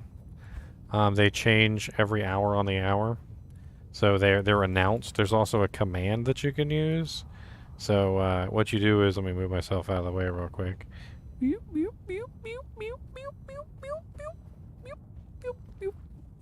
you go. You can have the Mr. NiNi cam for a little bit. There you go. There's the Mr. NiNi cam, the floating Mr. Ni. So there's a command you can type in. It's slash terrorized, and it tells you what the zone is.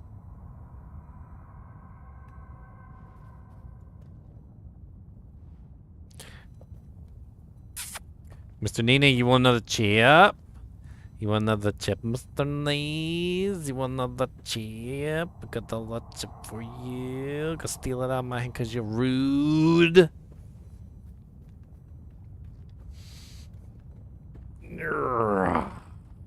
Scratch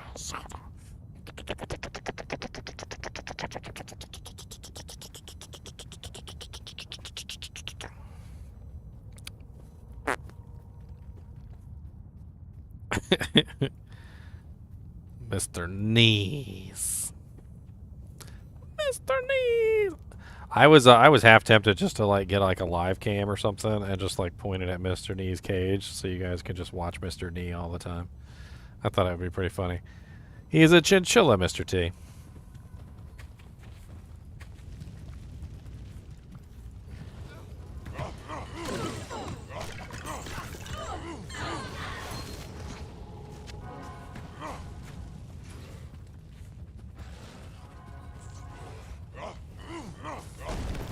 Even the barricaded tower is upgraded. Siren? I don't know, maybe. Why, what's up?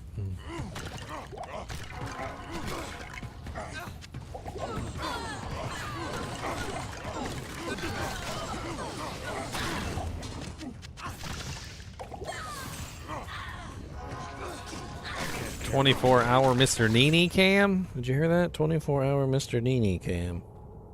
How would you like having all of your exploits put on live stream? I'm not really 100% sure that it would be safe for work.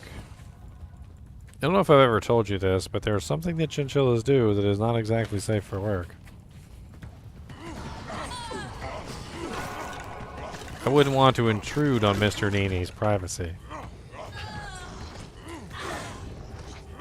Let's just say that every man would be envious of the thing that he can do, and does on a regular basis.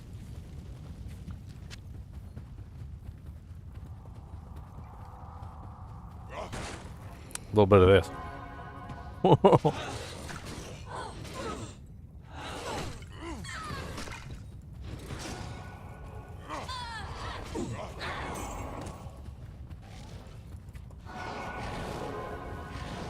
If I didn't spell it out clearly enough for you, he sucks his wiener, okay? He literally sucks his wiener, his own wiener. It's locked.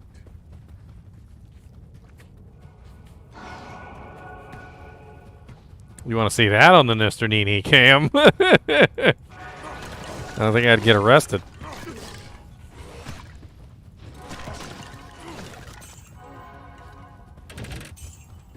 I am overburdened.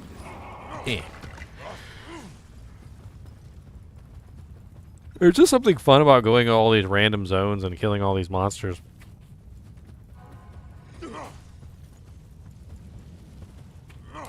Whoa, whoa, whoa, Nick P. I mean, how much are you willing to pay for that? I mean, whoa, whoa, whoa.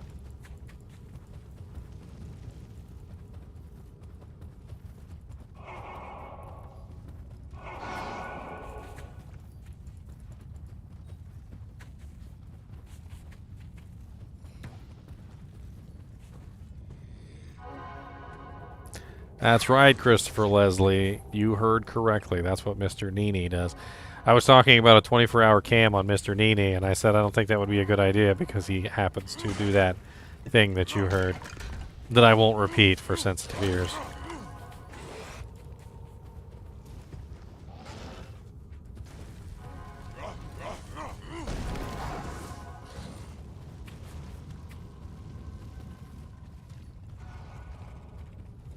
The FBI is watching. Hello, FBI. Federal butt instigators. I'm just kidding. Please don't arrest me.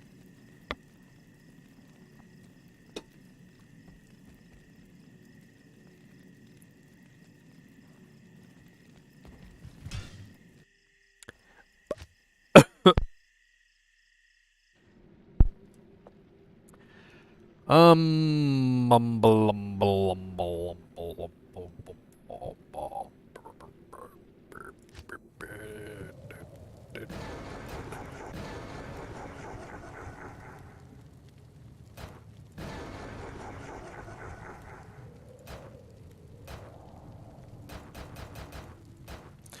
Pre-expansion, expansion, expansion, expansion, expansion. Pre-expansion. It's a chip right here. You want this chip? Okay, take it. Little chip eater. Let's see you holding that little chip. They're not paying attention to you. They like little floating chanchulas.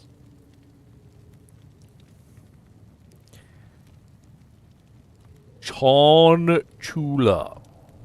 If you ever wonder how that's spelled.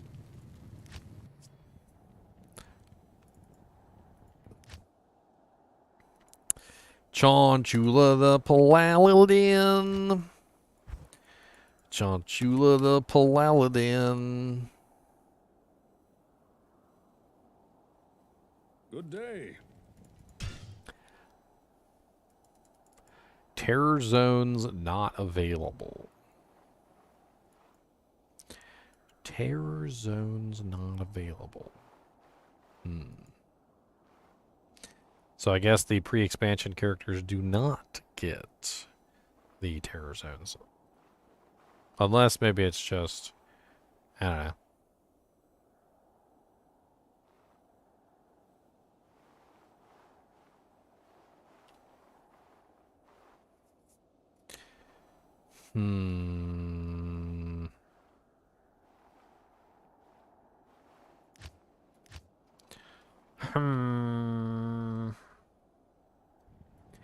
Chinchillas.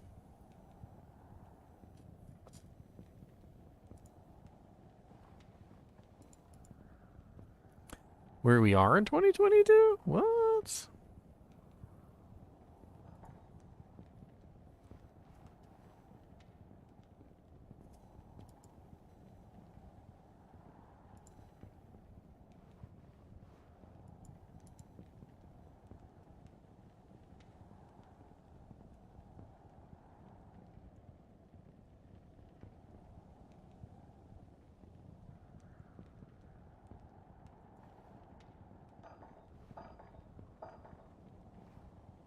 You don't get an option to enable what again?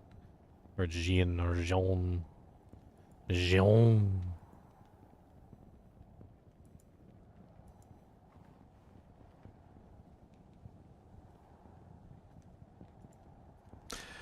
You will never believe this new feature. I legit did that bullcrap on this video too.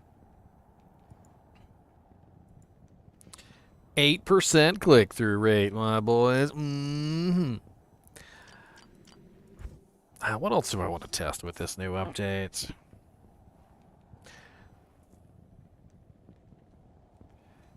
Alright, see you, Game Jinx. Trying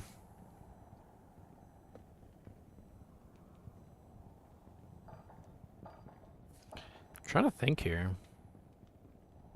I already really tested the Iron Golem, I did a Beast, I did an Exile. The Valkyrie is definitely very nice. Are you playing on the public test realm, Gian?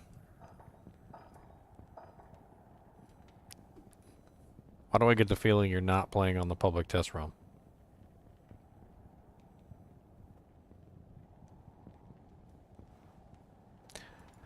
Public test realm. You know that thing written above my head? See where it says public test realm real big? Right above the floating chinchilla? Right above the Mr. Knees. That's the Mr. Knees. Get the butt scratches for the Mr. Knees. Get the butt scratches. Yes. Yes. That's not a thing, Carlos. You misread what it says. It doesn't do that. We already tried. We already looked. We already tried. It was a misread. Misread. Misread. It does not say that, saw.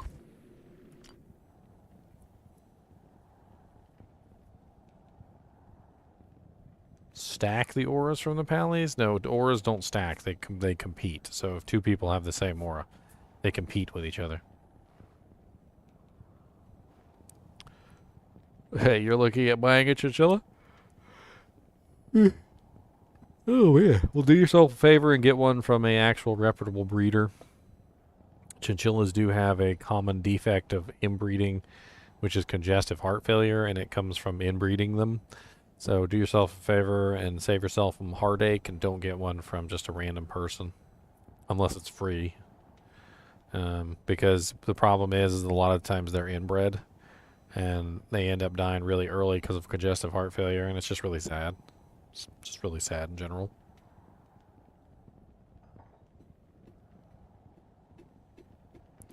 Most of the ones that I got from actual, like, legitimate breeders, they've lived a really long time. I mean, you can take an unwanted one, but just know that a lot of them end up with congestive heart failure. I don't like seeing people get the pets and then they end up dying in like 3 years, especially when chinchillas can live a hell of a lot longer than 3 years. Like, they live up to like 27 years as their Guinness record. So, like, 3 years is just sad. I would just ask them where they got it from. You know, like, did you get it from a pet store? You know, like, what the hell's going on? Like, try and get an idea of where it came from. He actually was free, believe it or not. I got him off of Craigslist. So the lady said she had bought him from a store, and she couldn't take care of him. He was too much trouble. Something other. She was afraid he was going to die or something. Probably the dog was going to eat him or something. I don't remember. We ended up driving out there and getting him, and he was a little scrawny, little nothing of a little shit. And I mean, I'm pretty sure I got a picture of him actually. Hold on, Mr. Nimoy when he was a little turd. Mr. Nimoy the turd. Turd Moy. That's right, Turd Moy. I'm showing off your baby pictures again, Mr. Nimoy. Hope you don't mind. Gonna eat my face or something. Might want to do it quick, because I'm finding your picture. Oh, there he is, little Turd Munch himself. Hey, look at little Turd Munch Nimoy. That's the little Turd Munch Nimoy right there. Hey, little Turd Munch. Eating a french fry or something. I don't know what he's eating. Just a little turd. A little baby turd. That's you, little baby turd. Look. That's you. A little baby turd.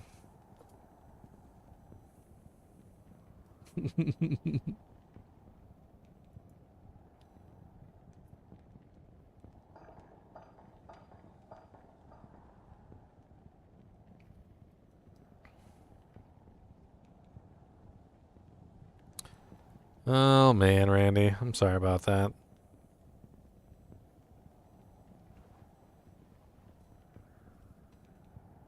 Sucks. Always sucks to lose a pet. He's not cute. He's a rotten little turd. Look at him. He's all scraggly. He's a scragamuffin. Look at that scragamuffin little scraggo. A little scrawny little legs and get a little scroggaloogaloogs. Scrogglies. Scraggalos. That's what he means. Scraggly. Scraggalagalag.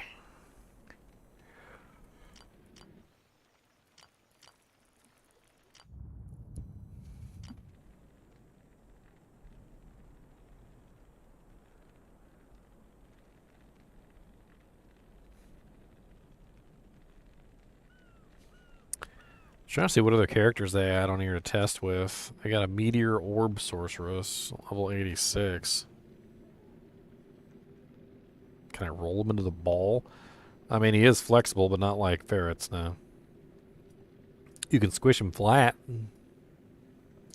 You can squish him flat like a pancake.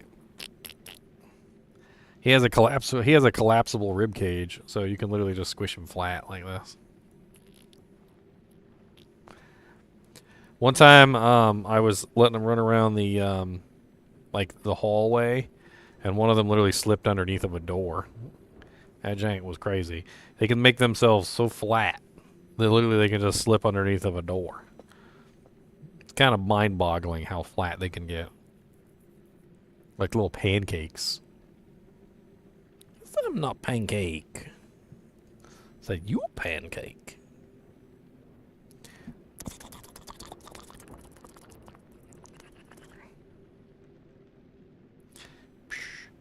I think he asked for a metal grid. And they gave it to him. But see, the thing is why didn't they have a metal grid in here to begin with, to test with? Like, that was stupid. They made a big change like that and fixed metal grid, and they didn't even think to include it in the patch, or in the PTR, so that we could test it. First thing I did was hop onto an offline character and grab metal grid and test it out, but, you know.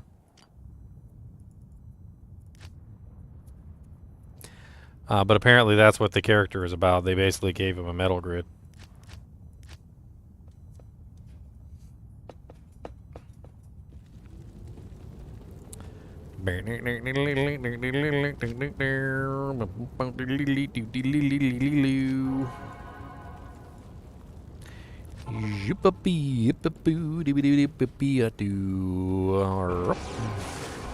Yep.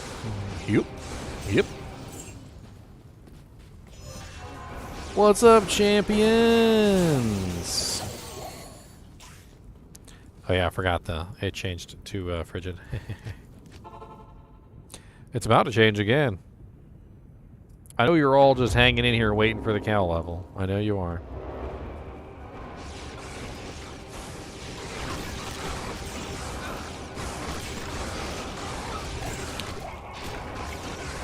Merc over here's got no weapon. Because I stole it from him.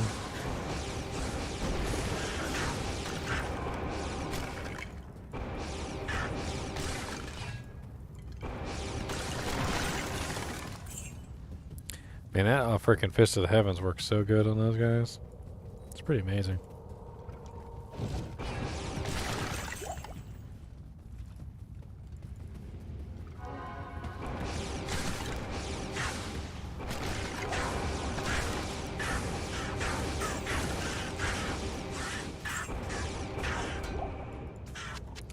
A fluffy man. Fluffy man. I want to be the fluffiest, like no one ever was. I want you to get lost in my fluff as you try to pet my head. I don't want to feel anything, because I want to be so fluffy you can't even touch my naked skin, 'cause I'm fluffier than a cat.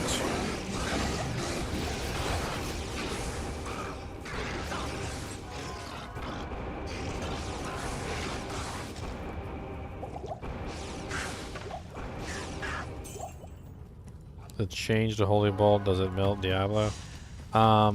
It does not. It does a lot of damage, but it doesn't, like, melt him. I can't carry anymore. You need lots of faster cast. And stuff like that. Faster cast.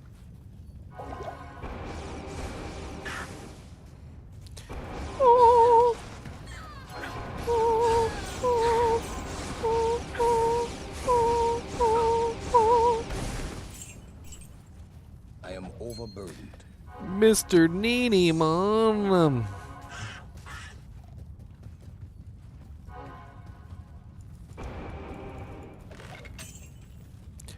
What's that? You want to see Sanic to Hoochag? I heard somebody say they wanted to see Sanic the Hoojag. That's what I heard.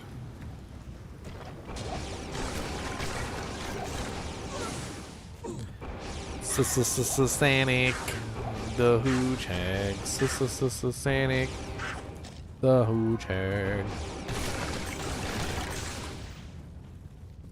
Because if you guys want to see Sanic the Hoojag, I will show you Sanic the Hoojag. That's what you guys want to see.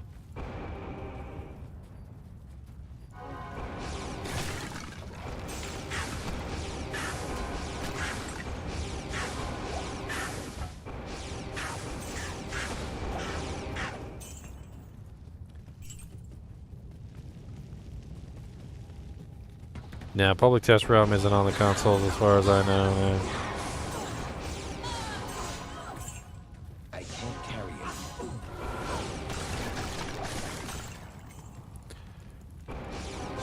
it. Okay.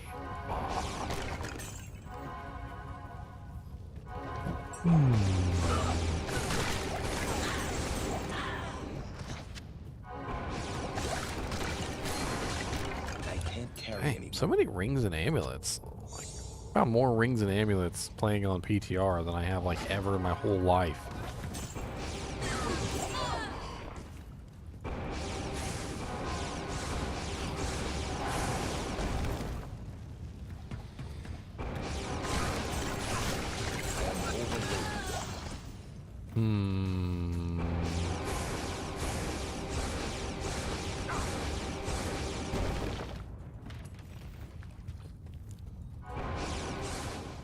I heard Sanic the Hoojag. That's what I heard. Sanic the Hoojag coming at you fast. Sanic the Hoojag. Hago. Sanic the Hoojag gonna go real fast. Sanic the Hoojag. Where's my Sanic the Hoojag? What? Sanic. Oh, Sanic. Where are you, Sanic? Oh, there you are, Sanic. There's my boy.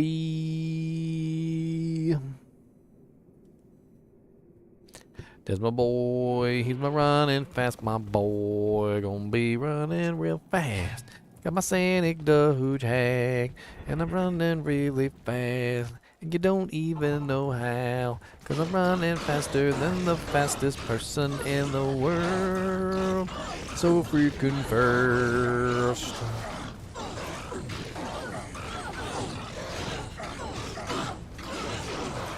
If only I could get out.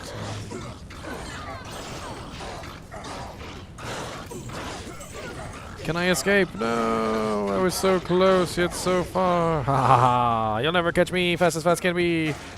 No, you never catch me. Never catch me.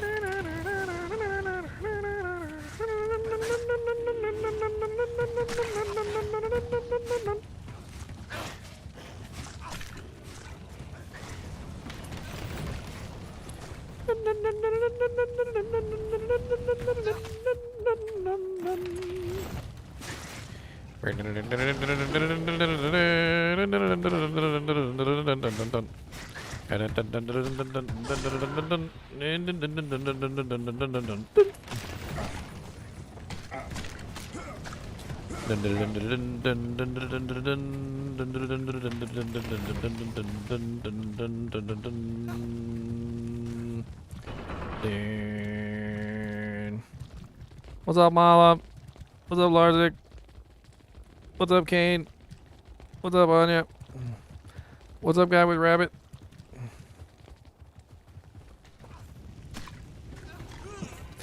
He does have his Chaos Gemeralds. He does indeed have his Chaos Gemeralds. At maximum velocity, okay? Maximum velocity.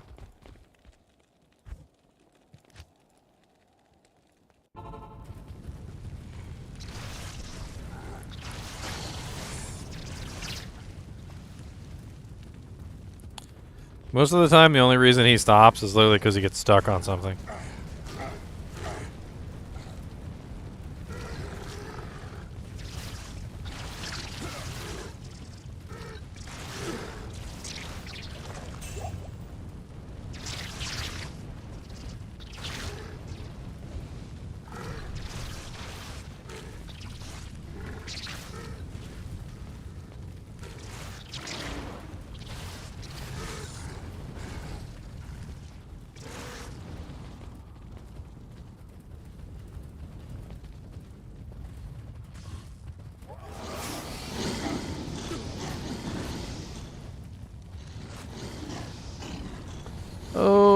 Sonic huge hag.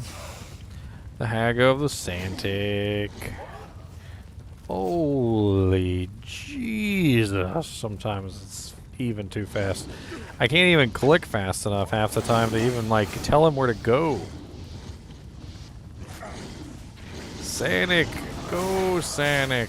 You can do it.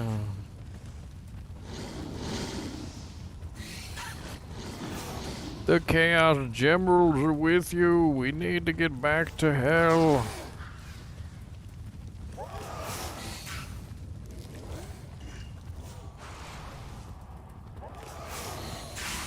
Yeah, I was like, did you see something? We're like, nah. Half the time the monsters can't even react fast enough to attack, like, in my direction, let alone hit me.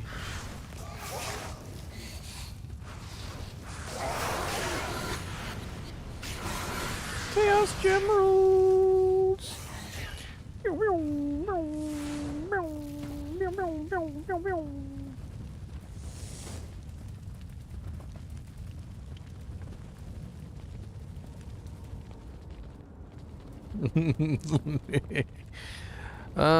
Sanic the Hoochag. He's very fast. He's a very fast individual. I thought you guys could use a laugh.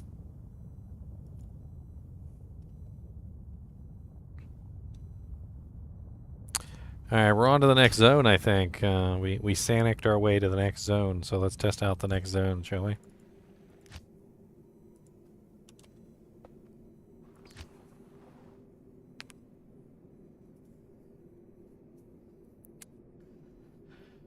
If you start with the ladder, Alonzo, yes. In Season 2, that's how ladder works. Everybody starts from level 1. Oh god, the Travancore. It's the Travancore Council, boys. Oh, Lordy Jesus.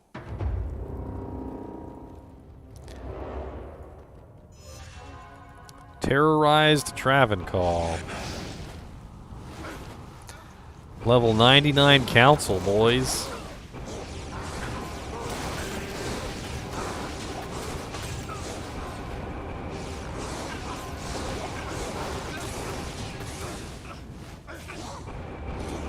You know, when you get level 99 Council, people are going to be farming the crap out of this. Like, people are going to be doing Council runs over and over again. Level 99 Council is a little insane. It's a little insane.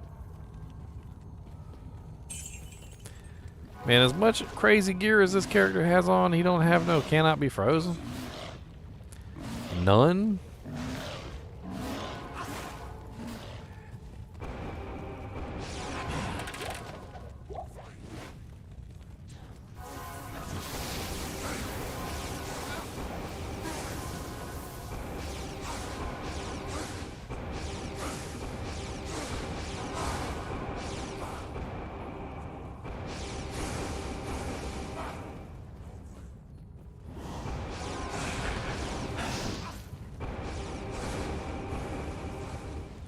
Immune to lightning.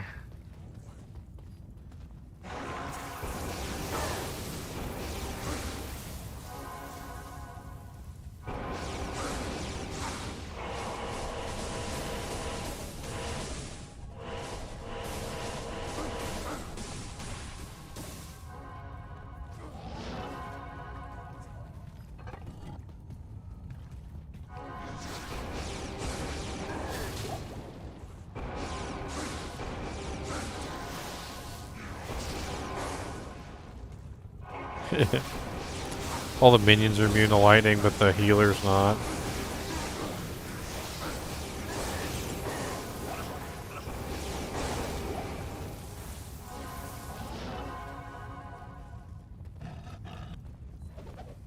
You know, I don't think I've ever really explored the entire, like, Travancore area. Usually don't, because, I mean, usually you kill the council and kind of move on, right?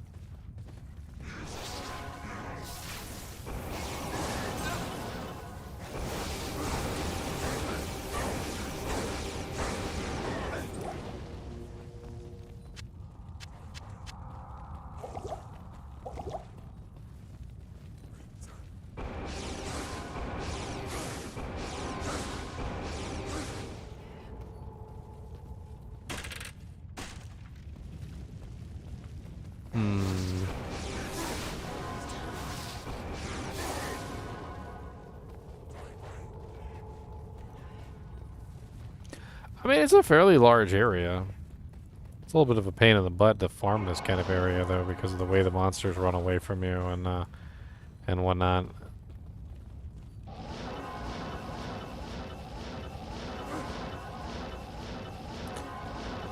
It's not 2 levels higher, Alonzo. It's many multitudes of levels higher. It's 2 levels higher than me. But Travancore is not a level 94 zone. Travancore is a much lower level zone. So if we look up Travancore on the list, Travancore is a level 82 zone. So 82 plus 3, which is what you get for a unique monster. So we're talking about at maximum an 85 zone for the unique monsters. So an 82 zone for the regular monsters and 85 zone for the unique monsters. For this infernal, sort of like terrorization, we're getting +2 of our level. So if we're level 95, we can go up to level 96. So level 94 to 96 because it's capped at 96. And then what we're doing is we're basically bumping it up even further for the champions and the elites. So +4 for the champions, +5 for the elites. So we end up with level 99 monsters for the for the final product if you're at the right level. So we're talking about level 82 versus level 96 base. And then we're talking about level 85 unique or elites versus level 99 elites. So there's a pretty big difference in this particular level. But it's not just this level. Like, it's every level that's on the list. So some of these levels are actually really low. Like a lot of the Act 1 areas, like for instance, like the Bloodmoor is only a level 67 level. So the level 67 Bloodmoor is going to get bumped up to 99, which is a pretty huge increase for the Bloodmoor.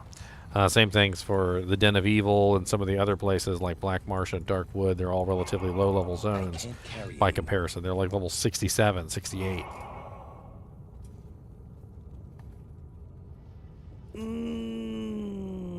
Haha, I got you, Mr. Knees. I tricked you. Gotta pet the Mr. Knees in the no. Pet the Mr. Knees. Gotta pet Mr. Knees.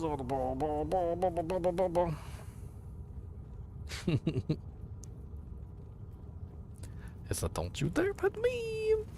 Alright, let's swap to the next one. We already cleared this one.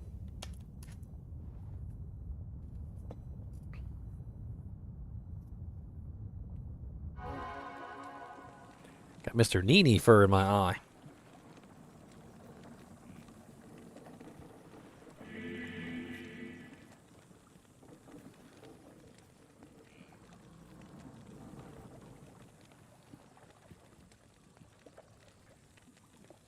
Mr. NiNi fur does not belong in an eyeball. Just letting you guys know. I got it, finally.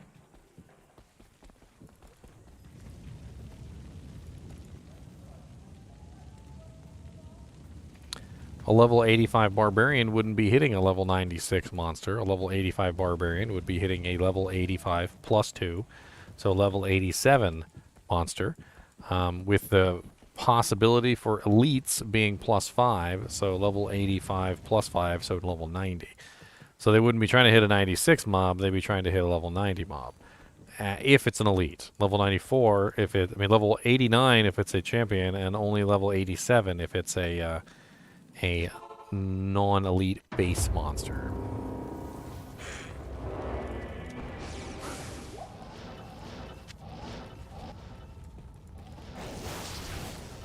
Come on.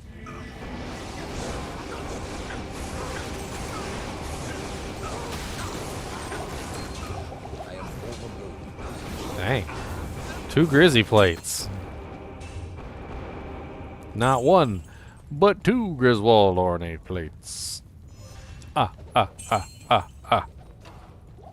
a ring. Keep getting these rings and jank.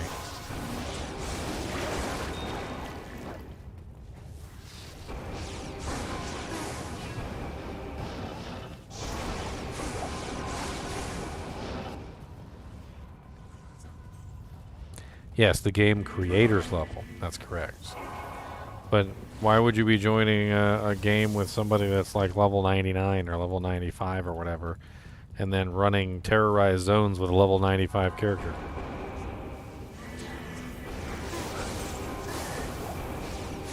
I mean, you could make the game instead, and then he could run with you. Would be a better solution.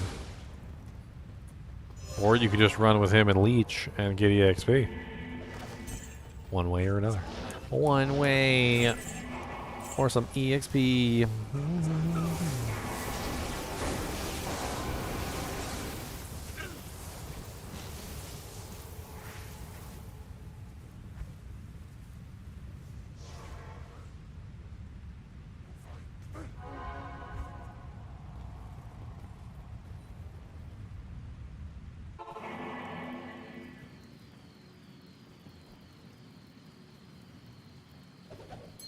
I mean, we're not even talking about leeching. You're talking about the difference between a level 85 character and a level 95 character. I mean, it's not that big of a deal. I can't carry anymore.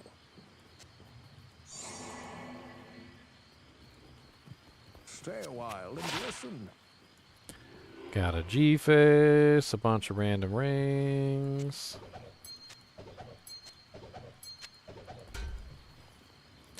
I got a G-Face, na na na na na. I got a G-Face, la la la la la.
No.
This guy's an idiot. He's literally telling me that it's changed 3 times within the past 30 minutes. That the zone continues to change every single, like, 10 minutes. And I'm literally telling him that it changes once an hour, on the hour every hour, and he's like, oh, well, your game must be bugged then, because mine changed 3 times within the last 30 minutes. And I'm like, dude, it literally says in the patch notes that it changes on the hour, once an hour, every hour. He's like, oh, well, case closed then.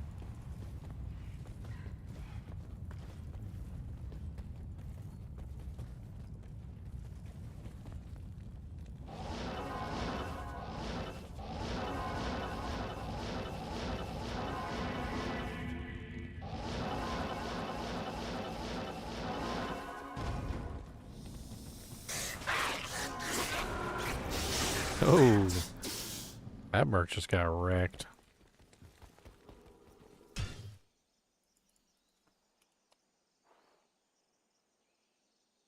What's up, Kyle?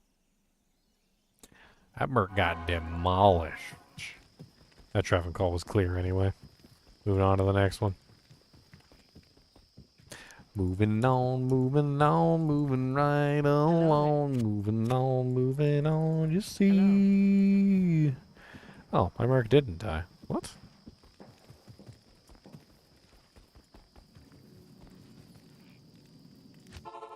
Strange.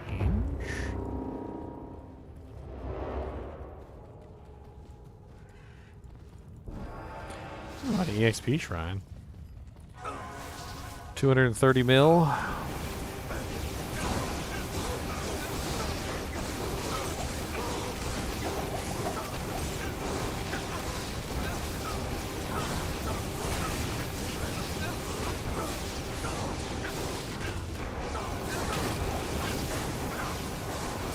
See how much EXP we get. It's an interesting test. Alright, so for a full council and a random elite monster that happened to be standing nearby, I went from 230 million to 230 million. So I didn't gain a million. I can't. I should have looked at the non-million.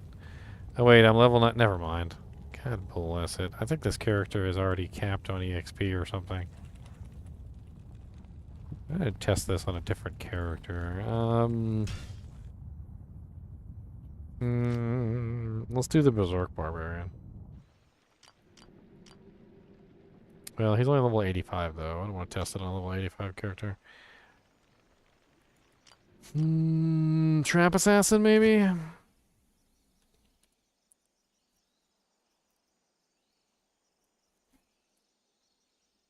Not sure if she's going to be able to pull it off, but we can always try. So her EXP is 2492928 796. I just kind of want to see how much EXP she gets from like a run in this zone, just out of curiosity.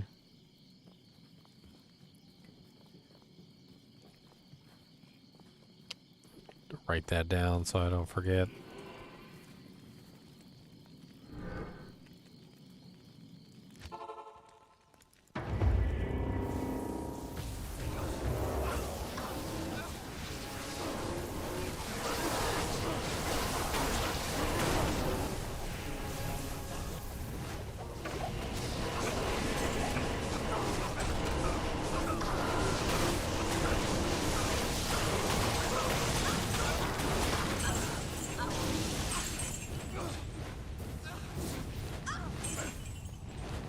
Kill some of these other monsters too, why not?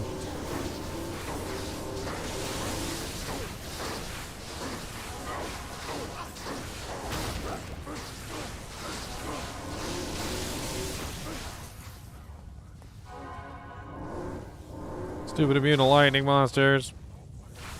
Your mom's immune to lightning. Alright, so just the council basically and some other monsters was 24930511715. Let's do a quick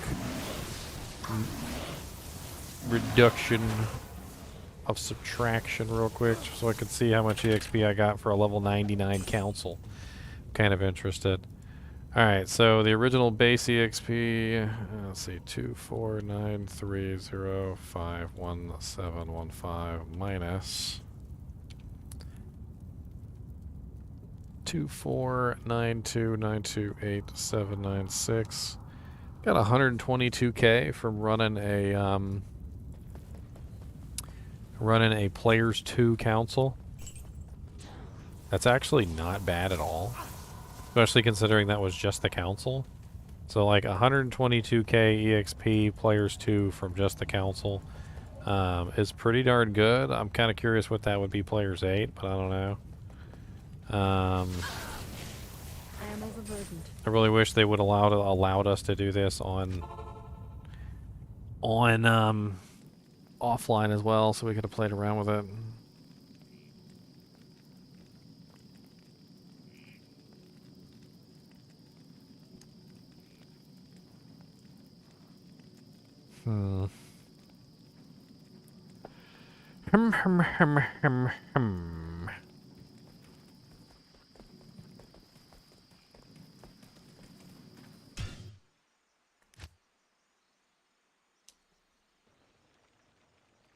Let's test our barbarian in there, see if his golem dies. Or did his golem already die? I can't even remember.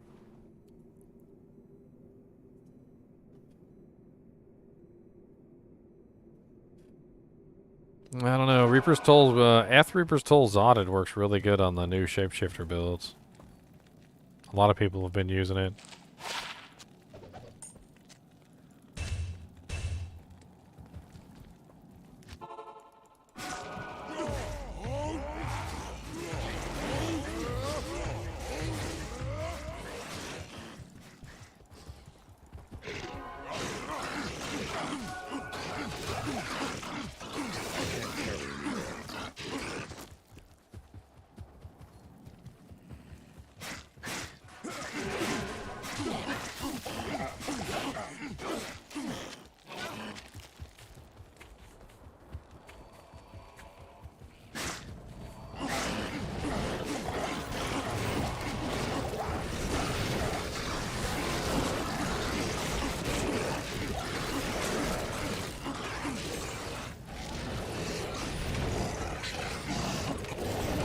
Trying to grab my Valkyrie.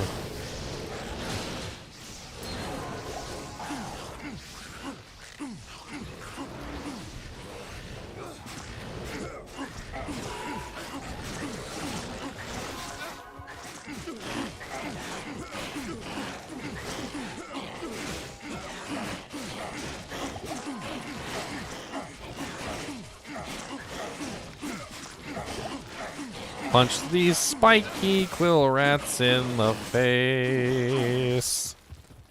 Gotta punch these spiky quill rats in their faces. I can't carry anymore.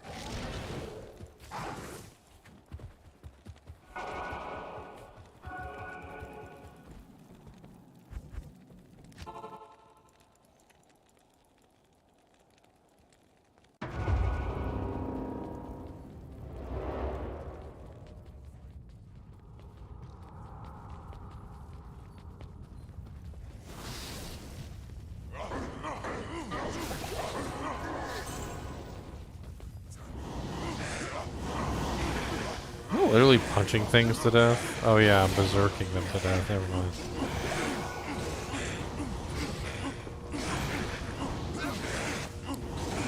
Uh-oh, my golem's dying. He don't like fire.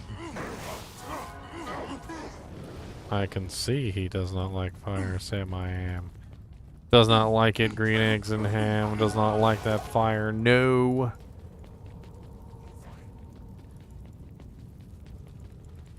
Okay, little crawling animal just went into my shirt.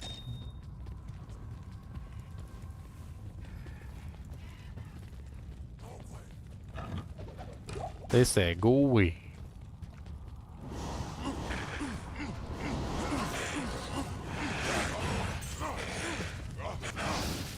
Summoning the Valkyrie is difficult.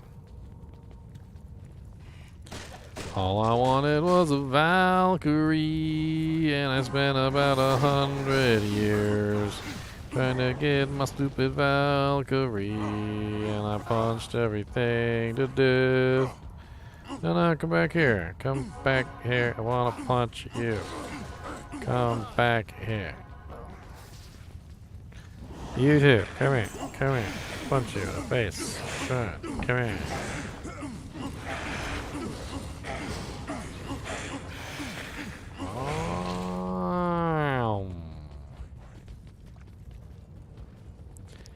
Nobody wants to give me my stupid Valkyrie. Nobody wants to give my Valkyrie to me. I just want a Valkyrie. Let me summon her. It's the worst. It's the worst. No. Come back here. No. Nah.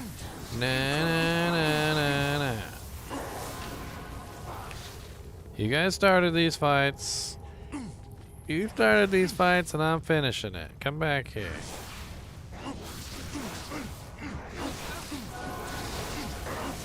Ah, he's gonna kill me. He's gonna kill my golem too. No. Oh, I got a random 3-socket doojank on me. No.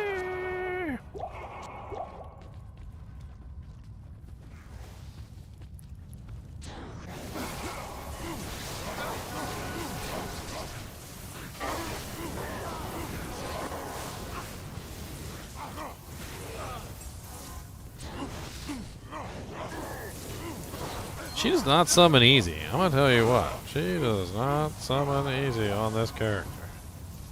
Did they reduce the percent chance or something? Like, was it always 2%? It was a little low. I don't know why. Oh no, my Valkyrie. No, run. I mean, my golem. Run, golem. Your health is low, golem. Whew. He almost died. Yes? Don't die, golem. Don't die.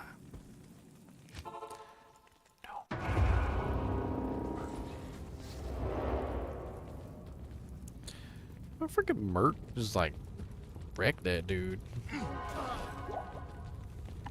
Alright, let me put my Valkyrie doojank back on. I guess we're not getting a...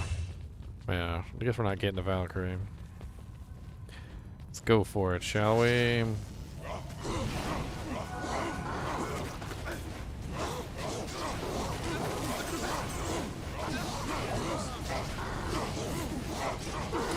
Oh no! Oh no, the golem bit it! No, goodbye, exile golem. I can't carry anymore. Exile golem couldn't hang with the upgraded council. Heck, I can almost not hang with the upgraded council. Please stop shooting me with fireballs. They're ouchie.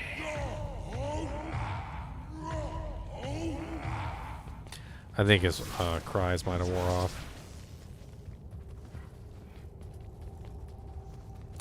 I mean, moral of the story is, I think making the Iron Golem out of really expensive items is probably not a good idea in general, but...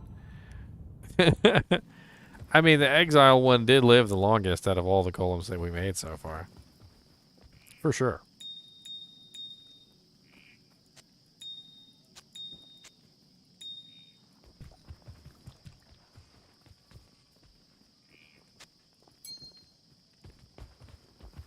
Good day. Incoming list of items to make your iron golems out of.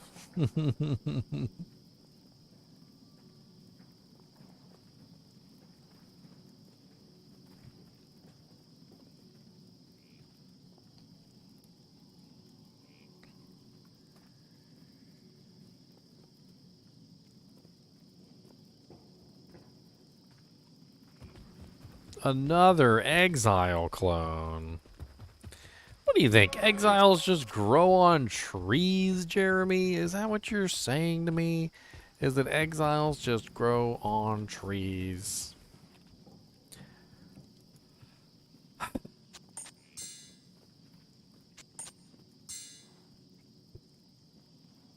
Good, look at that freaking ridiculously expensive charm.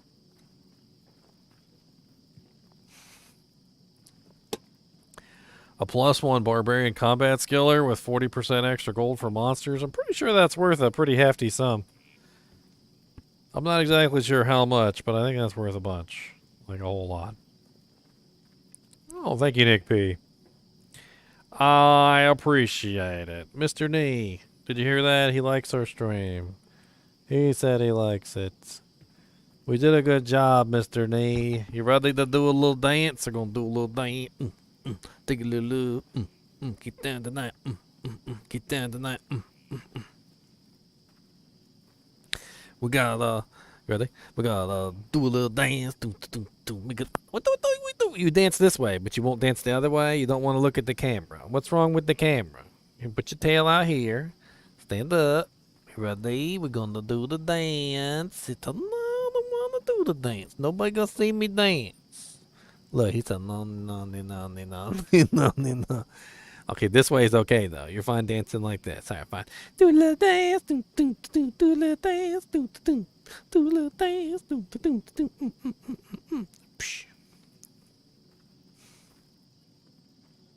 He don't even care. Oh, the Mario Kart track? You saw my Mario Kart track? I didn't know if anybody actually saw that video. I feel like that video had like very few views. Been a little while. That was last Christmas, actually, now that I think about it.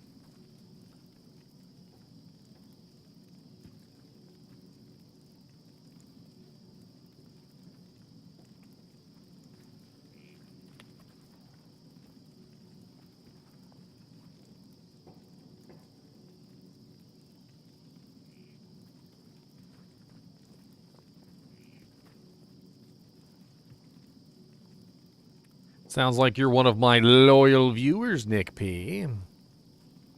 It's a shame you're not a member.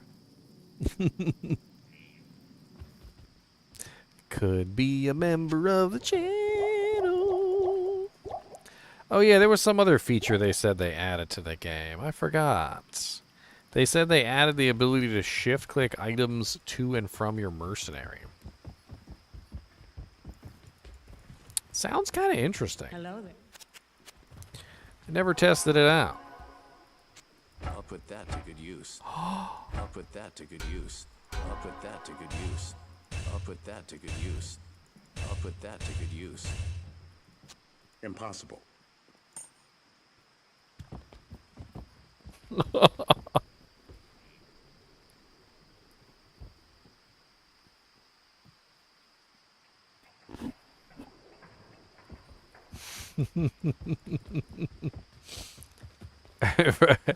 That's actually pretty cool. I'm not gonna lie. That's actually pretty cool. Apparently, they also said they fixed something about like dragging equipment to the mercenary. I'll put that to good use. Yeah, portrait. So apparently, you're able to do this now. I'll put that to good use. Oh, look at that. I'll put that to good use. I'll put that to good use. I'll put that to good use. I'll put that to good use. I'll put that to good use. I'll put that to good use. That's pretty cool. So not only did they add the ability to shift-click pieces of equipment out of your mercenaries, or sorry, control-click, not shift-click. You can control-click pieces out of his inventory. You can also drag items to his portrait, and then he will swap the items with what he has on, I'll put that like to good that. use. Not bad, that to good use. Blizzard. Not bad at all.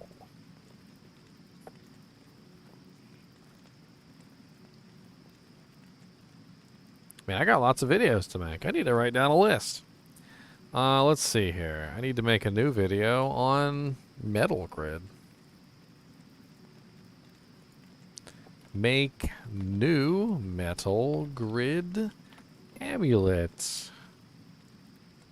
video. I probably should make a new harmony and peace video too, or is it melody? I guess melody or harmony. Melody or harmony. I don't know. Definitely make a new Metal Grid video. That's something that I've got to do.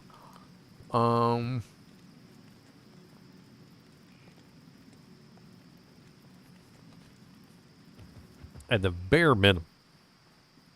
The bare minimum.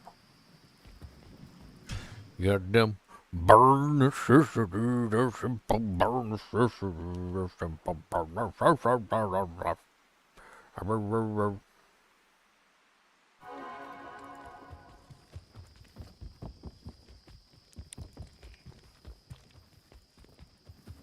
Yeah, you couldn't always do that. You could, if I remember correctly,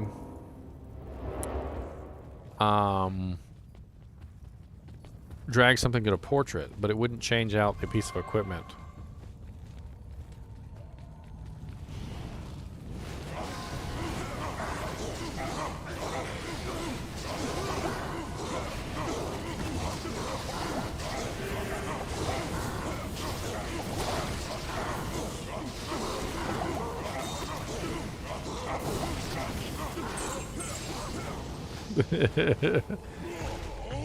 Used up all my juvies. Mr. Raw Sponge over here.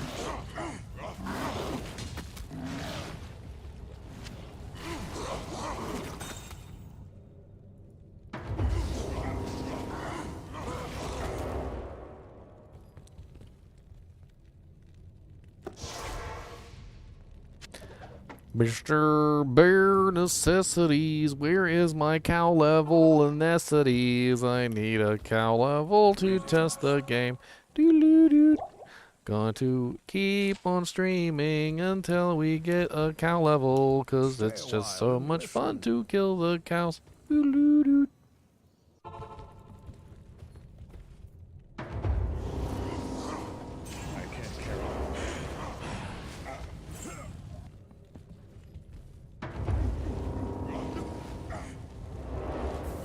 Come here, Torque Ice Fist. Ain't got time for all your crap. I can't carry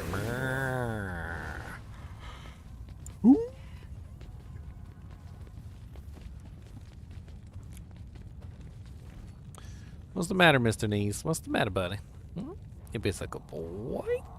You want some pets like this? Again, that's the pets. Get the Mr. NiNi pets.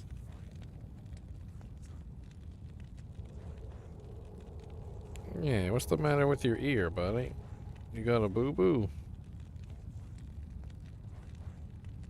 You got a little scab or something. What's going on there, buddy? Did you get scratched by the cat or something?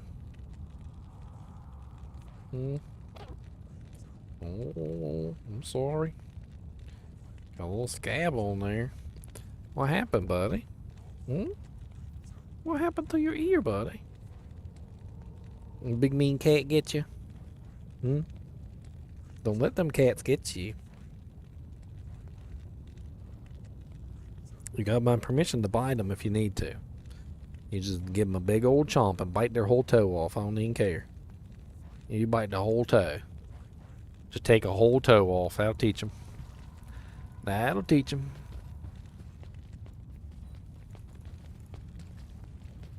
That'll teach him, Mr. NiNi. That'll teach him. That's right. Tell him who boss. Tell him who boss.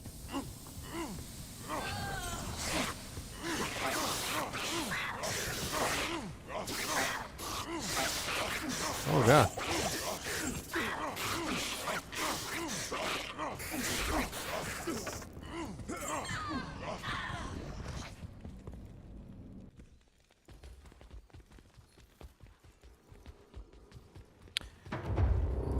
I mean, it's coming eventually, Hyperion, but I can briefly synopsisize it up for you if you'd like. Shadow Warrior copies your abilities. Okay? So whatever ability you have on your left and your right click, she copies your abilities. There are some abilities that she does not copy, so you kind of have to test her out. I haven't really compiled a full list. Shadow Master uses whatever she wants. Like, she uses her own abilities. She does whatever. She's kind of crazy. She just does, like, everything. I've literally seen her cast Venom burst of speed and fade all back to back before, which is kind of silly because you can only have one of burst of speed and fade. Shadow Master is by far the better one of the two because she actually has scaling resistances and she is tankier in general, whereas the Warrior is not anywhere near as tanky. Her resistances are capped. Whereas the Shadow Master, she has like almost uncapped resistances. I think they go all the way up to like 95%, and she just ends up being a stronger warrior in general. Some of the other things with the Shadow Warrior and the Shadow Master are that the Shadow Master, of course, casts traps, and her traps actually take up your trap slots. So if you're a trap sin, some trap sins prefer not to use the Master, just because the Master is casting traps on a regular basis, and it will consume some of your trap slots that you might otherwise want to use, because you can only have a maximum number of traps on the field. I think, what is that, 6 or 7? Got Mr. NiNi for everywhere. So what it really comes down to is two things. Do you need something that can tank, because the Master is definitely a better tank than the Warrior? Or do you need something that will replicate your abilities? Or do you want to make sure that your minion or whatever is not interfering with your traps? Some people don't care about the fact that the Master takes up some of the trap slots, and some people do.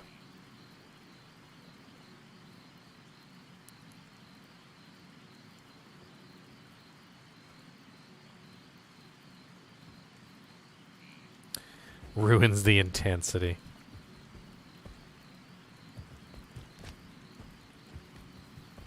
I am getting there, Hyperion. It's just taking me a long time to finish my unique item series. I'm getting close, though. I've actually tallied up my remaining items, and I'll definitely be done before the end of the year. Definitely be done before the end of the year.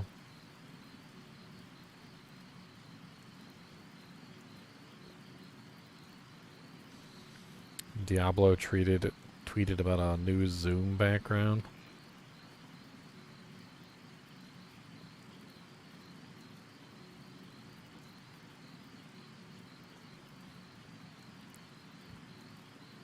Well, my Holy Grail? I mean, I've kept track of it for the most part, but I probably haven't completed it.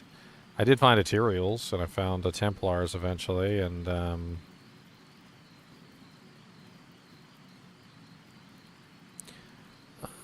where's my little Holy Grail thing here?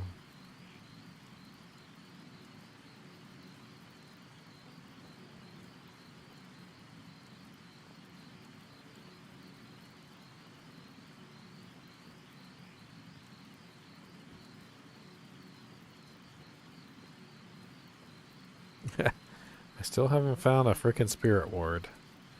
Still have not found a Spirit Ward.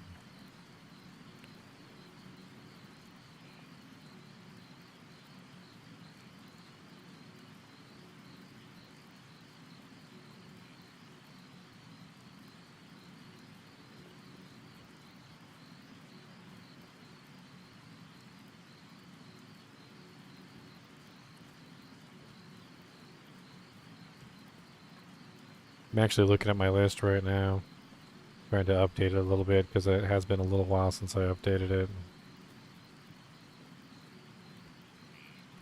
I'm not missing very many items.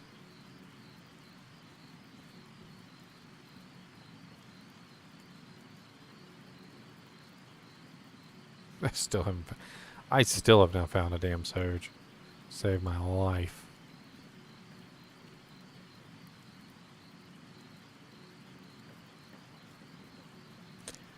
That's my current statistics for my Holy Grail.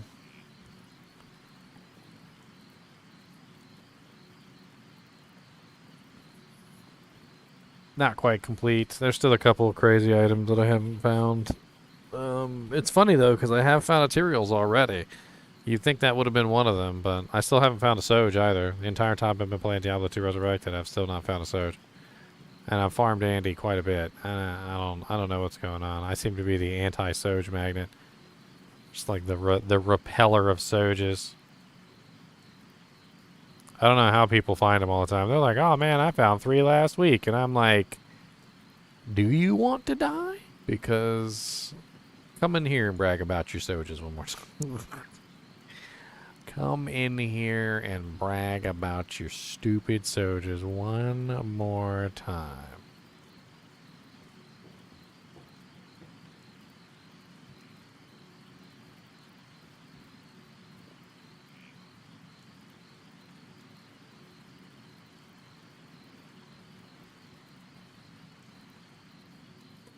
One more time.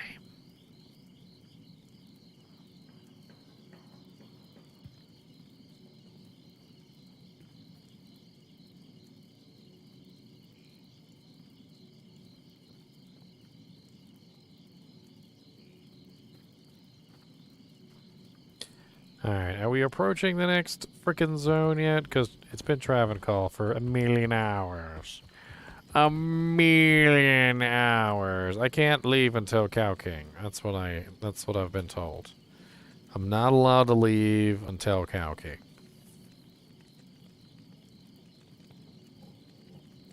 When Cow King hits, then I can leave. I need Uber Cow King, okay? I need Uber Cow King. Uber Cow King, I need you. Come to me, Cow King, I need you. I need a Uber Booba Cow King just for me. Come on down and we shall see a Uber Booba.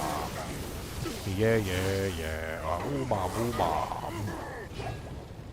Cow King and...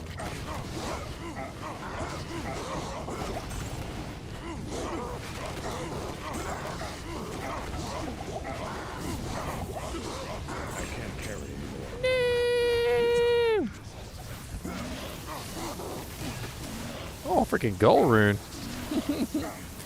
All right. That's a nice little rune. That's a nice little rune. I'll take that. Get out of my face, stupid punks.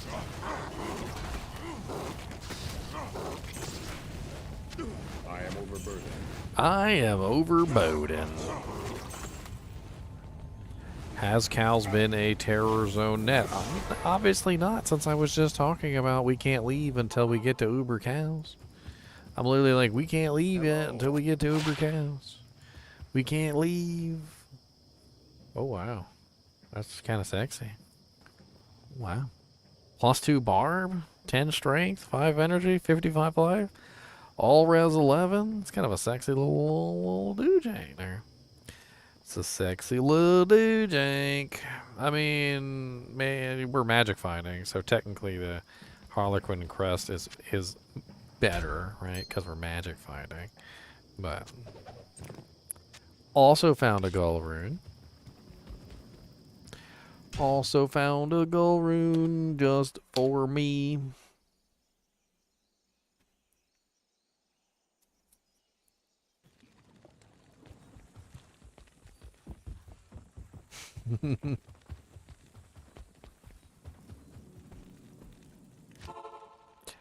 It will change in 10 minutes, so I guess we'll find out if it's the cow level. Everybody's super excited to see if it's the cow level. That's what everybody wants. That's what I want. Who cares about what you guys want? It's about what I want. It's about what me want. Me want cow level.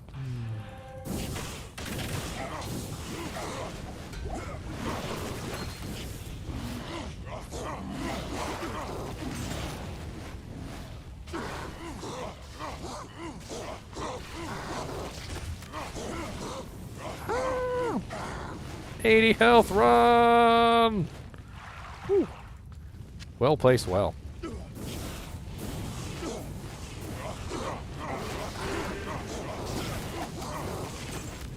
What's up, punk diddy punk? All your friends is dead. Punk diddy punk ain't got nothing for your head. It is indeed. It is indeed. I mean, it's essentially TC-87 plus class drops, and since the drops only go to TC-87, then yes. I mean, it's basically way better loot in that particular zone. The monsters go up to level 99, so it's way better EXP in that particular zone. The super uniques go up too, so basically everything in the zone goes up. And I'm assuming at players 8 you would get some ridiculous amounts of EXP. There's also some other aspects to it that some other people were pointing out earlier, which is because the zones are random and you don't know which one is going to be next. It might be a little bit harder for bots to actually farm these zones. So we might have a little bit of an advantage over bots for the first time ever, just simply because, you know, they're not going to know exactly which zone is going to be next. Not all of the zones are really farmable by bots. It's a little difficult to navigate some of the zones. So technically we might have a little bit of an advantage over them for like the first time ever, which, you know, could be interesting. Let's see what this next zone is. Drum roll, please. You know, while we're waiting, let me go get myself some water because I'm dry. Mr. Nee, do you gotta go tinkle, sir? Do you have to go tinkle pinkle? Because if you have to go tinkle pinkle, I'll put you in your house.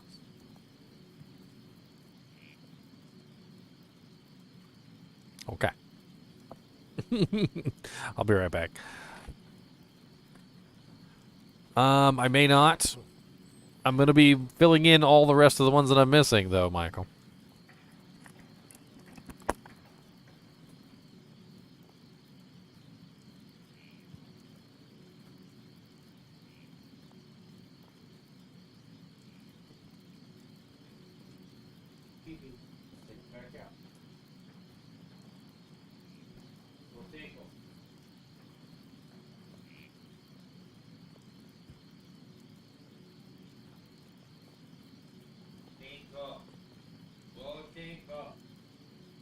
Look at me like that. I'm gonna take it.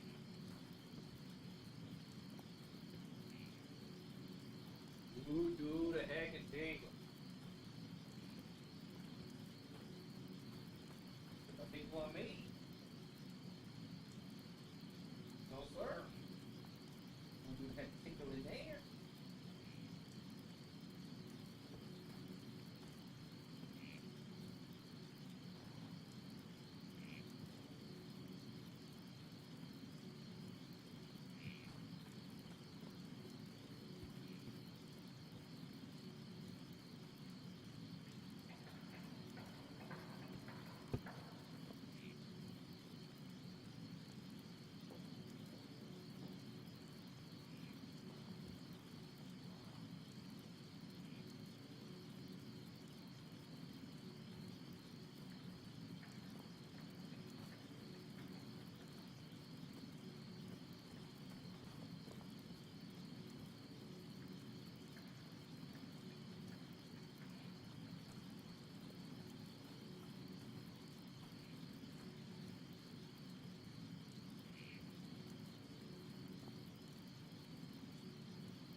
I hope you guys heard me in the background yelling at him, go tinkle.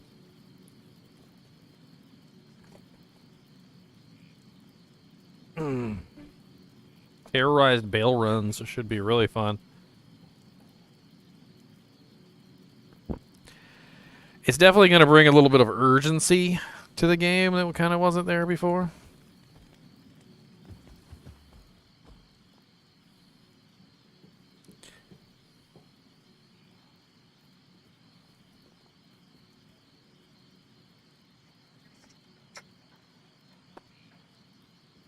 How smart are chinchillas? You never thought about their level of intelligence before. Pretty darn smart. They beg like dogs. They like scritches like dogs. They will sit on your shoulder, and they're smart enough not to jump off, which is pretty intelligent in my book.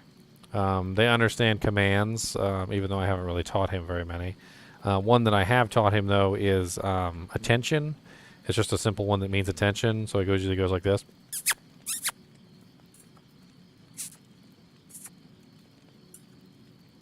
He knows that this one means attention.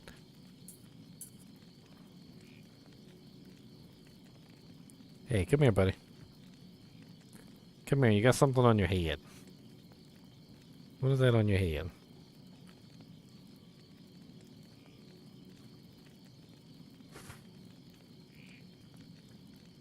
What is that?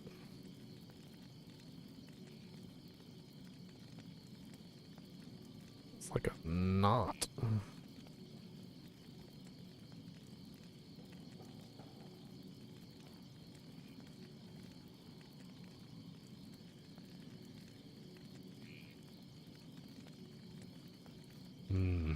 That's not good. That's not good. No, sir.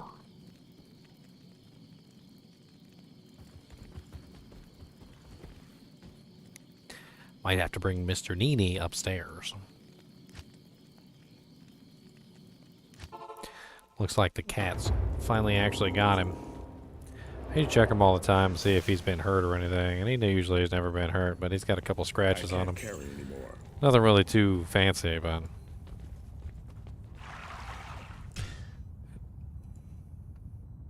definitely evidence that you've been fighting with the cats.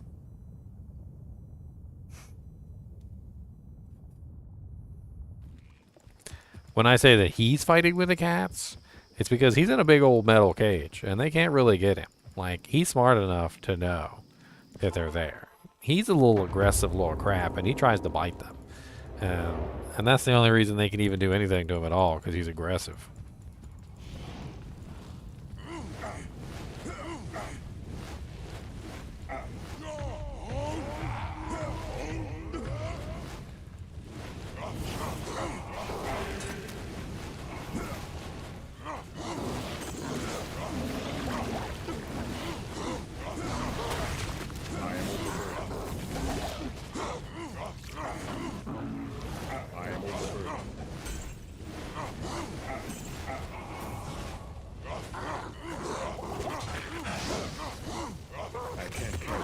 You know, I didn't even think about that. The amount of gold that they drop might be increased too.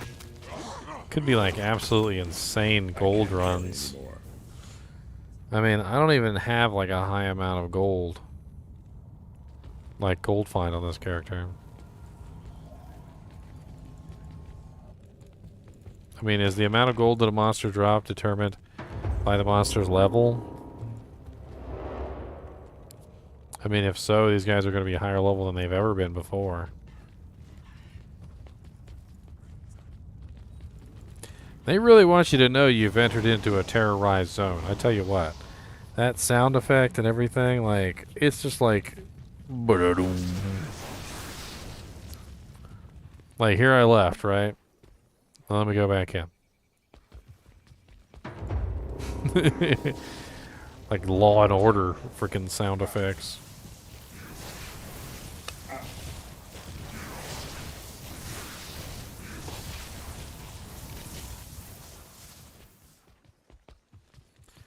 Alright, 8:59. We should get news on the new zone here any second. Hopefully it's Cow Moo Moo Farms. We need to go down to the Moo Moo Farms. Glacial Trail. Glacial Trail to you until we meet again. Glacial Trails to you.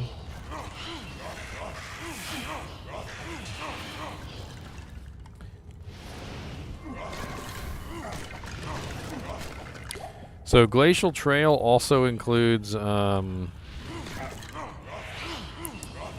Frozen River, the, what's that cave that's in here? It includes that cave.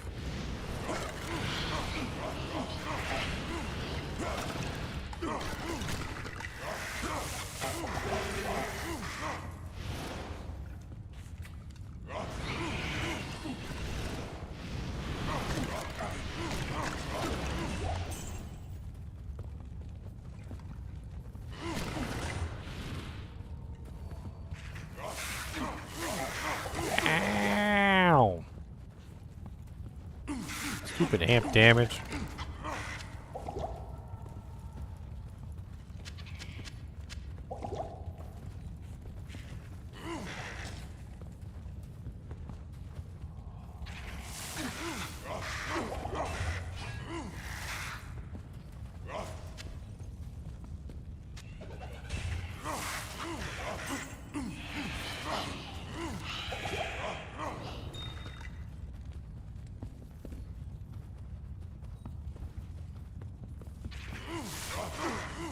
Mr. Knees.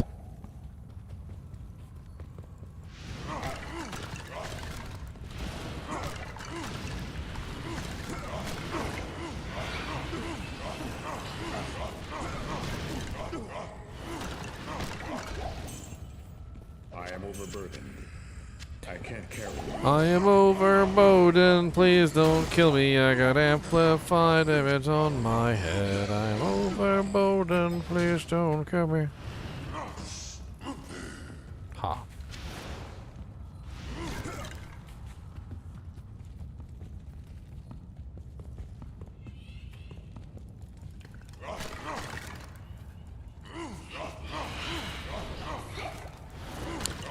Ooh, rah, rah, ooh, rah, rah, rah, rah, ooh, rah, rah, rah, rah, ooh, ooh, rah, rah, rah, rah, rah.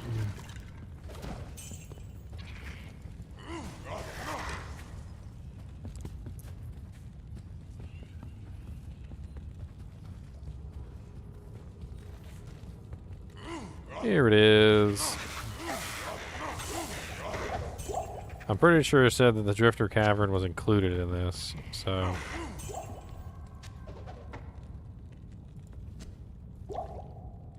I am overburdened.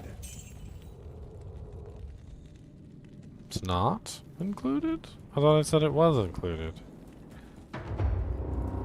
Huh. Let me double check the list real quick, because I was pretty sure it said that it was included. Act 5, Crystalline Passage and Frozen River, Glacial Trail. Okay, but no Drifter Cavern. So Crystalline Passage includes the Frozen River, but this one doesn't include the Drifter Cavern.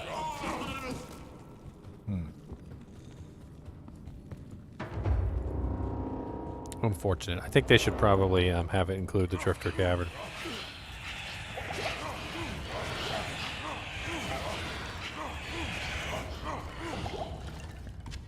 Definitely.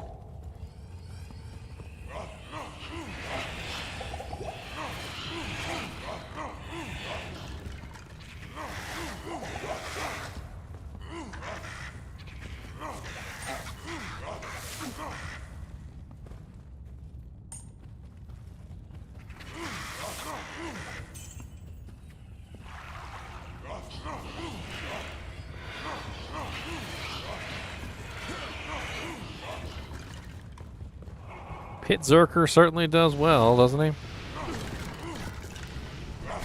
If equipped outright, anyway.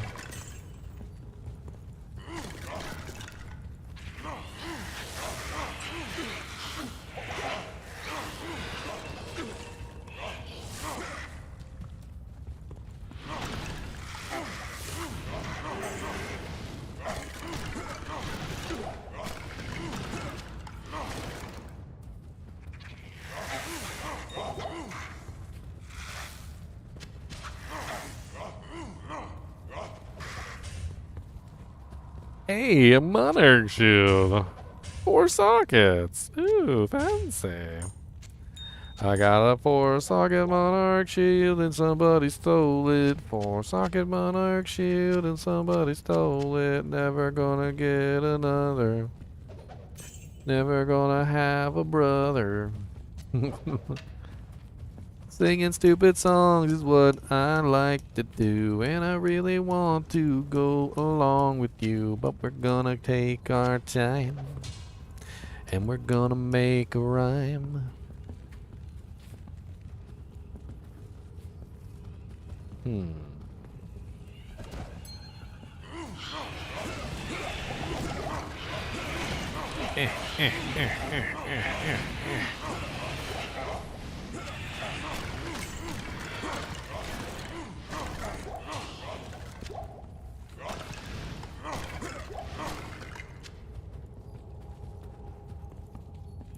That's right, Randy. That's right.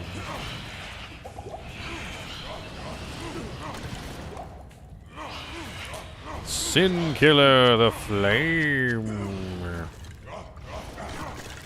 Raw, raw, raw. Raw, raw, raw.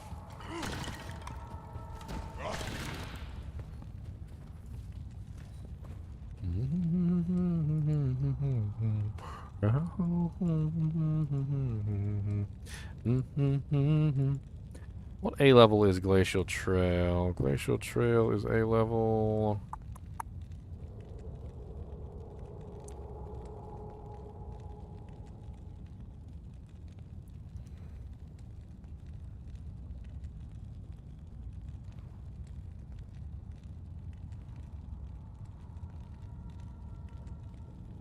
$83. It says 83 here. So 83 bumped up to basically what, 87. Turns the entire level into a PC 87 zone.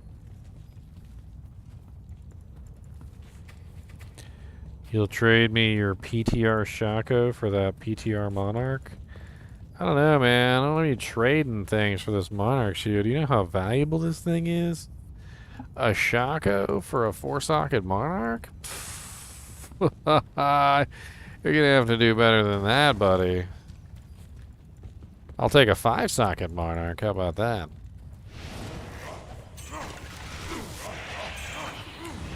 And your firstborn child.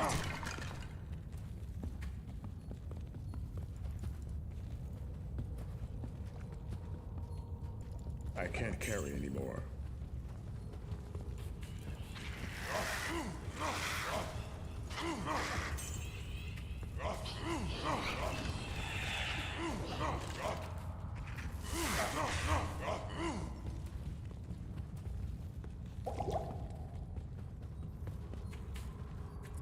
Rumpelstiltskin, Rumpelstiltskin, Rumpelstiltskin. Well, that's the whole zone. I'm pretty much have completed everything. I mean, it's not an enormously large zone.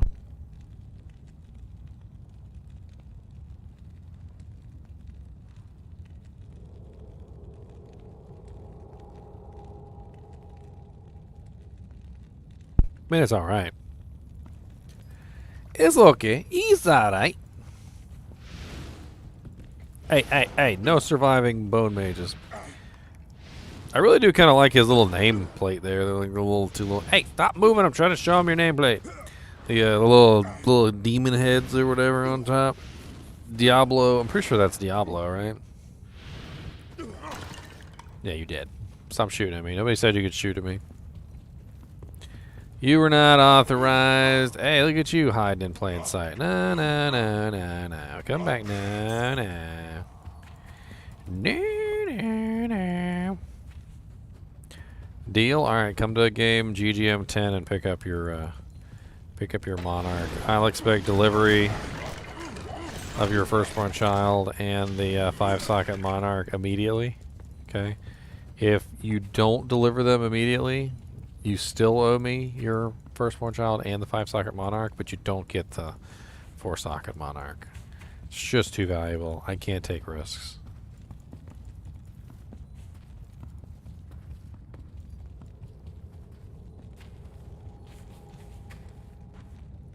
Look at this poor fellow. Look at him. He's not having a good day. You see this poor guy? Look at him. He is not having a good day, this guy. He is not having a good day. Let me zoom that in even more. Yeah, boy. Look at that.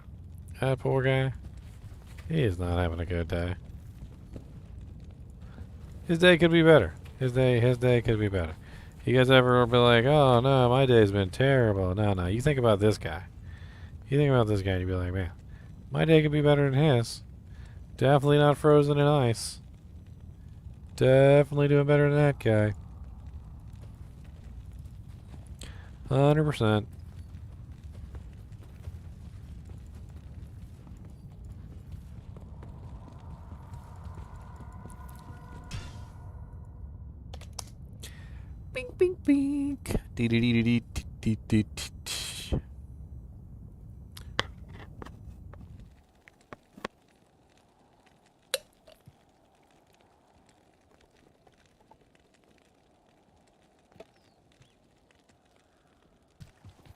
Will I pay the shipping fee?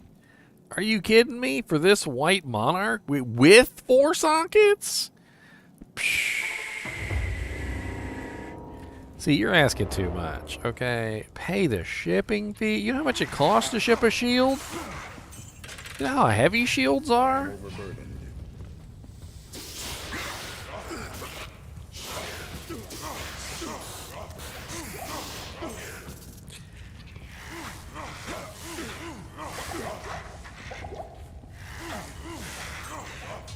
I can't carry anymore.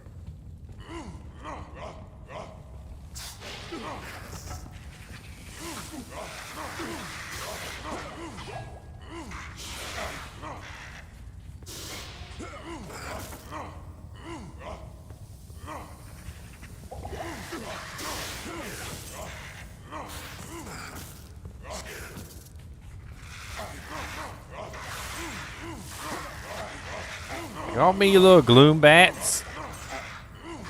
Quit it.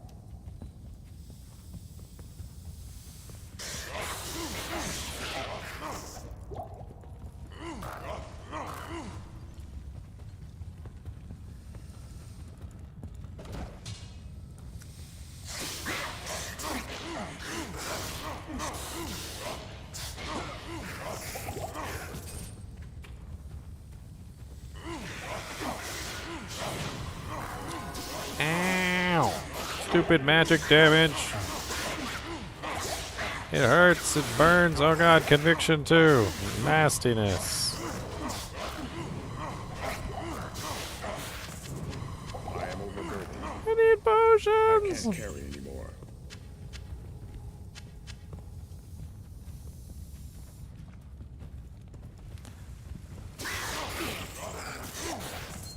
I am overburdened. Dang, alright.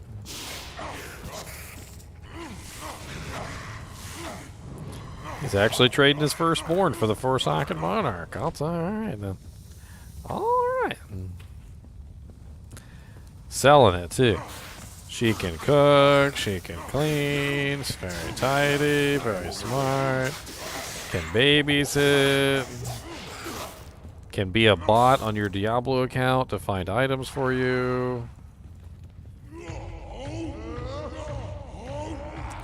Can be a bot to find some items for you. Will farm all day without the poo.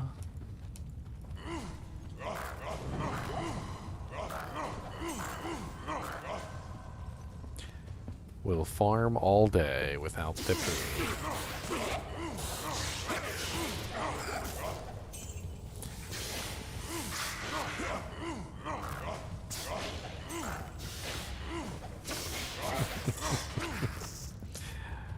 Oh, that's terrible. That's just terrible.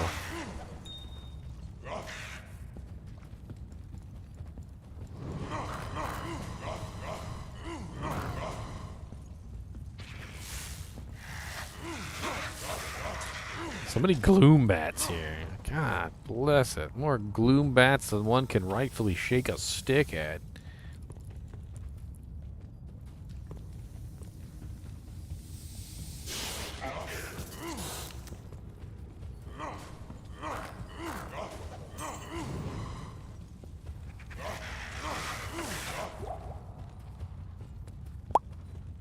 Crystalline passage. Doo doo doo doo. So what have we gotten so far? We've gotten jail level 1, palace cellar level 1. Then it went to God bless it, I can't remember them all.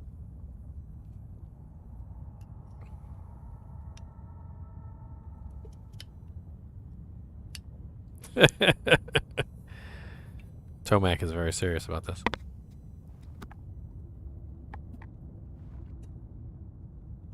Very serious indeed. dying.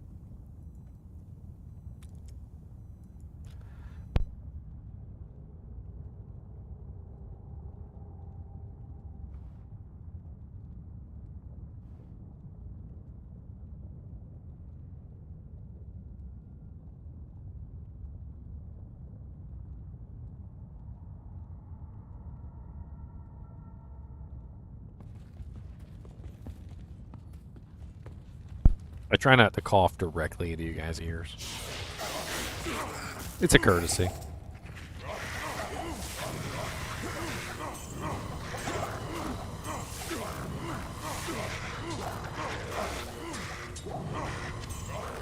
I'm trying to keep track of the order. So far it was jail level 1, 2. Sorry, jail 2. Harem to LK, and then after LK was River of Flame. Then after River of Flame was Frigid Highlands, right?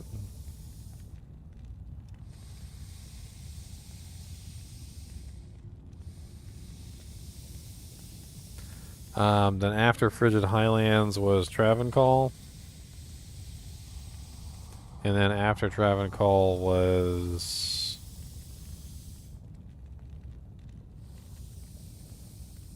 what we're in right now, which is Glacial Trail. Sorry, it's been like 8.5 hours. That's 1, 2, 3, 4, 5, 6, 7, 8. That's 8. We've been streaming for 8 hours, so yes, that's about correct. So we've had eight swaps in 8.5 hours. So we have another swap coming in 9.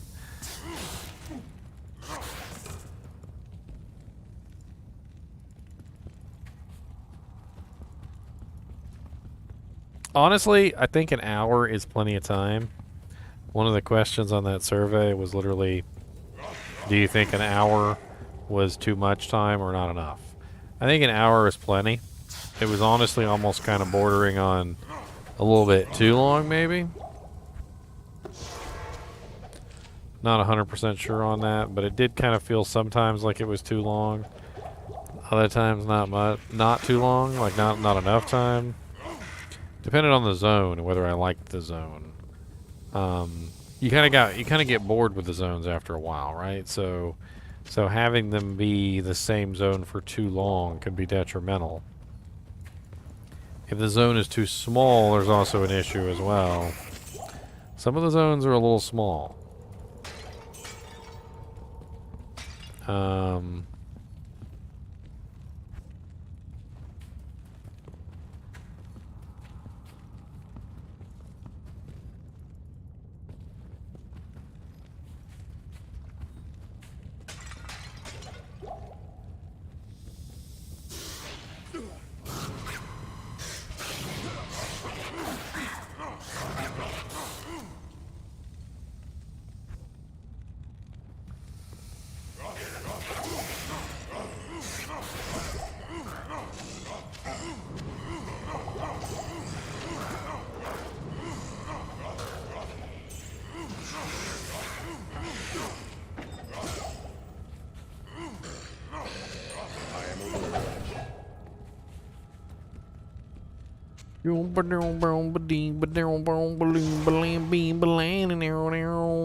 Yeah, I think drifters should definitely be added to Glacial to expand it out a little bit. Stay a while and listen.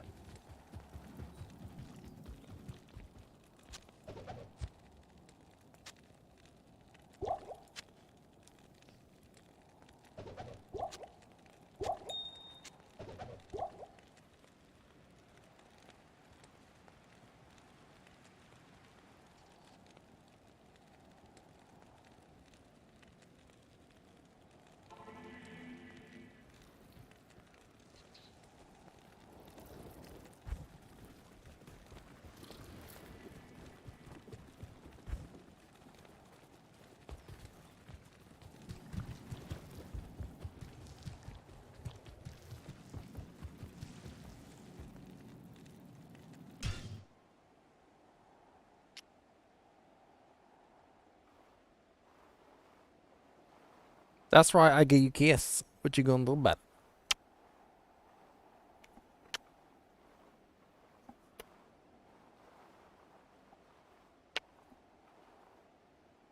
Fluffy Duffy little boy.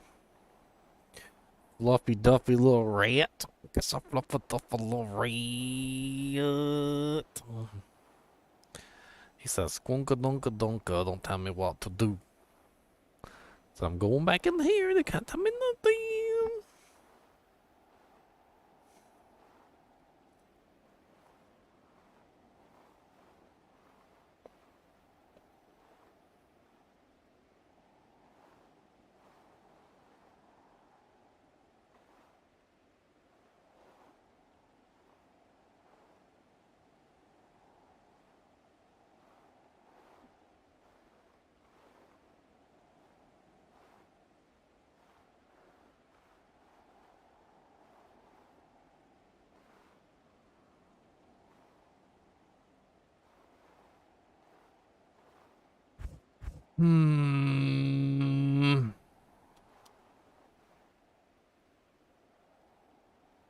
I hope they do bring it to single player. If they are going to keep it from non-ladder, I hope they at least bring it to single player. I feel like single player deserves this.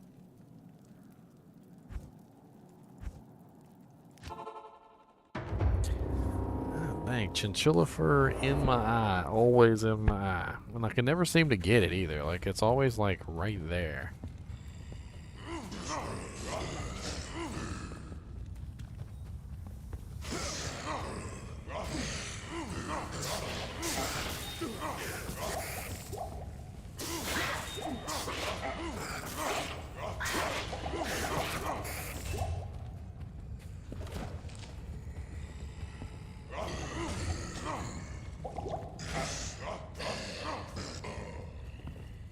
Freaking Sacred Rondash? Eh.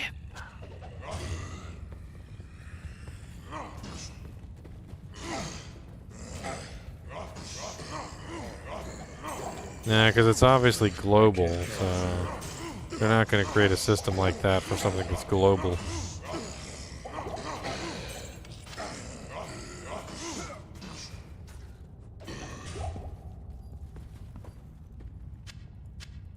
I am overburdened.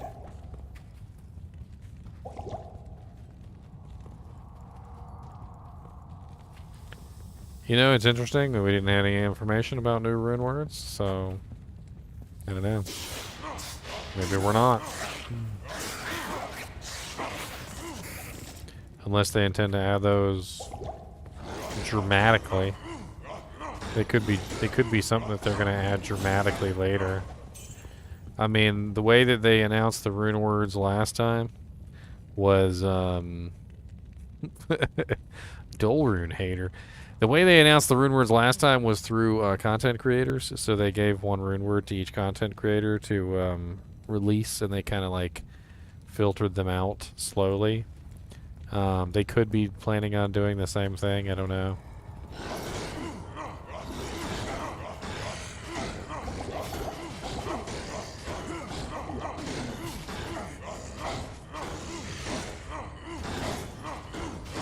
Man, these level 99 Death Lords ain't no joke. Or whatever level they are. They freaking hurt.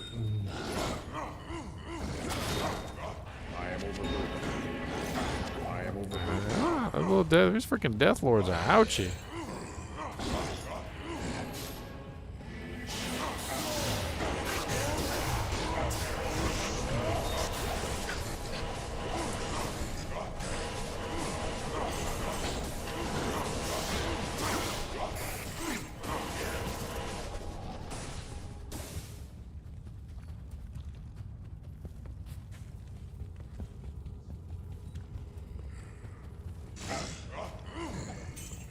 You only care about the balance changes, and you were pretty let down. I'm not let down by this at all. I think this is better than balance changes. They can work on balance changes anytime. Something like this, they worked hard on, obviously, and they took a long time to try and get us something that would allow us to have more fun in the end game than just simply the same old boring bail runs for the 18,000th time. I feel like this is the better alternative. They can work on balance changes in one of the other patches. 2.6 could be the balance change patch. Because honestly, this gives us something better, you know? It'd be like the difference between knowing that you have to go to the hospital over and over again and wait in long lines, or I am overburdened. getting a Game Boy and then being able to wait in that same hospital in the long lines. You know, if you had a Game Boy, it's going to make your wait an awful lot less awful. This is basically like getting a new Game Boy. Like, we basically got something new to do that is fun to do, that actually has good drops. You know, the high-level monsters, something that could be a challenge for people, something people can team up in and have some fun with, and like 8-player runs. You know, it changes every single time, so you kind of like globetrot, so to speak. So you got to go all around the world. You got to have fun with it. I mean, just in general, it's a lot cooler, I think, than just simple balance changes.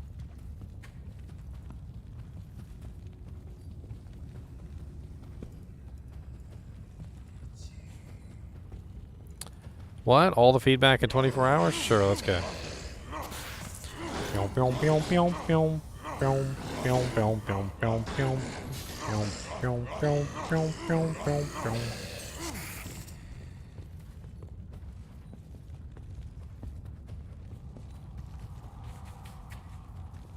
mean, it's clear to me what they're worried about.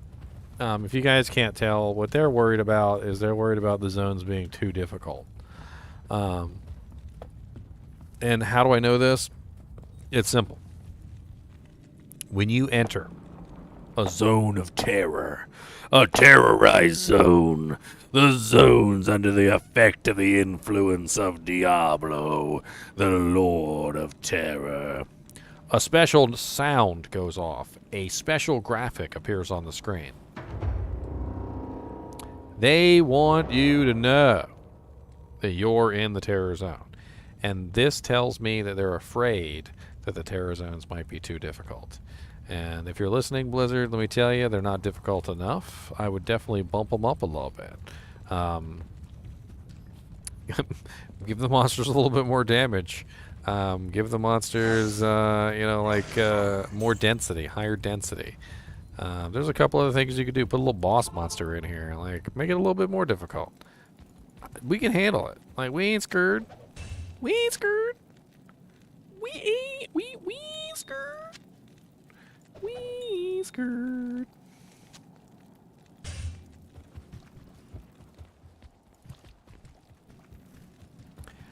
Oh yeah, Player's Aid is gonna bump it up, but we did some Player's Aid earlier when we had everybody in here, and it was still a little weak. I can't remember what hour mark that was on, but we definitely did have 8 players for quite some time. We had more than several runs that were like anywhere between 3 to 6 or 7.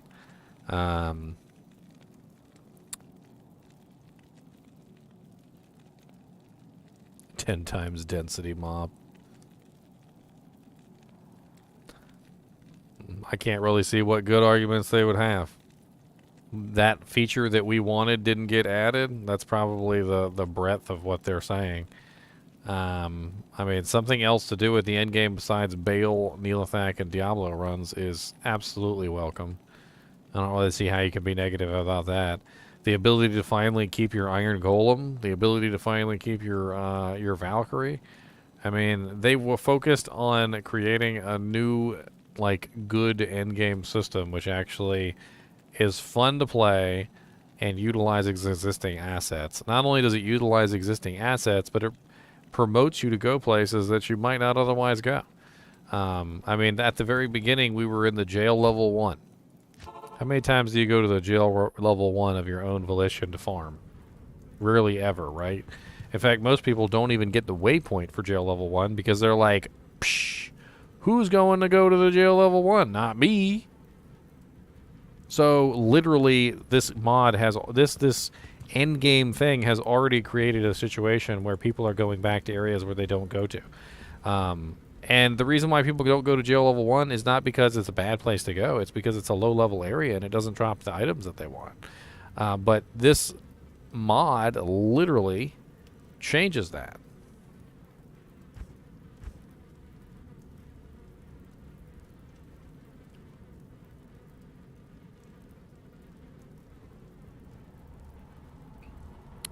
No clue what you're talking about, Ivan. I don't know. I don't know where you got infinity is going to be worthless. I have no clue where you got that from.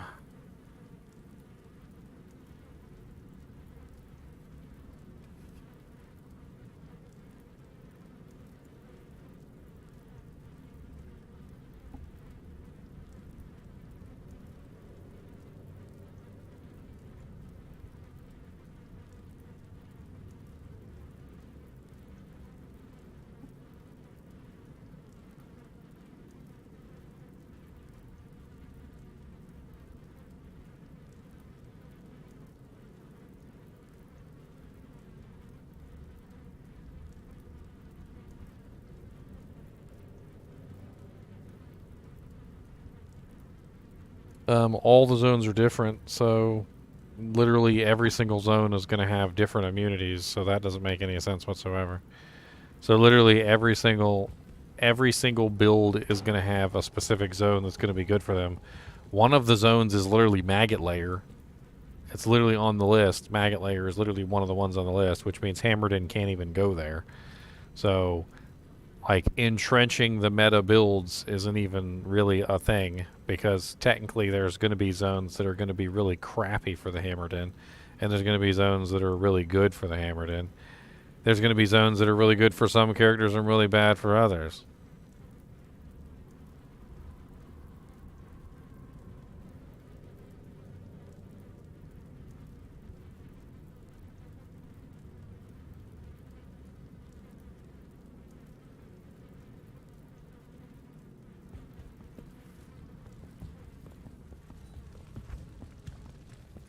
Why am I in the frickin' trade channel? I'm always joining the trade channel, and I don't want to join the trade channel. Like, get me out of the frickin' trade channel. And it always does it too. I'm always stuck in the trade channel. And it just like randomly joins me into the trade channel too, whether I want to or not. It's locked.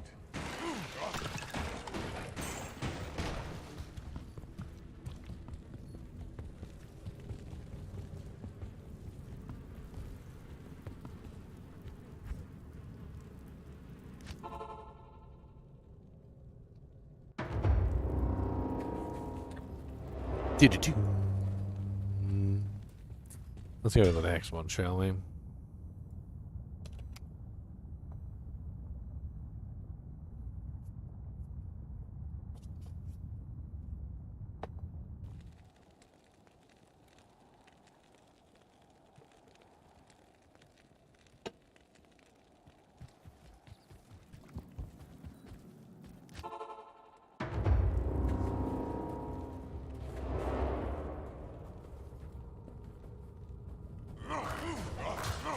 The prestige of having a level 99 character. Can we tackle the prestige of having a level 99 character for a moment? So anybody who's been following me knows that I've been trying to level to 99 for a very long time. I've spent many 10 to 12 hour days trying to get to level 99 using legitimate methods. This involves not having everyone else in the world feed me Diablos, Neolithacs, and Bales. So the prestige of level 99 is absolute utter bullshit. Pardon my French. Because a single person who tries his best to get to level 99 cannot do so without the help of a whole bunch of other people feeding him Diablos, Neolithacs, and Bales. If I can't get to 99 relatively easily as a person who literally does this full time and can devote 8 to 12 hour days to play my character, constantly leveling him up to get to 99 within a relatively short period of time, what hope in the world do you think a regular character has of getting to level 99 who doesn't have 8 to 12 hour days every single day to dedicate to leveling up his character. Or has a whole bunch of friends who will constantly feed him Diablos, Neolithacs, and Bales, or be willing to sit in his games and give him 8 player count so he can get the best EXP for every single kill. So I'm going to stop you right there with the whole prestige of 99 because it's absolute bullcrap.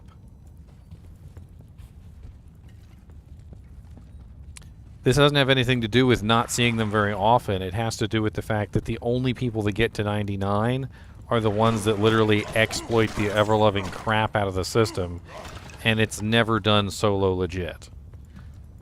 Like, I don't think there's a single person who ever does solo legit to level 99. It's always a person who has friends who are basically helping them get to level 99, who are sacrificing the EXP, who are leaving the groups so they can get players 8 Diablo EXP in a player's basically one group, so they kill Diablo by themselves. Same thing with Neolithac, same thing with Bale, although that's players 4. Like, that's not legitimate. There's no prestige to that. When the first person hit level 99 on the ladder and everybody found out that literally they had an entire team of people helping them hit level 99, everybody realized, they're like, this isn't like something that they should be proud of as an accomplishment. This is just like a team of literally like 32 people working nonstop to achieve this goal. That's not something that any one person or even a group of like 3 or 4 people can achieve. It's impossible. This doesn't ruin the prestige of getting to level 99. It allows real people to hit level 99, which was basically entirely impossible for a single person to do by themselves.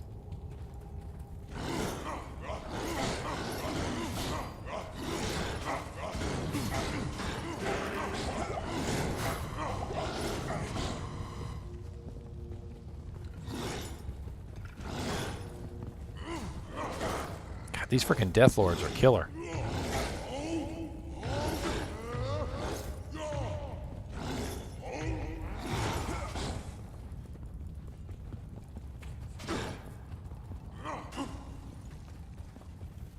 I am running from the Death Lords. I'm amped.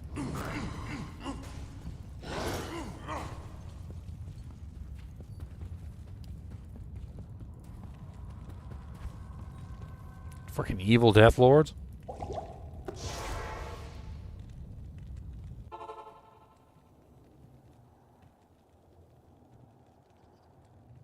And I've said that the entire time. They need to up the density. I don't know what's going on with the way that they changed the terror zones, but it seems like the density is lower than that of a traditional zone. And I've been saying that the entire time, but that's not something that they can't fix. PTR is where we're going to tell them, hey, this is wrong. Let's get it fixed. So everybody and their mom should be telling Blizzard right now that these zones are good, but they need to have higher density.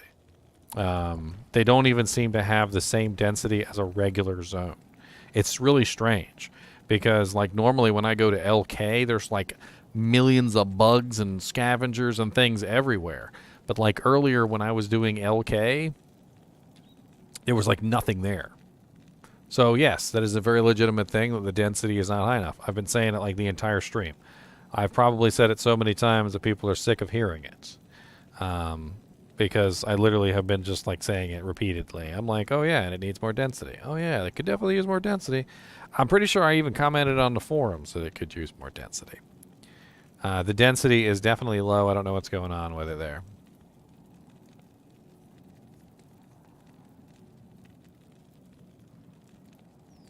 Now, as for stripping away the low-level and mid-level leveling processes, does it really? I mean, unless you're exploiting it by basically pulling in higher-level characters, it seems like it really just gives you a leveling zone which is equivalent to your level. We're talking about no matter where you are, it's going to give you a zone which is your level plus 2, which is basically just your level. So it's a optimal leveling zone for you. you can do the same thing by simply going to the optimal level zone for you. I mean, like, I have this big old list that I love to pull up all the time. This is the optimal level zones for each particular character. So if you're level 32 to 36, you should be in Act 5 normal. If you're level 37 to 43, you should be in Act 1 nightmare, and so forth and so on. That is the optimal level zone for your character. If you're doing these new terror zones, the new terror zone is literally going to be set to your optimal level. Because it is your level plus 2. So no matter what, your level plus 2. Oops. Your comments get deleted. I don't see any of your comments got deleted. I see one comment by somebody who used a curse word. That's about it.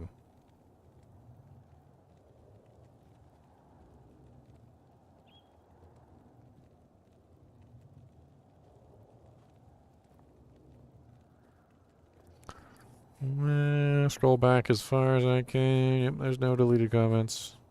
Maybe you just lagged out and they didn't get sent. It happens.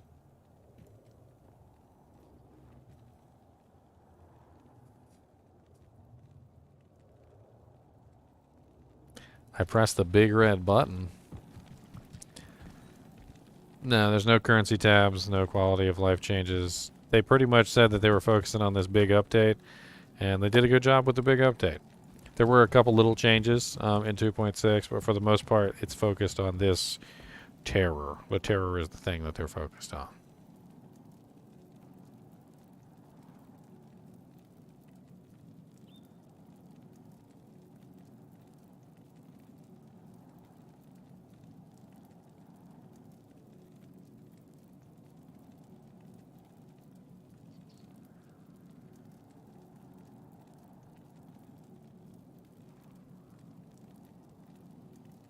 I mean, people are going to G-rush their characters no matter what, Daryl. I don't particularly like G-rushing. I just like playing my characters and having fun. This update is by far and large exactly the kind of thing that I would have done myself. I love to play the game. I love to walk the areas. I love to kill the monsters. I love to explore. I love to click on the barrels and the urns and the baskets and the dead bodies and the chests. I love to do all that stuff, okay? Everybody else wants to just rush through the game. They want to just get to the end as quick as possible, and then they want to level up their character to like level 93, get bored, and then log out. I'm over here kicking urns in frickin' Act 3. Like, I don't even care. Like, I like going to these weird areas and exploring and having fun and killing odd groups of monsters. This update literally fulfills my greatest fantasy, which is it forces you guys who love to rush past everything to go back to the areas that you would otherwise not go to. So when I'm in jail level 1 having fun, you have a reason to come join me in jail level 1 and have fun. And quite honestly, that to me is one of the biggest pluses of this update, bar none, is the fact that you guys will now have a reason to come join me in these weird-ass little zones and have fun killing monsters that you would have otherwise deemed as, you know, not even worth killing. And it's great. It's honestly amazing. Like, if I could equate this to something else, like, you know, it gives you a reason to go somewhere where you might otherwise might not have wanted to even go. I don't know, like take some national park or something that nobody really visits anymore, and then like an alien ship crash lands in the national park, and then everybody's back to the national park. You know, they got to go to the national park because the alien's there, and then while they're there, they're like, oh man, this national park's actually pretty sweet. I like this place. Look at all those really natural, like awesome, like fountains and like a waterfall and all this other stuff. You know, right? Like, and when you're there, when you're in these little zones that you otherwise wouldn't normally go to, you start to appreciate things that you might not have otherwise appreciated. Like, for instance, earlier we had jail level 1, right? Well, there's a specific super unique in jail level 1 that a lot of people don't farm that actually might be a good farm for a lot of people. His name is Pit Spawn Foul Dog. Pit spawn foul dog is in jail level 2. So if you have the ridiculous terror zone, you might want to go hunt down pit spawn foul dog. He is always on jail level 2, and he is a tainted, one of those ones that shoots the lightning balls at you. Pit spawn foul dog is generally not farmed because, well, number one, he's kind of low level. He's only level 74. But with the terror update, he gonna be level 99.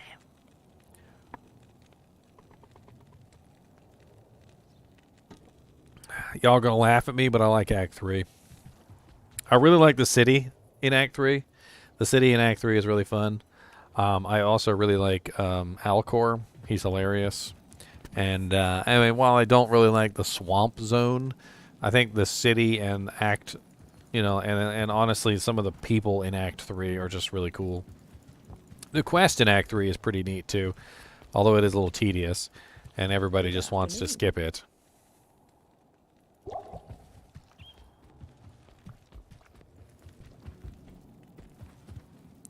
I mean, it's supposed to be a jungle. You're not supposed to just walk through a jungle. You're supposed to get lost. They wanted you to get lost.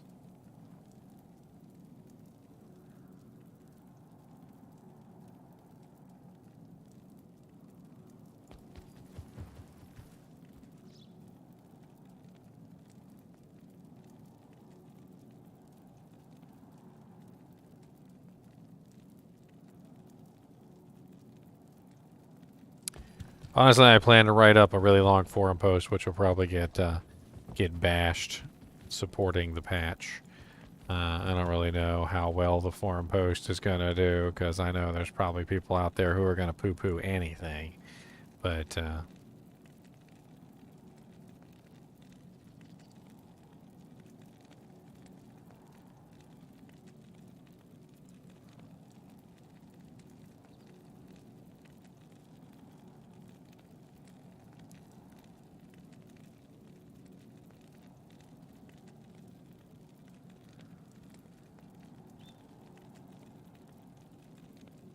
Terror Zone wish list.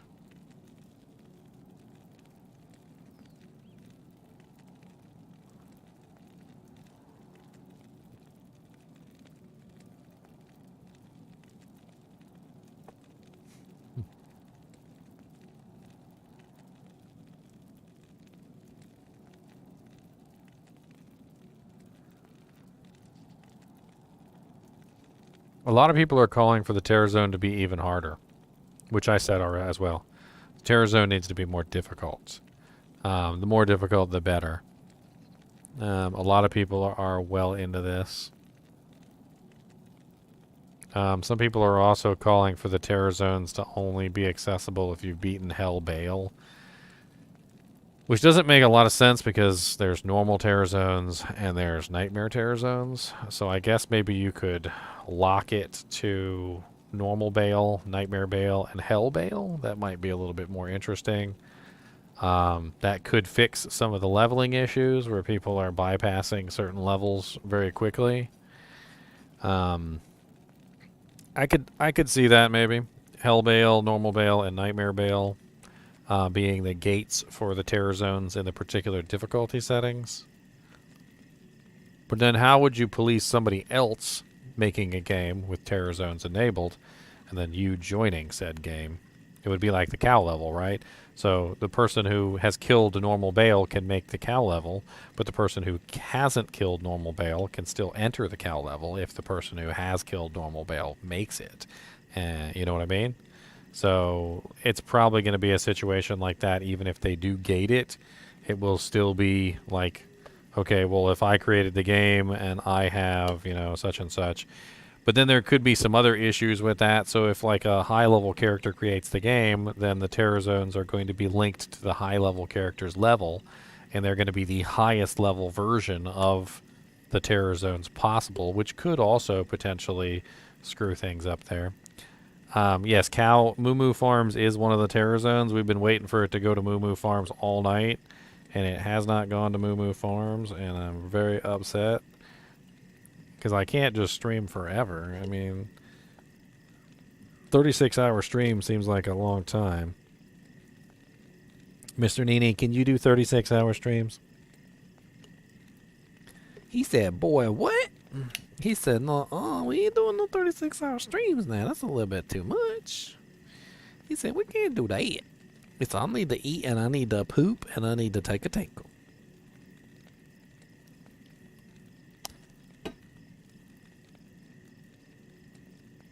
That's right. We're just going to take a nap here, buddy. I'll just set an alarm every hour on the hour, okay? And we'll check and see what zone it is. And then if it's not cow level, I'm just going to go back to sleep. That's how it's going to work.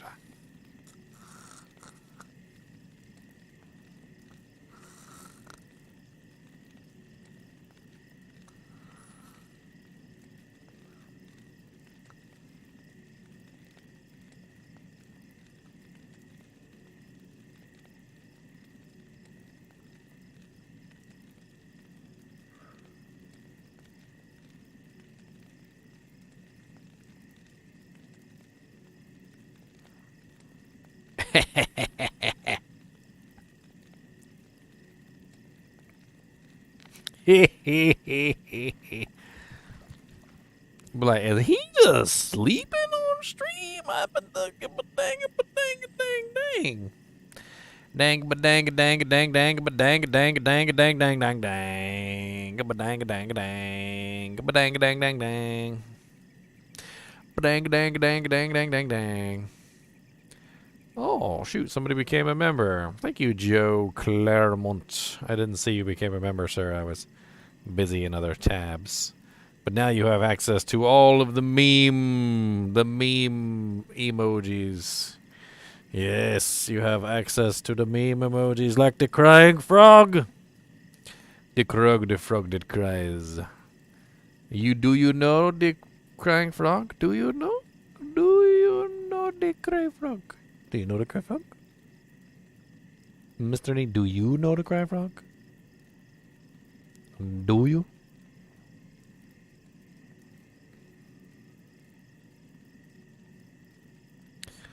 Oh, freaking YouTube chat's all frozen up. Oh, there we go. Froggies! Ha ha ha.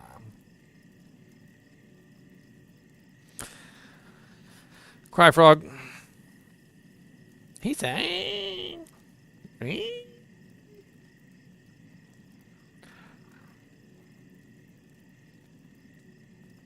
don't know if you guys have actually seen the crying frog, but he's pretty hilarious.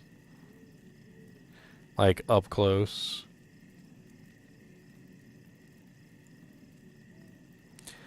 You're too broke. $4.99 to become the channel member. Well, if it makes you feel any better, being a premium YouTuber does give me money. They pay out pretty good for premium views. Plus, you guys don't have to watch ads. That's probably the coolest part. And I don't know if you guys know this, but premium memberships also have family things where you can do like a family tier, and you can have like 6 or 7 accounts attached to like one YouTube account, so you don't have to watch ads on any of them.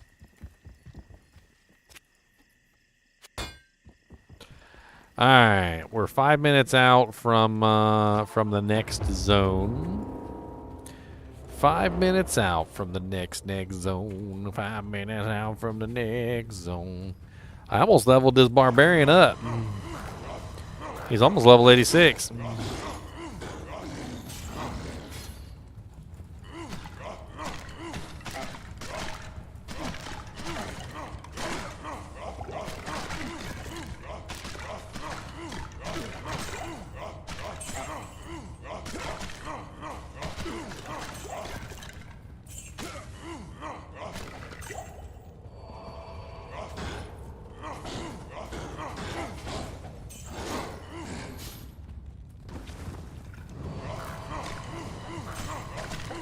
Boom, monsters, get out the way. Boom, boom, monsters, get out the way. I don't want to talk about your pay. Boom, monsters, get out the way.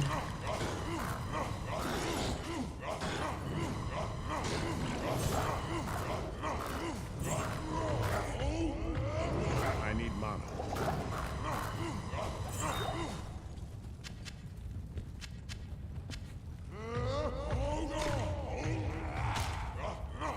As of right now, it does not seem like it, Arthur, but we don't have any word specifically on whether this is a ladder-only function, single players included, non-ladders included. They haven't really given us any information. They didn't really say one way or another.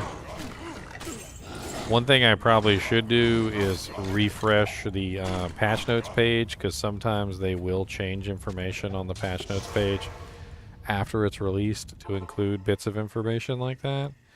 Let's take a quick refresh of the patch note page. See if they've got any more information added. The journey to level 99 is a celebrated experience for players of the milestone. We want to offer an alternative to repeatedly farming Bale Diablo Neolithek.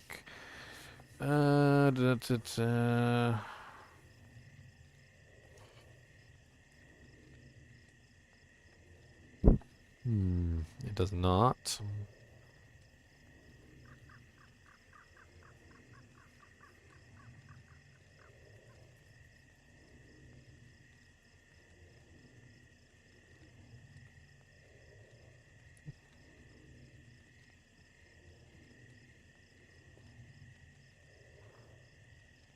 Yeah, I'm not seeing anything in here that tells us whether or not it's a ladder-only feature or not.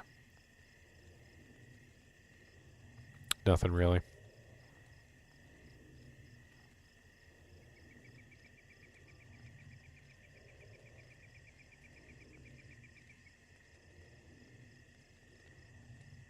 I mean, they specifically say any changes implemented during this PTR period to Terror Zones or other gameplay aspects are not set in stone. We are testing Terror Zones as a new experimental feature with the express desire to inject additional fun into Diablo 2 Resurrected to ensure Terror Zones provide an experience that best serves our players. We will need your assistance and urge you to provide any feedback you may have.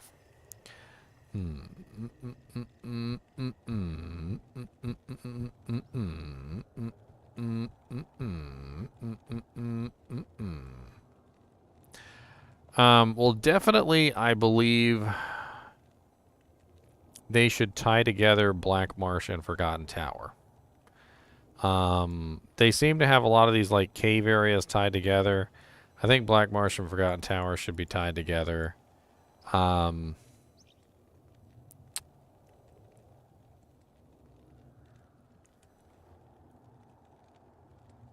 Would be kind of funny if they tied together Tristram and Moo Farms.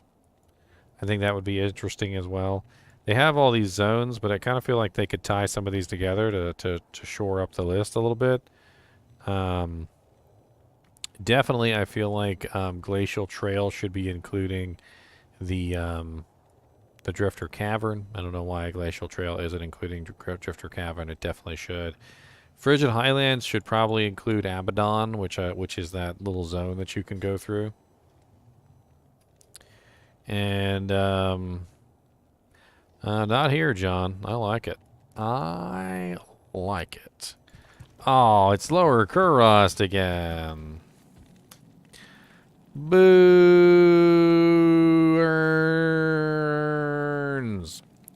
So that confirms something that I had suspected, that it could roll the same thing twice in a row, or at least within a short period of time.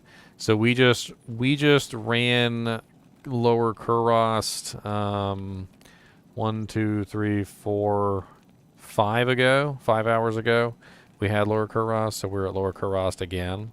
Unless, of course, they had manipulated the order. Somebody said earlier that they made it Lower Kurost specifically for Llama because he requested it. So maybe. But I doubt it. But that's the first repetition that we've had so far. I don't really know if I want to go do Lower Kurost.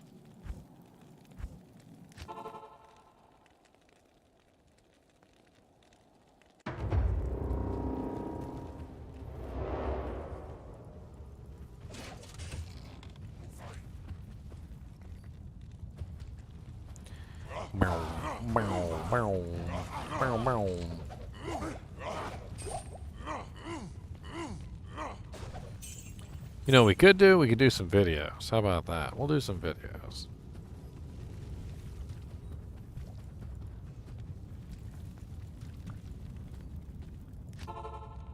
You guys have probably never seen me do videos in the middle of a stream before. Some of you may have, but most of you probably not.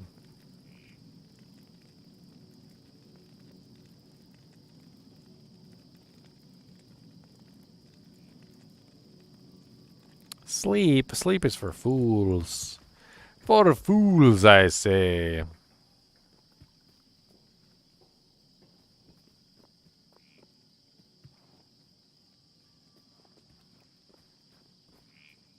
Alright, so when I do a video, I record the video as if I'm recording it without you guys. So you guys can feel free to comment and all that, but I'm not going to respond for the duration of the video. I do an intro, and I also do an outro for the video, and then I stop recording it. So it's pretty self-explanatory. Get a little bit of a water juice in me.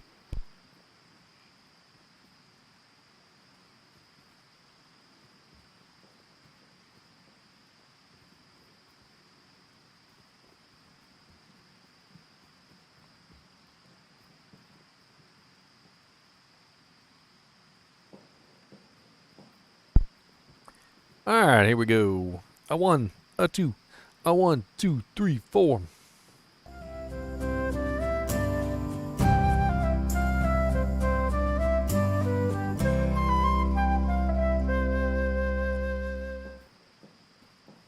Hello, guys and gals, and welcome. Welcome to what? Welcome to, no, wrong one.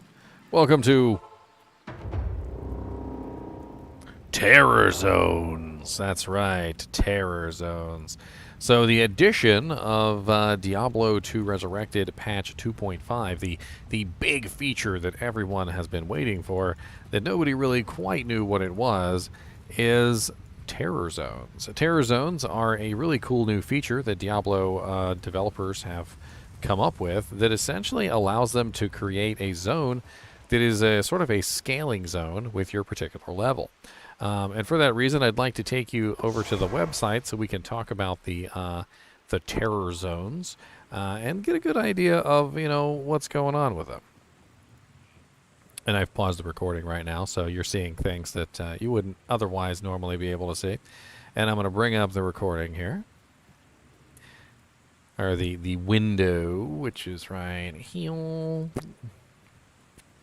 Make sure it's nice and centered before I press the unpause button. Move myself over. Take the tip jar away. That's right. Behind the scenes, my boys. Behind the scenes. Move it over like this. All right, so here we are over on the Diablo 2 Resurrected news article. And in the news article, they talk about terror zones. Terror zones are these new zones that have been created by Diablo 2 Resurrected that basically utilize the old zones as your fun. So what they do is they have a rotating schedule, which seems to be random. I have so far recorded the schedule in the 9 hours that I've been up. And the schedule as such has been Jail, Harem, Lower Kurast, River of Flame, Frigid Highlands, Travancore, Glacial Trail, and Lower Kurast again. So we did have one duplicate in 9 hours. Here is the levels listed for each particular difficulty and zone. So as you can see here, normal difficulty has a cap of 45. So basically what this is that your level is taken as the example, or rather the person who creates the game. And it is essentially bumped up by 2. It cannot exceed the cap, however, so if you're level 45, it's not going to go higher than level 45. And so what we have here is we have some very interesting mechanics that allow us to have sort of on-level content for our characters. It doesn't really give us anything over-leveled, but if you log into a game with, say, a level 30 character, then the zone will be a level 32 zone. Or if you log into a Nightmare game with like a level 50 character, it will be a level 52 zone, and so forth and so on. Now, the champions and the unique monsters can be a little bit higher level than just the base tier monsters. So we have +4 for the champions and +5 for the uniques, and this applies all the way up to Hell difficulty, which allows us to have all the way up to a level 99 monster if they are elite in that particular zone. We also have a list of all of the zones, and it really kind of goes over everything, telling you where all the zones are that could potentially turn into these terrorized zones. So as you can see, we've got Moo Moo Farms, some pretty cool ones. We've got the Cathedral and Catacombs, which means we have Andariel, who's going to be level 99. We also have things like the Forgotten Tower, so we have a level 99 Countess, and so forth and so on, but only when those particular zones are activated. We also have, obviously, you can see a huge selection of Act 2 zones, Act 3 zones, and Act 4 and 5 zones. And of course, not very many Act 4 zones, because, well, there's not very many Act 4 zones at all. It's kind of a small act. Some of these zones seem to include caves and such with them. So, like Crystalline Passage includes the Frozen River, but Glacial Trail doesn't include the Drifter Cavern, which is a little odd. Some of these are everything. Like, for instance, Neelathak's Temple is literally the Temple, Halls of Anguish, Halls of Pain, and Halls of Vaught. So that'll be an interesting one, a rather large one. Quite honestly, this new terror feature is very, very interesting to me. Right now, it is very much so an experimental feature, and they're still working on it. But so far, it has proven to be extremely interesting. I like it. I absolutely 100% like it. And I'm going to take you through one of the terror zones real quick. That freaking sound effect when you enter the zone is amazing. So as you approach monsters in the terrorized zone, you'll notice that they have a special graphic in their name. It shows basically 2 Diablo skulls. And the little Diablo skulls indicate that these are, of course, terrorized monsters that have had their level increased. Right now, my character is level 85, so the monsters are +2 of me, which makes them level 87. The elites are +5, and the champions are +4. So whenever I come across a champion, they're obviously going to be a little bit higher level than I am. And this elite right here is, instead of level 87, he's actually level 90. Because he's 5 levels higher than I am, not 2 levels higher than I am, which is pretty sweet. However, they put caps on all of them, so depending on what difficulty you're on, like, you can't take a level 99 character and go to, like, Nightmare difficulty and get a level 99 monster. That doesn't work that way. So, you know, in Nightmare difficulty, they're capped at level 74. So if I were to take this same exact character to Nightmare difficulty as an interesting experiment, all of the monsters in Lower Kurast would essentially be level 74, which is the highest level that they can possibly be in Nightmare difficulty, which is actually kind of cool because it allows people to farm in lower difficulty settings at a little bit higher level than they probably otherwise normally would be able to. I need a key. So these are all level 71 monsters, and level 74 is the highest that the elites can go. As you can see up here at the top, we have a little indicator which says Terrorized 71. Now, there are some issues that I've found with this particular system, and I'd like to go over them. Number one is the monster density. It really doesn't seem like there's enough monsters. As I run around inside the zone, you'll notice that for some reason or another, it seems like there's a complete lack of monsters. I will literally run for a very long period of time, and it feels like I'm not running into anything.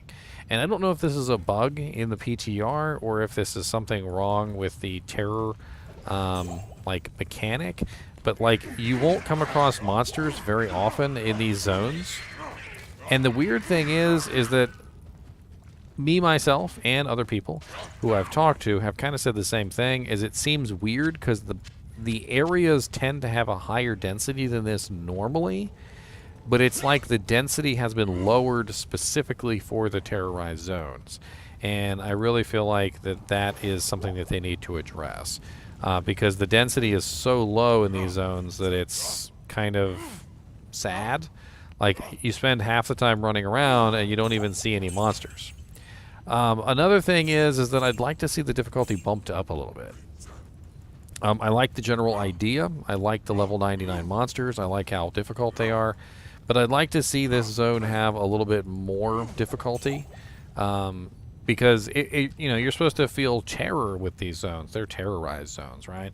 So I'd like to see the density brought up, and I'd like to see the monsters a little bit more difficult to fight. I'm dying. I'm sorry. That was unexpected. It's a good thing I paused it in time. I didn't mute it in time, though, so I apologize for your ears.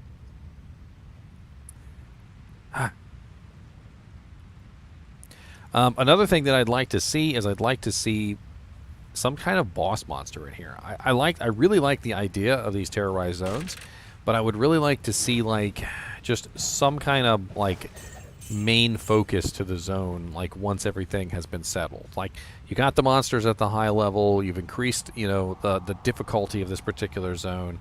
I'd like to see a boss. Some kind of boss, maybe even with like an Uber Diablo or Pandemonium Diablo or Uber Mephisto or Uber Bale mechanics where they like spawn little minions around them. I think that would be really cool. Just have like a boss in here that could be fought. Doesn't have to necessarily be Bale, Diablo, or Mephisto. It could be Iswal or Andoriel or Duriel, or it could be any number of monsters. You could like take a Bishy Bosch and like beef up the Bishy Bosch so he's got like insane damage and hits you for like 10k fireballs or something. Like, I don't really care. Just have something in here as a focal point to kind of be like, okay, well, that's like the boss of the area.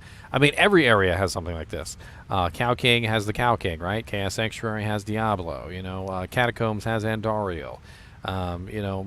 Most areas have some kind of focal point.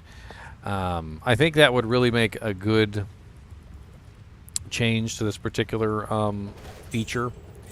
I really do enjoy the going to weird areas. One of the first areas that we went to, as I told you guys in the beginning of this video, was the jail. That was actually the first zone.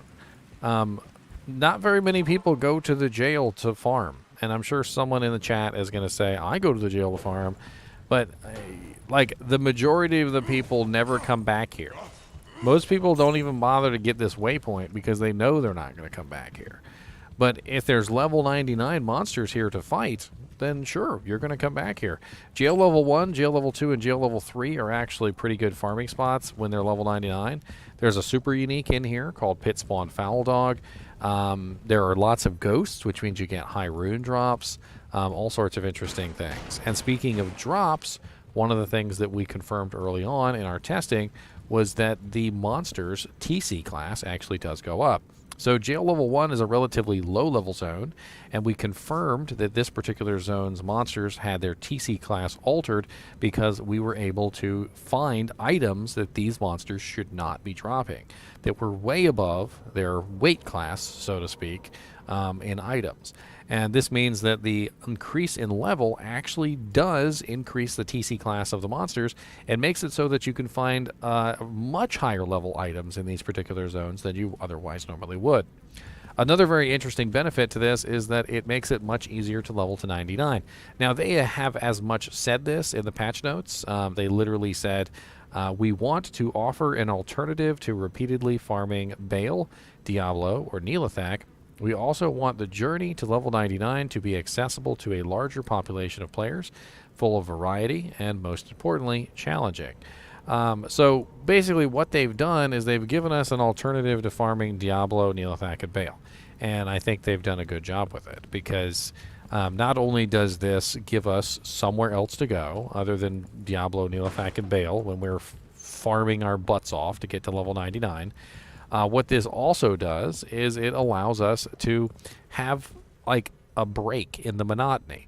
It gives us new zones to go to every single time the hour changes, and sometimes those zones may be places we don't visit very often, and so it would be kind of fun to go to a place that we don't often visit. The constant change in scenery also potentially means that bots may have a much harder time farming these zones. Number one, because they're random, unless somebody figures out how to guess which one is next. And number two, because some of the zones might not be potentially very easy places to farm for bots. So you have potentially very good farming zones with very nice EXP that bots might not necessarily be able to even farm, which is not a bad thing. Now, granted, somebody could probably work out 36 different bot routes because that's how many different areas there are. I counted them on the list between Act 1, 2, 3, 4, 5. There is, and no 6, by the way. There is 36 different zones, and that's not including, of course, the additional zones inside of those zones.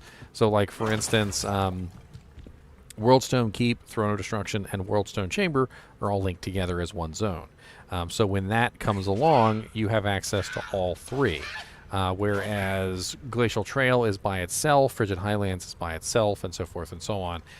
So some of these are actually paired up with others, like Outer Steppes and Plains of Despair are paired together. Kuras Bazaar, Ruined Temple, and Disused Fane are all paired together. Flayer Jungle and Flayer Dungeon are paired together. Spider Forest and Spider Cavern are paired together, and so forth and so on. So if we're talking about the number of routes that you would have to take on a bot run, like, it would be kind of insane because you'd have to program routes literally for 36 different time, actual time runs. You'd have to check and see which one's the current one, and then basically set your bot up to run those particular ones. I don't think they're ever going to do it.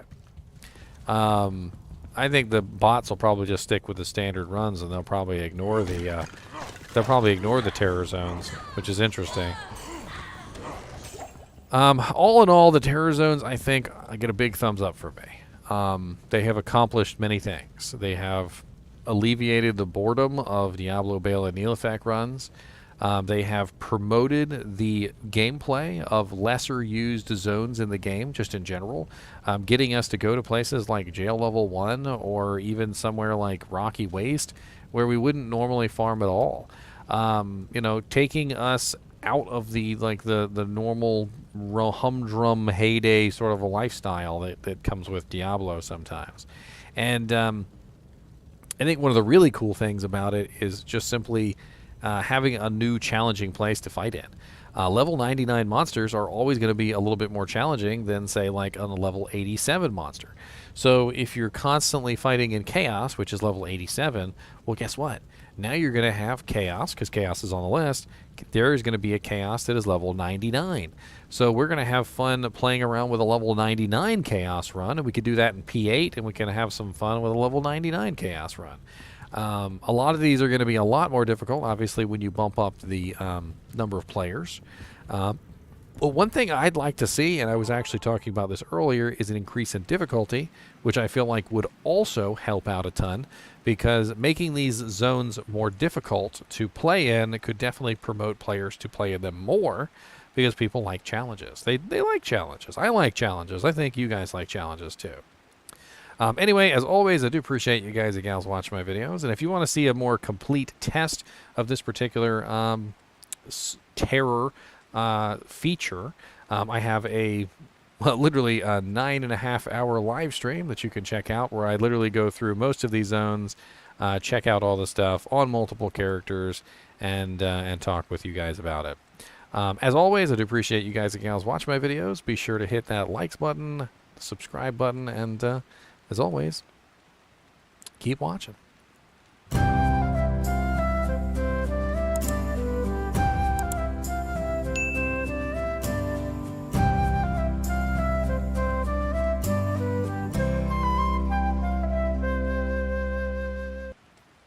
And there you go. That's that video. I'm going to get that one uploaded. I'm going to upload it right now. Why not? Let's go. Upload it.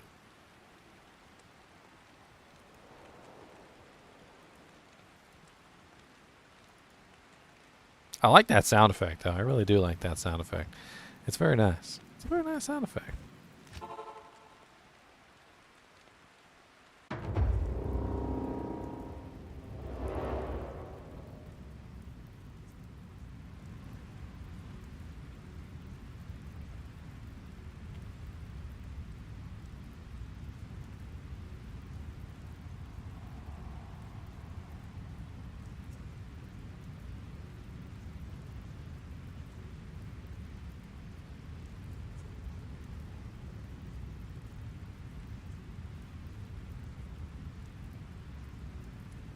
Alright, might as well get that literally uploaded and made.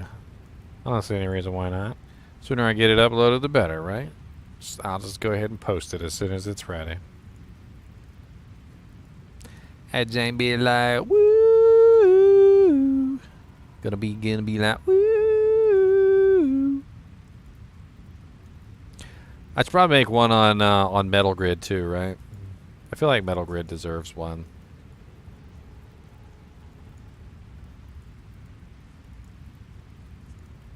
But what do I say? What do I say?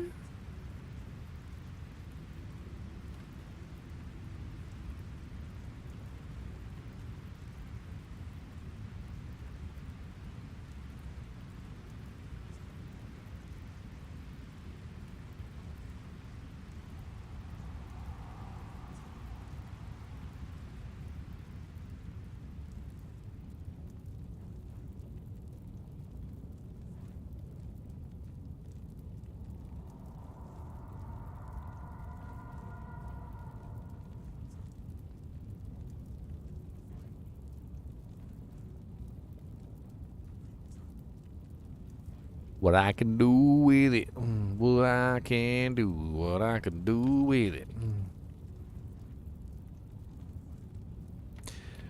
So, what do you guys think about the patch so far? Let's run a poll, shall we? I've ran several polls today. Let's run another poll.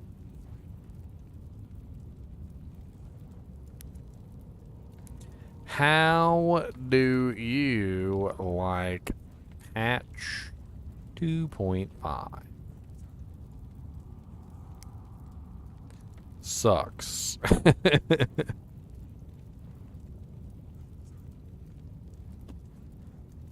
Meh.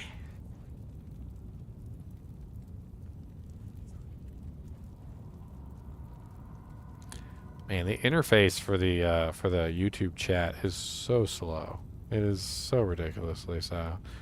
I do not like it, Sam. I am. Do not like it. Green eggs and ham.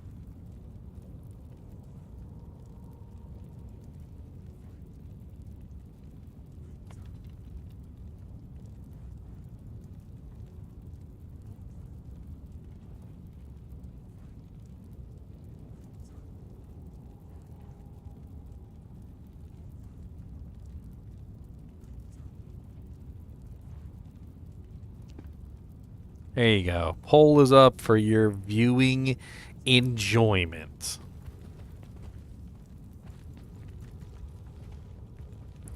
For your viewing enjoyment.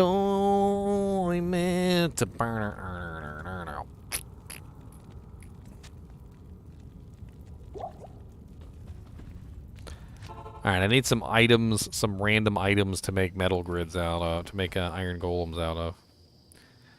I could really use a last wish. Does anybody have a last wish? Just laying around? I mean, an extra? I mean, you guys are bound to have extras, right? Who's got an extra last wish for me? I know somebody's got an extra. Come on. Don't hold out on me. I know you got extra last wishes. Don't even pretend.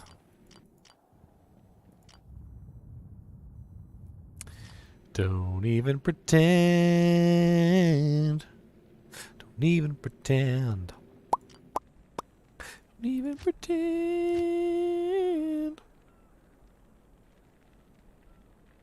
They're level 99, JJ. I'd say level 99 is strong. Stronger. Strongalang. Scrangalang.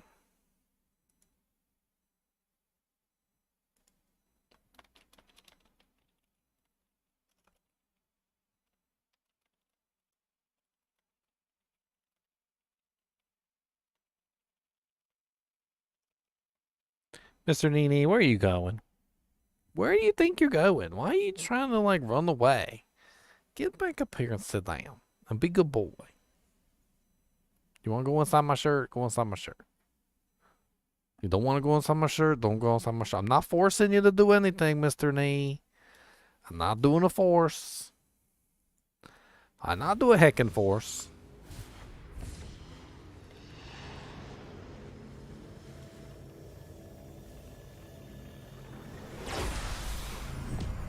I don't do a heckin' force, oh no, oh no. I don't do a heckin' force, oh no, oh no. Hey, buddy, buddy, doom, buddy, bombi, blah, don't bombi. Mr. Heckin'.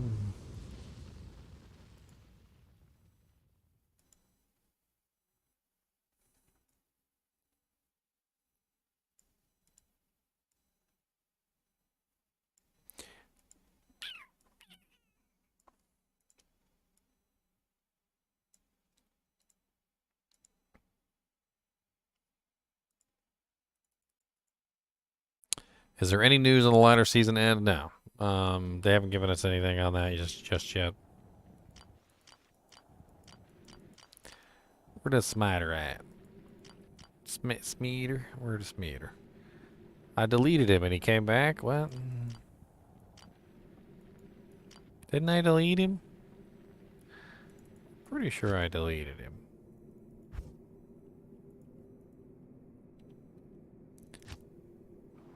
I was trying to get him to give back his exile shield.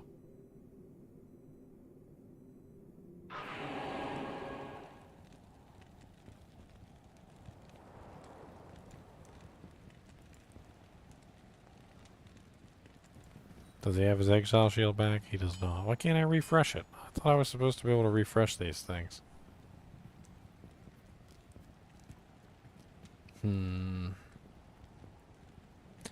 Mr. NiNi, why are you squonka-dunka-dunkin'?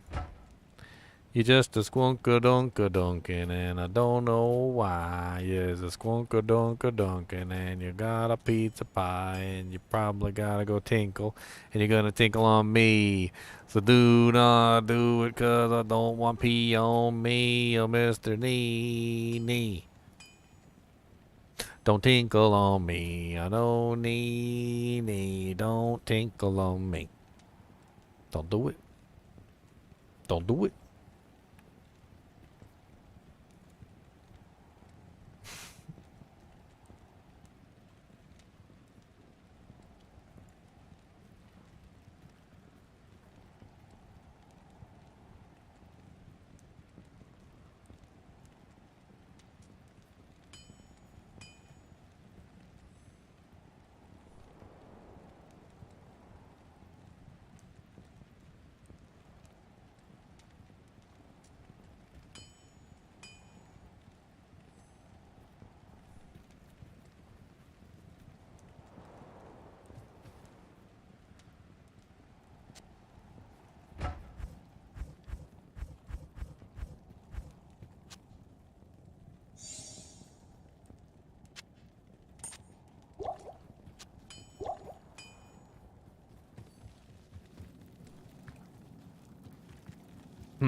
Alright, guys and gals, I think I'm going to cut it short here. There's not really much more to cover, and I've pretty much gone through most of these zones and talked about most of the patch notes. I pretty much just need to make videos now. As always, I do appreciate you guys and gals watching my videos. And keep watching.